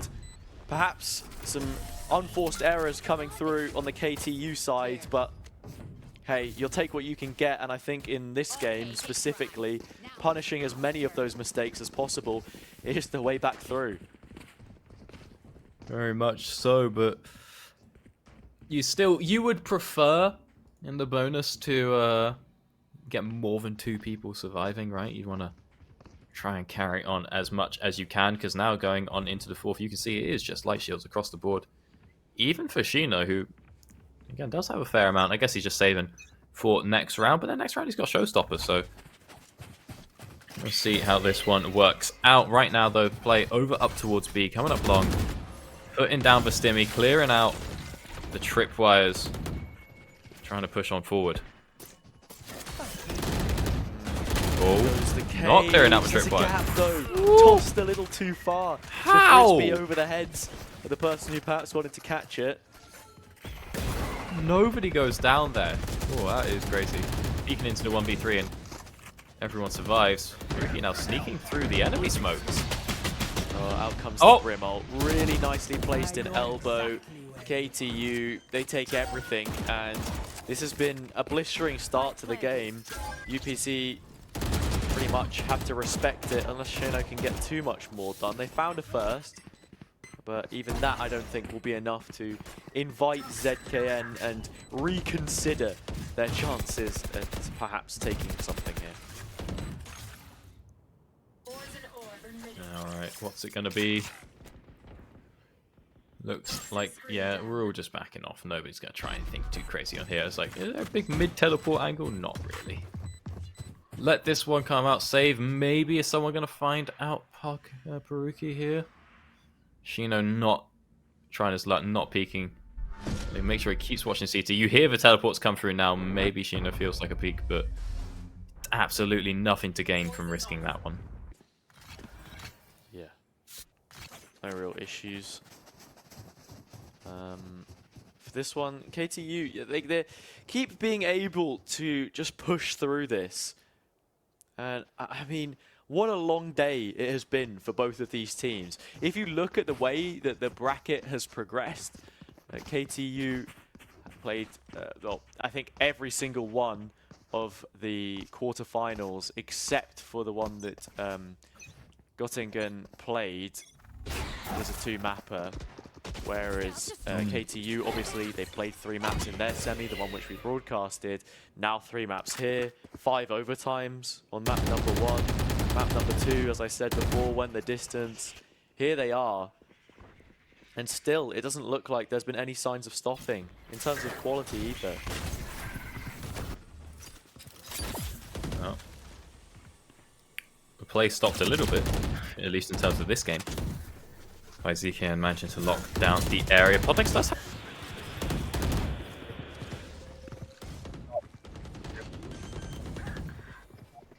Getting that spike coming down as well. Podlex, you want to just res to lock in your control of this round? Yes, you do. Peruki being brought back. The wall now broken open. Chokes being created. Yuhul, a spot of heavy contention Enter will find his mark here. Oh, gets nice and topped off. Thank you kindly as Plants pushing in the smoke. Taken down. Podlex going a little crazy with it, but Ensku will be able to take him down before falling themselves and turning this round into a 4-man win. And then that's how I want to see the Sage ult used, you know? Like, just drop it nice and early. Once they've started committing things like the Seekers, you just commit the res. Doesn't matter that you're up 3 rounds. Make it 4. Yeah, it's just that solid 2-player buffer as well. You know, like absolutely no risks taken. Yeah, UPC have some ultimates to work with here, but in terms of the weaponry, yeah, anything but. Not sport for choice in that department. I mean, who's to say what happens though? We've not really seen too many teams take the big gamble by like investing a pit or something and actually stacking around it, but KTU, knowing that it's an eco, probably in their best interests to be a little more guarded with that approach anyway. Already lots of long control taken. They can burst out in the site. The biggest problem is that the hookah player only plants can't actually fight this properly because it's not a good weapon. It's only a shorty. You can't fight the players in the site unless you jump down onto them. Okay, 2v2. Guns picked up and made use of. And here we go. The fight that we all wanted to see. Shino versus Entril. Not quite the mirror matchup that we've seen in previous maps, but should be okay. What's the plan here? Entril has to go for that spike at some point, and we're not being insecure, are we? Or do we just think that, no, we know where the spike is. We know he's not taking it over to A, right? Surely Shino's not being insecure. Shino's taking the gamble on moving 30 A. seconds left. The plant not happened just yet. Yeah, still, just time being bought. The mind games are starting to set in, but ultimately, I do still favor Shino in this position. Not only because they have the showstopper, but because as soon as you go for the plant, then it's just information in their hands. And actually, it's been left so late that Shino can close in and have a decent idea as to where Entril's playing from.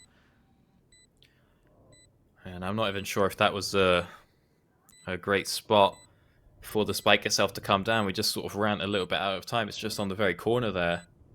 It is defendable from heaven, but Shino, you can see, he can sort of just sneak his way on through. As Entril read him like a book.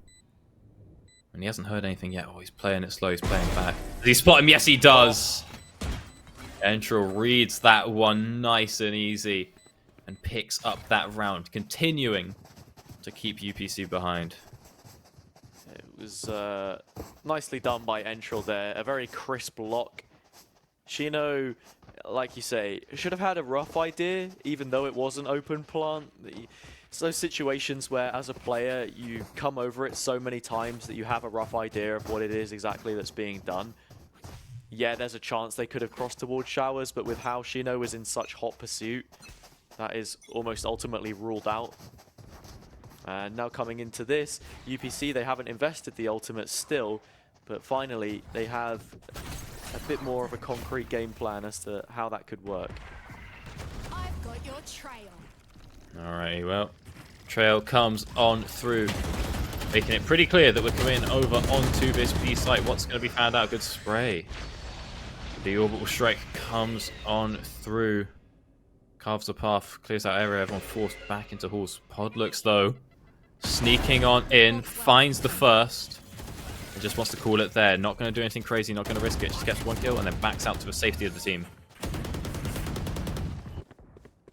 Yeah, good numbers. Spike's still not committed, but they want to work off this position of Bindas on A. Immediately drops, and this may have just thrown a spanner in the works. Insky's found another, and suddenly from the 3v5, you're in a 3v3. The flank may not even factor in, as ZKN is still in lamps, not facing, but they are going to, at the very least, wait for Podlex to make their introduction before the site is actively challenged here. I'm liking this risk-free play. And once spotted, yeah, you can never expect such a quick follow-up, and in fact, it won't even matter. 6-1. And I like the timing on this play here, because, like, for Plants, when he takes that teleport, So the problem is that he can wait until he sees them commit onto the site to take the teleport if he's committing to a flank, but by that point, he's a little bit too far. You know, it's going to take him time to get through showers whilst they're just committing to the site. So I think he takes the teleport with the intention of sort of hitting them as they're pushing onto the site. But because they wait that extra second, you hear the teleport go through. It's like, oh, lads, all right, turn around. Easy frag onto the brimstone.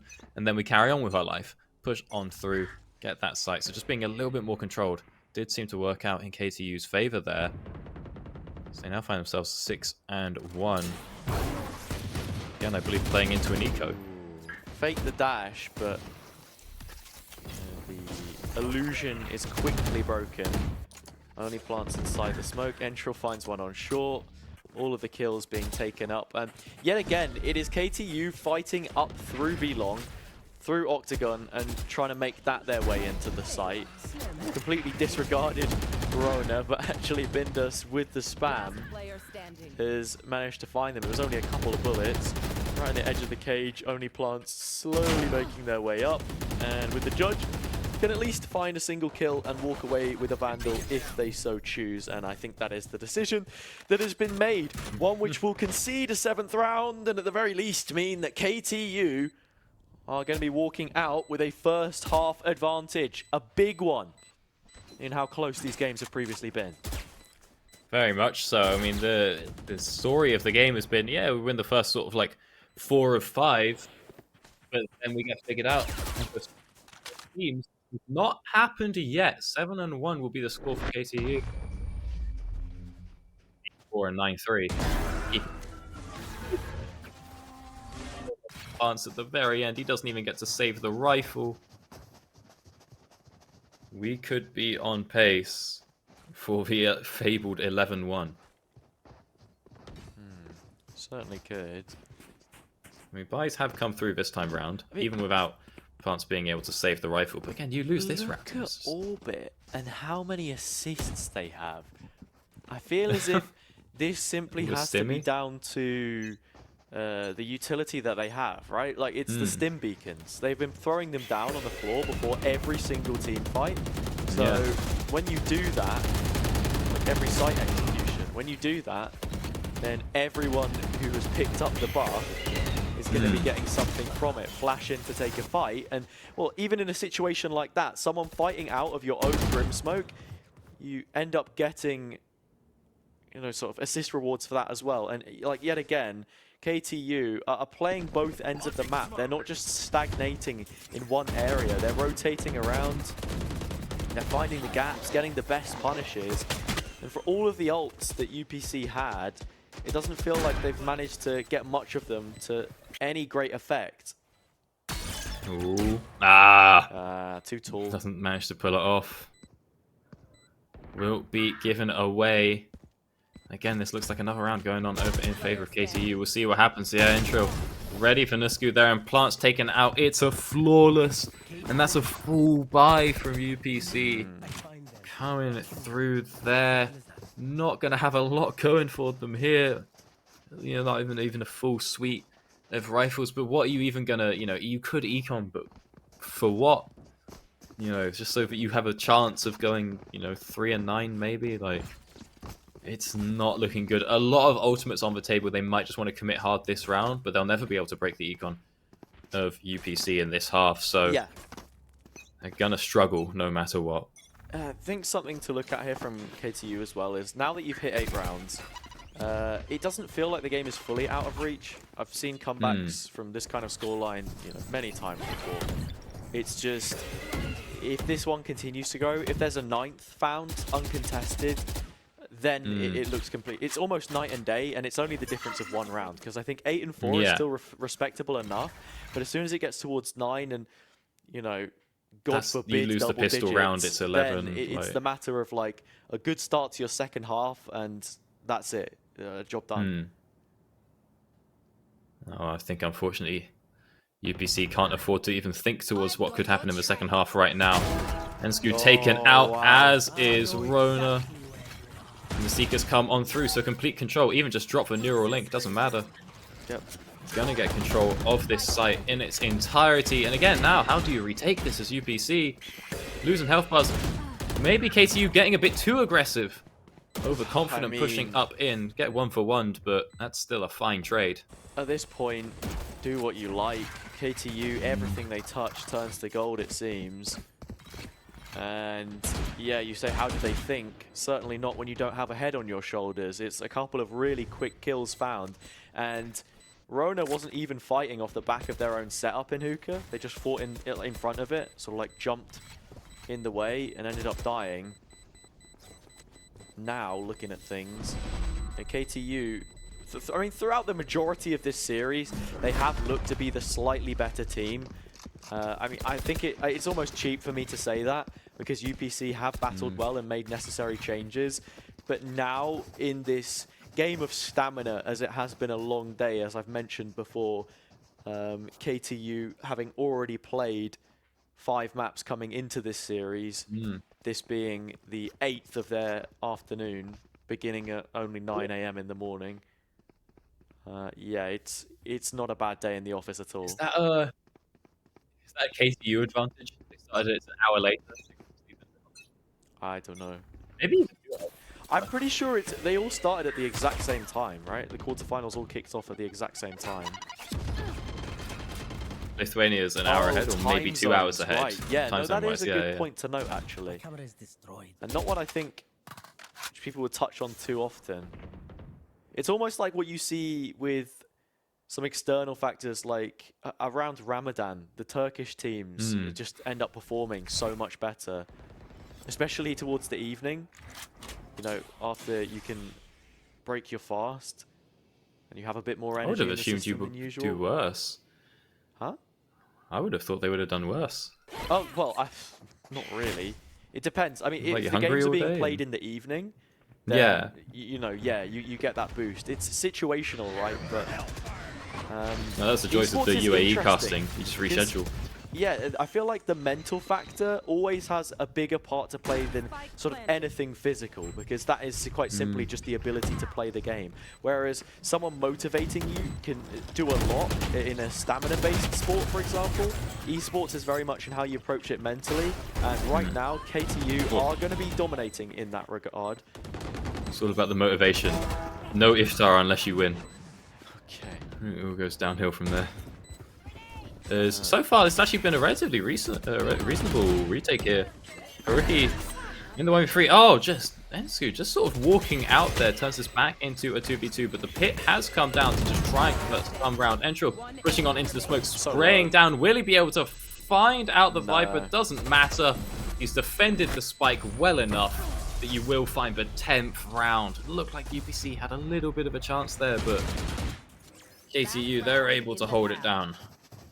That they are. Double digits, as we feared may be the case. And the only round that UPC have is the singular one in which the advantage was succinct for them. It was the bonus, that one being a defuse, and even then, I think KTU could have walked away with it had things panned out ever so slightly differently. Whereas these other rounds feel to have been fairly one-sided affairs. I mean, how often is it that you've seen KTU find the entry pick, find a second entry pick, and there still not be some kind of a response? UPC have struggled to refrag immediately often. Only glance around the smoke again, but you lose so many rounds, and additional factors come to play. Such as that res, for example, one which you said you're a fan of early in the round, and there you go, they're back up to 5. Yeah, I mean, you're not going to get another round to use it. Drop it down. 5v3, turn this into an 11-1. Something that I do not think I've ever seen casting a comp game before. As it just shows absolute domination, which is crazy given how even these two teams were in the other 2 maps. You know, going the distance every time. We now find ourselves at an 11-1. There's finally, you know, a reset here for UPC, but if you lose the pistol round, you're probably losing the game. Yeah, I think you definitely would. I mean, the It's a 99% ever so slight chance, silver like- lining is that from being on the attacking side, you can Also- force buy with a spike plant, and Have we, you know, not look not too had a- terrible in terms of weaponry. have we not had a timeout yet?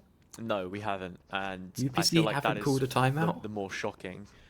At this point, what is like you're? I don't know. No, like no one's for the going to say previous yes. maps Let's that we call a had, timeout. There was lots to talk over, but right now, Yeah. I don't know if UPC are somewhat stunned to silence, because it's a result like this where if you're not communicating, then that's such a big glaring issue. Sometimes it's literally the very basics that if you're not doing properly, then you have no chance. It's your foundation from which you work. And KTU already get the first bit of damage out. They look to follow it up with a secondary kill, but Shino still is just that point of consistency that has been cropping up for UPC. Alright, well. He's been doing quite alright for himself. Maybe only plants. Yeah, there's a bit of control on that one. Wanted to see if he could find the second. May be able to get Podlex, but yeah, he's not going to find that one out. Podlex instead trades off that kill, takes out plants. Now looking up a bit further forward, but he's not expecting Rona on the left there. And he goes on down, and now it's Intro with the 1v3. Does have the Sheriff, and, you know, that's a low health raise. It's a headshot onto Rona. It's not impossible. But he has to be aware of... Okay, now he knows about Hookah as well, seeing that nade come on out. He knows where they both are. I think it was called... You know, where that... where the raise would be coming from, but it doesn't matter. Yeah. He gets hit with the pincer maneuver. Shino takes him down with a headshot, and Shino does manage to pick up a round win for UPC. So they is not entirely over for the Spaniards yet. But if they want that €1,000, they're going to have to make quite a run. They're going to have to fight for it. Exactly. And the worrying part is as well, this second round investment, you just need to be looking to winning an absolute. I don't agree with the Spectres on only plants and Skew and ZKN. I think just go light shields and buy a rifle like your teammates have, right? Maybe forget about utility. It doesn't matter. Just carry on or start as you mean to go on. Get a full set of rifles going and give yourself the best possible chance come round 3, because that is when KTU can bite you. And, I mean, where things go from there, who knows? Let's see if their strat works on out. If they can find something with those Spectres. Ooh, lurking with the short. He doesn't find out the kill, though.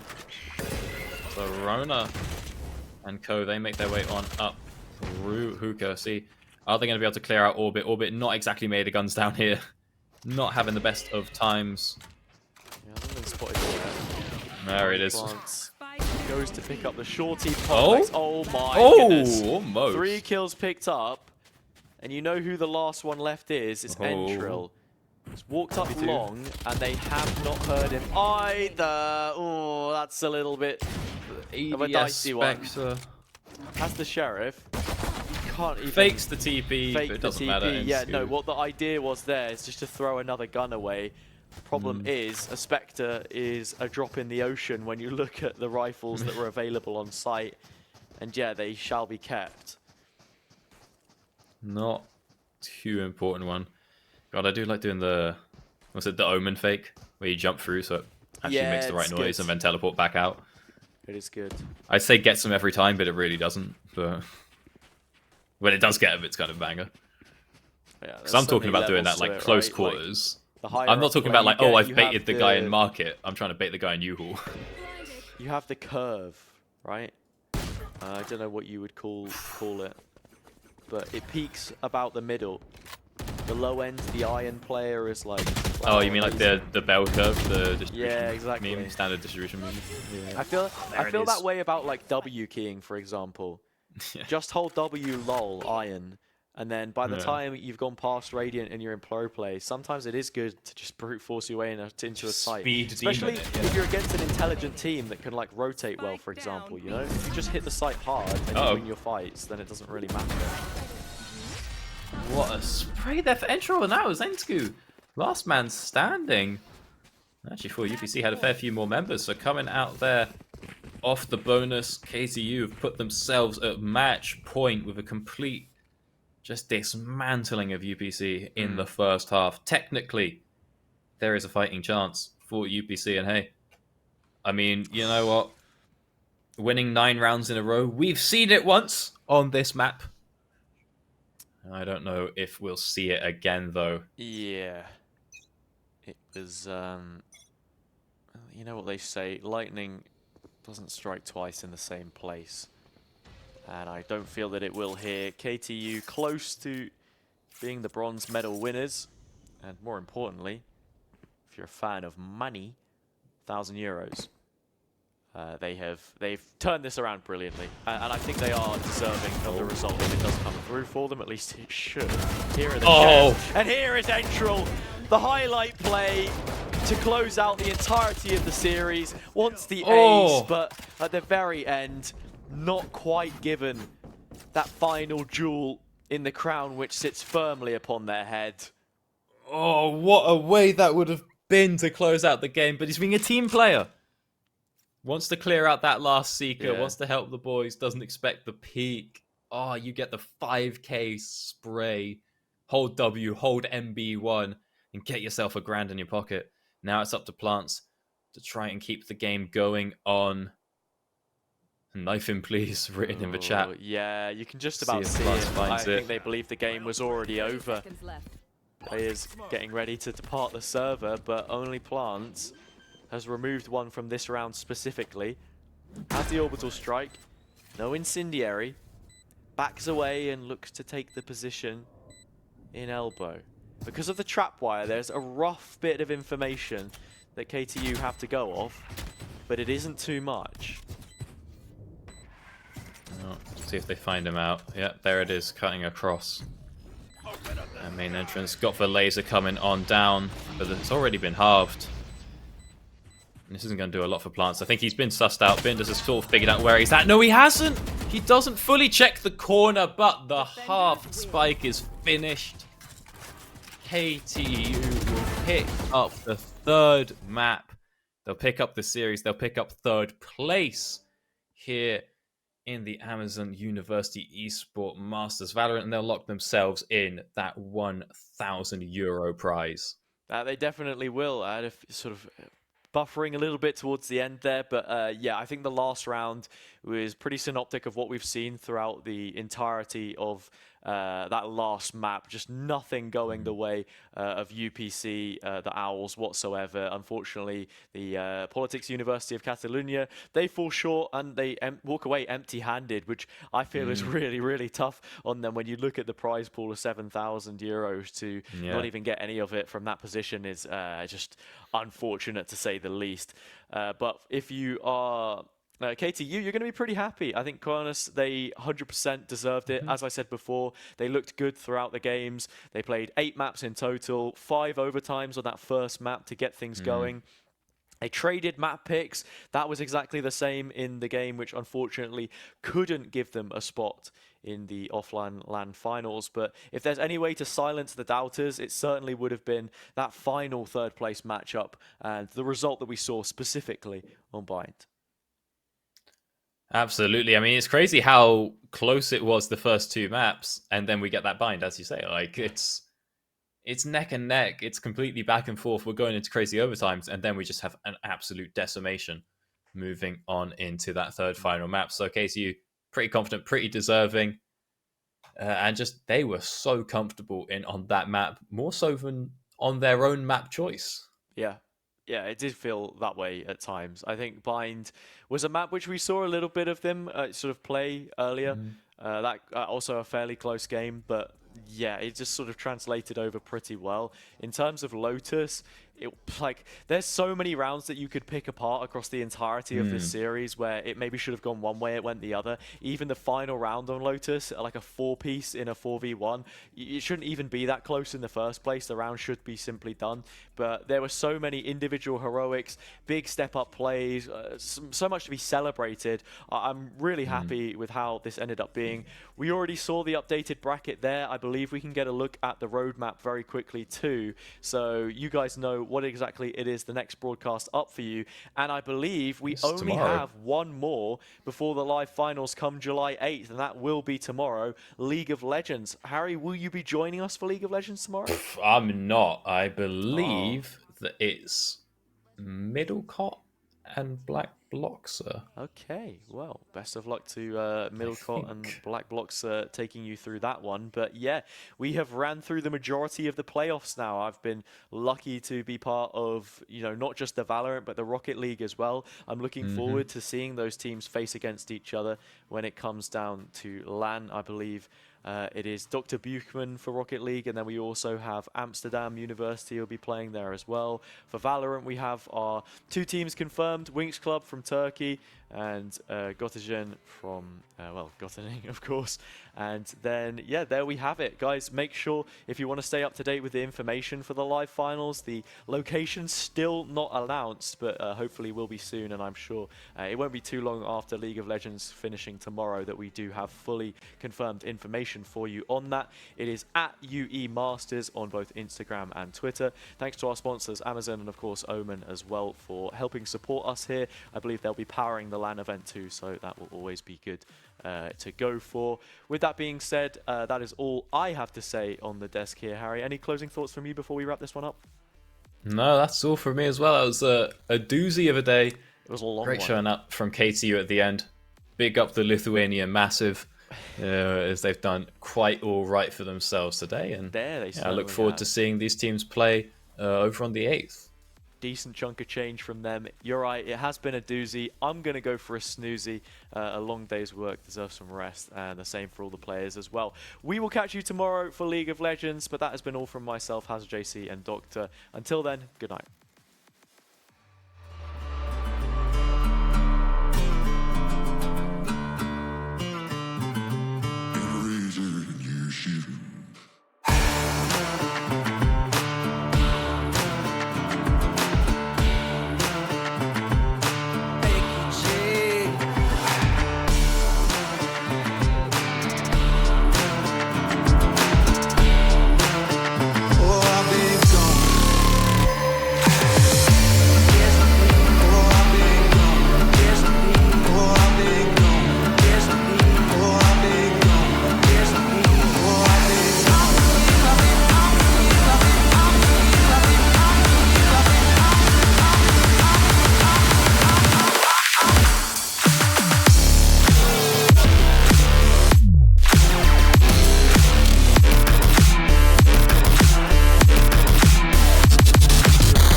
On my own, no fixer. I'm gon' ball, no picker. That IA doors, they live for. Talking on my back, go figure. Whole team eats fun stater. Never was the one to go flicker. No face, no case, no picture. Full place, big stakes, my dinner. Flip that, Canal Street. Flip back. Last week, old money. This week, new racks. Never buy none more. If I can't afford to gift wrap, stunning in your foreign car. You keep riding rental tax. Heard you roll the other lean, we are not the same. Couple thousand in my pocket, this pocket chick. Rubber bands on my arm, this is not for play. I put 20 on the crib while you cop a chain. I know they hate it or love it. You know I love when they hate it. Last year was living basic. Haters on the other side. 3 up, read between the lines. Know I got some angels with me. Made it through some evil times. Late night on some demon time. Pour the Sprite, I need a line. I can't lock in, sweet line. Freeze time. Brainstorm, you cannot swim with your chains on. I can see none with the lights off. Cap, you been the main one. Coolin' when I got my mains on. Show money, but those aren't the same ones. I been told you that it was game on. Been winning since I was on game one. Go.